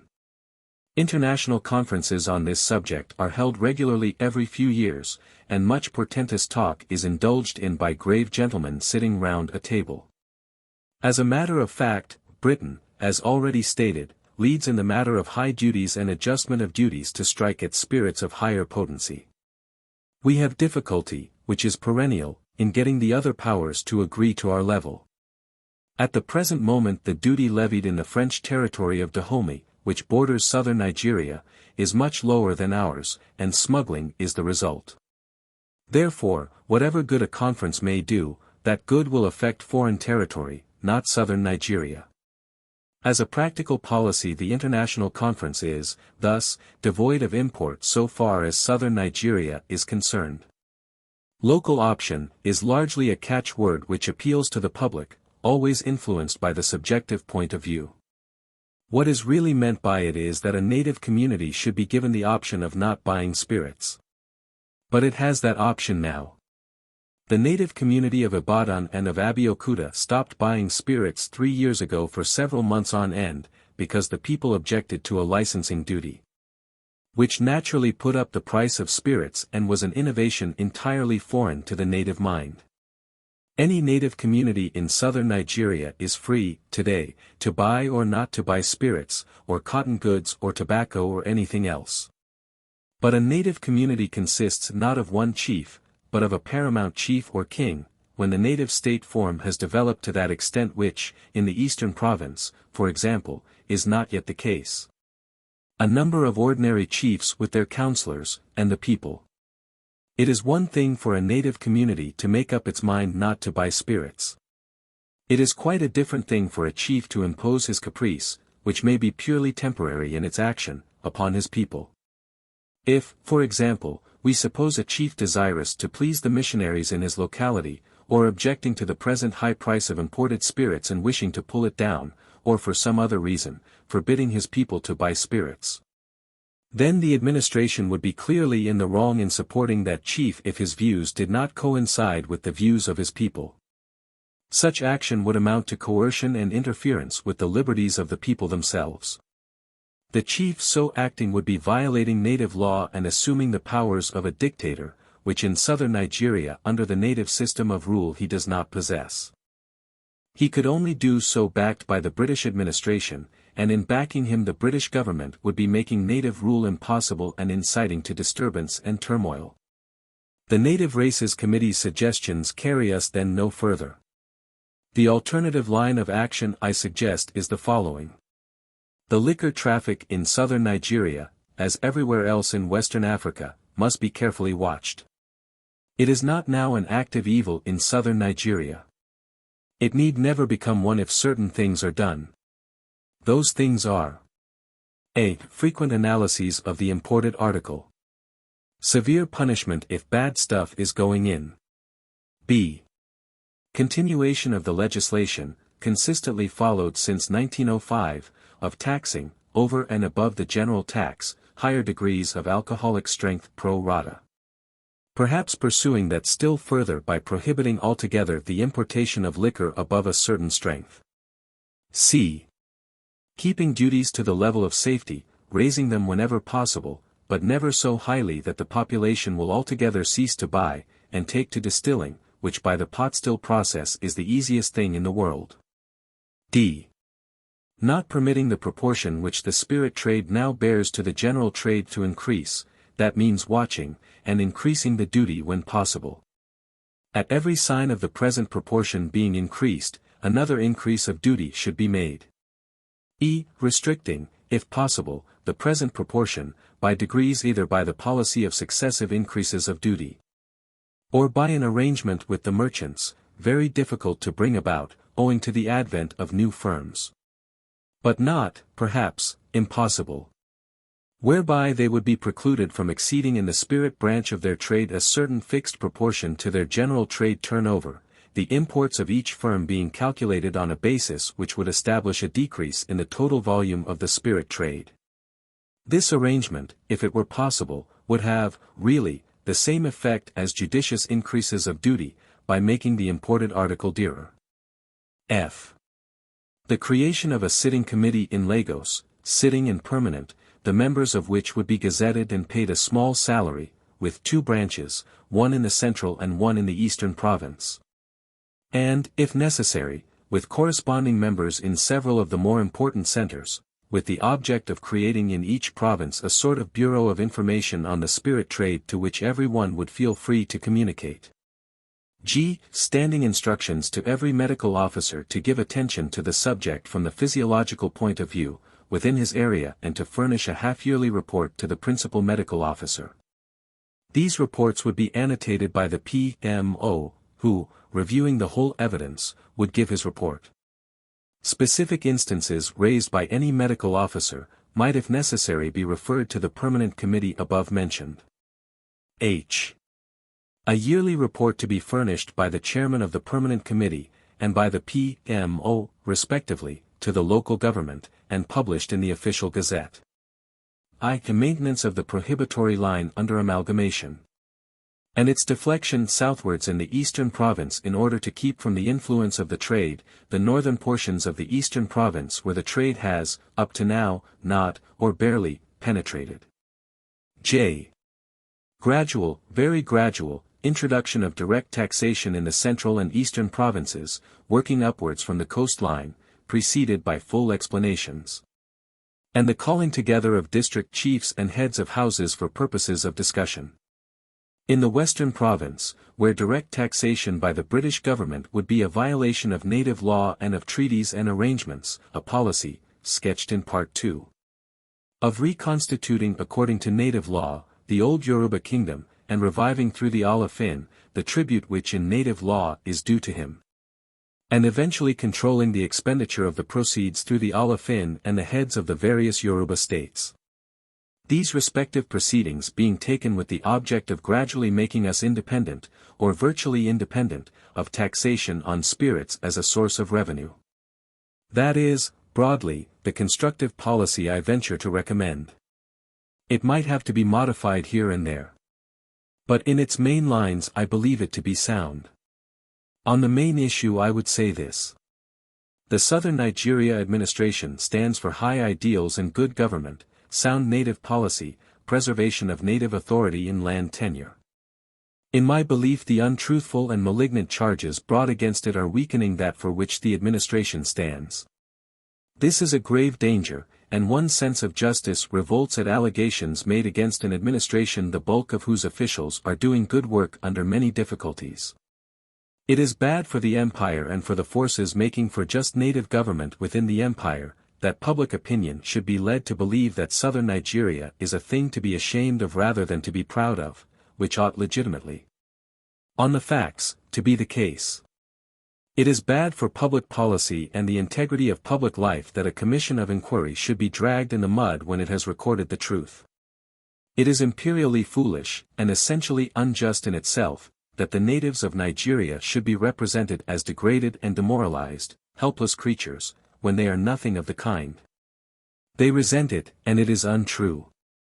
The propagation of continuous untruths about a native race will sooner or later lead that native race to be held in such low estimation, that it will be persecuted and unjustly dealt by.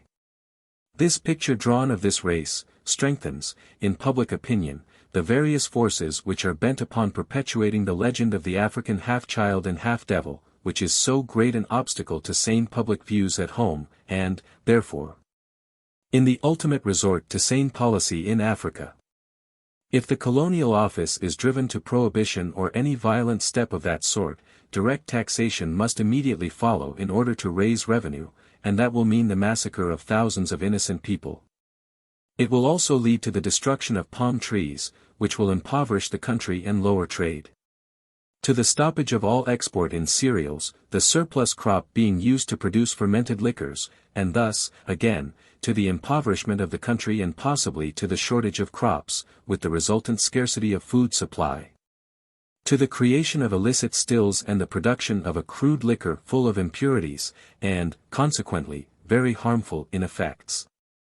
The Nigerian population of the South must have liquor of some sort. It requires it, like every race does, that is not naturally a teetotal race, which the Nigerian race has never been. To stop drinking is impossible, nor, perhaps, is it desirable if it were possible, especially in the forest zone which is more or less under water for 6 months in the year. Anyway, it cannot be done. The Nigerians do not overdrink. They are much more sober than we are, that is incontestable. They occasionally drink more than is good for them at weddings, etc., just as many people do in this country, and at their religious feasts. But they did that, since feasting and drinking has always been part and parcel of the religious stage of humanity the Nigerians are now in, part of the cult of the fertilizing spirit of nature, long before we knew they existed. The danger of increasing overindulgence in drink by educated natives is a very real one. But trade spirits have nothing to do with this. The secret of this tendency is to be found in the false ideal of Christianity which is propagated by many of the missionaries and the denationalizing tendencies which appear to be inseparable, on the present system, from our religious and educationary influences. The establishment of the European licensing system away from the chief towns of the coast is, I consider, impossible for at least a generation, and undesirable if it were possible. As an antidote to any dangers of overindulgence in drink among the mass of the people which may exist, the spread of the Mohammedan religion is automatically the most effective, from the purely social standpoint. And this, not because of any special virtue attaching to Islam, but because Islam in West Africa has become an African religion which does not denationalize, and does not produce the social unhappiness which denationalization brings in its train. Footnotes. With the exception of the articles on cotton, which appeared in the Manchester Guardian. Lord Scarborough, I am glad to know, is instituting a movement designed to put up a monument to Richard Lander and Mungo Park at Forcados, one of the mouths of the Niger. The suggestion that a monument should be erected to the memory of Richard Lander at the mouth of the Niger was made last year in the Times by the writer, who had the honor of reporting to Lord Scarborough upon various sites examined in the course of this year, and recommending Forcados as the most appropriate. The total value of the net commercial trade of southern Nigeria amounted to £9,288,000 in 1910, viz. Imports £4,320,000, exports £4,968,000. Among the imports, cotton goods amounted to £1,306,812. 10 years ago the total import of the latter was only £605,146. The whole commercial movement has grown enormously in the last few years, the total net turnover in 1907 amounting only to £6,974,000. In this connection Mr. Dennett's paper in the September issue of the Journal of the Colonial Institute is very valuable. VIII. February, 1911. Affairs of West Africa. Heinemann, 1902. The subject is discussed at greater length in the case of some of these companies, such as the West African Mines, Limited, the Anglo-Continental Mines Company, Limited, etc., only a part of their capital is invested in the tin mines. Perhaps the above remarks are a little too sweeping. It has been brought to my knowledge that in one such case where permission was sought by an experienced ex-government official and granted by the authorities, the former's action was, as a matter of fact, twice instrumental in preventing a fraudulent concern from being unloaded upon the public. And no doubt there is something to be said in favor of the practice from that point of view, arguing from an isolated case. But I must adhere to the opinion that, speaking generally, the practice is objectionable, and lends itself to incidents which are calculated to impair the very high standard of public service of which Great Britain rightly makes a boast, whose administration offers no problems comparable with the task of governing a Hausa province. Now the capital of the Niger province. It is only fair to state that Mr. W. H. Himberry, of the British Cotton Growing Association, has since pointed out, in regard to the prices fetched by indigenous southern Nigerian cotton, p. 227, that the prices here given only refer to small samples and cannot be taken as indicative of the general selling value of southern Nigerian cotton. The official report of the Commercial Intelligence Officer of southern Nigeria, from which the figures here given are quoted, is thus somewhat misleading. But the correction does not appreciably affect my general line of suggestion. Referring to the cotton grown in the Bassa and Nasarawa provinces of northern Nigeria, Professor Wyndham Dunstan in his recent report states that in making a comparison of the lint for the Liverpool market the standard employed is moderately rough Peruvian, which is a grade of higher price than middling American. And some of the Wesleyans, notably the superintendent of the Wesleyan missions in southern Nigeria, the Reverend Oliver Griffin. It may, perhaps, be well to emphasize, in view of the printed statements describing the writer as the champion of the liquor traffic and so forth, which are so freely made in certain quarters, That the above remarks are concerned solely with the liquor traffic in southern Nigeria, not in West Africa as a whole. They deal with specific facts affecting a specific area of West Africa and with specific circumstances surrounding those facts which have formed the subject of public controversy. Index. Abeokuta, City of. Alake of. Alkalis, their functions. Amalgamation of the protectorates. See under. Anthropological research, British indifference to. See under. Ants, white. Arab traders in Kano. Baki, doctor. Barrow. Barth, doctor. Bassa. Bachi, people, plateau and province of. A unique ethnological field. See also under and. Beecroft, John. Bees. Beit-el-Mals, the. Bell, Sir Henry Hesketh. Bello, Amir. Benin, country and people of. Benue, river and region of the. Bida, city of. Blyden, drive e. Wilmot. Borgu. Bornu. British Cotton Growing Association, etc. See under. British policy, its ultimate effects. Danger of interference with social life. In Nup. A tour de force. Absence of constructive views from home. Towards Mohammedanism. Lack of home interest in. As to forest development. Towards domestic slavery. In the central and eastern provinces of southern Nigeria. In Benin. In Yorubaland. Neglect of the Niger River. Towards land tenure. Towards European trade in the Hausa towns. Of indirect rule. Its character and objects in northern Nigeria. Its enemies. Arguments for its retention. Consequences of direct rule. In connection with native law and custom. In connection with the preservation of national life. Towards Christian missions in northern Nigeria. Towards the national weaving industry of Kano. Towards education. Towards European trade. Towards mining enterprises. Towards ethnological research.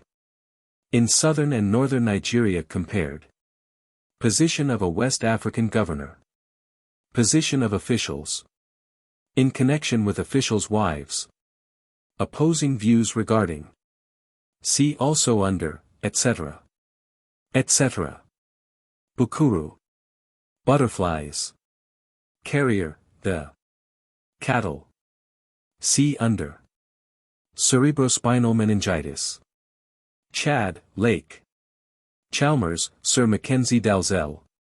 Chamberlain, Right Honourable Joseph. Kyrol, Mr. Valentine. Christianity, character of mission work. In Yorubaland. An untouched field. An indirect rule. In the Mohammedan provinces. In Kano.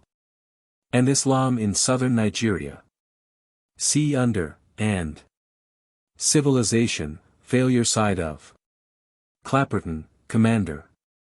Clegg, Mr. Cocoa, export of. Cotton, cultivation, manufacture and export of. See under. Crew, Earl of. Cross, river. Delamy, river. Dennett, Mr. R.E. Dress, question of. Drum, the Nigerian. Eaglesome, Mr. Educational policy. See under. Egba, district of. See under. Edgerton, Sir Walter. Emigration, Fulani. Finances of northern Nigeria. See under and. Fireflies. Furman, Mr. Food supplies. Forcados, port and river of. Forest belt in southern Nigeria. Forestry resources in northern Nigeria. Forestry department in southern Nigeria. Need of one in northern Nigeria. Fawkes. Captain. Fulani, women. As rulers. As herdsmen. Place in West African history. Conquest of Hausa. As a spiritual force. In Bauchi. See under. Gerard, Sir Percy. Gober, country of. Goldie, Sir George. Gom, emirate of. Gummel, emirate of. Gwaris, the. Hadeja, division of. Harcourt, Han. Lewis. Harmattan, the. Houses, the, and their country. See under. Henna. Himberry, Mr. Holt, Mr. John. John and Company, Ltd. House rule, in southern Nigeria. Ibadan. Ida. Ilorin. Islam, in Nup. In Zaria. As a political and social force. In Lagos. In Yorubaland. Othman's Jihad. Formative of Nigerian civilization. Morning prayer in Hausaland. Etiquette at Mohammedan courts. Amir of Kano's views. Inadvisability of interference with. As a reforming force. As a spiritual influence. And Christianity in southern Nigeria. As a preservative to national life. Kaba, province of. See under. Kaduna, river. Kakandas, the. Kano, province and emirate of. City of. Amir of. Native administration of. Katagum, emirate of. Katsina, city, emirate and province of. Kingsley, the late Miss Mary. Kitson, Mr. Contagra. Lagos. Land, Nigerian tenure of. See under. And Natives' Rights Proclamation. Legislation in northern and southern Nigeria. Lander, Richard. Lever Brothers, Ltd. Life, preservation of national. Lignite. Liquor traffic, problem of. Leruyen Delma. Leruyen Kano. Loco. Lokoja. Lugard, Sir Frederick. MacGregor Laird. Merchants, British. Mining development. See under and. Minna. Moore, Sir Ralph. Mungo Park. Muri, province of. Narragansett. Nasarawa, province of. National schools at.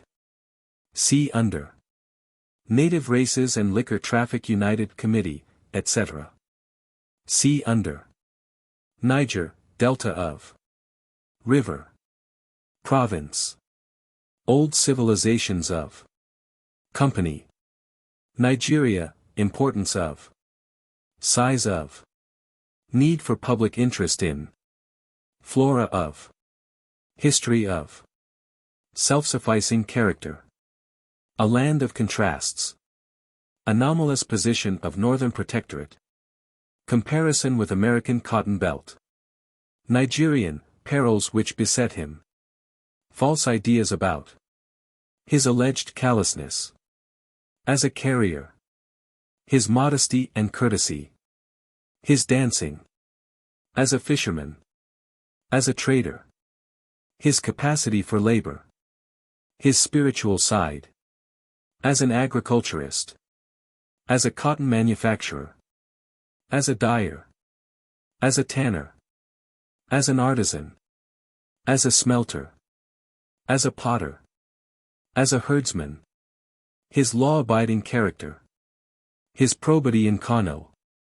As an intellectual and reformer. His capacity for self-government on indigenous lines. See under, etc. Ninji, country and people of. Nup, people of. Soap. Officials, labors of British. Oil palm and its products. See under.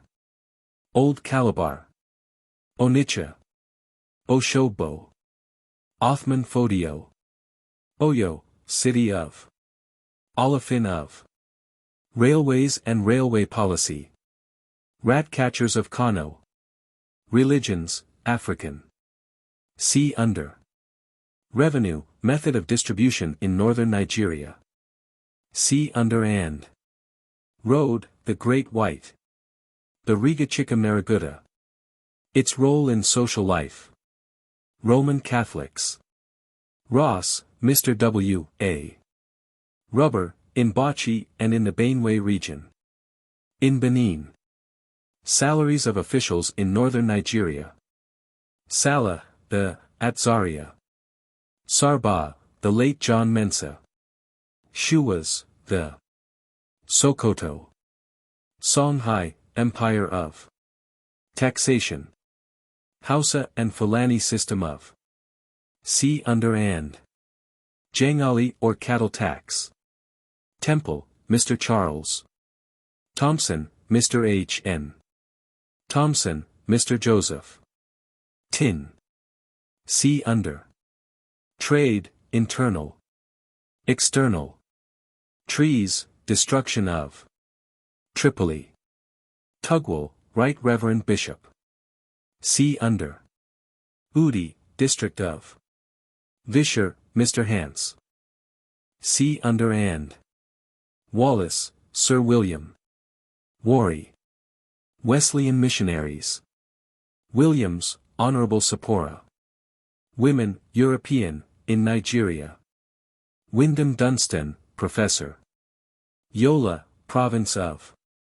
Yorubas, the, and their country. See under. Young, Mr. Zaria, Province and Emirate of. City of. Amir of. Court fool of. Learned families of. Old pagan customs of. Missionaries in. Zinder. Zunguru. The End. Printed by William Clowes and Sons, Limited. London and Beccles. By the same author. With 2 maps. Large Post 8VO, SXS. Net. Great Britain and the Congo. The Pillage of the Congo Basin. With an introduction by Sir A. Conan Doyle. Times. Mr. Morel's untiring industry has been by far the most important factor in awakening both public and official opinion to the monstrous iniquity which for the last 18 years has been perpetrated with ever-increasing cynicism and effrontery in the Congo Basin. Standard. It is a painful, an uncomfortable, an embarrassing story.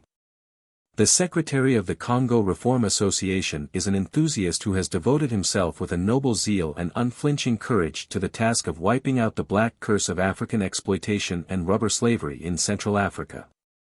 Pall Mall Gazette. The best and most comprehensive treatise we have yet seen on this subject. It is a model of what a work of the kind should be. Authorities are given by footnotes for every statement as a fact, and for most of the opinions on the condition of the Congo. Evening Standard.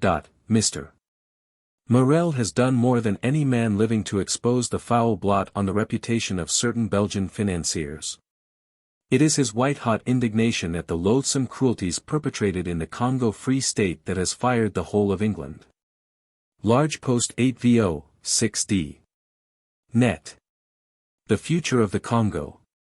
An analysis and criticism of the Belgian government's proposals for a reform of the condition of affairs in the Congo, submitted to His Majesty's government on behalf of the Congo Reform Association.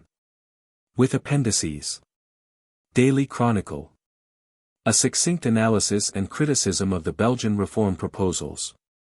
The importance of this document at the present moment cannot be exaggerated. Mr. Morel's memorial should be read by everyone. Manchester Courier. Mr. Morel provides an analysis and criticism of the Belgian government's proposals marked by all his vast knowledge of the subject. New Travel Books. With 72 illustrations from photographs by the author, and a map. Second Impression. Small Royal 8VO, 9s. Net. Uganda for a Holiday.